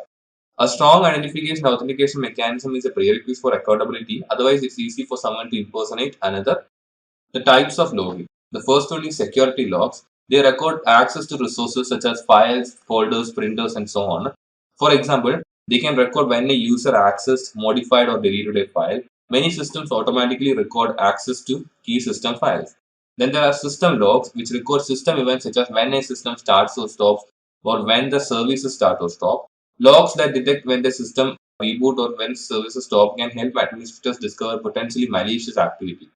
Application logs, they record information for specific applications. Application developers choose what to record in the application log. For example, a database developer can choose to record when anyone accesses a specific or data object such as tables or views. Firewall logs record events related to any traffic that reaches a firewall. This includes traffic that the firewall allows and traffic that the firewall blocks as well. Change logs record the change request, approval, and actual changes to a system as a part of an overall change management process. These are useful to track approved changes. They can also be helpful as a part of a disaster recovery program. For example, after a disaster, administrators and technicians can use change logs to return a system to its last known state, including all applied changes. Protecting logs. If attackers can modify the logs, they can erase their activity, effectively nullifying the value of the data. The files may no longer include accurate information and may not be admissible as evidence to prosecute attackers. So, it's important to protect log files against unauthorized access and unauthorized modification. The protection techniques that we use are storing copies of logs on a central system, assigning strict access permission to log files, and strict policies mandating backup of log files. Now let's talk about monitoring techniques. Log analysis. This is a detailed and systematic form of monitoring in which the log information is analyzed for trends and patterns as well as abnormal, unauthorized, illegal, and policy violating activities. Log analysis isn't necessarily in response to an incident, but instead a periodical task which can detect potential issues. Security Information Event Management (SIEM). So many organizations use a centralized application to automate monitoring of systems on a network. These tools provide real-time analysis of events occurring on systems throughout an organization. They include agents installed on remote systems that monitor for specific events known as alarm triggers. And when the triggers occurs, the agents report the event back to the central monitoring software. Most SIEMs are configurable, allowing personnel within the organization to specify what items are of interest and need to be forwarded to the SIEM server. SIEMs have agents for just about any type of server or network device, and in some cases, they monitor network flows for traffic and trend analysis as well. Monitoring techniques. The first one is sampling. This is a process of extracting specific elements from a large collection of data to construct a meaningful representation or summary of the whole. In other words, sampling is a form of data reduction that allows someone to glean valuable information by looking at only a small sample of data in an audit trail. Then there is clipping level. This sets certain thresholds for specific errors or mistakes allowed and the amount of these occurrences that can take place before it is considered suspicious.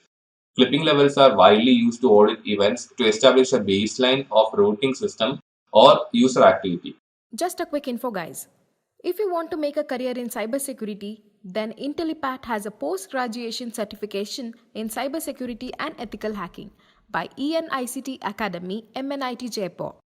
This course is of very high quality and cost-effective, as it is taught by MNIT professors and industry experts. The monitoring system raises an alarm to signal abnormal events only if the baseline is exceeded. Then there is traffic analysis and analysis. They are a form of monitoring that examine the flow of packets rather than actual packet contents, and this is sometimes referred to as network flow monitoring. Then there is egress monitoring. Egress monitoring refers to monitoring outgoing traffic to prevent data exfiltration, which is the unauthorized transfer of data outside the organization. And finally, data loss prevention (DLP). These systems attempt to detect and block data exfiltration attempts. These systems have the capability of scanning data, looking for keywords and data patterns. The types are network-based DLP, which scans all outgoing data looking for specific data, placed on the edge of the network to scan all the data leaving the organization. And then there are endpoint-based DLP, which scans files stored on a system as well as files sent to external devices such as printers and USB drives. Electronic discovery. E-discovery pertains to legal counsel gaining access to electronic information during the pre-trial discovery phase of civil legal proceeding. The general purpose of discovery is to gather potential evidence that will allow for building a case.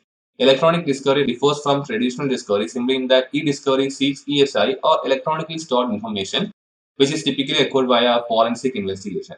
Given the potentially vast quantities of electronic data stored by organization, e-discovery can prove logistically and financially cumbersome.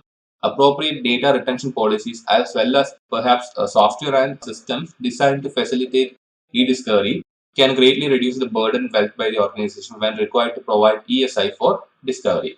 Now, what are admissible events? To be considered admissible events or evidence, it must be, it must meet these requirements. The evidence must be relevant and material to determining a fact. The evidence must be complete and should represent the whole truth of an issue. The evidence must be competent, meaning it must have been obtained legally. Evidence that results from an illegal search would be inadmissible because it is not competent. The evidence should be reliable, and reliable evidence means it's factual and non-circumstantial. Now, what are the types of evidence? The first one is real evidence. Real evidence consists of things that may actually be brought into a court or law. This may include items such as a murder weapon, clothing, or other physical objects. In a computer crime case, real evidence might include seized computer equipment such as keyboard with fingerprints on it, or a hard drive from a hacker's computer system. Depending on the circumstances, real evidence may also be conclusive evidence such as DNA that is incontrovertible. Then there are testimonial evidence, which include direct expert opinion and hearsay. Direct means oral testimony that proves or disproves a claim based on their own direct observation. Then, in expert opinion, the witness has been accepted by the court as an expert in a certain field and may offer an opinion based on the other facts presented and their personal knowledge of the field. And in hearsay, the witness cannot testify as to what someone else told them outside the court. Computer log files that are not authenticated by a system administrator can also be considered as hearsay evidence. Then there are documentary evidence. So this includes any written item brought into court to prove a fact at hand. This type of evidence must also be authenticated. For example, if an attorney introduces a computer log as evidence, they must bring a witness, system administrator, into court to testify that the log was collected as a routine business practice and is indeed the actual log that the system collected. So there are two times here, the best evidence and parallel evidence. The best evidence is when a document is used as evidence in a court proceeding.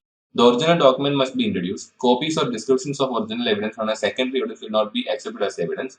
And in parallel evidence, when an agreement between parties is put in a written form, the written document is assumed to contain all the terms of the agreement and no verbal agreements may modify the written agreement. Now, there are conclusive evident property which is irrefutable and cannot be contradicted, and this overrides all other evidence. And then there are secondary properties, which is copy of evidence or oral description. It is not reliable and strong. Then circumstantial evidence. This can prove intermediate fact to infer or assume the existence of another fact, and the case cannot rest on circumstantial evidences alone. And then there are corroborative, which proving an idea or point with the help of supporting evidence and used as supplementary tool and cannot stand on its own. Now, what are the different types of analysis types? The analysis type can be network analysis, media analysis, software analysis, and hardware analysis. In network analysis, it can be traffic analysis, log analysis, and path tracing.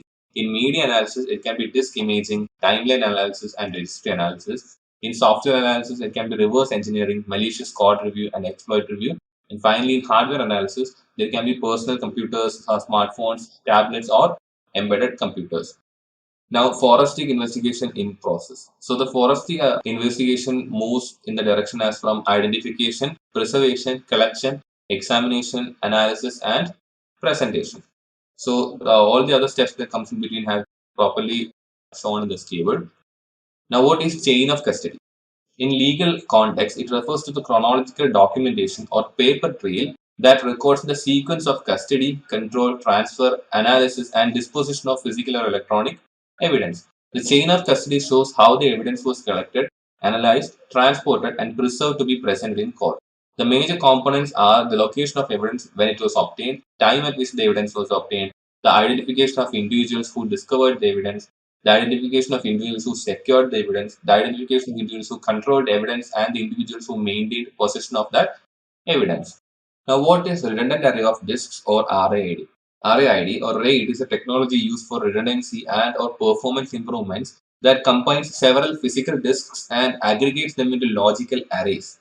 The redundancy and speed are provided by breaking up the data and writing it across several disks, so different disk head can work simultaneously to retrieve the requested information. The two things to note here are parity and stripping. The parity is the control data that is spread across each disk so that if one disk fails, the other disk can work together and restore its data. And stripping is a technique to write data on multiple disks together. This activity divides and writes the data over several drives. The performance is increased because more than one head is retrieving data at the same time. Now, what are the different RAID levels? In RAID 0, also called stripping, it uses 2 or more disks and improves the performance, but it does not provide fault tolerance. Minimum 2 disks are required.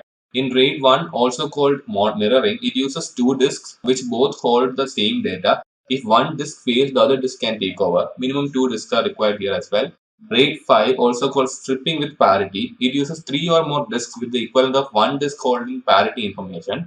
Any single disk fails, the RAID array will continue to operate, though it will be slower. Then the RAID 6, which extends RAID 5 by adding another parity block. It uses block level stripping with 2 parity blocks distributed across all member disks, and minimum 4 disks are required here.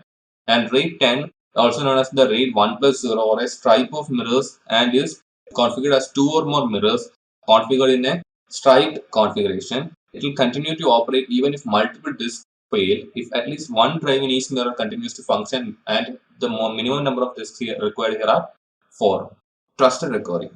Trusted recovery provides assurances that after a failure or crash, the system is just as secure as it was before the failure or crash occurred. Depending on the failure, recovery may be automated or it might require manual intervention by an administrator.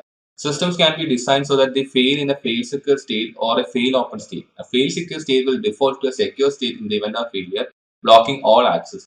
A fail-open system will fail in an open state, granting all access. The choice is dependent on whether security or availability is more important after a failure. In the context of physical security, the terms fail-safe and fail-secure are used. Specifically, a fail-safe electrical lock will be unlocked when power is removed, but a fail-secure electrical lock will be locked when power is removed. For example, emergency exit door will be configured to be fail-safe so that the personnel are not locked inside during a fire or other emergency.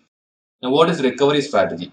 When a disaster interrupts your business, your disaster recovery plan should kick in nearly automatically and begin providing support for recovery options. The DRP should be designed so that the first employees on the scene can immediately begin the recovery effort in an organized fashion, even if members of the official DRP team have not yet arrived on site. The business unit and functional priorities. Business units within the highest priority must be recovered first, identifying and prioritize critical business functions as well as so you can define which functions you want to restore after a disaster or failure and in what order. And then crisis management. Here, individuals like security guards, technical personnel should be fully trained in disaster recovery procedures and know the proper notification procedures and immediate response mechanism. And all of the employees should receive some basic level of training on how to respond in a crisis. Now, what is trusted recovery? Trusted recovery provides assurances that after a failure or crash, the system is just as secure as it was before the failure or crash occurred. Depending on the failure, the recovery may be automated or it might require manual intervention by an administrator. The systems can be designed so that they fail in a fail secure state or a fail open state. A fail secure system will default to a secure state in the event of failure, blocking all access. And a fail open system will fail in an open state, granting all access. The choice here is dependent on whether security or availability is more important after a failure. In the context of physical security, the terms fail-safe and fail-secure are used. Specifically, a fail-safe electrical lock will be unlocked when power is removed, but a fail-secure electrical lock will be locked when power is removed. For example, emergency exit doors will be configured to be fail-safe so that personnel are not locked inside during a fire or other emergency. So, some common criteria of evaluation defines 4 types of trusted recovery. The first one is manual recovery. If a system fails, it does not fail in a secure state. Instead, an administrator is required to manually perform the actions necessary to implement a secured or trusted recovery after a failure or system crash. Then there is automated recovery. The system can perform trusted recovery activities to restore itself after failure. For example, a hardware RAID provides automated recovery against the failure of a hard drive, but not against the failure of the entire server. Then there is automated recovery without undue loss. This is like automated recovery in that a system can restore itself after a failure. However, it includes mechanisms to ensure that specific objects are protected to prevent their loss. A method of automated recovery that protects against undue loss would include steps to restore data to other objects. And finally, function recovery. Systems that support function recovery can automatically recover specific functions. This state ensures that the system can successfully complete the recovery for the functions, or that the system will be able to roll back the changes to return into a secure state. Alternate processing sites. One of the most important elements of the disaster recovery plan is the selection of alternate processing sites to be used when the primary sites are unavailable. When choosing any alternate processing site, be sure to situate it far away enough from your primary location that it won't be affected by the same disaster that disables your primary site, but it should be close enough that it is easy to reach for employees. Cold sites. Cold sites are standby facilities large enough to handle the processing load of an organization and equipped with appropriate electrical and environmental support systems. However, a cold site has no computing facilities pre-installed and has no active broadband communication links. The advantage of cold site is it is relatively low cost and there is no computing base to maintain and no monthly telecommunication bill when the site is idle. The drawback is a tremendous lag between the time the decision is made to activate the site and the time when the site is ready to support business operations. Now, what is alternate processing sites and hot sites in alternate processing sites? A hot site is the exact opposite of the cold site. A backup facility is maintained in constant working order with a full competent complement of servers, workstations, and communication links ready to assume primary operations responsibilities. The servers and workstations are all pre-configured and loaded with appropriate operating system and application software. The data on the primary servers is periodically or continuously replicated to corresponding servers at the host site, ensuring that the host site has up-to-date data. Then advantage of hot site is that it can be activated almost immediately, and however the cost is extremely high. So maintaining a hot site essentially doubles an organization's budget for hardware, software, and services, and requires the use of additional employees to maintain the site.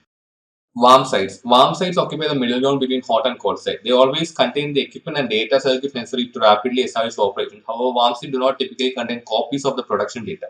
The main requirement in bringing a warm site to full operations is the transportation of appropriate backup media to the site and restoration of critical data on the standby servers. Activation of a warm site typically takes at least 12 hours from the time a disaster is declared. And finally, mobile sites. Mobile sites consist of trailers, trucks, or other easily located units. They include all the environmental control systems necessary to maintain a safe computing environment. Larger corporations sometimes maintain these sites on a flyover basis, ready to deploy them to any operating location around the world via air, rail, sea, or surface transportation. Mobile sites are usually configured as cold sites or warm sites. Now, service bureaus. Service bureau is a company that leases computer time. Service bureaus own large server farms and often fields of workstations. Any organization can purchase a contract from a service bureau to use a portion of their processing capacity. Cloud computing. Many organizations now turn to cloud computing as their preferred disaster recovery option. Strong, ready-to-run images in cloud providers is often quite cost-effective and allows the organization to avoid incurring most of the operational cost until the cloud site activates in a disaster. Mutual assistance or reciprocal agreements, and here two organizations pledge to assist each other in an event of disaster by sharing computing facilities or other technological resources. MAAs are difficult to enforce, and confidentiality concerns often prevent businesses from placing their data in the hands of others. Backup techniques comparison. The methods are backup speed, restoration speed, and storage speed in full, differential, and incremental. All the comparison is given in this table. Software escrow arrangements. A software escrow is a service that helps protect all three parties or different parties involved in a software license by having a neutral third party escrow agent holding the source code, data, and documentation until a mutually agreed upon event occurs. The escrow agent keeps a copy of the source code and possibly other materials which it will release to the customer only if specific circumstances arise, mainly if the vendor who developed the code goes out of business or for some reason it is not meeting its obligations and responsibilities. Recovery versus restoration. Recovery and restoration are separate concepts. Recovery involves bringing business operations and processes back to a working state. Restoration involves bringing a business facility and environment back to a workable state. The recovery team is assigned to implement and maintain operations in the recovery state, and the salvage team is assigned to restore the primary state to the operational capacity. Recovery team members have a very short time frame in which they can operate, and if the recovery team fails to restore business process within the MTD or RTO, then the company fails.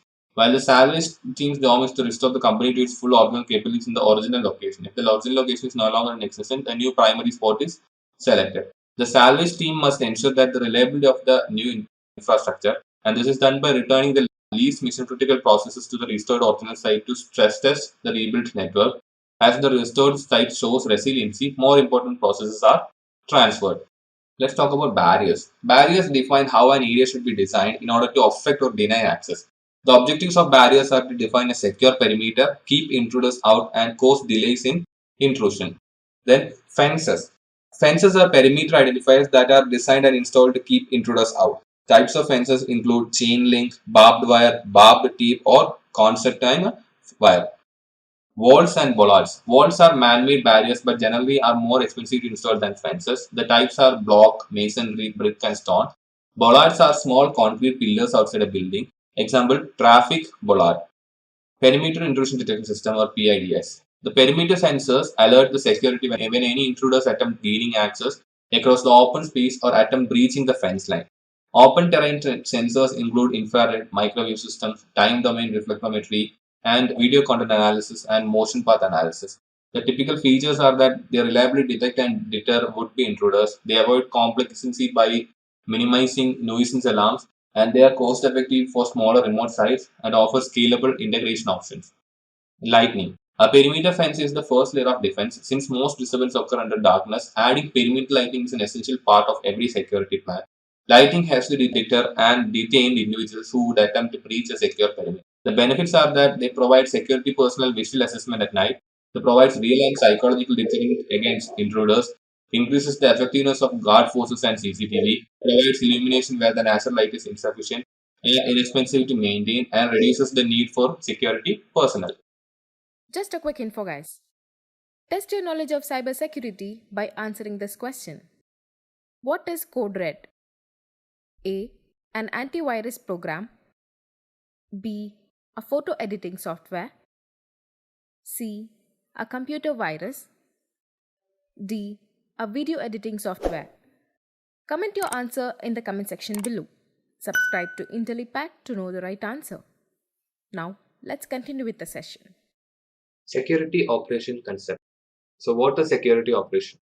Security operations pertains to everything that takes place to keep networks, computer systems, applications and environments up and running in a secure and protected manner. Operations take place after the system is developed and implemented. This includes continual maintenance of the environment. So the security operation reflects due care and due diligence. So implementing the common security operations concepts along with performing periodic security audits and reviews demonstrate a level of due care and due diligence that will reduce senior management's liability when a loss occurs. Now, what are administrative controls? The first one is need to know. This imposes the requirement to grant users access only to data or resources they need to perform some assigned works or tasks. So this need to know is commonly associated with security clearances, such as a person having a secret clearance. However, the clearance does not automatically grant access to the data. So if he needs access to the data, it requires authorization. Now the next one is least privilege. So here subjects are granted only the privileges necessary to perform the assigned work or task and nothing more than that. So limiting and controlling privilege based on this concept protects confidentiality and data integrity. It relies on the assumption that all users have a well-defined job description. So everyone will be given access that is required only within their description. They will not get access for doing anything more than what their job requires. Then entitlement. Entitlement refers to the amount of privileges granted to users, typically when first provisioning an account. And finally, aggregation check, which refers to the amount of privileges that users collect over time. It is the violation of least privilege principle. So as you already said, people won't get accesses more than what is required for their job. So sometimes people can switch between departments and their privileges can get accumulated. So it will be checked regularly to see that they are not having more than what is required. Then separation of duties. So this ensures that no single person has total control or total authority over a critical function or system. This is necessary to ensure that no single person can compromise the system or its security. Instead, two or more people must conspire or collude against the organization, which increases the risk for these people. So Two-person control is something that comes under this, and this requires the approval of two individuals for critical tasks. And the other one is split knowledge, where information or privilege required to perform an operation will be divided among two or more users. This ensures that no single person has sufficient privileges to compromise the security. Then segregation of duties. This is similar to separation of duties, but it also combines the principle of least privilege. The goal here is to ensure that individuals do not have excessive system access that may result in a conflict of interest. For example, network team managing the IT security. Then job rotation. So here employees are rotated through their jobs, or at least some of the job responsibilities are rotated to different employees. So using job rotation as a security control provides peer review and reduces fraud, and also enables cross training. Then mandatory vacation. So many organizations that serve in sensitive data require employees to take mandatory vacations in 1 week or 2 week increment. This provides a form of peer review and helps detect fraud and collusion. So when this employee is on vacation, some others people will be filling in their roles, and they can check that everything is in place. Then monitoring special privileges. So accounts granted elevated privileges are often referred to as privileged entities that have access to special higher order capabilities inaccessible to normal users. So if misused, these elevated rights and permissions can result in significant harm to the confidentiality, integrity, or availability of the organization and its assets. Because of this, it is important to monitor privileged entities and their access. Let's see what is configuration management. Configuration management helps ensure that systems are deployed in a secure, consistent state and maintains this state throughout their lifetime. So, configuration management is a process for maintaining computer systems, servers, and software in a desired, consistent state. It's a way to make sure that a system performs as it is expected to changes which are made over time. So every company should have a policy indicating how these changes take place within a facility, who can make the changes, and how the changes are approved, and also how the changes are documented and communicated to other employees. So before making these changes, there is something known as baselining. So baselining is a starting point. Within the context of configuration management, it is the starting configuration for a system. It can be also defined as a threshold or the minimum security requirement that every system should follow. Then all these changes that are made are added on top of this baseline. Administrators often modify the baseline after deploying systems to meet different requirements. However, when systems are deployed in a secure state with a secure baseline, they are much more likely to stay secure. Now, what is change management? Change management is the systematic approach and application of knowledge, tools, and resources to deal with change. It ensures that appropriate personnel review and approve the changes it goes into production. As you already said, configuration management also, a baseline is first of all set up, and then it is improved upon changes. So this management of these changes is known as change management. Common tasks within a change management process are requesting for the change, reviewing it, approving or rejecting it, scheduling and implementing the change, and finally documenting the changes. Now let's see what are the differences between change management and configuration management. So first of all, change management, this is a business process aimed at regulating the changing nature of business activities such as projects. This, while IT and security personnel are involved in change management, they are usually not in charge. Then for configuration management, this is an operational process aimed at ensuring that the controls are configured properly and are responsive to the current threat and operational environment. For example, versioning control, CI/CD pipelines, etc. As an information security professional, you would likely lead in configuration management but simply participate in change management processes. Now, what is patch management? So, patch is a term for any type of code written to correct a bug or vulnerability or improve the performance of existing software. So, it's like patching, we say patching the rubber tires. So, we are only solving the problem at hand. So patches are sometimes referred to as updates, quick fixes, and hot fixes. Security administrators are primarily concerned with security patches, which are patches that affect the vulnerability of a system. So these patch management programs ensures that systems are kept up to date with current patches. So they also include evaluating the patches, testing the patches, approving the patches, deploying the patches, and verifying that the patches are properly deployed. Now, vulnerability management. So, vulnerability management is the process of identifying these vulnerabilities, determining the risk they pose to the organization, and applying the proper security controls that will bring those risks acceptable level. So we can never say that we can completely eradicate all the risks. So everything will have some amount of risk, but what we have to do is keep the risks at an acceptable level. So vulnerabilities exist not only in software but also in business processes and in people. So in software, how do we determine these vulnerabilities? So what we do is we prepare, and so how we prepare is we determine the scope and schedule the scans, usually do automated and scans, and this happens outside of the regular hours of operation. Then we remediate or we take corrective action for the detected issues, and finally we document, which ensures that the assumptions, facts, and decisions are preserved to inform future decisions.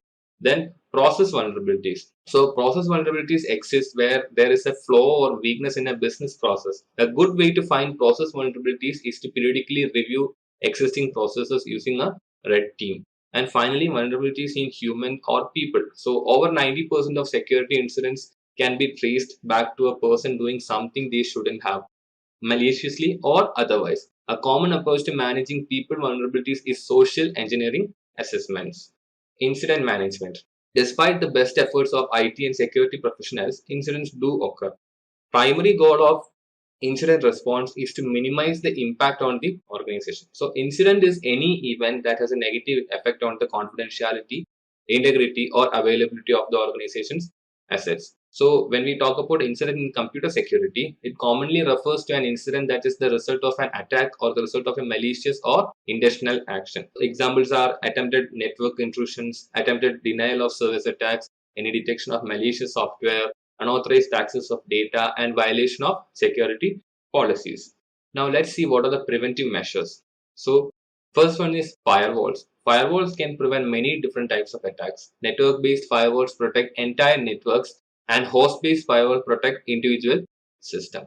Then there are anti-malware software. So viruses, worms, and other malwares are the most common security incidents. A primary countermeasure is anti-malware software. Then there are intrusion detection and prevention systems. So intrusion detection and prevention systems observe activity, detect attacks, and provide alerts. They can often block or stop these attacks. Then removing unused services. So if a system does not need a service or protocol, remove it. Attackers cannot exploit a vulnerability in a service or product that is not running in a system. And then keeping the systems and applications up to date. So vendors regularly release patches to correct bugs and security flaws, but these only help when they are applied. So patch management ensures that systems and applications are kept up to date with relevant patches.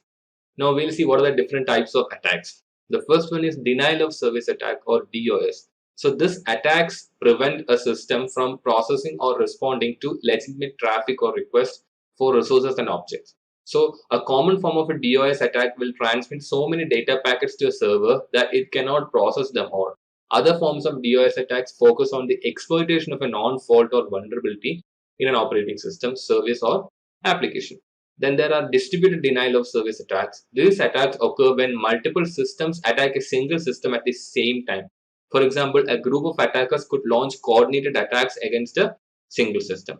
And distributed reflective denial of service, or DRDOS, is an attack which is a variant of DOS. It uses a reflected approach to an attack. It doesn't attack the victim directly, instead manipulates traffic or a network service so that the attacks are reflected back to the victim from other sources. Examples are Smurf attack, DNS cache poisoning, etc. Now, SYN flood attack. This is a common DOS attack. It disrupts the standard three-way handshake used by TCP to initiate communication sessions. In this attack, the attackers send multiple SYN packages but never complete their connection with an ACK. So the mitigation is for SYN cookies is one method of blocking this attack. When the system receives an ACK, it checks the SYN cookies and establishes a session. Another method of blocking this attack is to reduce the amount of time a server will wait for an ACK. Now, what is a Smurf attack? This is another type of flood attack. It floods the victim with Internet Controlled Message Protocol echo packets. The attacker sends the echo request out as a broadcast to all systems on the network and spoofs the source IP address. All these systems respond with echo replies to the spoofed IP address, flooding the victim with traffic. Nowadays, Smurf attacks are rarely seen as it is becoming common to disable ICMP on firewalls, routers, and even many servers to prevent any type of attacks using ICMP. Then Fraggle attacks. So this is similar to Smurf attacks. However, instead of using ICMP, a Fraggle attack uses UDP packets over UDP port 7 and 9. The Fraggle attack will broadcast a UDP packet using the spoof IP address of the victim. All systems on the network will then send traffic to the victim, just as with a Smurf attack. Then ping flood. So ping flood floods a victim with ping request. This can be very effective when launched by zombies within a botnet as a DDoS attack. Common way systems handle this today is by blocking ICMP traffic. Active intrusion detection systems can detect a ping flood and modify the environment to block ICMP traffic.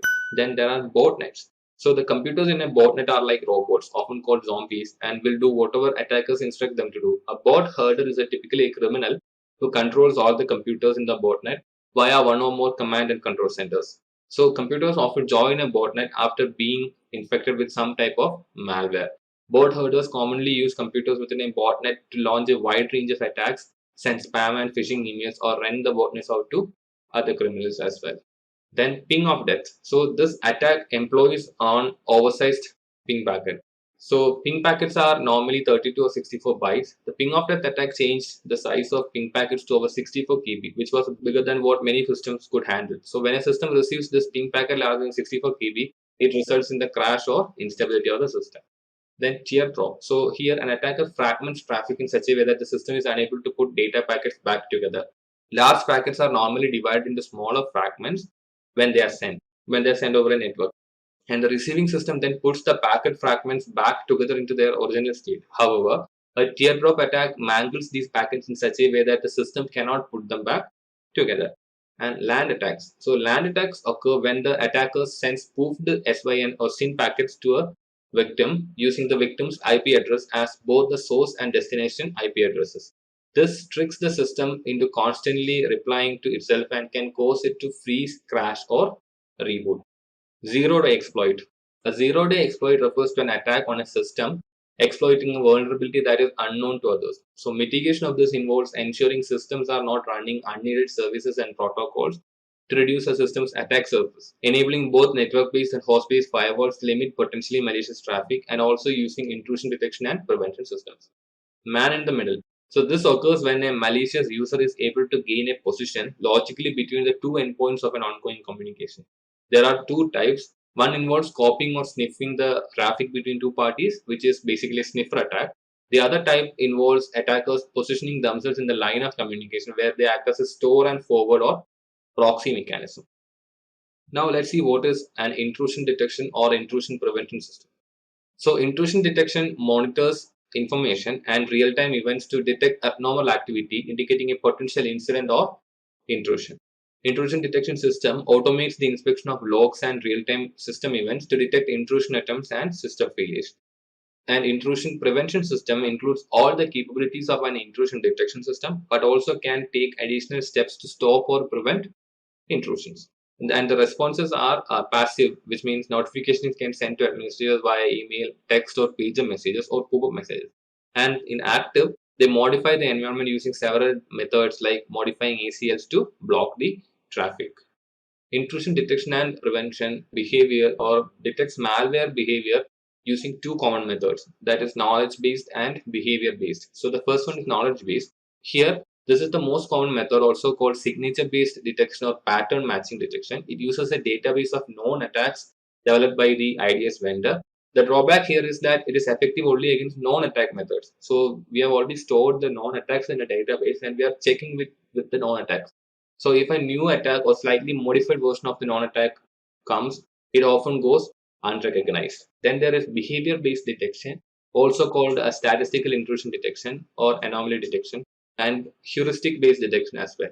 So here, the detection starts by creating a baseline of normal activities and events on the system. Once it has accumulated enough baseline data to determine normal activity, it can detect abnormal activity that may indicate a malicious intrusion or event. A behavior-based IDS can be labeled an expert system or a pseudo-artificial intelligence system because it can learn and make assumptions about events. The primary drawback of this system is that it often raises a high number of false alarms, also called false alerts or false positives. So depending upon the deployment, IDS are commonly classified as host-based and network-based. So in a host-based IDS, It monitors activities on a single computer, including process calls and information recorded in the system, application, security, and host-based firewall logs. It can often examine events in a more detail than a network-based IDS can, and it can pinpoint specific files compromised in an attack.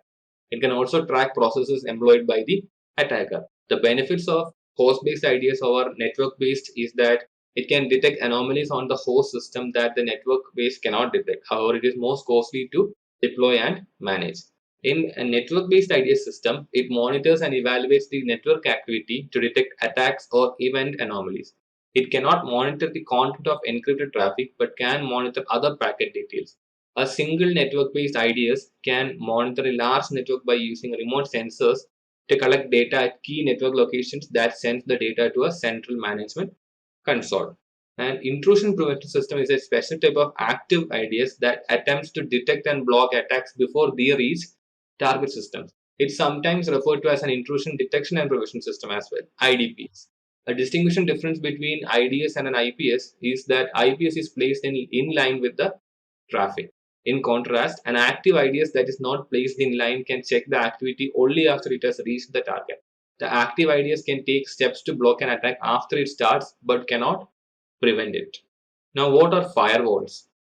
A firewall is a system designed to prevent unauthorized access to or from a private network.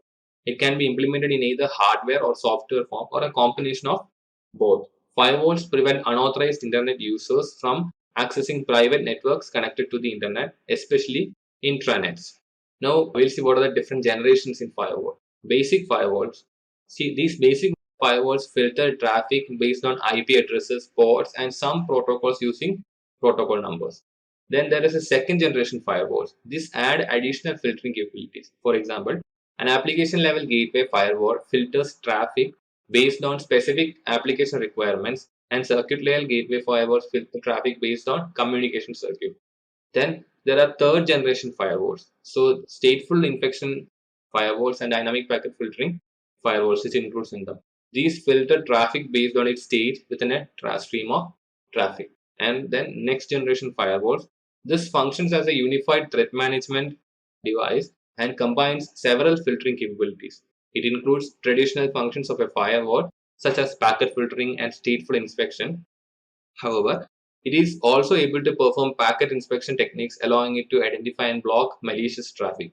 It can filter malware using definition files and whitelist and blacklist. It also includes intrusion detection and or intrusion prevention capabilities. Now, what is penetration testing? A penetration test mimics an actual attack to identify what techniques attackers can use to circumvent security in an application, system, network, or organization. It includes vulnerability scans, port scan, packet sniffing, DOS attacks, and social engineering techniques.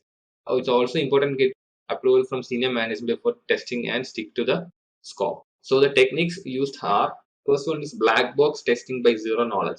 So here the team knows nothing about the target site except for publicly available information such as domain name and company address. An attack by a zero knowledge team closely resembles a real external attack because all information about the environment must be obtained from scratch. Then there is a white box testing by full knowledge. Here the team has full access to all aspects of the target environment. They know what patches and updates are installed and the exact configuration of all relevant devices. So if the target is an application, they would have access to the source code. So white box testing is commonly recognized as being more efficient and cost effective in locating vulnerabilities because less time is needed for discovery. Then there is gray box testing by partial knowledge. So here the team has some knowledge of the target performs and they perform gray box testing, but they are not provided access to all the information. They may be given information on the network design and configuration details so that they can focus on attacks and vulnerabilities for specific targets. Now, what are honeypots and honeynets? So, honeypots are individual computers created as a trap for intruders. A honeynet is two or more network honeypots used together to simulate a network. They look and act like legitimate systems, but they do not host data of any real value for an attacker. Administrators often configure honeypots with vulnerabilities to attempt intruders into attacking them. They may be unpatched or have security vulnerabilities. The goal is to grab the attention of intruders and keep the intruders away from the legitimate network that is hosting valuable resources. Honeypot also gives administrators an opportunity to observe an attacker's activity without compromising the live environment. In some cases, the honeypot is designed to delay an intruder long enough for the automated IDS to detect the intrusion and gather as much information about the intruder as possible. Now, let's see what is enticement versus entrapment. So, placing a system on the internet with open security vulnerabilities and active services with non-exploits is enticement. Enticed attackers make their own decisions to perform illegal or unauthorized actions. And entrapment, which is illegal, occurs when the honeypot owners actively solicits visitors to access the site and then charges with unauthorized intrusion. So let's see what is a pseudo flaw. So false vulnerabilities or apparent loopholes intentionally implanted in a system to tempt attackers are known as pseudo flaws. So they are often used on honeypot systems to emulate well-known operating system vulnerabilities. Padded cells like a honeypot is like a honeypot, but it performs intrusion isolation using a different approach. When an IDS detects an intruder, that intruder is automatically transferred to a padded cell. It is a simulated environment that offers fake data to retain an intruder's interest, like a honeypot. Warning banners.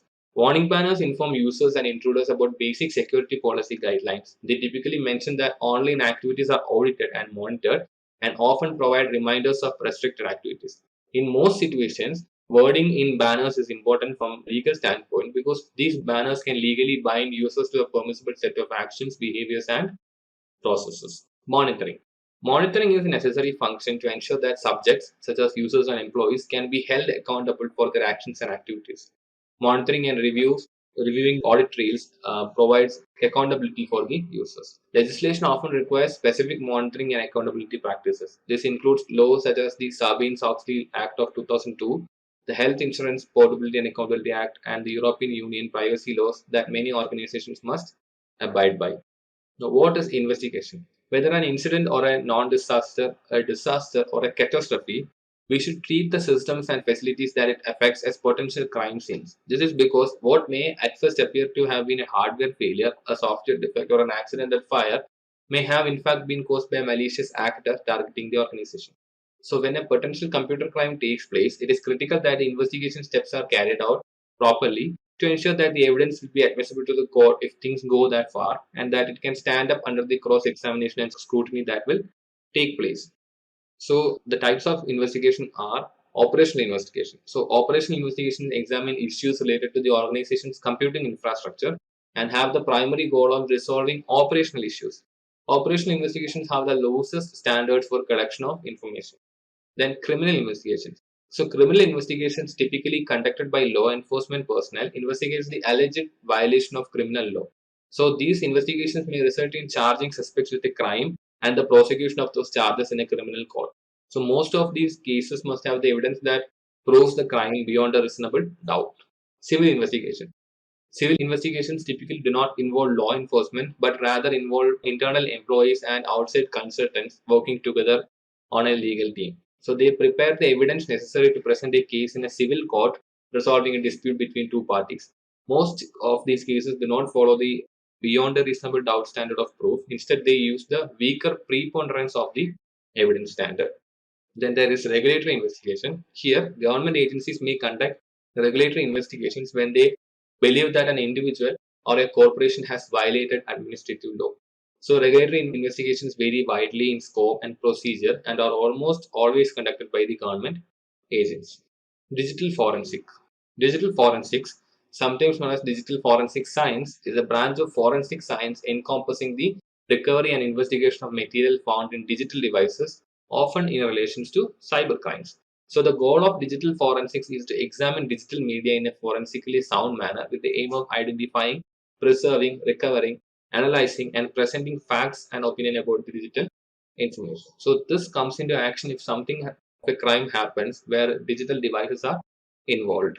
Then what is digital evidence? So digital evidence must be handled in a careful fashion so it can be used in different courts no matter what jurisdiction is prosecuting a suspect.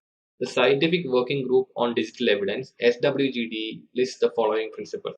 So the first one is when dealing with digital evidence, all the generic forensic and procedural principles must be applied. Upon the seizing of digital evidence, actions taken should not change that evidence. If it is necessary for a person to access original digital evidence, the person should be trained for the purpose. All activity relating to the seizure, access, storage, or transfer of digital evidence must be fully documented, preserved, and available for review. An individual is responsible for all actions taken with respect to digital evidence while the digital evidence is in their possession. Any agency that is responsible for seizing, accessing, storing, or transferring digital evidence is responsible for compliance with these principles. Now, let's see what are the categories of computer crime. Computer crimes are generally classified as one of the following types. They can be military and intelligence attacks, they can be business attacks, financial attacks, terrorist attacks, grudge attacks, and thrill attacks.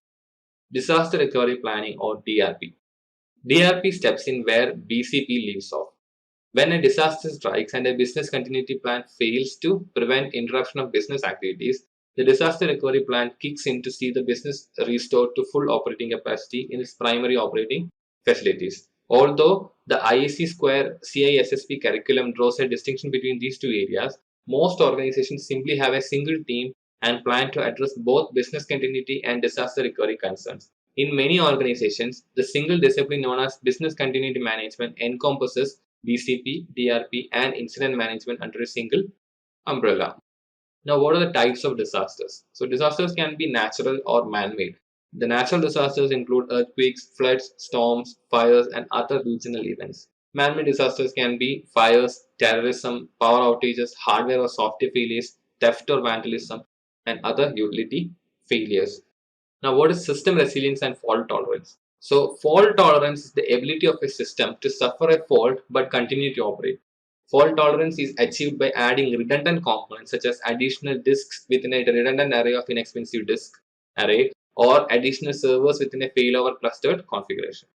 Whereas system resilience refers to the ability of a system to maintain an acceptable level of service during an adverse event. This could be a hardware fault managed by fault tolerance components, or it could be an attack managed by other controls such as effective intrusion detection and prevention systems. Technical controls that add to system resilience and fault tolerance directly affect availability. One of the core goals of the CIA security triad, confidentiality, integrity, and availability, is this. A primary goal of system resilience and fault tolerance is to eliminate single points of failure. Now, what are failure and recovery metrics? Maximum tolerable downtime, MTD. This is the maximum period for which the organization's key processes and functions are unavailable, after which the organization would suffer significant losses or may even go out of business. These are generally measured in minutes, hours, days, depending on the nature of the business. Then there is recovery point objective or RPO. Here, data or workloads resulting from disrupting events. So this is usually expressed in units of time. Then recovery time objective or RTO. This refers to maximum time allowed to recover business or ITS systems. This is expressed in time such as minute, hours, or days. And then there is work recovery time WRT, which is the time required to configure a recovered system. This consists of systems recovery time and work recovery time as well. Protecting servers. So fault tolerance can be added for critical servers with failover clusters. A failover cluster includes two or more servers, and if one of the server fails, another server in the cluster can take over its load in an automatic process called failover. Now, protecting power resources. So fault tolerance can be added for power resources with uninterruptible power supply like UPS, a generator, or both. In general, a UPS provides battery supplied power for a short period of time between 5 and 30 minutes, and a generator provides long-term power. The goal of a UPS is to provide power long enough to complete a logical shutdown of a system or until a generator is powered on and providing stable power.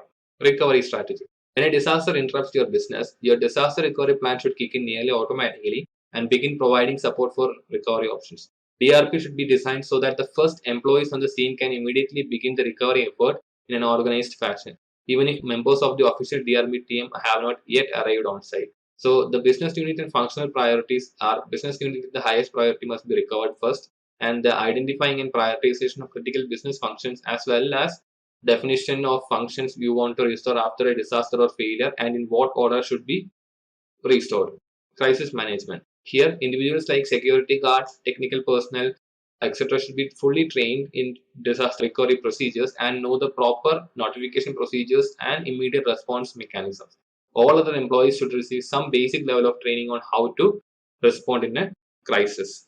Just a quick info, guys. If you want to make a career in cybersecurity, then Intellipaat has a post-graduation certification in cybersecurity and ethical hacking. by ENICT Academy, MNIT Jaipur. This course is of very high quality and cost effective, as it is taught by MNIT professors and industry experts. Emergency communications. So organizations should regularly communicate internally as well as with outside world during crisis. Secondary communication methods like SMS should be used if primary methods are not available. It is important to communicate the status to stakeholders so that humors don't kick in. Then work group recovery. When designing a DRP, plan for restoration of work groups to the point that they can resume their activities in the usual manner should be there. It is sometimes best to develop separate recovery facilities for different work groups. Larger organizations may have difficulty finding recovery facilities capable of handling the entire business operation. So this is another example of circumstance in which the independent recovery of different work groups is appropriate. Now, what is database recovery? Organizations rely on databases to process and track operations, sales, logistics, and other activities vital to their continued viability. Just a quick info, guys. Test your knowledge of cybersecurity by answering this question. Which one of the following can be considered as the class of computer threats? A. DOS attack. B. Phishing. C. Soliciting. D. Both A and C. Comment your answer in the comment section below. Subscribe to Intellipaat to know the right answer. Now, let's continue with the session. Three main techniques are used to create off-site copies of database content. First one is electronic vaulting. So database backups are a remote site using bulk transfers. So there may be a significant delay between the time you declare a disaster and the time your database is ready for operation with the current data. To activate a recovery site, technicians will need to retrieve the appropriate backups from the electronic vault and apply them to the soon-to-be production service at the recovery site. As with any type of backup scenario, be certain to periodically test your electronic vaulting setup. Then there is remote journaling. Here, data transfers are performed in a more expeditious manner. Data transfers occur in a bulk, but they occur on a more frequent basis, usually once every hour. Remote journaling sets up transfer copies of database transaction logs containing the transactions that occurred since the previous bulk transfer. Transaction logs transferred to the remote site are not applied to a live database server but are maintained in a backup device. So when a disaster is declared, technicians retrieve the appropriate transaction logs and apply them to the production database. Then there is remote mirroring. This is the most advanced and expensive database backup solution. Here, a live database server is maintained at the backup site. A remote server receives copies of the database notification at the same time they are applied to the production server at the primary site. So mirrored server is ready to take over an operational role at a moment's notice. Now let's talk about training and awareness. It is essential that we provide training to all personnel who will be involved in the disaster recovery effort. The level of training required will vary according to an individual's role in the effort and their position with the company. So orientation training for all new employees should be given. Initial training for employees taking on a new disaster recovery role for the first time. Detailed refresher training for disaster recovery team members should be given. And brief awareness refreshers for all other employees should be given. This can be accomplished as a part of other meetings and through a medium like email newsletters sent to all employees. Now, documentation. So the disaster recovery plan should also be fully documented. Be sure that it is implemented and the necessary documented programs and modifying the documentation as changes to the plan and business occur. DRP should be treated as an extremely sensitive document and be provided to individuals on a compartmentalized, need-to-know basis only. Individuals who participate in the plan should understand their roles fully. The key DRP team members and senior management should have access to the entire plan and understand the high-level implementation details. A disaster may render your intranet and network unavailable. Be sure you maintain an adequate number of printed copies of the plan at both the primary and alternate sites and maintain only the most current copy. Now, let's see testing. So every disaster recovery plan must be tested on a periodic basis to ensure that the plan's provisions are viable and that it meets an organization's changing need. There are 5 types of testing techniques. The first one is read-through test. The read-through test is one of the simplest tests to conduct, but it is also one of the most critical. In this test, you distribute copies of disaster recovery plans to the members of the disaster recovery team for review. So this ensures that the key personnel are aware of the responsibility, have the knowledge refreshed, and it also provides individuals with an opportunity to review the plans for obsolete information and update any items that require modification because of changes that happened in the organization. Then there is structured walkthrough. This is also referred to as a tabletop exercise. Here, members of the disaster recovery team gather in a large conference room and role play a disaster scenario. Usually, The exact scenario is known only to the test moderator, who presents the details to the team at the meeting.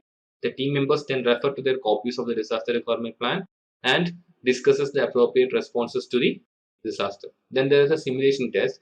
Here the DRP team members are presented with the scenario and asked to develop an appropriate response. Unlike tabletop exercise, some of these responses measures are then tested.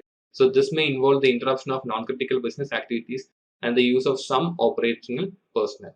Then there are parallel tests. So these represent the next level in testing and involve relocating personnel to the alternate recovery site and implementing site activation procedures. The employees relocated to the site perform their disaster requirement responsibilities just as they would for an actual disaster. The only difference is that the operations at the main facility are not interrupted. Then there are full interruption tests where it involves actually shutting down operations at the primary site and shifting them to the recovery site. For obvious reasons, full interruption tests are extremely difficult to arrange and it should be fully approved by the management. Personal safety. The single most valuable asset for an organization is its people. So what are the factors that should be taken in consideration for their safety?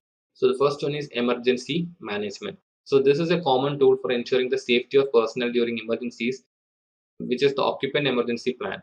The OEP describes the actions that facility occupants should take in order to ensure their safety during an emergency. This plan should address the range of emergencies and it should be integrated into the security operations of the organization. Then there is duress. Duress is the use of threats or violence against someone in order to force them to do something they don't want to do.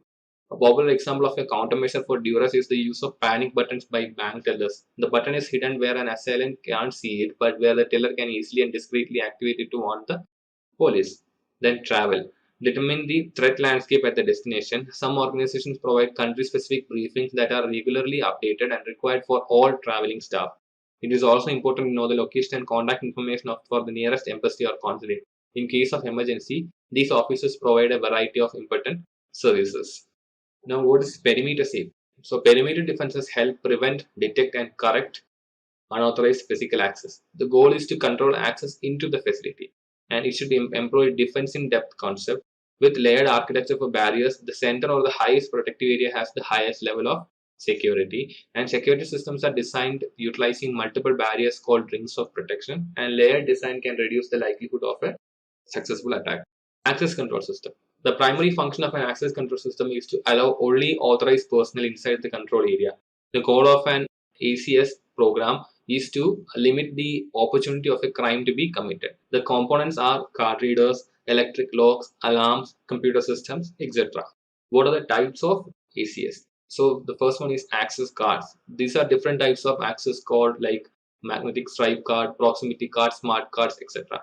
Then there are biometrics. This include fingerprint, facial image, hand geometry, voice recognition, etc. Then there are closed circuit television. These are the collection of cameras, recorders, switches, keyboards, and monitors that allow viewing and recording of events. Then there are guards. Guards or office patrol inspects property to protect against fire, theft, vandalism, terrorism, and illegal activity. There are also guard dogs, which are physical controls that serve as detective, preventive, and deterrent controls. Now, finally, we'll see building and campus security. So, the following are the different means that ensure building security. First one is doors. So, solid core, hollow core, and glass doors can be used. Then there are locks, which are rim, mortise, and cipher locks are used. Piggybacking, which is man trap and turnstile. Windows that are bulletproof and laminated. Interior intrusion detection systems, which can be used infrared and ultrasound. And finally, escorting and visitor control.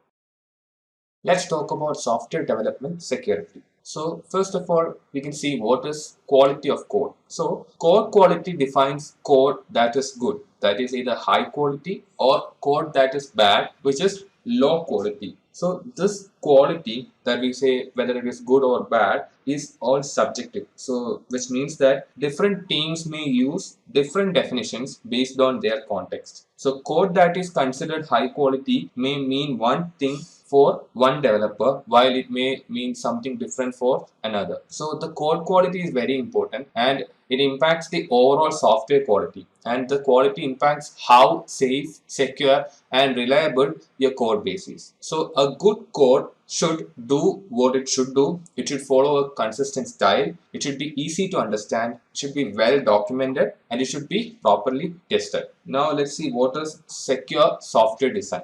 So it is critical to include security controls at every stage of the software development or the software development life cycle. This not only improves the overall quality and stability, but also reduces the cost in the longer run. So if you look below, you can see what are the different security controls that are put in the different stages in the software development lifecycle. So if you see, the software development life cycles ranges from the requirement analysis, design, construction, and finally to deployment, support, and disposal. And in each stage, there are different security measures like security planning, risk assessment, security architecture, security authorization plan, assessment of the system security, verifying the fixes, security deployment, etc. Now, what are the secure core practices that should be followed? So, the Open Web Application Security Project describes certain practices which are considered the best while coding. So, these are input validation,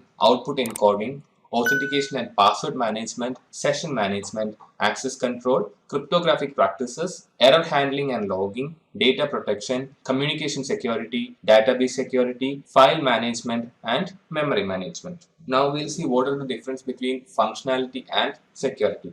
So there is actually a common belief that security is inversely proportional to functionality, which means that if we make the security so stringent, it affects the functionality of the software very badly. But this is not very true. So developers usually want to get a function up and working. Security takes a backseat under the pressure of approaching deadlines and tight budget. But developers need to find a happy medium between the necessary functionality and security requirements. The golden rule here is that simplicity always improves security. Now, what is a software development lifecycle or SDLC? So, SDLC is putting repeatable and predictable processes in place that helps ensuring the functionality, cost, quality, and delivery schedule requirements are met. So SDLC is a list of practices that are put at every stage of the software development that make sure that the software is ready when it is required and it has all the necessary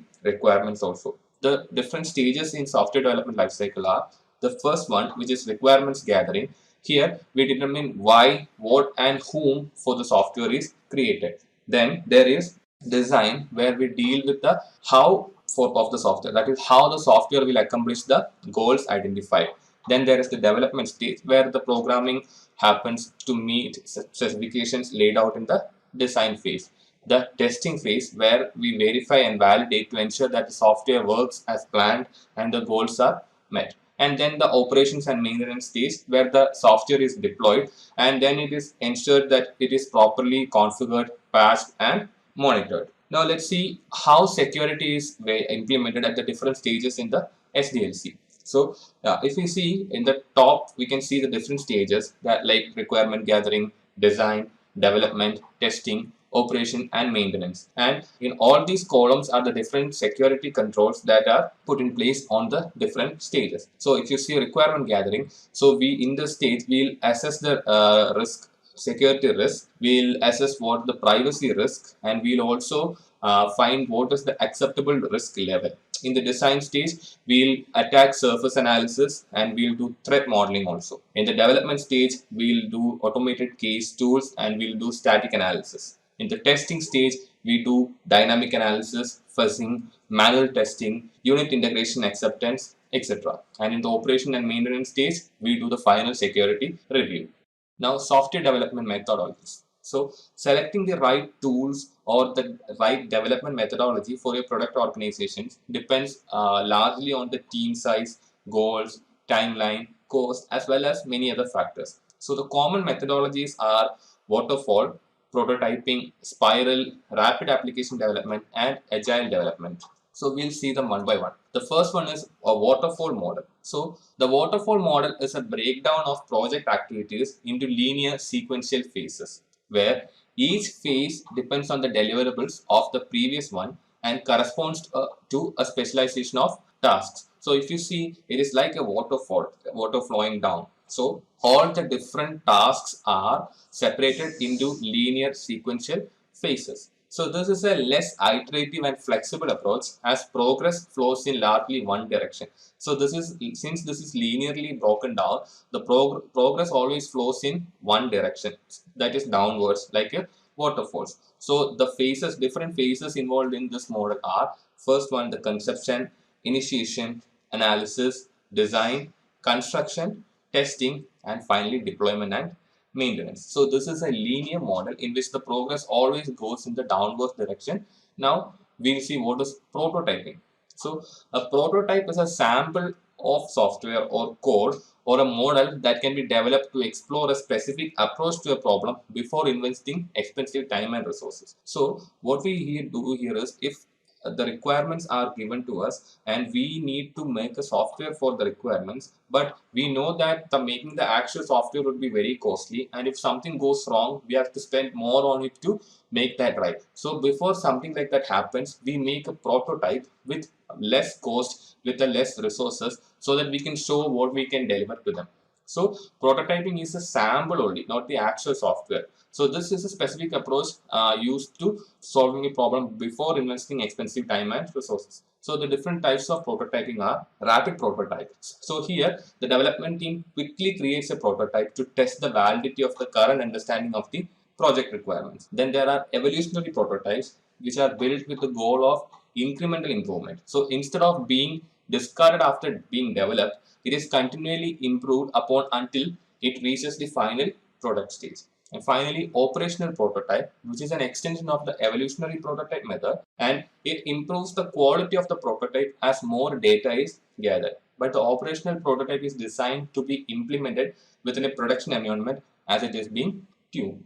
Now we'll see what is the spiral model of development. The spiral methodology uses an iterative approach to software development and places emphasis on risk analysis. So the spiral model allows new requirements to be addressed, and it also allows for early testing, and the feedback based on test is integrated into the next iteration. So if you see the right side, you can see that the process actually goes in a spiral. So initially, the first stage would be the identifying and resolving the risks or the requirements. Then we'll do the development and test. So from the development and testing, we'll know what the next iteration should be. We'll plan the next iteration. We'll determine the objectives. We'll again go to identifying and resolving. So it keeps on spiraling. So the main advantages are we can address new requirements and we can test. Early testing is happening. We are not testing after identifying everything and developing the whole thing. We are not testing after that. We are continuously testing, and the feedback based upon test is integrated into every iteration after this. So the phases involved in this spiral mode are determining the objectives, risk analysis, development and test, and planning the next iteration. Now what is rapid application development, or RAD? So RAD relies on the use of rapid prototyping than on extensive upfront planning. So the planning of how to improve the software is interleaved with the process of developing the software, which allows for software to be developed quickly. So rather than planning, here a rapid prototyping approach along with planning combined is used. So while the prototype is being developed, the planning is also happening. So this allows for a faster development of the software. So the RAD was developed because by the time software was completely developed following other methodologies, the requirements changed and the developers had to start all over again. So it can happen that sometimes we know the requirements and we are developing the software, but after the software has been developed, something has happened to the market, or due to some reason the requirements might get changed or new requirements might get added. So we need to do more development. So this rapid application development is done so that you can avoid this. You can produce the software much faster than other methodologies. Now, agile methodologies. So agile is a term that is used to describe software development approaches that employ continual planning, learning, improvement, collaboration, evolutionary development, and early delivery. So it encourages flexible responses to change. So the core agile values are actually 4 of them, and they are team interactions over processes and tools, working software over comprehensive documentation, customer collaboration over contract negotiation, and responding to change over following a plan. So rather than using process and tools, team interactions are more used, and rather than comprehensive documentation, working software is used, and rather than using contract negotiation, customer collaboration is valued, and finally, we are not strictly following a continuous plan, but we are responding to changes in the requirements. So that is what agile development is. So the principles in agile development are: the first one is our highest priority is to satisfy the customer through early and continuous delivery of valuable software, and they welcome changing requirements even late in development. Agile processes harness change for the customer's competitive advantage, and then delivering the working software frequently from a couple of weeks to a couple of months with a preference to the shorter time scale. And then business people and developers must work together daily throughout the project. So continuous collaboration is happening. Then building the projects and motivated individuals. So giving them the environment and the support they need and trust them to get the job done. And agile processes promote sustainable development. The sponsors, developers, and users should be able to maintain a constant pace indefinitely. And the working software is the primary measure of progress. The most efficient and effective method of conveying information to and within a development team is face-to-face conversation. And continuous attention to technical excellence and good design enhances agility. Simplicity, the art of maximizing the amount of work not done, is essential. And the best architectures, requirements, and designs emerge from self-organizing teams. And at regular intervals, the team reflects on how to become more effective and then tunes and adjusts its behavior accordingly. Now, let's see what are the different methods in agile development. So, the common agile approaches are: the first one is Scrum, and this concentrates specifically on how to manage tasks within a team-based development environment. And Scrum allows the empowering the development team and advocates working in small teams. Then there is extreme programming, and this advocates frequent release of the product in short development cycle, and it introduces a checkpoint where any customer requirements can be easily implemented. And then there is Kanban. This is a Japanese word which means a card containing all the information needed to be done on the product at each stage along its path to completion. So this is quite adopted in software testing method, especially in agile testing. Now, what is the ideal model? The ideal model realizes a methodological infrastructure framework to guide organizations in planning and implementing effective process improvement programs for CMMI and alike initiatives. So the different phases in an ideal model are: the first one, initiating. So this represents laying the groundwork for a successful improvement effort. And then diagnosing. This determines where you are relative to where you want to be. And then establishing. So this is planning the specifics of how you will reach the objectives. And acting, which refers to doing the work according to the plan. And finally, learning, which is learning from the experience and improving the ability to adopt new improvements in the future. Now, what is a Gantt chart and PERT? So, Gantt chart. So, the first one, Gantt chart, is a horizontal bar chart commonly used in project management, which is a visual view of the tasks scheduled over time. So, it provides a graphical visualization of schedules that helps to plan, coordinate, and track specific tasks or elements in a project. So this is actually a visual representation of the tasks in a horizontal table or a horizontal bar chart. So it gives you a visual approach to planning. So it gives you a real-time view of the process or the progress and what are the process to be done. Then there is PERT chart, which is a program evaluation and review technique. So this is a project management tool which is used to schedule, organize, and coordinate tasks within a project. And this is used to analyze the tasks involved in completing a given project and the time needed to complete each task and to identify the minimum time needed to complete the total project. Now, what is DevOps? So, DevOps is a set of practices that combine software development and IT operations together. So, earlier, in organizations, the development team and the operations team were different. So the development team would be developing the software and the operations team would be managing how the software is delivered to the client and all. So, but since these teams were different, the communication between them might not happen properly every time. And by the development team completes the development of the software, the requirements of the client must have changed and the operations team need to convey this to the development team and they need to make changes again. So it takes time for the complete development. So rather than having these two in separate teams, it was decided that it would be better if they were in a single team. So development team and operation teams were combined into a single team, which came to be known as the DevOps team. So this aims to shorten the software development lifecycle and provide continuous delivery in high software quality.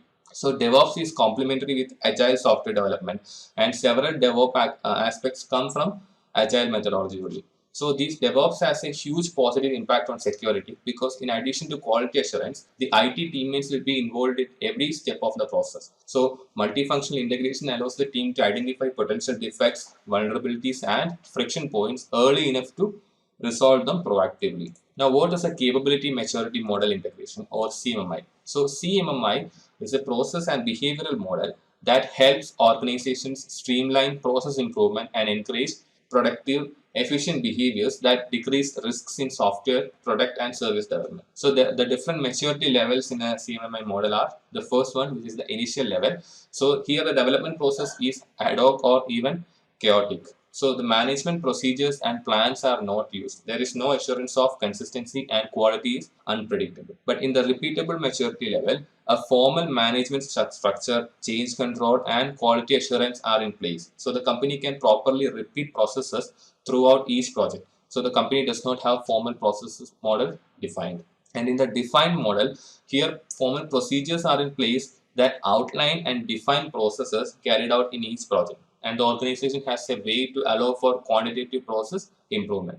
Then there is the managed level, where the company has formal processes in place to collect and analyze quantitative data, and the metrics are defined and fed into process improvement programs. And finally, the optimizing level, where the company has budgeted and integrated plans for continuous process improvement. So if we see in the initial level, the processes are unpredictable and they are poorly controlled or coordinated, and they are reactive. But in the managed level, here the processes are planned, documented, performed, and monitored, and are controlled at the project level, but they are often reactive also, because there is no proper plan in place. So processes are in the defined level, processes are well characterized and understood. Processes, standards, procedures, tools, etc. are defined at the organizational level, and here it is proactive. And then in the quantitatively managed level, processes are controlled using statistical and other quantitative.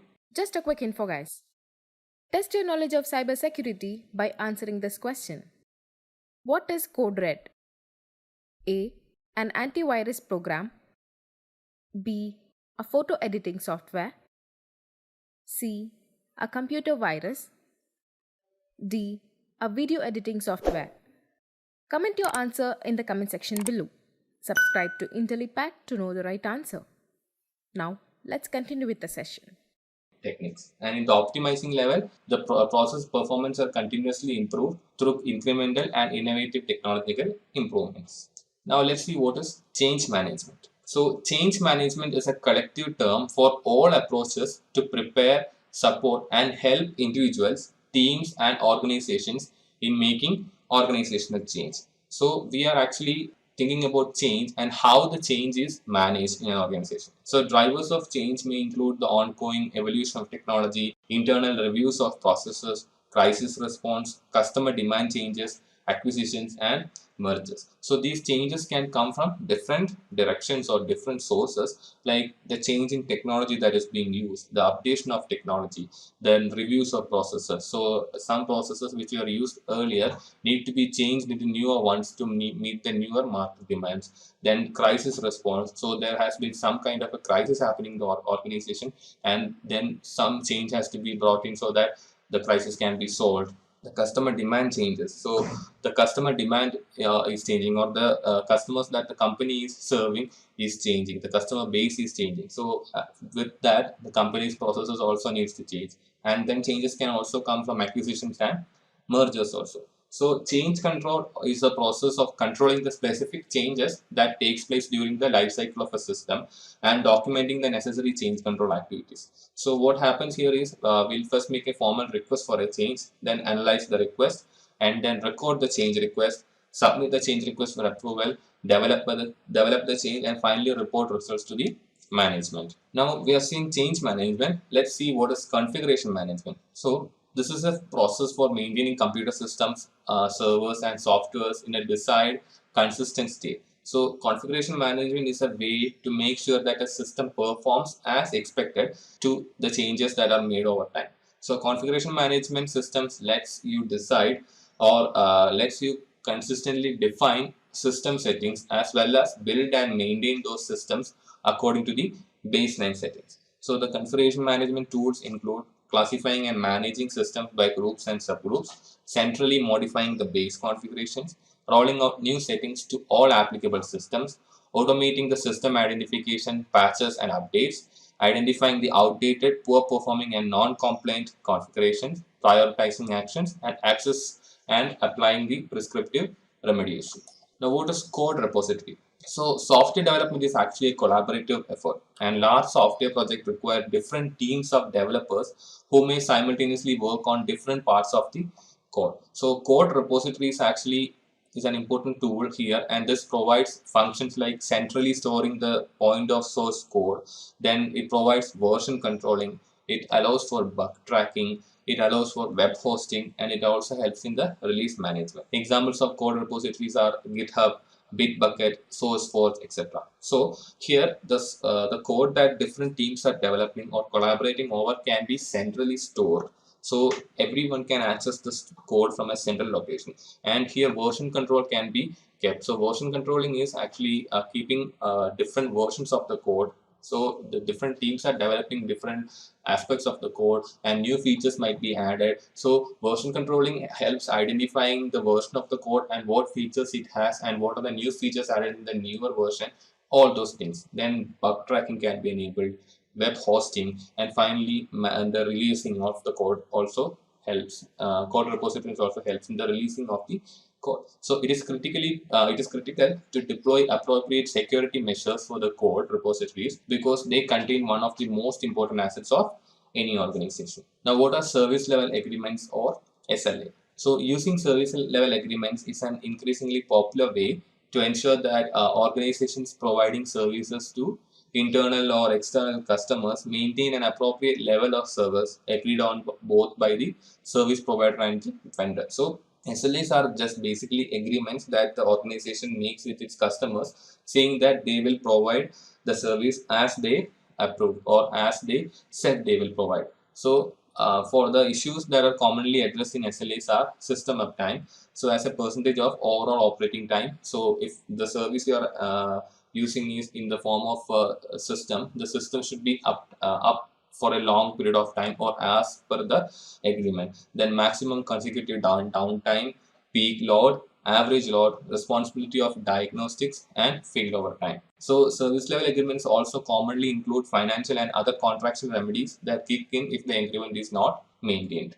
What is a software escrow? A software escrow is a service that helps protect all parties involved in a software license by having a neutral third-party escrow agent hold source code, data, and documentation until a manually agreed upon event occurs. So here, what happens is a third-party escrow agent holds the source code, data, and documentation until a mutually agreed upon event occurs. So the escrow agent keeps a copy of the source code and possibly other materials, which it will release to the customer only if specific circumstances arise, mainly if the vendor who developed the code goes out of business or for some reason it is not meeting its obligations and responsibilities. Now let's see what are the secure coding practices. So the Carnegie Mellon University's Software Engineering Institute's top 10 secure coding practices are validating inputs, heeding the computer compiler warnings, architect and design for security policies, keeping it simple, default deny, adhering to the principle of least privilege, sanitizing data sent to other systems, practicing defense in depth, using effective quality assurance techniques, and adopting a secure coding standard. Now let's see what are the programming languages. So a programming language is a vocabulary and set of grammatical rules for instructing a computer or computing device to perform specific tasks. So just like the natural language we use to communicate with someone or instruct someone to do something, we can use programming languages to instruct a computing device to perform specific tasks. The description of a programming language is usually split into the two components, that is the syntax and the semantics. The syntax refers to the proper form. So it's like in our English language there is grammar. So syntax is like grammar, or it is a structure in which a sentence should be made. So syntax refers to the structure in which a certain line of code should be made, and semantics refers to the meaning of the line, or what it means to the compiler, or what it means to the computing device. So programming languages can be classified into low-level languages and high-level languages, and the low-level languages can be further classified as first generation and second generation, whereas the high-level languages can be further classified as third, fourth, and fifth generation languages. So we'll see what are the categories in programming languages. The first one is machine language, which is first generation language. So this is a format that the computer's processors can understand and work with directly. So here there is no need for any conversion happening. So the machine can directly understand this language. So the machine code is represented in a binary format, ones and zeros, and is the most primitive form of programming language. So here there is no need for any compiler or any device to convert the code into a machine understandable form or machine executable form. So this is directly understandable by the machine. And then the second generation is the assembly language. So this is a lower level programming language and is the symbolic representation of machine level instructions. So it uses ADD, push, called mnemonics to represent complicated binary codes, and this uses programs called assemblers, which automatically converts this assembly code into the necessary machine compatible binary language. So assembly language is a step up from binary language, but it is still very complicated, a very complicated language, and here it uses a certain code which is converted by assemblers to the machine understandable form. Then there are high level languages, which is the third generation language. So these use abstract statements, and these are easier to work as their syntax is similar to human languages. So here the main advantages is that they use words which are understandable to humans. So it helps in remembering the syntax and writing proper code, and it also helps in the readability of the code. And they are processor independent, and they use compilers and interpreters. Then there are very high level languages, which are the fourth generation of languages. So here it further enhances the natural language support, and it focuses on highly abstract algorithms that allow straightforward programming implementation. And for the fifth generation is natural language. This is based on problem solving using constraints given to the program rather than using an algorithm written by a programmer. Now let's see what are assemblers, compilers, and interpreters. So assembler. So the assembler is a program that translates code written in assembly language into machine understandable code. So the source program is an input of the assembler that contains assembly language instructions, and the output generated by the assembler is the object code or the machine code understandable by the computer. Then there are compilers, which reads the complete source program written in high level languages in one go and translates it into an equivalent program in machine language, and this is called a compiler. So C, C++, C#, Java, etc. have compilers in them, and they once we write a code or program in this language, the compiler evaluates the whole thing in one go and translates it into an object or a machine understandable form. And these compilers are also the ones that tell us if there are any errors in our syntax. And then there are interpreters. So here the translation of single statement of source program into machine code is done by the language processor, and it executes it immediately before moving on to the next line, and this is called an interpreter. So here what happens is, if we have written different lines of code here, an interpreter does this where it goes to every single line, it checks if the line is correct or not, and it executes the line. So if there is an error in the statement, the interpreter terminates its translating process at that statement and displays an error message. Examples are Perl, Python, MATLAB, etc. So what happens here is that these languages have interpreters, and how an interpreter works is it goes line by line. So if it finds an error in one line, it stops there.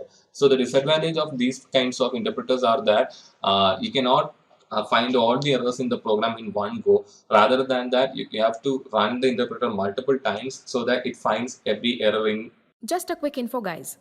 If you want to make a career in cybersecurity, then Intellipaat has a post-graduation certification in cybersecurity and ethical hacking by ENICT Academy, MNIT Jaipur.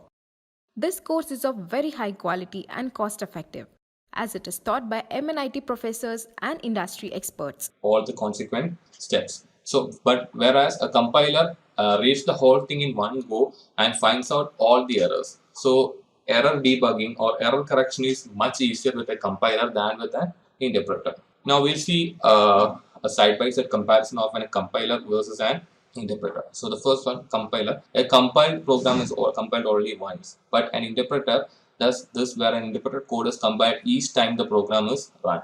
And in a compiler, it translates high-level instructions directly into machine language, and an interpreter translates high-level instructions into an intermediate form only. And the compiled programs run faster, whereas interpreted programs run slower than the compiled programs. And in compilers, it searches all the errors of a program and lists them, whereas interpreter checks the program statement by statement or line by line for errors. And in compiler, it generates the error message only after scanning the whole program, while as an interpreter, it continues translating the program until the first error is met, in which case it stops. So in an interpreter, if it sees the first error, it will stop there and tell us that there is another error and we have to correct it, and then it will go check again, and if it sees another error, it just repeats the process. Whereas a compiler scans through the whole code and reports us all the errors in one go.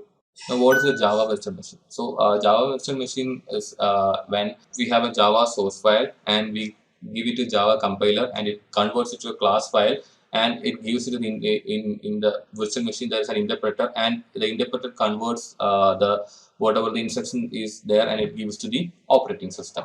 Now, what is a garbage collection? So, in computer science, garbage collection is a form of automatic memory management, and the garbage collector attempts to reclaim garbage or memory occupied by objects that are no longer used by the program. So, the advantages of the garbage collection is that it reduces the dangling pointer bugs, and it reduces or eliminates issues due to memory leak, and it improves or it gives an efficient implementation of data structures.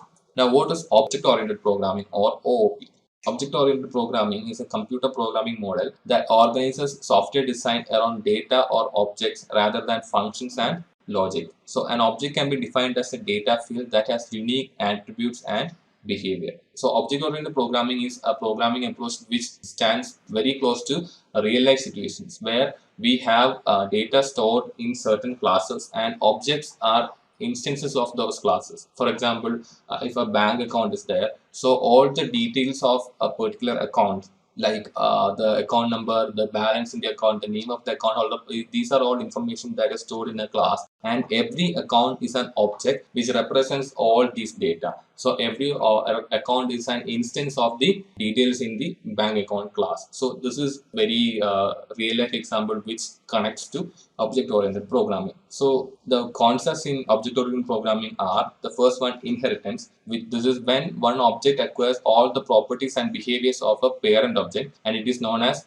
inheritance, and it provides code reusability. So there can be classes where some classes have features which are related to other classes. So in this cases, we do not need to make a new class in itself. Rather, we can inherit the features from the parent class, and this is called inheritance. Then there is polymorphism. Here, one task is performed in different ways. It's known as polymorphism. For example, to draw a shape which can be done in a circle can be drawn, a triangle can be drawn, or a rectangle can be drawn. A common example is like we can use functions with the same name but with different parameters given to them in different ways. So it is one function, but it can do different tasks when the right parameters are given to them. Then there is abstraction. So abstraction is hiding the internal details and showing the functionality. For example, a phone call. We don't know what is happening internally, but only we are knowing is that we are getting a phone call, we are taking the call and we are speaking, but we are not aware of what is happening in between.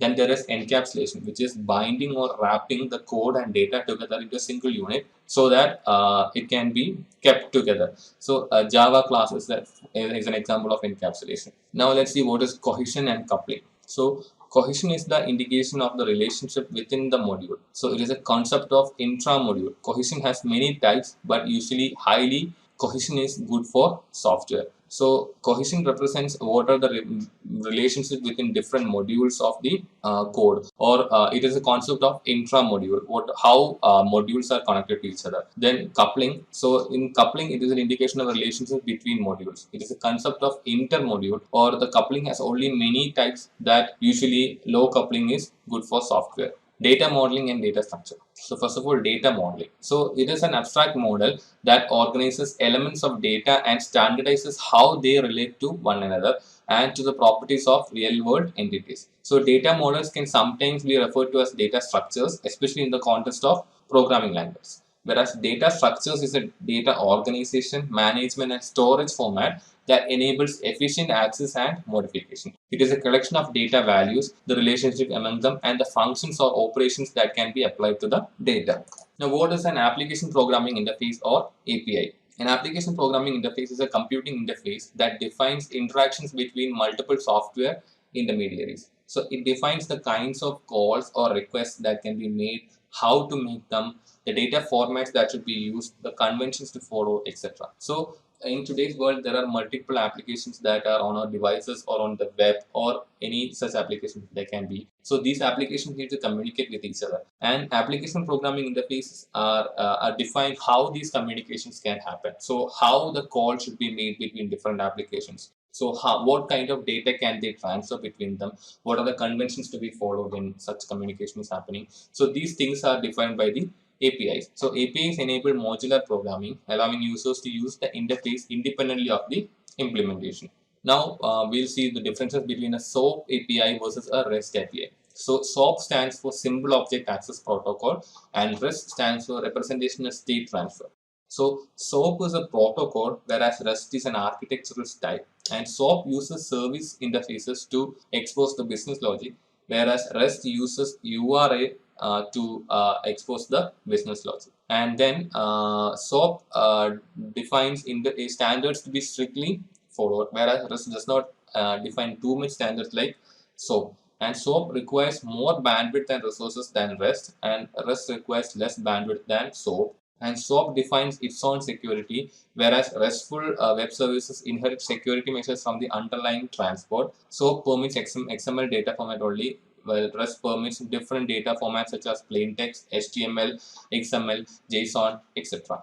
Now let's talk about the security in APIs. So API security is the protection of the integrity of APIs, both the ones you own and the ones you use. So some of the best practices are using tokens. So here we are establishing trusted identities and then controlling access to services and resources by using tokens assigned to those identities, using encryption and signatures. So encrypting your data using methods like TLS are used here, and this requires signatures to ensure that the right users are decrypting and modifying your data and no one else is doing this. Identify vulnerabilities. So here we are keeping up with our operating system, network drivers, and API components. So we are keeping everything updated using quotas and throttling. So placing quotas on how often your API can call and track its use over history. So if you use the Google Maps API to get some information about some places and all, so there are limits to which they can use. It's like 2,500 requests per day or something like that. So using quotas and throttling helps to keep your APIs safe. Then using an API gateway. API gateways act as the major point of enforcement for API traffic. A good gateway will allow you to authenticate traffic as well as control and analyze how your APIs are used. Now, what is distributed computing? So, distributed development architectures allow applications to be divided into pieces called components. So, here the examples of software systems based on distributed objects are Common Object Request Broker Architecture or CORBA, Java Remote Method Invocation JRMI, Enterprise Java Bean EJB, Distributed Component Object Model DCOM.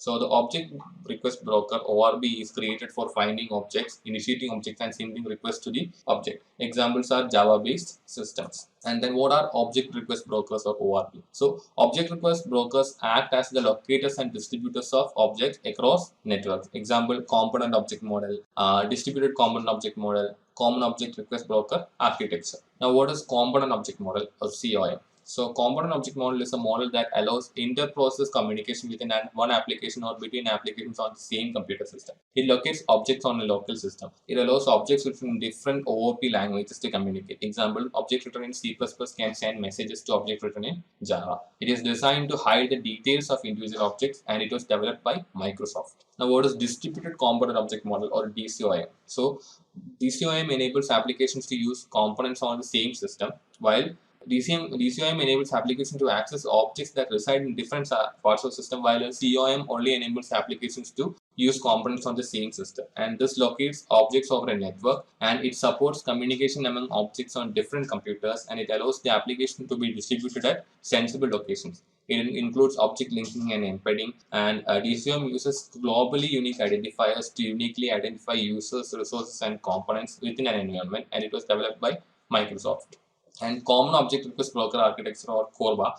Common Object Request Broker Architecture is an open vendor object broker framework developed by Object Management Group, or OMG. So the object request broker manages all communications between the components and enables them to interact in a heterogeneous and distributed environment. The ORB works independently of the platforms where the objects reside. It is the middleware that allows the client-server communication to take place, and ORB provides communication between different objects, and it provides portability for applications. It defines an industry standard that enables programs written in different languages to interface and communicate. Examples are that Corba can enable Java code to access and use objects whose methods are written in C++. Linking and Embedding, OLE. Object linking and embedding is a Microsoft technology that facilitates the sharing of application data and objects written in different formats from multiple sources. So, linking establishes a connection between two objects, and embedding facilitates application data insertion. It provides a way to share objects on a local computer and to use COM as their foundation. The OLE enables objects to be embedded into documents, and the capability of one program to call another program is called linking. Now, let's see what is mobile code. So, code that can be transmitted across a network to executed by a system or a device on the other end is called mobile code. So, code that can move across a network to be executed by different devices. So, mobile code has been a regular vector for attacks for years and is considered very risky. So, since this code is mobile, it goes through different networks, it is more vulnerable to attacks. Some examples are Java applets. So Java applets were small applications written in Java programming language, or another programming language that complies to Java bytecode and delivered to users in the form of Java bytecode.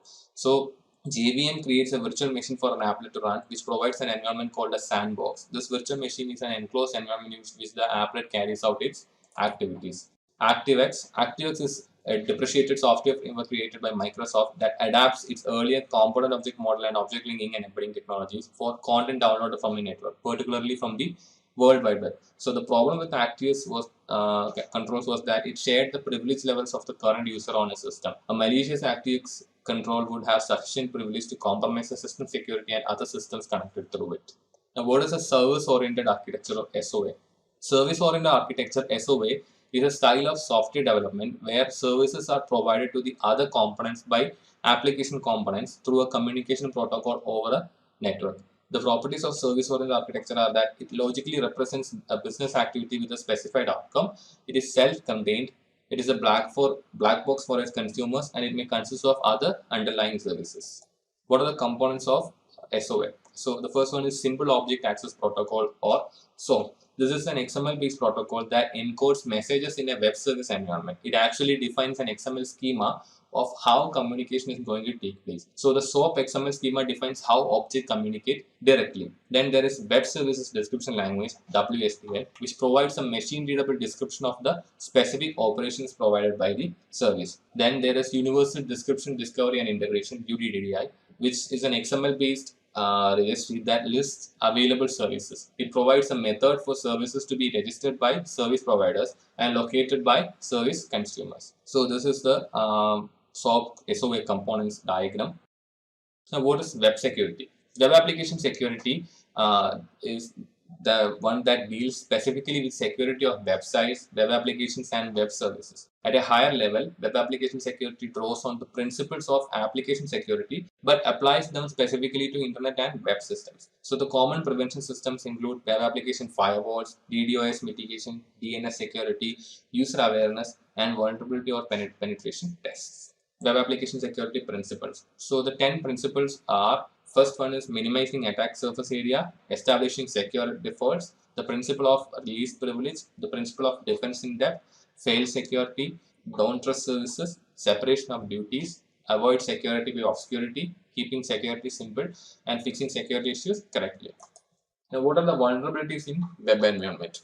The first one is administrative interfaces. So administrative interfaces should be at least as secure, or if not more than, the web application or service they are hosting. The issues here is that hard coding authentication credentials into the links to the management interfaces can make it riskier. So enabling the remember password option and not changing default credentials. The best practices here are using a stronger authentication mechanism, controlling which systems are allowed to connect and administrate the system, and out-of-band management, a separation channel of communication.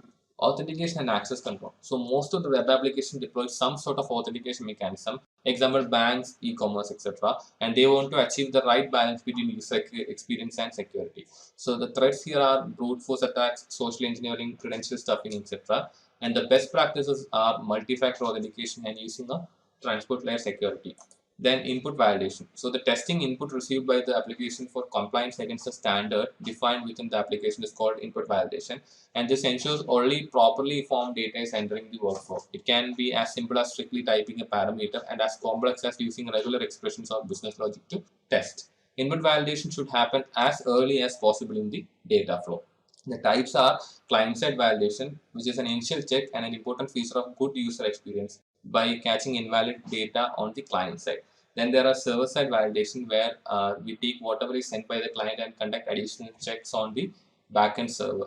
Now, what is session management? So managing several thousand different clients connecting to a web-based application is a huge challenge. And commonly used method of managing client sessions is to assign unique session IDs to every connection. But threats here can be replay attacks and session hijacks. And the best practices are the use of timestamps, tamper-proof cookies, and TLS.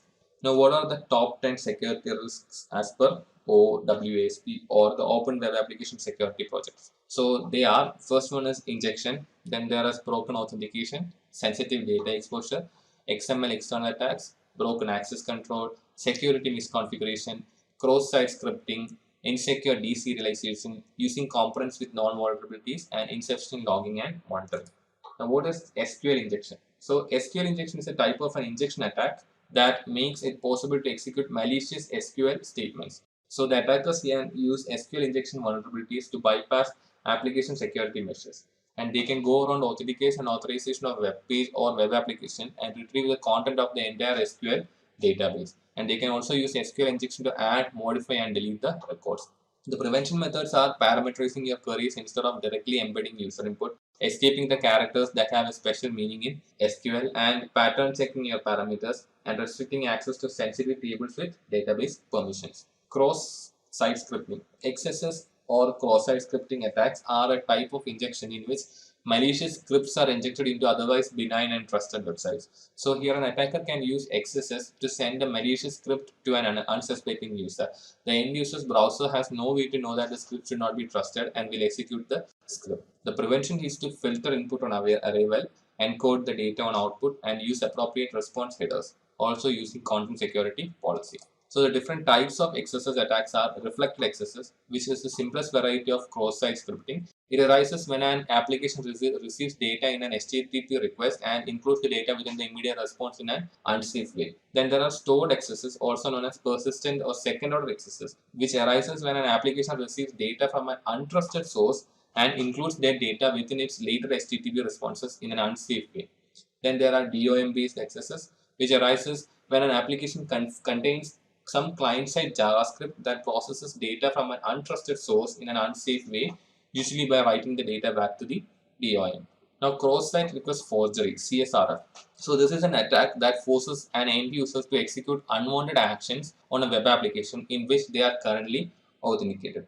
With a little help of social engineering, such as sending a link via email or chat, an attacker may trick the users of a web application into executing actions of the attacker's choosing. So the characteristics are, it involves sites that rely on a user's identity, it exploits the site's trust in that identity, it tricks the user's browser into sending HTTP requests to a target site, and it involves HTTP requests that have side effects. So what is database management? Database management allows one to organize, store, and retrieve data from a computer. And database management also describes the data storage, operations, and security practices of a data administrator throughout the lifecycle of the data. So the database security controls are access control, auditing, authentication, encryption, integrity controls, backups, and application security. You know what is a DBMS, or a database management system? A DBM is a suite of program. It's actually a collection of programs used to manage large sets of structured data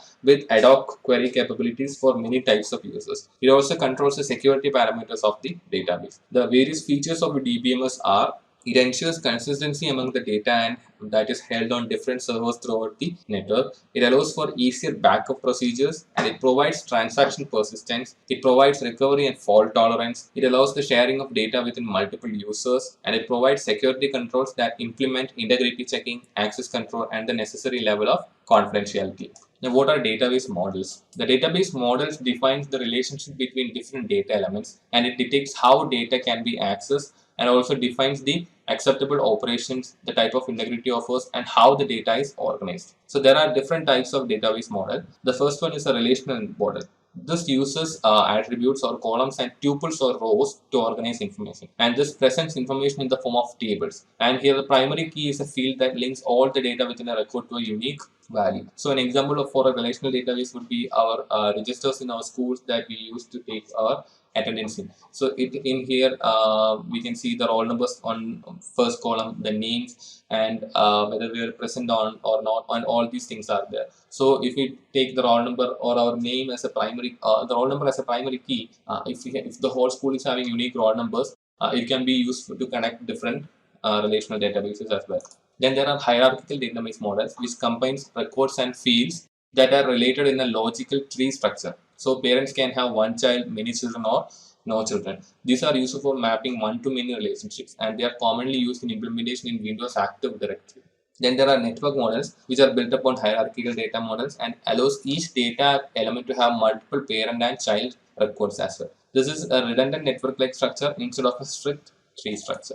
Then there are object-oriented data models which are designed to handle a variety of data types like images, audios, documents, and videos, etc. And objects can be created when needed and the data and procedures go with the object when it is requested.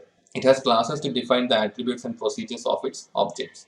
Then there are object relational data models, which is a relational database with a software front end that is written in an object-oriented programming language. So if there is a front end that provides the procedures that can be carried out on the data, then an application that accesses this database does not need to have the necessary procedures. Now, what are the database programming interfaces? Open Database Connectivity or ODBC. This is an API that allows an application to communicate with the database either locally or remotely. The application sends a request to the ODBC API and the ODBC tracks necessary database specific driver for the database to carry out the transaction. Then there are object linking and embedding database, OLEDB. So this separates data into components that run as middleware on a client or server. It provides a lower level interface to link information across different databases and provides access to data no matter where it is located or how it is formed. Then there are ActiveX data objects or ADO, and this is also an API that allows applications to access backend data systems. And so this has a set of ODBC interfaces that exposes the functionality of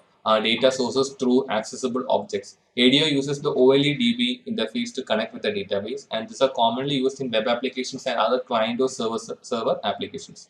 Then there are Java Database Connectivity, JDBC, and this is an API that allows a Java application to communicate with the database. So this is database independent connectivity that between the Java platform and the databases. It is a Java API that enables Java programs to execute SQL statements.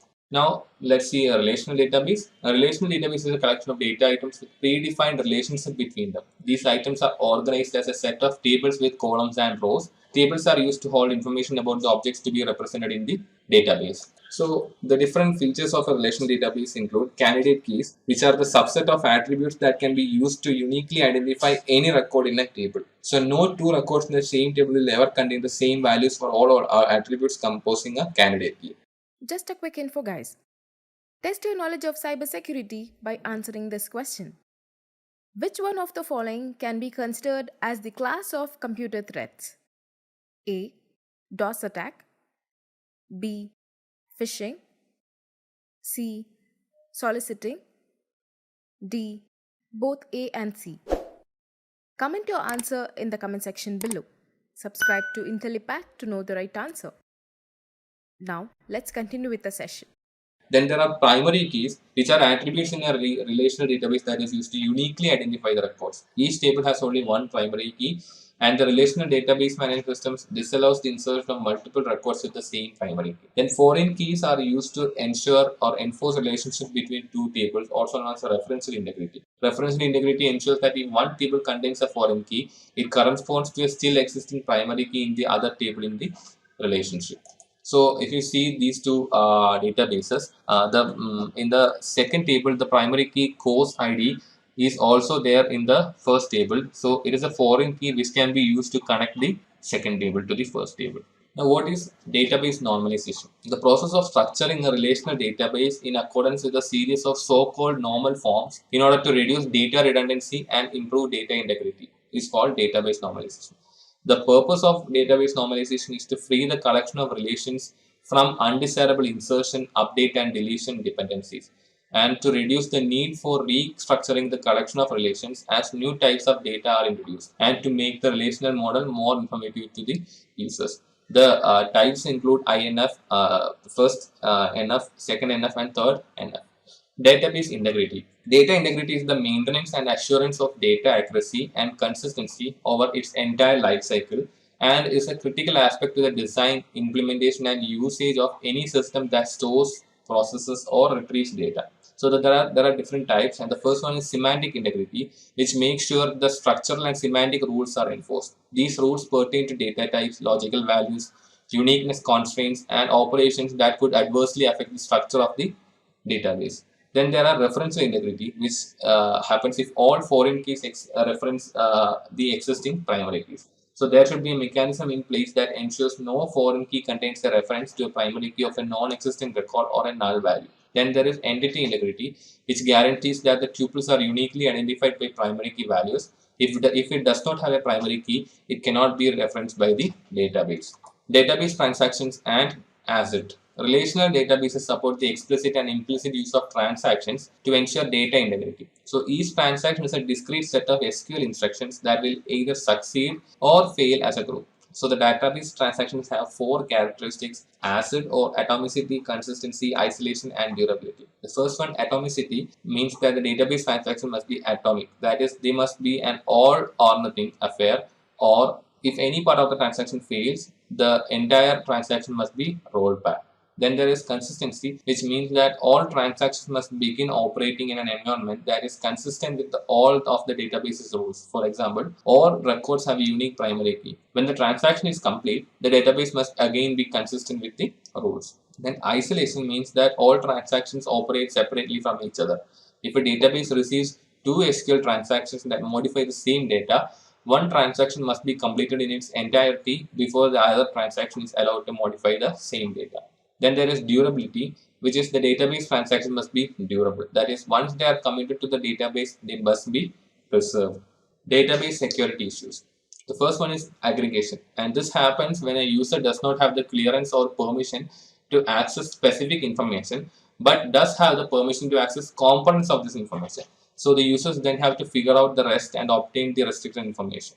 Then there is inference, where the users should have the ability to deduce or assume information from observing a non-sensitive piece of information. So this contrasts with the aggregation, in which several pieces of data are used to form an assumption. Database security mechanism. So the first one is content-dependent access control.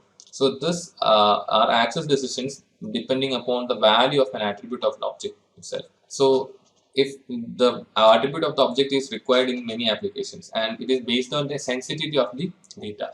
The more sensitive the data, the smaller the subset of the individuals who can gain access to the data. Then there are context-dependent access control, which is a system understands what actions should be allowed based upon the state and sequence of the request. So the system must keep track of precious or previous access items by the user and understand what sequence of access steps are allowed. Then poly-instantiation, which aims to make a copy of one object and modify the attributes of the second copy. It allows the relation to contain multiple rows with the same primary key. The multiple instances are distinguished by their security levels. Database security mechanism.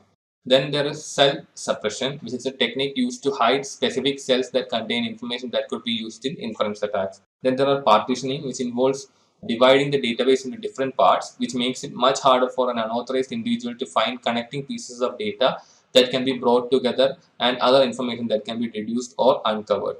Noise and perturbation, which is a technique of inserting bogus information in the hopes of misdirecting an attacker or confusing the matter enough that the actual attack will not be fruitful. Now, what are knowledge-based systems? A knowledge-based system, KBS, is a computer program that reasons and uses a knowledge base to solve complex problems. So a knowledge-based system has two distinguished features, that is a knowledge base and an inference engine. And the knowledge-based systems can be classified broadly into two types, that are expert systems and neural networks. What are expert systems? Expert systems seek to embody the accumulated knowledge of experts on a particular subject and apply it in a consistent fashion to future decisions.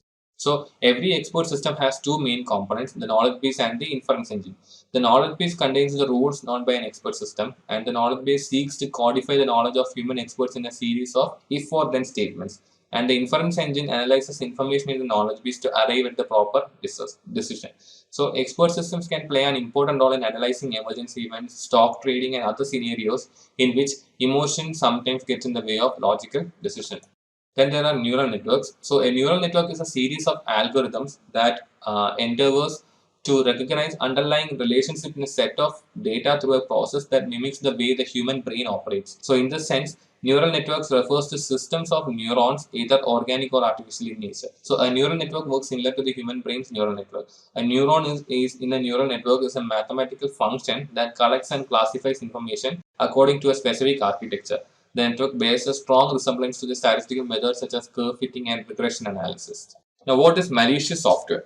So, malware or malicious software is any software intentionally designed to cause damage to a computer, server, client, or computer network. So, the types include viruses, worms, Trojan horses, ransomware, spyware, adware, etc.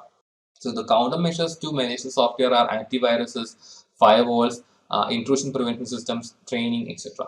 By contrast, software that causes unintentional harm due to some deficiency is typically described as a software bug only. Now, what are viruses? A computer virus is a type of computer program that, when executed, replicates itself by modifying other computer programs and inserting its own code. So, the life cycle of a virus includes the dormant phase, where the virus program is idle during this stage.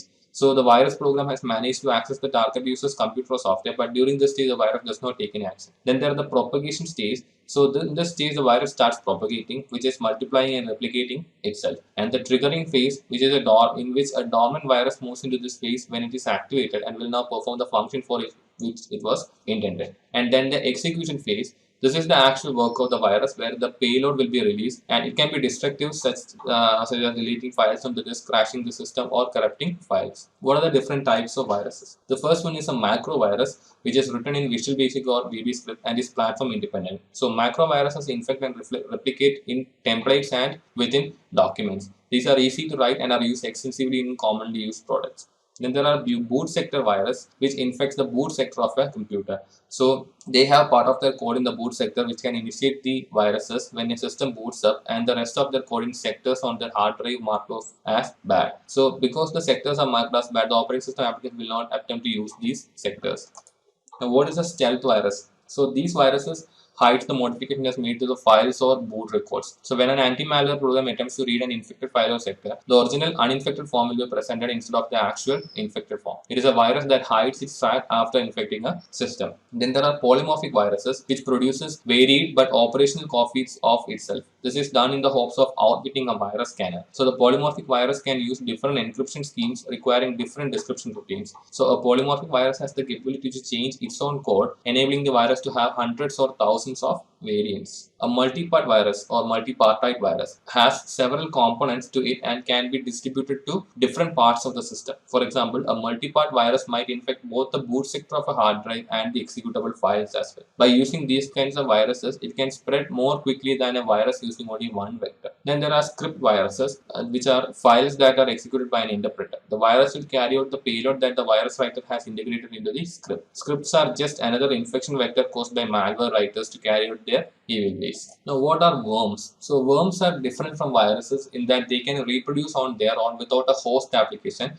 and are self-contained programs. So, worms are just little programs, and like viruses, they are used to transport and deliver malicious payloads. One of the most famous computer worms is Stuxnet, which is targeted stream and supervisory control and data acquisition software and development, or SCADA. Now, what is a rootkit? So, rootkit is a malicious software that allows an unauthorized user to have privileged access to his computer and to restrict areas of its software. A rootkit may contain a number of malicious tools such as keyloggers, banking credential stealers, password stealers, antivirus disablers, and bots for DDoS attacks. Rootkit detection is difficult because a rootkit may be able to subvert the software that is intended to find it. What are spyware and adware? So spyware is a type of malicious software or malware that is installed on a computing device without the end user's knowledge. It invades the device, steals sensitive information and internet usage data, and relays it to advertisers, data firms, or external users. Then there are adwares, often called as advertising supporter software by its developers, and these are software that generates revenue for its developer by automatically generating online advertisements in the user interface of the software or on a screen presented to the user during the installation process. Now, what is a botnet? A botnet is several internet connected devices, each of which is running on one or more boards. Botnets can be used to perform DDoS attacks, steal data, send spam, and allow the attacker to access the device and its connection. The owner can control the botnet using command and control software. The word botnet is a portmanteau of the words robot and network. A logic bomb. A logic bomb is a piece of code inserted into an operating system or software application that implements a malicious function after a certain time limit or specific conditions are met. So these logic bombs are often used with viruses, worms, and Trojan horses to time them to do maximum damage before being noticed. They perform actions like corrupting or altering data, reformatting a hard drive, deleting important files, etc. A Trojan horse. A Trojan horse is any malware which misleads users of its true intent. So they spread by some form of social engineering, for example, where a user is duped into executing an email attachment. Although their payload can be anything, many modern forms act as a backdoor containing a controller which can then have unauthorized access to the affected computer. Unlike computer viruses, worms, and raw security software, Trojans generally do not attempt to inject themselves into other files or otherwise propagate themselves. Now we'll see what are anti-malware programs. An anti-malware program is a software that protects the computer from malware such as spyware, adware, and worms.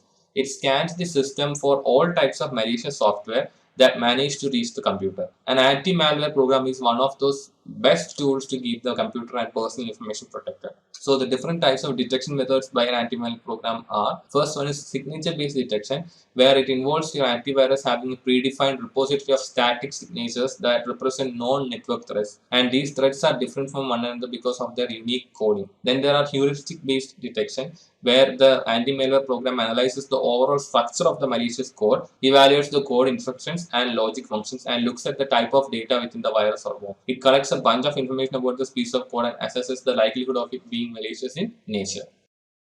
So, who exactly is a certified ethical hacker? An ethical hacker, also referred to as a white hat hacker, is an information security expert who penetrates a computer system, network, application, or other computing resources on behalf of its owners and with their authorization. Organizations call on ethical hackers to uncover potential security vulnerabilities that malicious hackers could exploit. The purpose of ethical hacking is to evaluate the security and identify vulnerabilities in target systems, networks, or system infrastructure. The process entails finding and then attempting to exploit vulnerabilities to determine whether unauthorized access or other malicious activities are possible. Moving on, let's see what exactly is Certified Ethical Hacker Exam. This course will teach you the latest hacking tools, techniques, and methodologies used by hackers and information security professionals to lawfully hack an organization.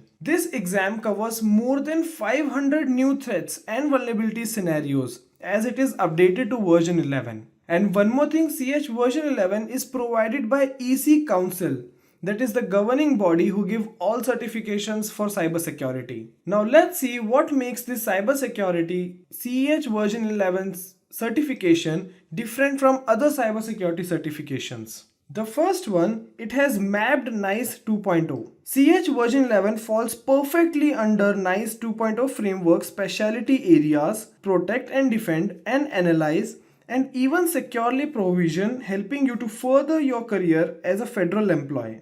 Next, we have emerging attack vectors. A greater focus on 18 attack vectors, including the OWASP top 10 IoT hacking vulnerabilities analysis, APT, fileless malware, web API threats, webhooks, web OSHL, other attacks, cloud attacks, artificial intelligence, machine learning, and much more. Next, we have modern exploit technologies. This is to improve your exploit development by learning about existing and new vulnerabilities from the entry level. Get exposure to the latest technologies such as OT technology and container technology. This exam also has hands-on hacking challenges. You will get the luxury of trying 24 exceptional hacking challenges that is spread across 4 complexity levels with the Break the Code challenge. There you can showcase your cutting edge tricks to get into highly sought after positions. You will also learn modern case studies and current events. Exemplary case studies to help you understand the TTPs and scope of an attack. You will also learn from the modern real world incidents and ongoing trends to protect, detect, and analyze a potential cyber attack beforehand. This exam also has enhanced focus on malware analysis. After doing this examination, you will be one step closer to learning the latest malware analysis tactics for ransomware, banking, and financial malware like IoT botnets, OT malware analysis, Android malware, and many more malwares like that. Then you will also have live cyber range. They have the brand new iLab cyber range for now 100% mapped to the certified ethical hacker training program. It is no more based on simulations rather than real world challenges. Before it was on simulations and now it's the real world challenges. And this is the most interesting part. This exam has greater focus on cloud and IoT services. You will get dedicated modules on cloud and IoT incorporating CSP's container technologies like Docker or Kubernetes, cloud computing threads, and various IoT hacking tools such as Shikra, Bus Pirate, and many more. Now let's see what's new in version 11 that was not there in previous versions. The first one we have is hacking challenges on steroids. You will have 24 incredible challenges across 4 levels. Then you will also have cloud computing that was not there in previous versions. You will also have hacking web applications like web API, web hooks, and web shell concepts, web API hacking, and security. After that, in operational technology, you will learn tools and methods like ICS, SCADA, HMI based attacks, and side channel attacks. WPA3, we are most familiar with it. Now that WPA3 exists in this world, we have WPA3 encryption and cracking as well. After that, you will also learn malware reverse engineering, that is the static and dynamic malware analysis. Just a quick info, guys. If you want to make a career in cybersecurity, then Intellipaat has a post-graduation certification in cybersecurity and ethical hacking by ENICT Academy, MNIT Jaipur.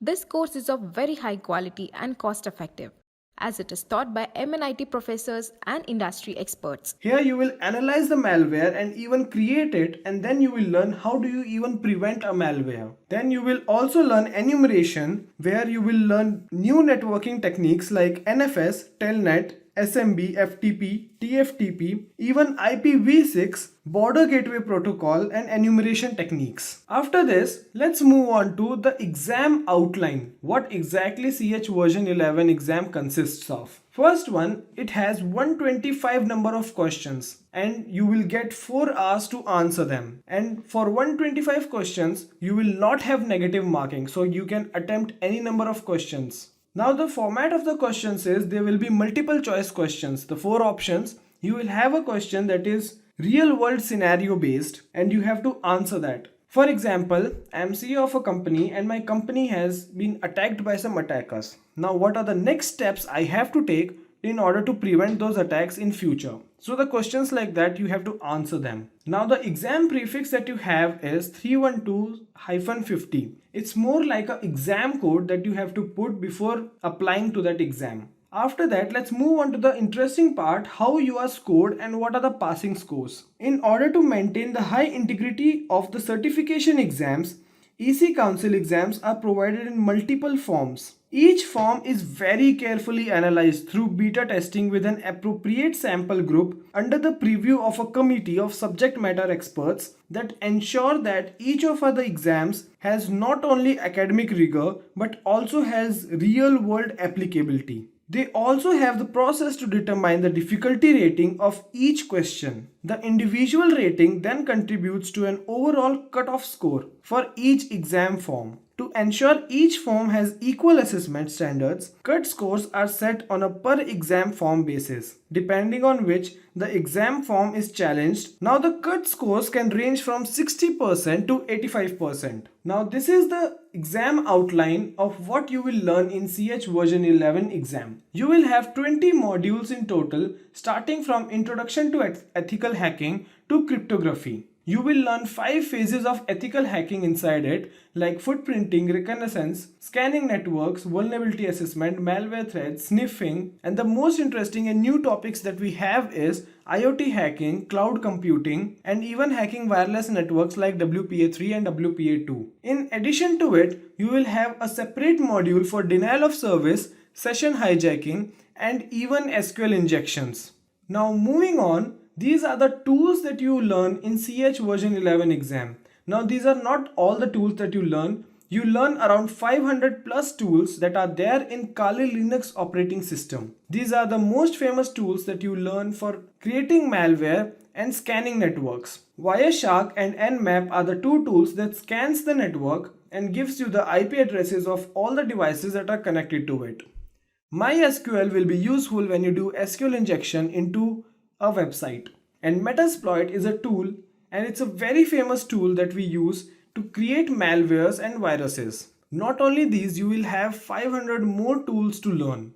After this, let me tell you what are the job roles that you do after you do this certification. So in total, you have a lot of jobs, but these are the top job roles that I have, and companies are looking for these specific job roles. You have Information Security Analyst, Information Assurance Security Officer, Information Security Manager, and Information System Engineer. Now these 4 job roles that you have that are for information security role. After this, you will also have IT auditors, vulnerability analyst, and network admin and engineer. Now these 3 job roles are specially for penetration testers and offensive security people. So after you complete the exam, you will have 2 options to go inside the companies. Either you go as a security expert, or you can go for as a penetration tester, which is an offensive security measure. Now after this, so these are the top companies that are hiring ethical hackers as of now. As you can see, there are very big companies and very famous for it. You have companies like American Express, Amazon, IBM, SAP, KPMG, Deloitte, Microsoft, Wipro, and Cisco. These are the very big companies that require ethical hackers on a regular basis. So after you do the certification, you can also get into these organizations and learn a lot and earn a lot from them. Moving on, let's see the most interesting part of this session.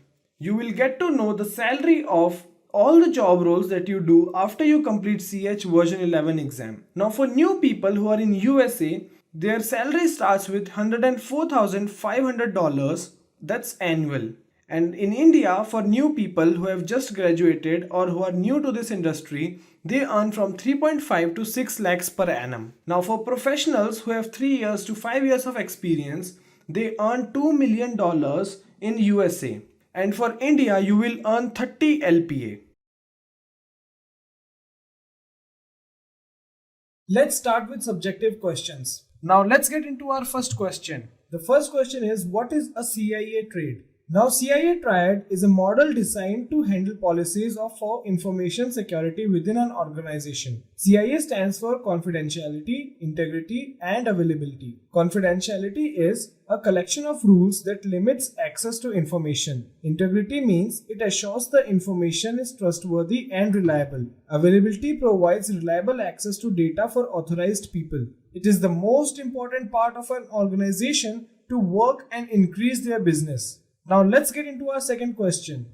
Compare symmetric and asymmetric encryption. It has different purposes. Symmetric uses a single key to encrypt and decrypt information, while asymmetric uses a pair of public and private keys to encrypt and decrypt information. Symmetric encryption performs faster, while asymmetric encryption performs slower. Some algorithms that symmetric uses is AES, RC4, DES, Quad, 3DES, Blowfish, etc. And examples of asymmetric algorithms are Diffie-Hellman and RS. The purpose for symmetric encryption is it's preferred for transferring huge data, while in asymmetric is used for exchanging secret keys very safely. Our next question is, what's the difference between hashing and encryption? Let's look at the answer. Both hashing and encryption are used to convert readable data into an unreadable format. The significant difference is that encrypted data can be transferred into original data by decryption, whereas hashed data cannot be processed back to the original data. Our next question is, what's the difference between vulnerability assessment and penetration testing? The answer for this is, I'll tell you first about vulnerability testing. It's a process to define, detect, and prioritize the vulnerabilities in computer systems, network infrastructure, applications, etc., and gives the organization the required information to fix the flaws. While penetration testing, which is also called as pen testing or ethical hacking, it's a process of testing a network, system, application, etc. to identify vulnerabilities that attackers could exploit. My next question is, what's a three-way handshake process? People who know networking might have guessed it the right answer. A three-way handshake process is used in TCP protocol for transmission of data in a reliable way between the host and the client. It uses three kinds of packets. The first one is sync packet. The client wants to establish a connection with the server and sends a segment with SYN to the server if the server is up and has open ports. Then the server responds to the client request with sync acknowledge signal bits that send it has open ports. And finally, the client acknowledges the response of a server and sends an ACK packet back to the server. Our next question is, what are the types of port scanning? Now we all know there are ports in computers, right? A port scanning is an application designed for identifying open ports and services accessible only on host network. Security administrators mostly utilize it for exploiting vulnerabilities and also by hackers for targeting victims. Some of the most popular scanning techniques are ping scan, TCP connect, TCP half open, stealth scanning, and UDP. Our next question is, what is more secure, SSL or HTTPS? Now SSL is a secure sockets layer. It's a secure protocol that provides safer conversation between two or more parties across the internet. It works on top of the HTTP to provide security. While HTTPS, it means Hypertext Transfer Protocol Secure, is a combination of HTTP and SSL to provide a safer browsing experience with encryption. In terms of security, SSL is more secure than HTTPS. Now our next question is very basic that every networker should know. What are the 7 layers of the OSI model? Now the main objective of the OSI model is to process the communication between two endpoints in a network. I'll start from layer 1, that's physical layer. It transfers the computer bits from one device to another through the network. It also controls how physical connections are set up to the network and also bits represented into signals while transferring either optical, electrical or radio waves. The second layer we have is data link layer.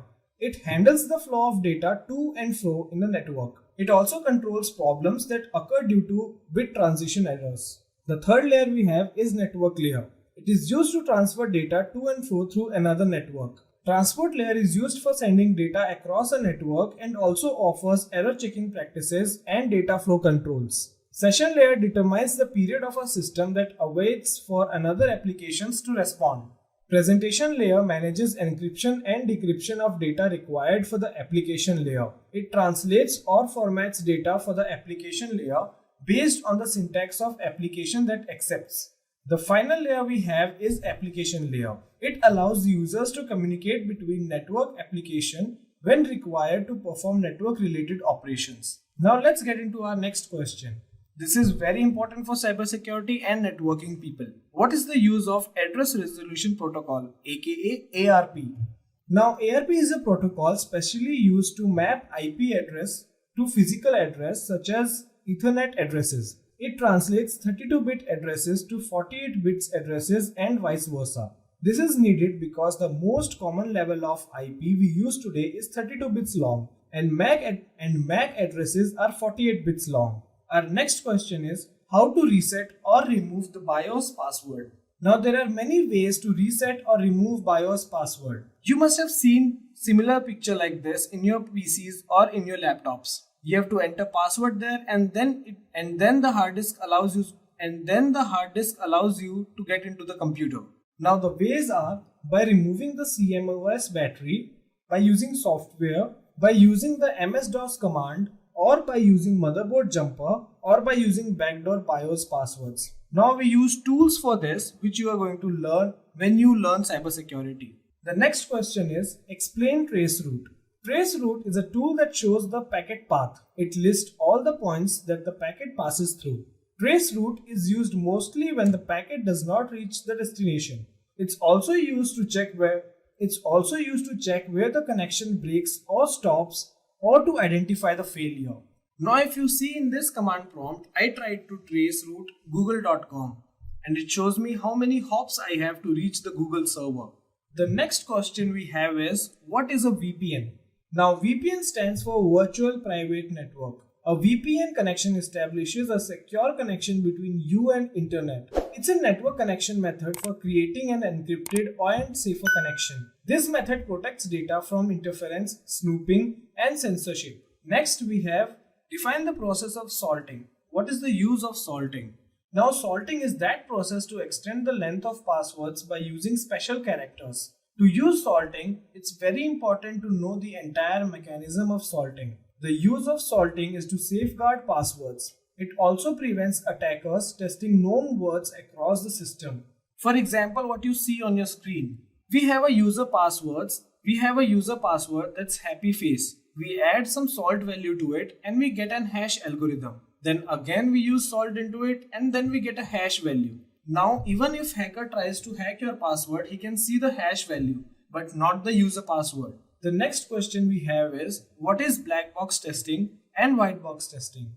Black box testing is a software testing method in which the internal structure or program code is hidden. Example, when you search something on Google by using keywords. And white box testing is a software testing method in which internal structure of the entire program is known by the tester. For example, when you input to check and verify loops in any program.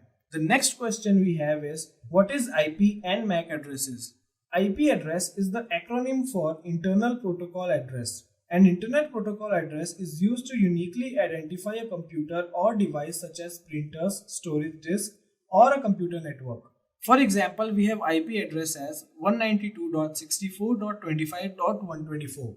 MAC address is the acronym for Media Access Control Address. They are used to uniquely identify network interfaces for communication at the physical layer of network. We have an example for MAC address 9C355B5F4CD7. Now these are the format what IP address looks like and what MAC address looks like. The next question we have is, explain honeypot and its types. Honeypot is a decoy computer system which records all the transactions, interactions, and actions with the users. Honeypot is classified into two categories, production honeypot and research honeypot. Production honeypot is designed to capture real information for the administrator to access vulnerabilities. They are generally placed inside production network to increase the security.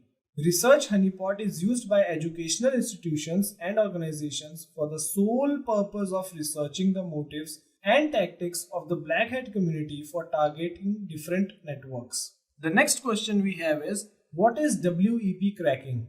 Web is a secured layer. In order to crack web, we need to first capture the large number of packets. That means we can capture a large number of IVs. Once we have done that, we will use tools like AirCrackNG. These attacks will be able to use statistically attacks to determine the key stream and web key for the target network. This method is going to be better when we have more than 2 packets and our chances of breaking the key will be very higher. The next question we have is, list out various methods of session hijacking.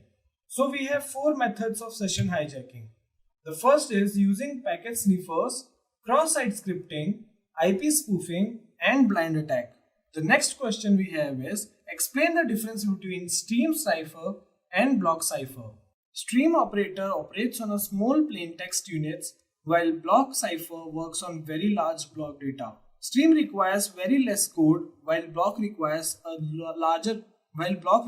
large amount of code. Stream cipher can be used only once, whereas block cipher can be used at any number of times. Stream cipher is used on SSL or secure socket layer, while block cipher is used to encrypt file and database. Stream cipher is used on hardwares, while block cipher is used on softwares.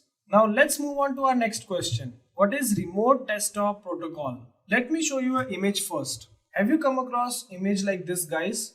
If you are not, go on your run command and then type remote desktop connection and press enter. You will come to this screen. RDP is developed by Microsoft, which provides graphical user interface to connect two devices over a network. The user uses RDP client software to serve this purpose, while other device must run RDP server software. This protocol is specifically designed for remote management and to access virtual PCs, applications, and terminal server. It's time for multiple choice questions, guys. Now in this section, I need you guys to answer before I give you the answer.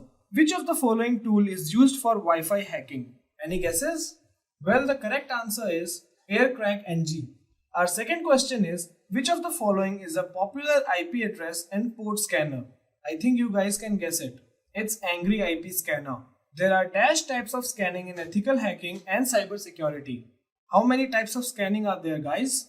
There are 3 types of scanning in ethical hacking and cybersecurity. The next question is, which of the following is the most important activity in system hacking? Is it covering tracks, escalating privileges, cracking passwords, or information gathering? The correct answer is cracking passwords. It's very difficult, right? Moving on to our next question, which of the following is the first computer virus? It's Creeper, Blaster, Sasser, or none of the above. I know you guys know it. So the correct answer is Creeper. Our next question is, which of the following option is used to protect data against passwords? Now this is a security question. Authorization, authentication, encryption, or non-repudiation. The correct answer is, it's encryption. What does TCP IP stands for? Is it option A, B, C, or none of the above? The correct answer is Transmission Control Protocol, Internet Protocol. Now our next question is, why would a hacker use a proxy server? Any reasons? To create a stronger connection with the target, to create a ghost server on the network, to obtain a remote access connection, or to hide malicious activity on the internet. The correct answer is to hide malicious activity on the network. That's why hacker uses a proxy server. Moving on to our next question, which of the following can